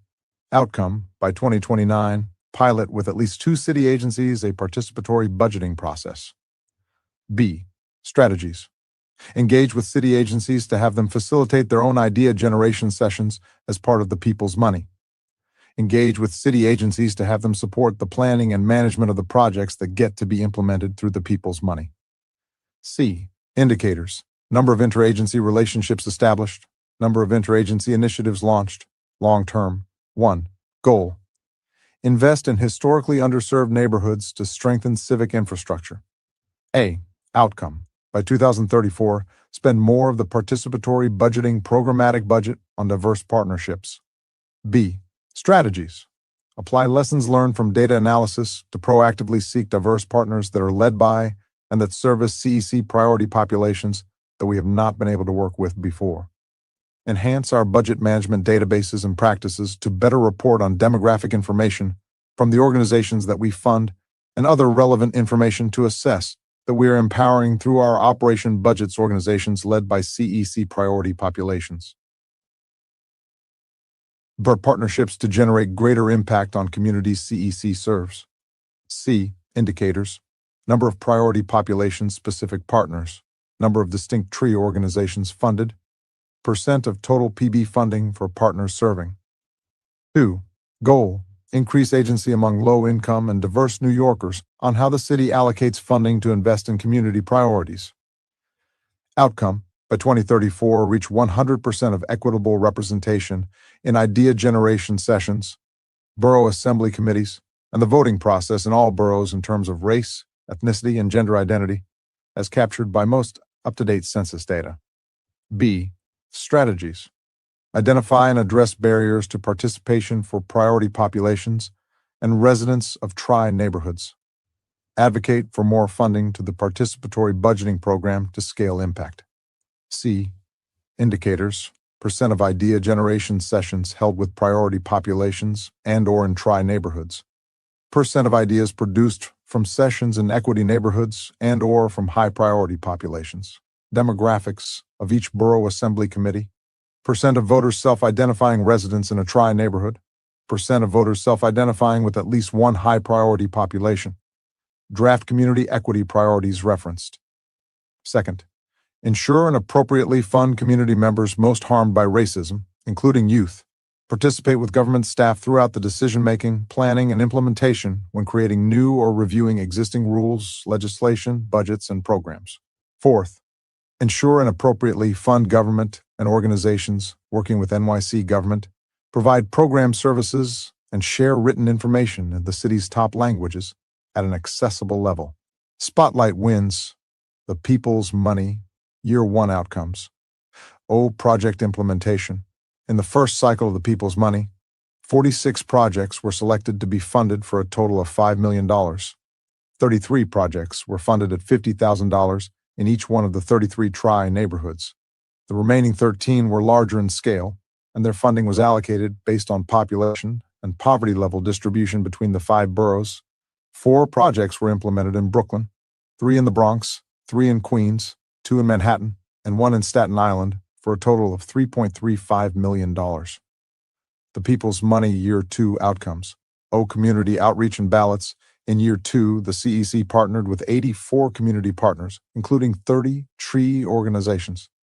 Together, they mobilized New Yorkers citywide to cast a total of 139,688 ballots. Over 50% of the total ballots were cast by residents of tri-neighborhood zip codes. Additionally, 35,613 ballots were in a language other than English.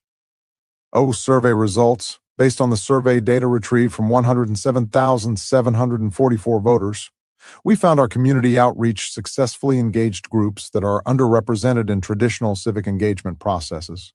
Minority voters made up the majority of survey respondents, and 37.6% identified as Hispanic or Latino.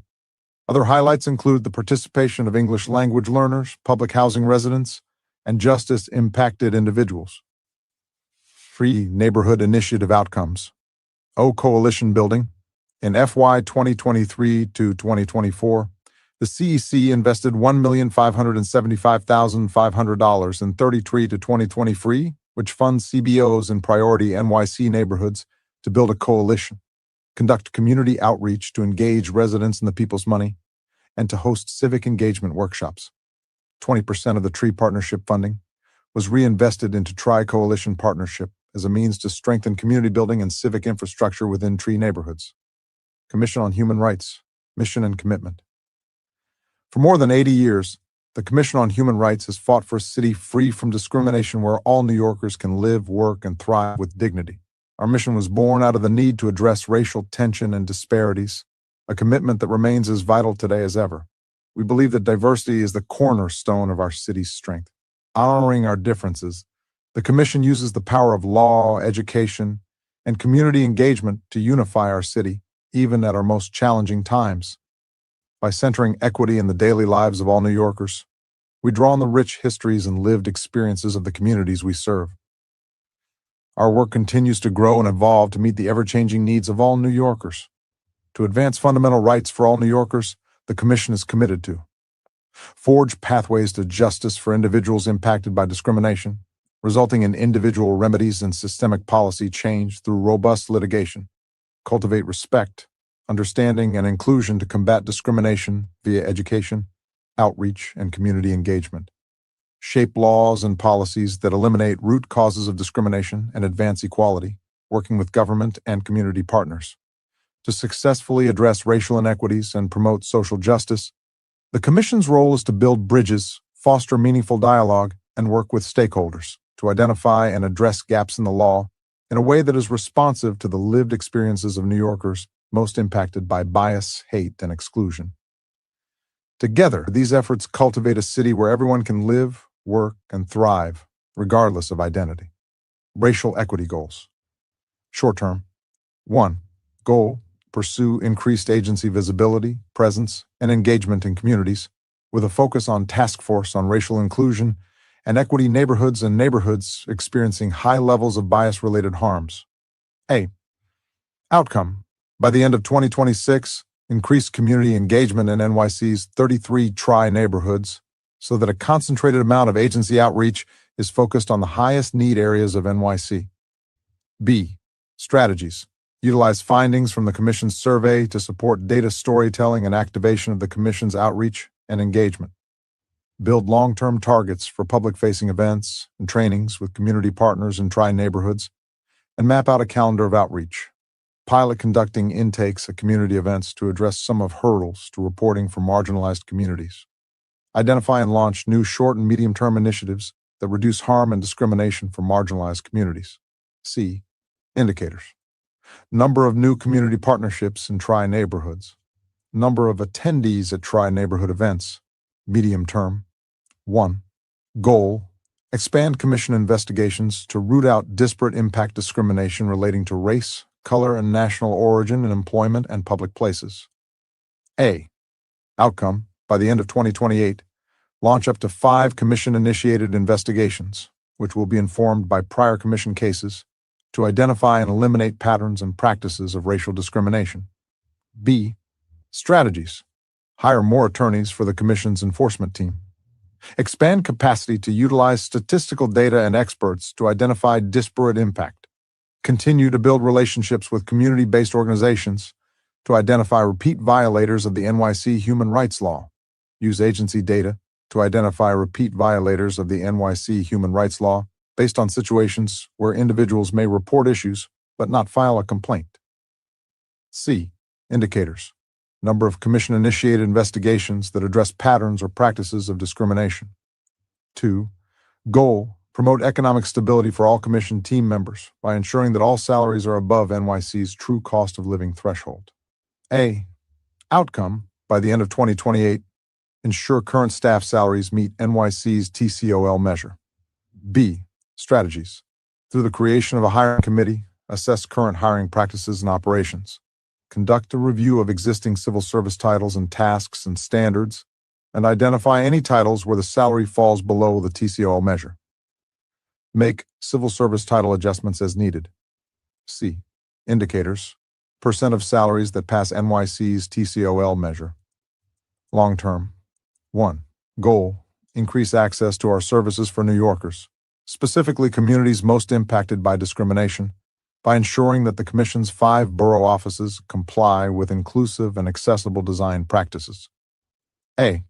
Outcome: by the end of 2034, ensure 100% agency office locations pass an inclusivity and accessibility rubric, which includes location and infrastructural accessibility.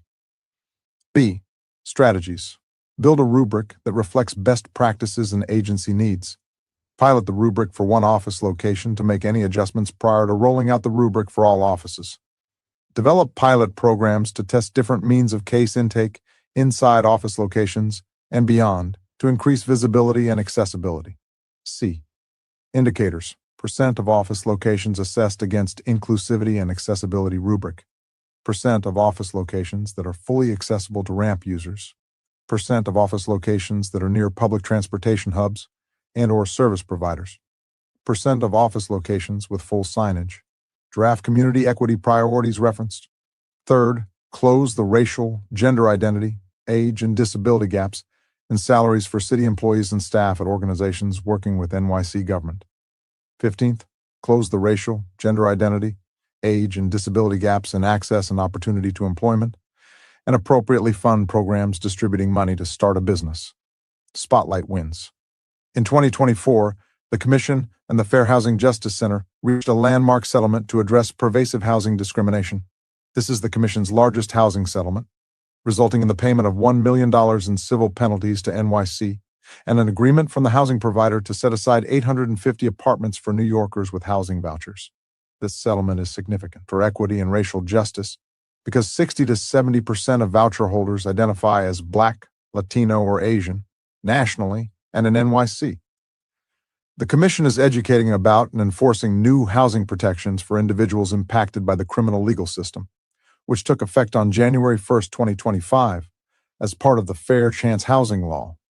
Passed in 2024, this amendment to the NYC human rights law paves the way to housing by limiting the use of criminal background checks in housing decisions. The Commission launched a multilingual survey in the summer of 2024 to seek input from all New Yorkers about how they experience discrimination and what types of resources and solutions can effectively address it. In 2023, the Commission collaborated with the Center for Family Life to evaluate the experience of worker-owned cooperative members who are dedicated to fostering sustainable workplaces. The project report will continue to inform the Commission's economic and racial justice work. Department of Citywide Administrative Services, Mission and Commitment. The NYC Department of Citywide Administrative Services makes city government work for all New Yorkers. Our commitment to equity, effectiveness, and sustainability guides our work in providing city agencies with the resources and support needed to succeed, including recruiting, hiring, and training city employees, managing 55 public buildings, acquiring, selling, and leasing city property, purchasing over $1 billion in goods and services for city agencies, overseeing the greenest municipal vehicle fleet in the country, leading the city's efforts to reduce carbon emissions from government operations. DCA's equity is a core value. Our commitment to equity, effectiveness, and sustainability guides our work, providing city agencies with the resources and support needed to succeed. DCA's acts on its commitment to equity by providing services that help municipal government uplift and empower all New Yorkers. This commitment includes recruiting and retaining a workforce that reflects the talents and diversity of the city DCA serves. DCA's provides the Workforce Profile Report, a snapshot of key demographic information and other characteristics about the city's workforce, to help city agencies shape strategies to improve diversity and increase equity. As a source of centralized training within the New York City government for employees at all levels and agencies, DCA's is committed to providing professional development opportunities to facilitate career growth, along with training and tools to fight bias and discrimination in the workplace, including through the NYC Learn platform. DCA's also plays an essential role in progressing the city's major emissions reduction goals, which benefit all New Yorkers, and more critically, communities disproportionately impacted by poor air quality.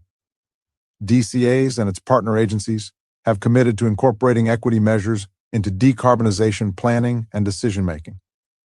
Collectively, these efforts will expand economic opportunities, address systemic issues, and move the agency and the city closer to achieving racial equity. Racial equity goals, short-term. 1. Goal: deepen MWBE vendor outreach and engagement efforts to enhance their capacity to participate in contracting opportunities. DCA's will continue to implement and evaluate goals going forward to ensure they are consistent with federal, state, and local law. A. Outcome: by the end of 2026, conduct 180 one-on-one vendor engagement sessions annually. B. Strategies: inventory current outreach efforts and use MWBE data to inform outreach strategies and initiatives. Host networking events with construction project managers to provide opportunities for MWBE vendors to learn about subcontracting opportunities.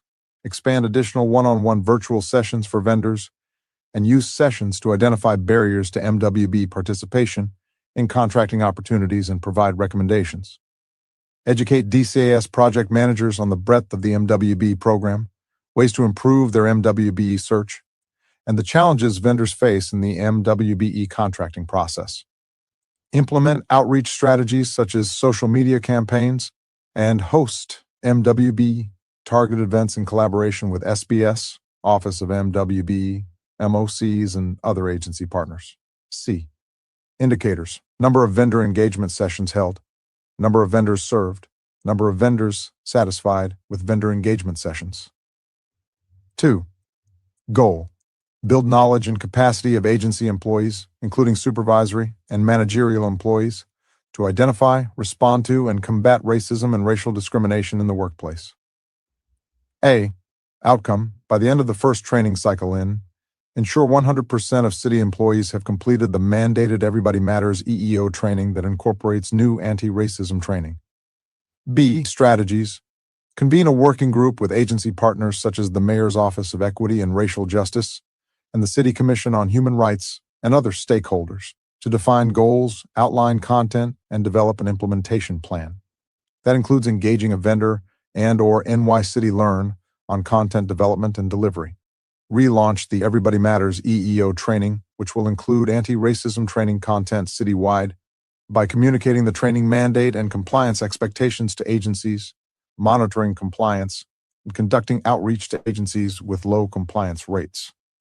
At the end of the training cycle, update the training module as necessary to incorporate feedback, current policies, new legislation, etc. C. Indicators. Percent of city employees that completed the training. Percent of DCAS employees that completed the training. Percent of agencies that have achieved 100% employee compliance. Medium term. 1. Goal. Incorporate innovative procurement methods while maintaining compliance with federal, state, and local law. A. Outcome. By 2028, unbundle 100% of eligible citywide contracts to expand opportunities for agencies to procure with different vendors. B. Strategies.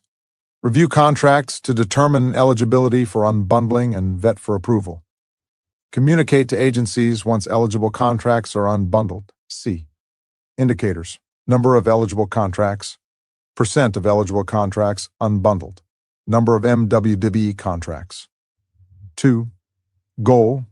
Reduce barriers to employment within city government by reforming the city's minimum qualification requirements for civil service titles. A. Outcome. By 2028, review 150 civil service titles. B. Strategies.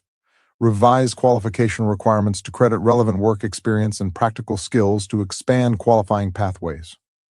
Titles recommended for revision will be reviewed by user agencies, OLR, and the union. And if the revision is approved, the MQR of the civil service title will be updated and a new title description published. C. Indicators. Number of civil service titles reviewed. Number of civil service titles revised. Number of jobs impacted by change to MQRS. Number of job applications for positions with revised MQRS. Number of candidates on civil service lists for titles with revised MQRS. Long term. 1. Goal. DCAS has had a 30% goal for MWB utilization and will continue to implement and evaluate goals going forward to ensure they are consistent with federal, state, and local law. A. Outcome. By 2034, maintain consistent implementation and assessment for MWB utilization. B. Strategies. Expand inclusive procurement practices. Develop design-build contract opportunities with a value ranging from $1 million to $80 million, and set MWB utilization goals for multi-year contracts. For applicable contracts, review the scope of work and subcontracting areas with project managers. Engage MWBEs as prime contractors, subcontractors, and through joint ventures as applicable. Conduct research to better understand barriers to entry for MWB firms interested in pursuing joint ventures. C. Indicators. Number of new vendors submitting responses to solicitations for DCS contracts. Percent and number of vendors with DCS contracts. Percent and number of vendors awarded prime contracts. Percent of vendors receiving contracts for small purchases. Percent of dollar amount of contracts awarded to MWBEs. Percent of usage of MWB non-competitive small purchase method by agencies citywide. 2. Goal. Advance environmental justice in NYS disadvantaged communities by fulfilling the city's mandate for emissions reduction.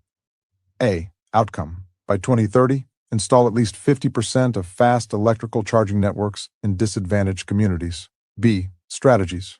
Identify target locations within DEECs and assess feasibility of sites to host charging stations. Establish contracts and MOUs with vendors and primary stakeholders and conduct prep work for installation. Install fast EV charging networks and continuously test and inspect. C.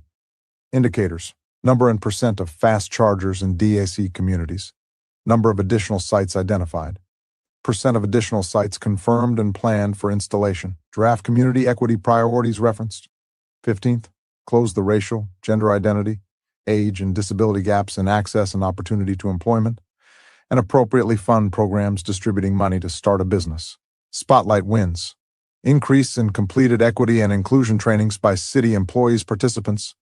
In FY24, city employees completed 435,996 DCAs-provided trainings in equity and inclusion, a 3% increase from FY23.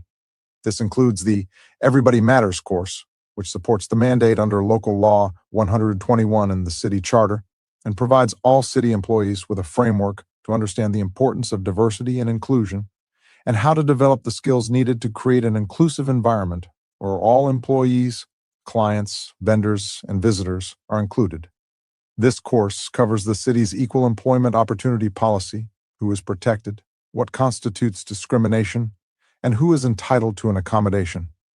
Additionally, structured interviewing and unconscious bias courses train employees in how to identify unconscious biases and the impact of bias on decision-making, providing tools for making fair employment decisions and best practice guidance in this area, including a review of the Uniform Guidelines on Employee Selection Procedures, reducing the environmental impact of carbon emissions in disadvantaged communities.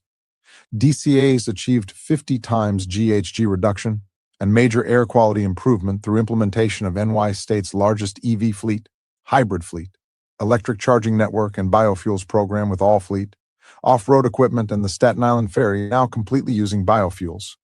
Among the benefits of the renewable diesel, the main biofuel used, is that there is no smell or harmful aromatics like benzene in the fuel. This has important daily health and safety impacts for the city's thousands of mechanics and commercial drivers. These efforts all continue. We have orders in place to get to 6,100 EVs, continue to grow the fast charging network, and we'll be ordering 32 additional solar carports in 2026, which will be placed at NYC Parks parking lots and DACs and made available to fleet and the general public. DCAs is working on electrifying the light and medium-duty fleets by 2035 as per Local Law 140 and achieving 80 times as per the NYC Clean Fleet Plan. CTE Automotive Technology internships and EV training. In 2024, DCAs expanded its high school automotive internship program from a summer, paid learning opportunity to a year-round series of seasonal cohorts to broaden student access and engagement.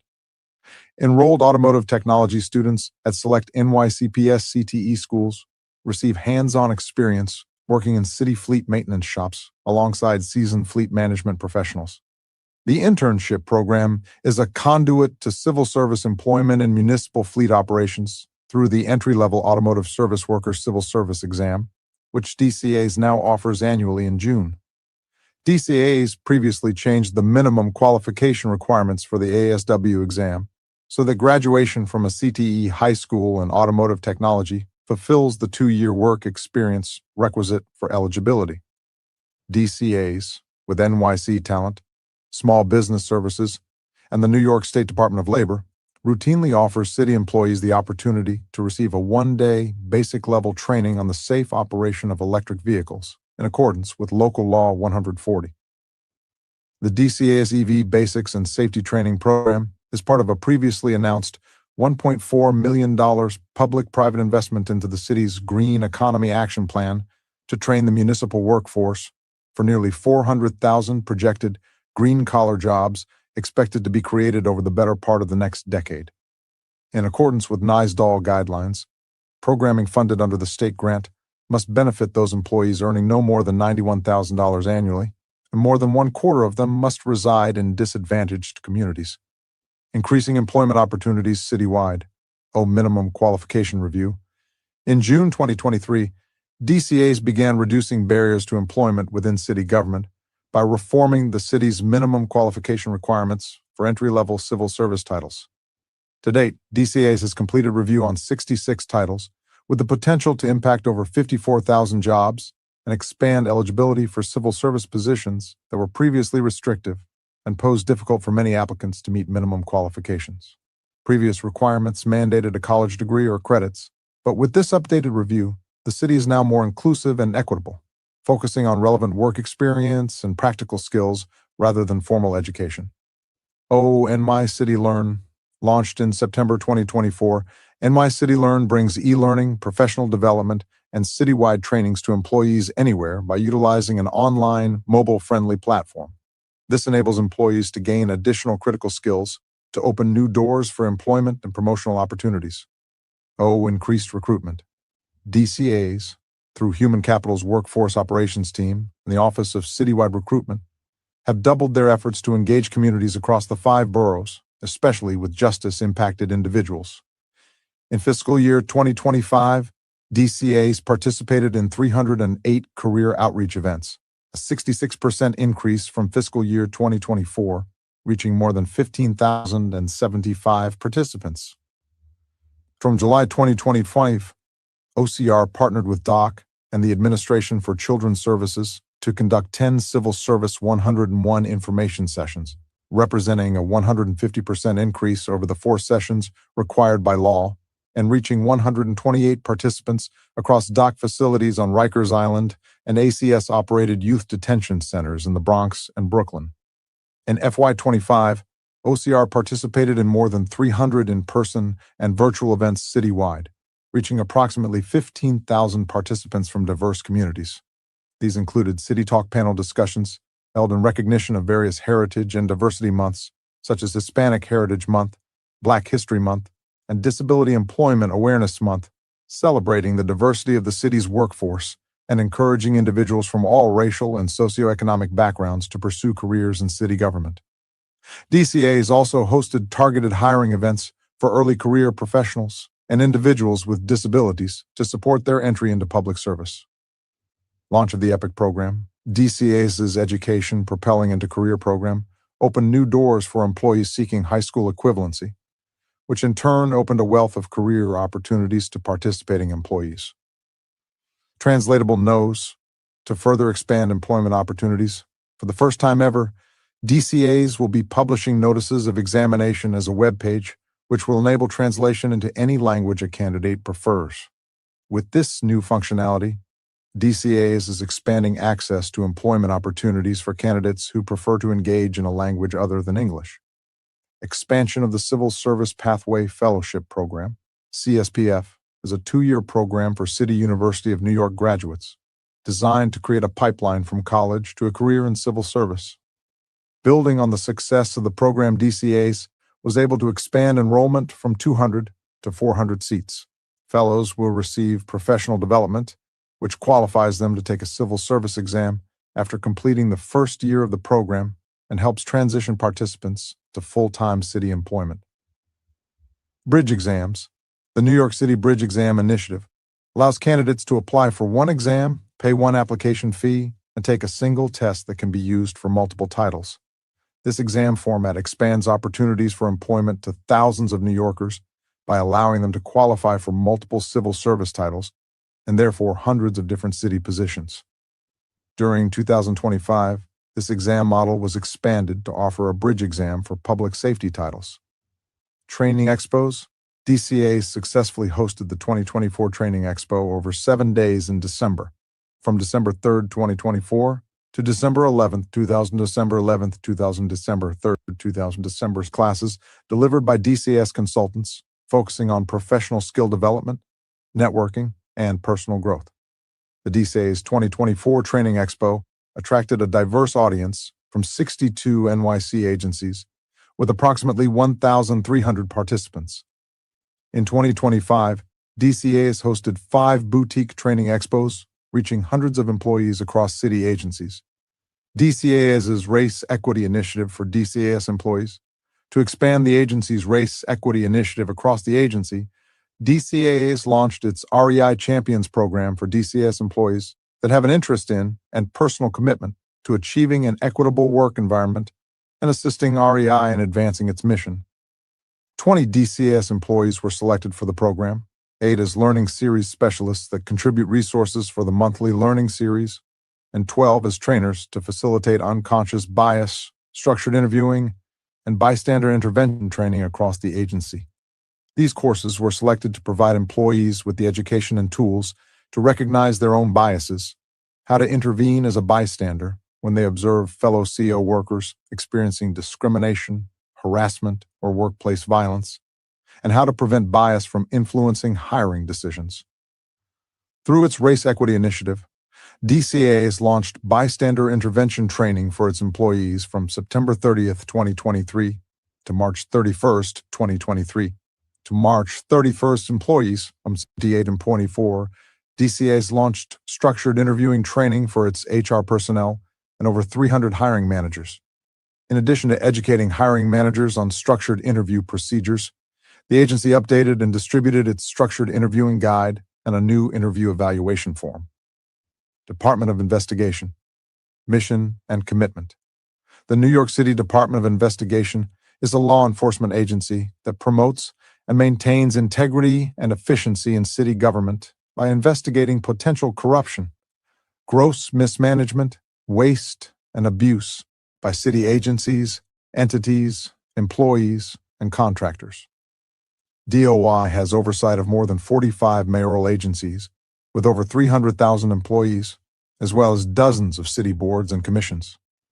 DOI attacks corruption comprehensively through investigations that lead to arrests, public reports, and recommendations for policy and procedural reforms intended to strengthen agencies' internal controls and improve their operations.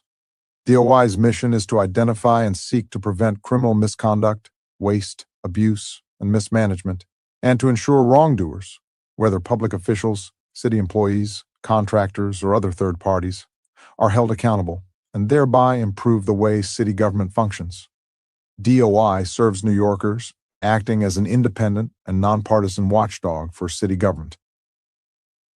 Agency responsible for the oversight of over 300,000 public employees, we recognize that, beyond our investigative mission, we have a responsibility to be a leader in promoting diversity and inclusion within our own workforce. As a general matter, achieving diversity in law enforcement has historically been challenging. Contributing factors may include recruitment practices and real or perceived law enforcement agency culture.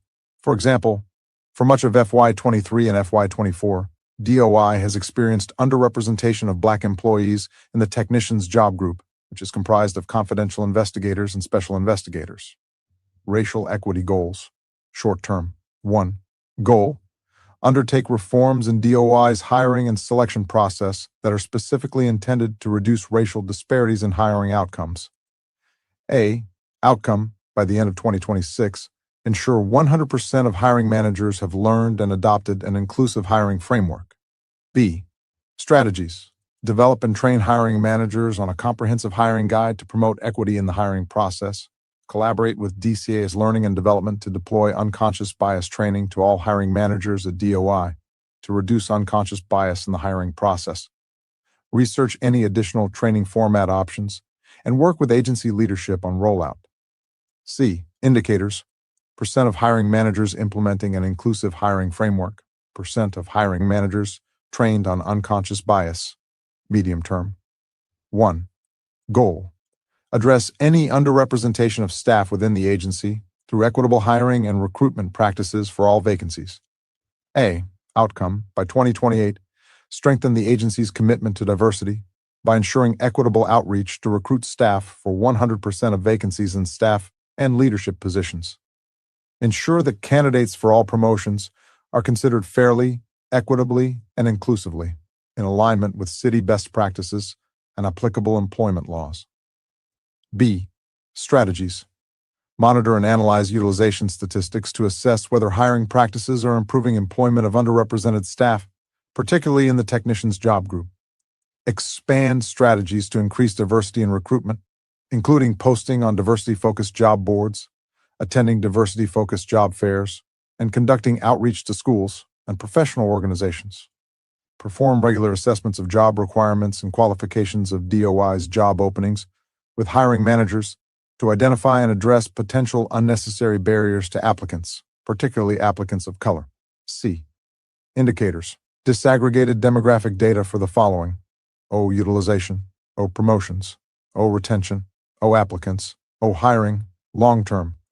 1. Goal: achieve pay equity in DOI's workforce to address the effects of occupational segregation. A. Outcome: by 2034, ensure 100% of positions are on a pathway to achieving pay equity. B. Strategies. Perform annual analysis of demographics and pay data and report results to agency leadership to address any potential pay disparities. C. Indicators. Draft community priorities referenced. First, close the racial, gender identity, age, and disability gaps in city government positions that create or decide over city policy with individuals who are committed to equity and social justice. Third, close the racial, gender identity, age, and disability gaps in salaries for city employees and staff at organizations working with NYC government. 15th, close the racial, gender identity, age, and disability gaps in access and opportunity to employment. Appropriately fund programs distributing money to start a business. Spotlight wins. In 2024, DOI launched an employee resource group program designed to allow employees with similar interests or common characteristics, including cultural heritage, to create affinity groups. These ERGs have led diversity and professional development initiatives for all staff. DOI maintains a robust equal employment opportunity program led by its EEO officer, who is a deputy commissioner. The EEO office leads workforce analysis efforts and consistently works with leadership, human resources, and hiring managers to improve diversity in DOI's workforce.